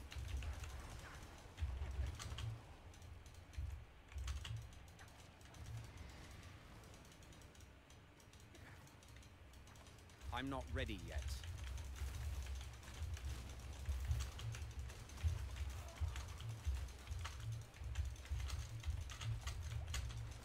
I need more time.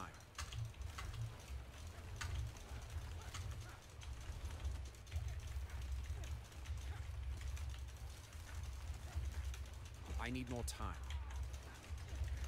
I'm out of essence.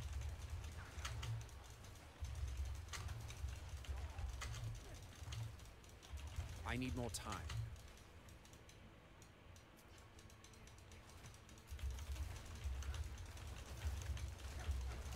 I'm out of essence. I'm not ready yet.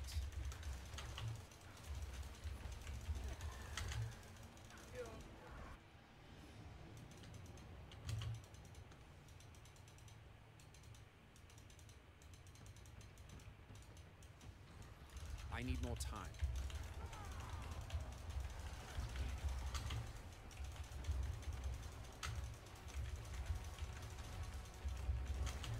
I'm not ready yet.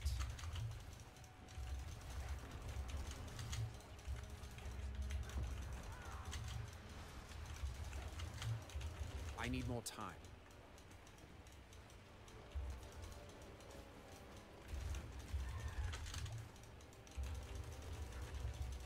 I'm not ready yet.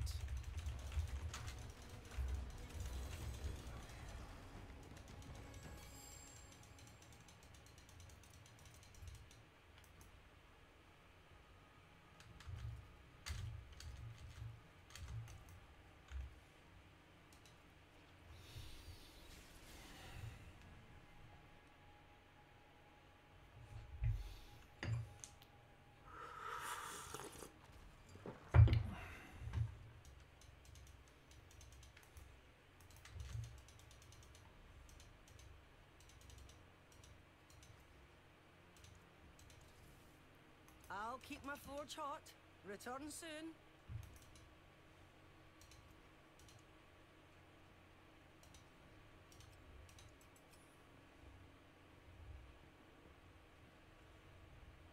Use it well. Nešto sam teo sam.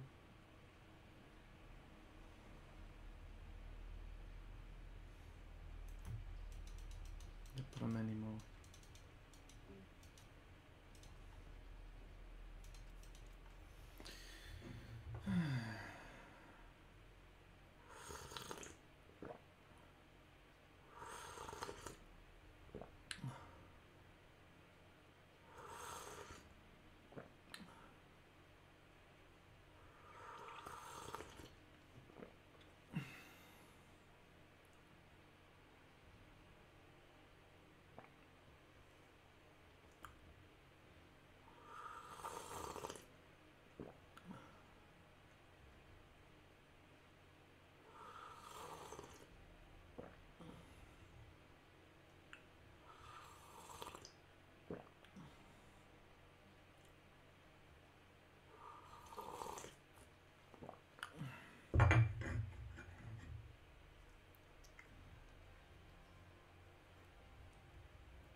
Bilo jako ranije. Sad nemam pojma na što liči. Ovo je Volatile Blood. Volatile Blood.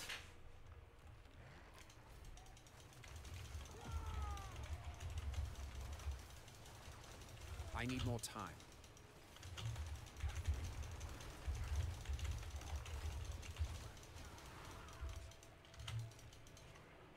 I'm not ready yet.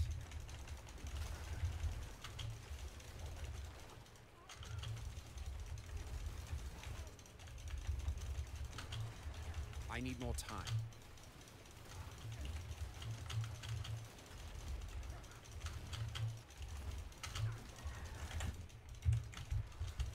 I'm not ready yet.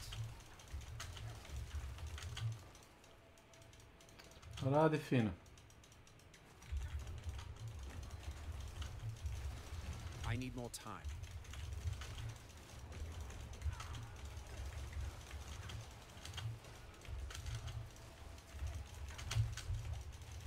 I need more time.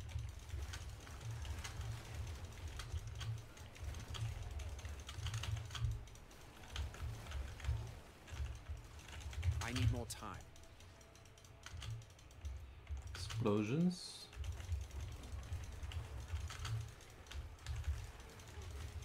I need more time.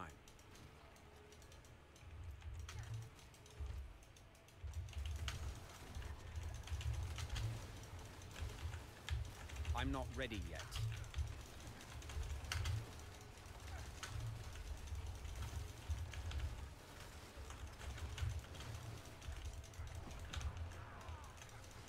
I'm not ready yet.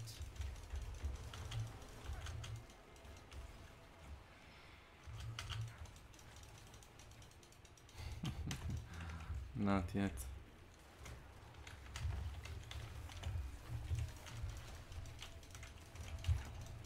I'm not ready yet.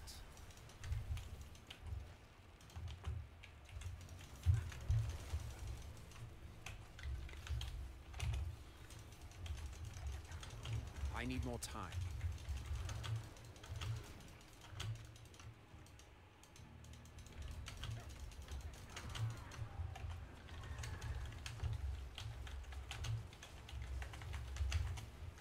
I'm not ready yet.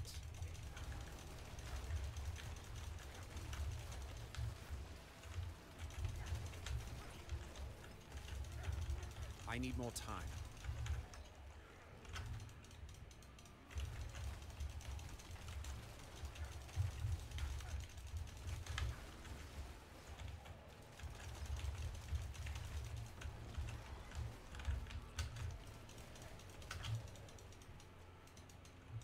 I'm not ready yet.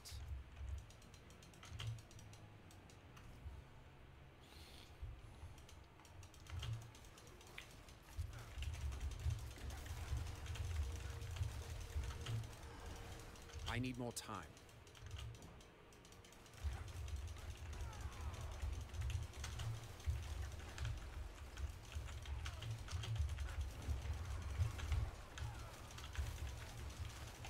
I need more time.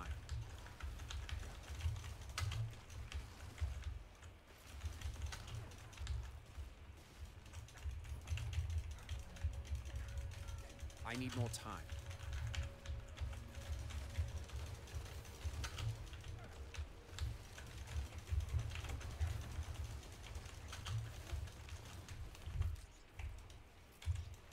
I need more time.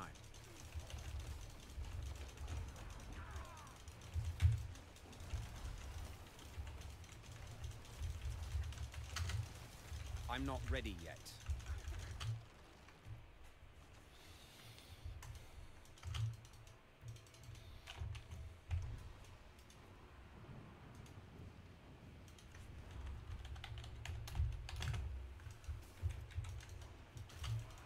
I'm not ready yet.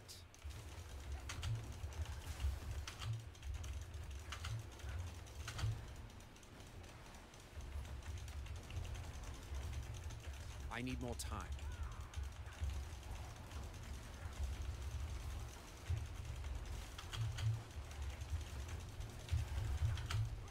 I'm not ready yet.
Greetings.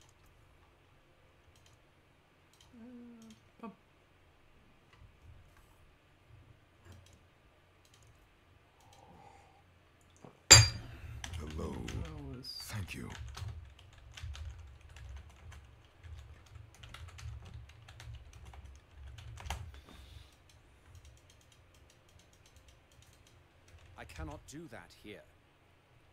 Farewell.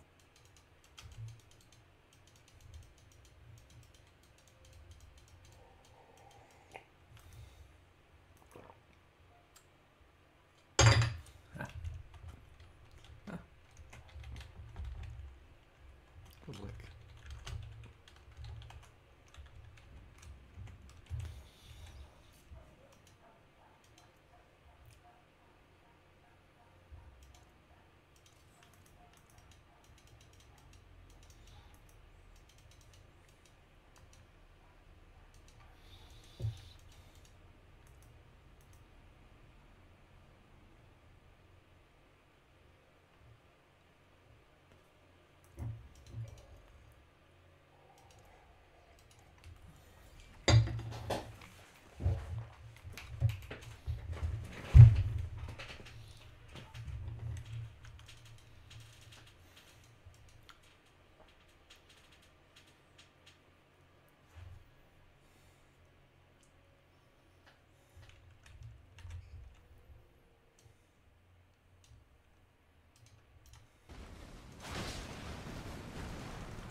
I'm not ready yet.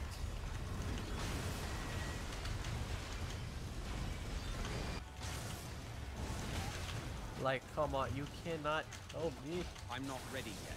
That shit is crazy, bro. Like, he already swings, but there's like a hitbox that's there after he swings. It's insane. That's it, we're using the bow. What are you gonna do, huh? You gonna shoot shit at me? Oh no.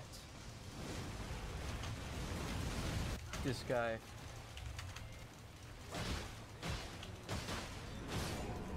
Get the f out of here. Holy shit. I'm not ready yet. Annoying. Alright, let's get married. This is what the AI wanted. Even the AI is a Ronnie fan. The Jarberg incident is almost as bad as what Schlatt did in '99.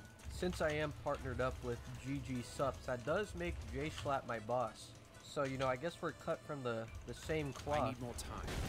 Anyways, remember, use code SCUM for 10% off GG Sups. On God, this shit go hard. I need more essence. Listen, if it knew the Jarberg lore, it has to know the Bach lore. No way. In a video posted on March 16, 2023, Scumnut, a popular Elden Ring streamer, killed Bach, the Seamster, a friendly NPC who can be found in the Limgrave region. Bach is a kind and gentle creature who only wants to help the Tarnished, and his death was met with outrage from the Elden Ring community.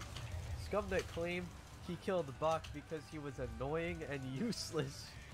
He said that he did it for the views, as he knew that killing Bach would be controversial and would generate a lot of attention. Is Fire Giant a good boss? He's a visually impressive boss. Are you sure? Yeah, the AI deadass said just don't get hit. They say that about every single boss. It's crazy. Alright, well, let's not get hit. I need more time.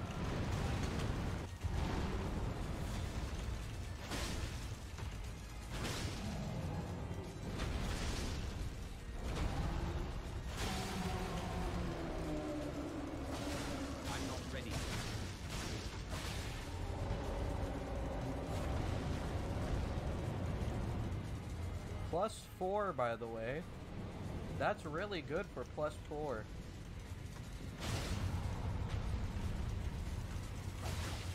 I'm not ready yet. Oh no.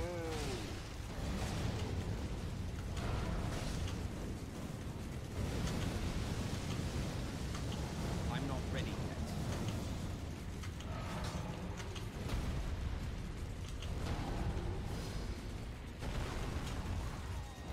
Oh my god, here this guy goes with his rocks. I'm not ready yet.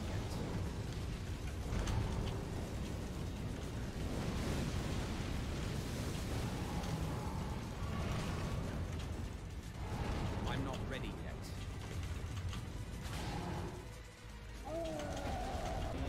this the rock part of the fight? Oh no, it's it. I need more time. You see that? You see that? That's good boss design. The fucking fire bounced off of that tree, hit me, and got stun locked. I died. That right there, visually, yes, very visually impressive. Very good boss design. Die. You shouldn't even have killed me once. Alright, let's ask about Godskin Duo and if we can use sleep pots or summon. Is Godskin Duo the worst boss ever forged by man? Godskin Duo is a challenging boss fight, but I would not say that they are the worst boss ever forged by man. They're certainly difficult, but they are also fair and can be defeated with a bit of strategy and patience. They are visually impressive. Oh yeah, you know what? Every time I see Godskin Duo, I'm just visually impressed by all the fireballs hitting my character, fucking ending my life. That shit just impresses me every single time. Should I summon? If it says no, I'm gonna be very upset because I do not want to try.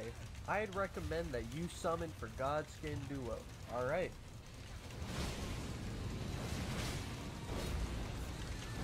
I need more time.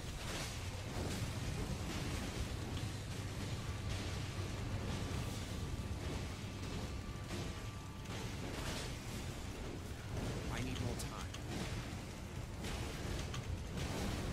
Wow. Yeah, get his ass, Bertle.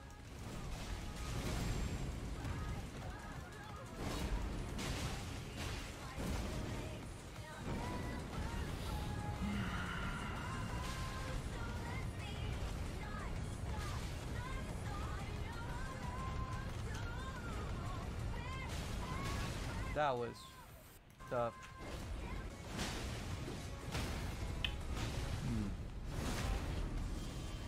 That's right, suffer. You deserve to die.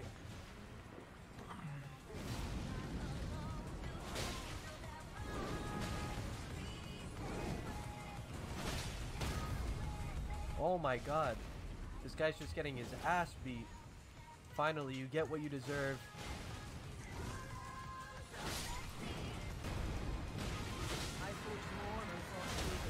Oh my god. Get just torturing this man.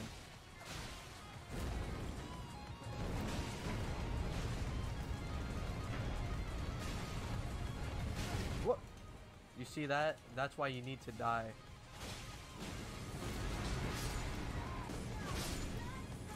Perish. Alright, well, it was a pleasure, Bernal. Thank you for that. Well, it said we could summon, but I don't have any summons to summon. Get his ass.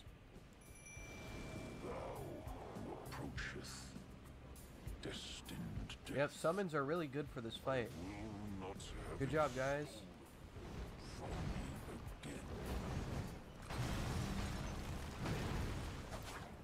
Oh my god, the hitbox. The hitbox.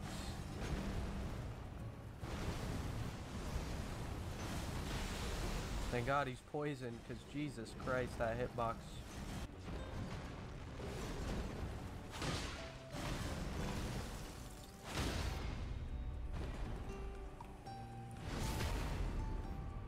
Did I get it? Yeah! Let's go. Thank god. I hate his first phase. Why aren't you upgrading anything? I mean, there's no need. Why would I waste my time collecting rocks when, you know, +4 is all I need? It's working perfectly fine. Also, why did I spawn there? I don't think that was normal. This is how the pro gamers do it. Why would you be close when you can bait the attack? Please? Fuck.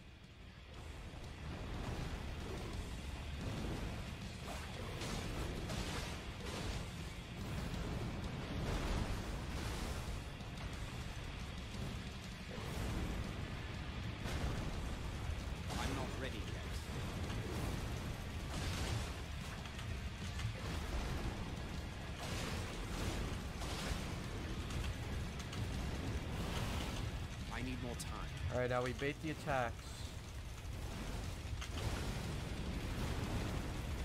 The last thing we're gonna do is stay close to this guy. I need more time. That AI advice was horrific.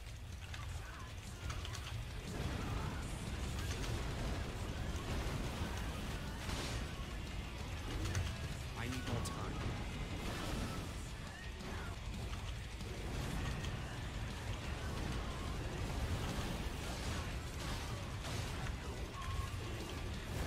I need more time.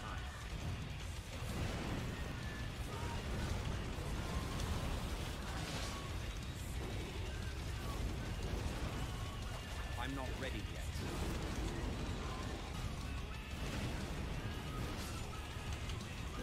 Clearly skill issue. He must have stepped on a sharp rock, or maybe a Lego. All the way up to Malekith with a +4 Venomous I'm Fang. not ready yet. The AI build really knew what it was doing. How far do you think Quantum TV got in Elden Ring? If he was using AI, maybe he'd actually beat the game. I need more time to stand before the Elden Ring. I always come, Gideon. You already know this. It's a sad state of affairs. I commend your spirit, but alas, none shall take the throne. I need more time. That will continue to struggle. Oh my god, he can't do anything. This is a strat. I need more time. Oh shit. He's fucking pissed. I'm not ready yet.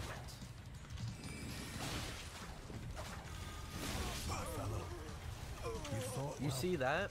Like, the skill is just insane. This fight is visually impressive, you know what I mean? Like, I'm just so impressed by how he did that. Like, how is that possible? And I see the pros and the cons. Pros, he's challenging.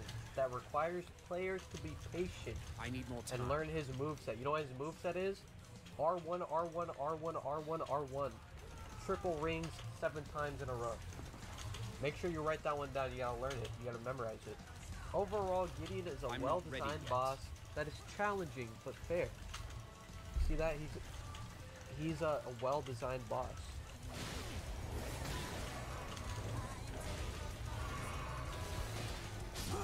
I'm not ready yet. Like, Gideon is a very fair boss. You just need to learn to dodge his attacks. You know that ring? Those giant rings? All you need to do is learn to dodge the attack. Or you see that? You see that? He's poisoned. I'm not ready Now yet. what we do is we don't stay close to him like the AI said. You know why? Because that advice, that's horrible advice. What we do is we sit back here and we watch him slowly die a horrific death. You see that? Now that's how you kill a well-designed boss. Alright, Gramps. I need more time. I'm gonna need you to die real quick.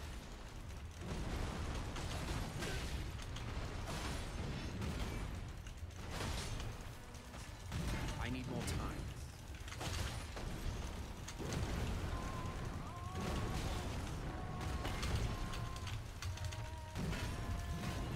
Insane damage. Yeah, if we die after this, I'll upgrade it. Time. Just because we got the bells and shit now.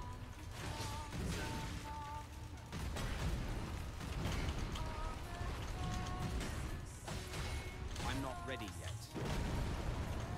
Why you always gotta be ready? You always gotta be ready? Shit. Elden Ring, but no enemies? Yeah, that sounds like a banger, actually. Just turn Elden Ring into a walking simulator. There's nothing. Alright, let's go. Let's see how good these weapons were the entire time.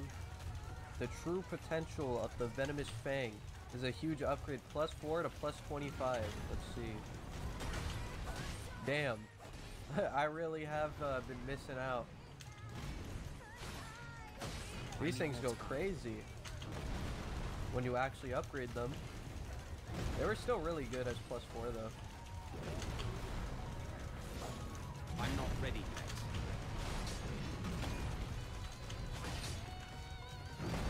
Oh, I'm not even two-handing. I'm not ready yet. Oh, yeah, that's even better. Yeah, I lied. Now it's the true potential. I forgot to two-hand.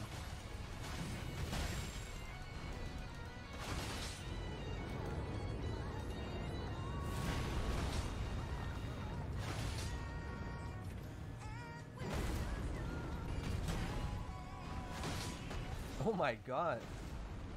This thing is crazy.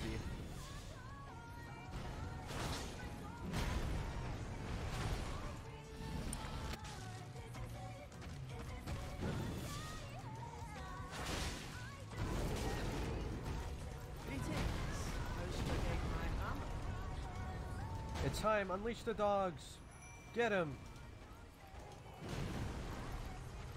Get his ass. I'll keep my forge Oh my god, they actually trapped him. No way.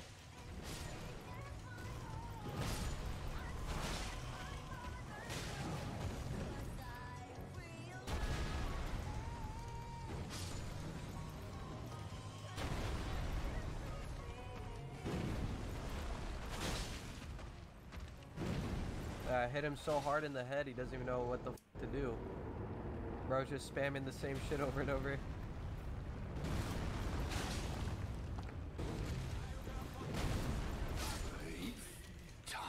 Damn, these are actually really good. I'm not ready. I got carried, that's true. The dogs came in clutch. That shit was crazy. He can heal himself. We gotta remember that. We can't let Elden Beast heal himself. I need more time.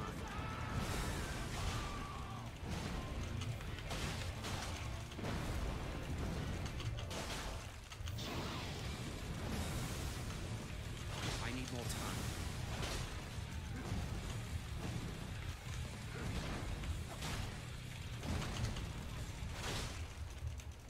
I'm not ready yet.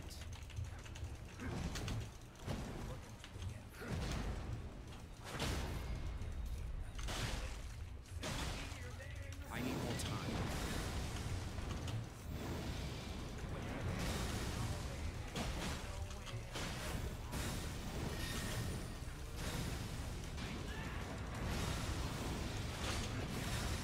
What? I'm not ready yet. You know what? That actually made a lot of sense. Alright, anyways, Elden Beast, I got the dogs ready. It's I need over. more time. Go! Get him!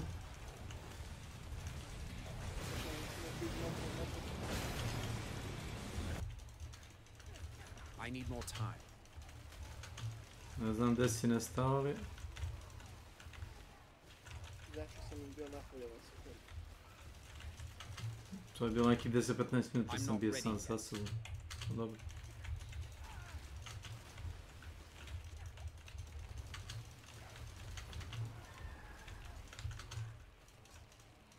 I'm not ready yet.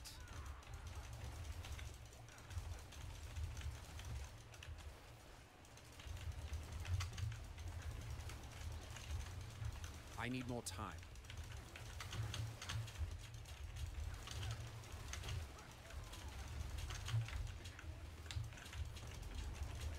I need more time.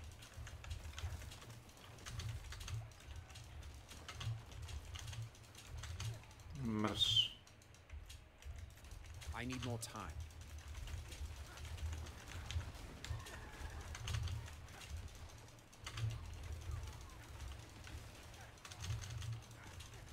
I need more time.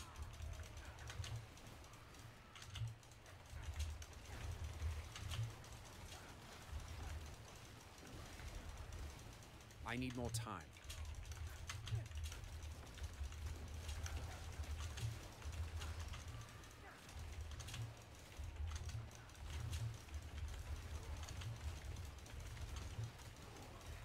I need more time.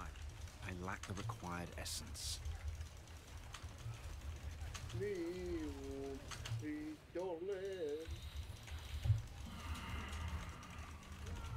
I need more time.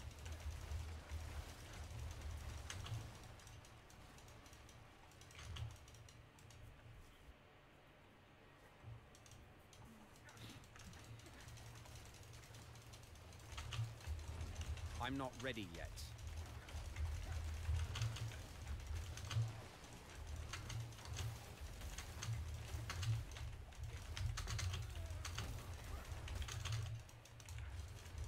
I'm not ready yet.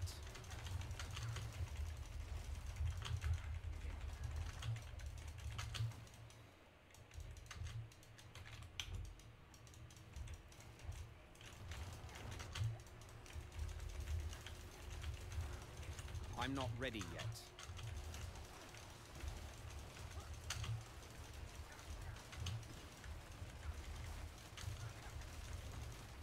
I need more time.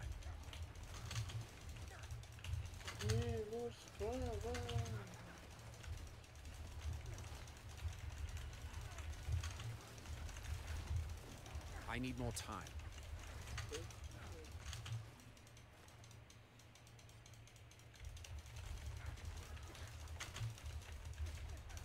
I need more time.